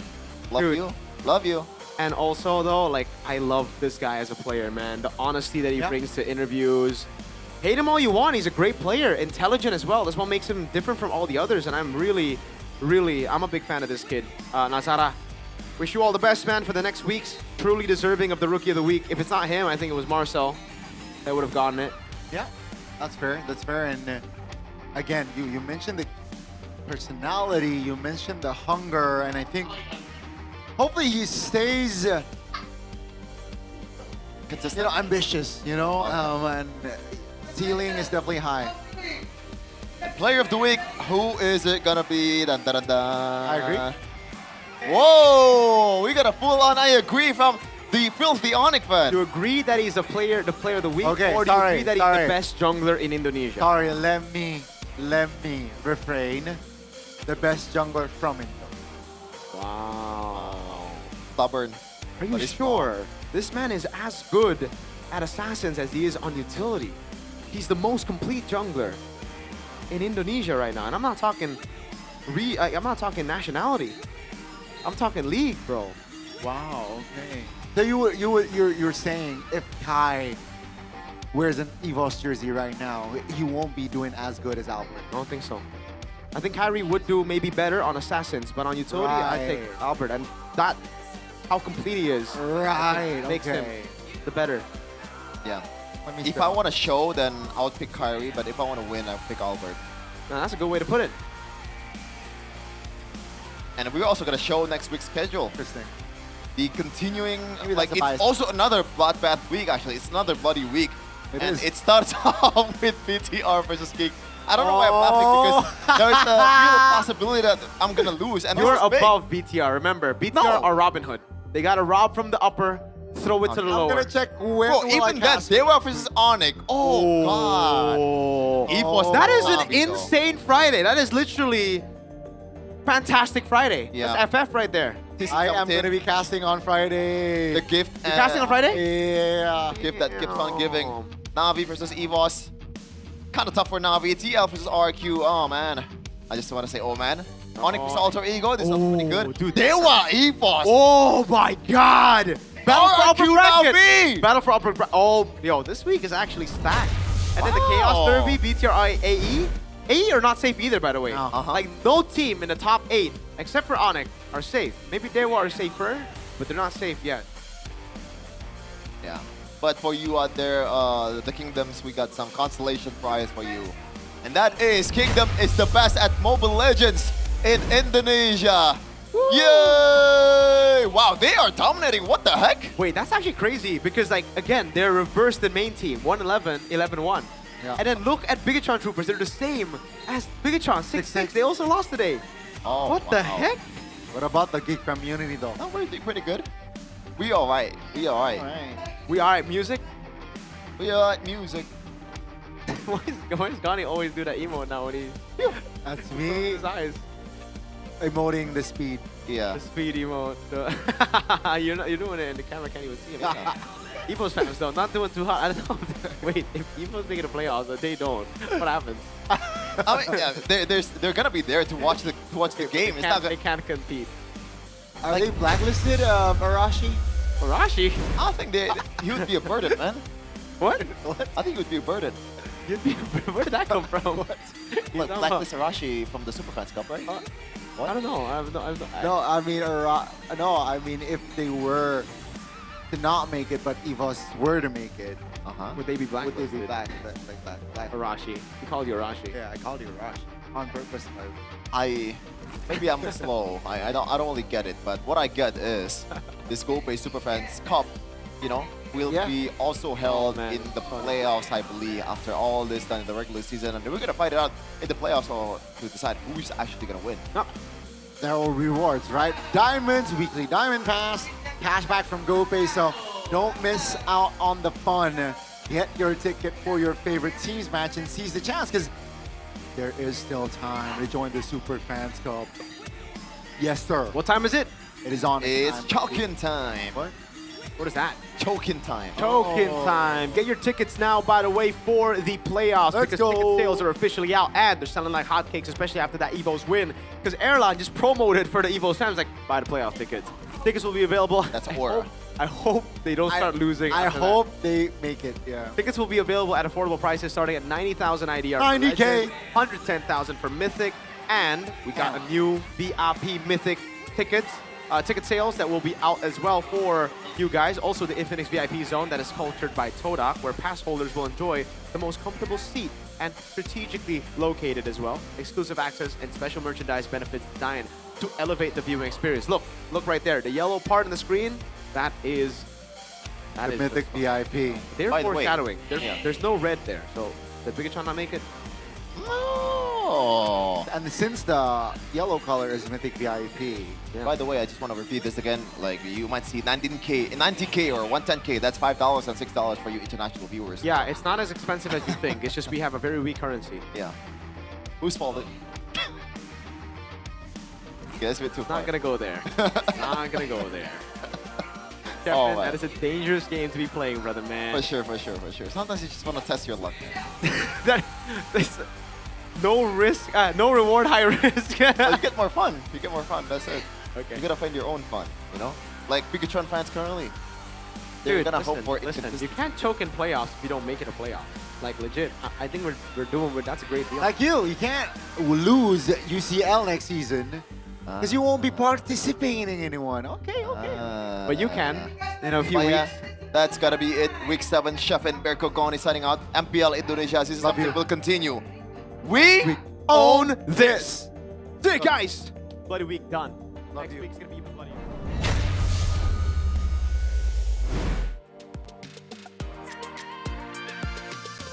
Minggu berdarah di pekan yang ke-7 akhirnya telah usai. Nasib satu tim sudah ditentukan. Dan kita masih akan melihat siapakah dua tim yang akan menjadi tumbal. Dan perjalanan mereka akan terhenti dan tersingkirkan karena kita hanya memiliki 6 slot saja untuk babak playoff. Poin makin sengit, kompetisi juga makin susah. Dan kita akan melihat sebuah plot twist di pekan depan. Dan tentunya perjalanan dari MPL Indonesia season 17 tidak luput dari support dan dukungan para superfans dan tentunya our sponsors. Karena MPL Indonesia season 17 powered by Munton, supported by PBSI, presented by official gaming phone Infinix, dan our official e-wallet GoPay, and our official gaming chair Todak. Dan tentunya kita juga mau berterima kasih kepada partner in esports kita. Ada Garnier, Bayu, Dunia Games, Max, dan juga OnePlay. Dan tidak luput dari para suppliers kita IndiHome, Click Indomart, Yummy Choice, dan juga Aqua. Perjalanan masih panjang, banyak yang akan terjadi di minggu yang ke-8 dan minggu ke-9. Jadi terus saksikan MPL Indonesia season 17 tentunya bersama dengan Eterna dan juga Alisa. Kami pamit undur diri, sampai bertemu lagi minggu depan di MPL Indonesia season 17. We own this!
dan terus berlari, terus ke arah puncak tertinggi. Ku takkan berhenti, hanya sampai di sini. Kemenangan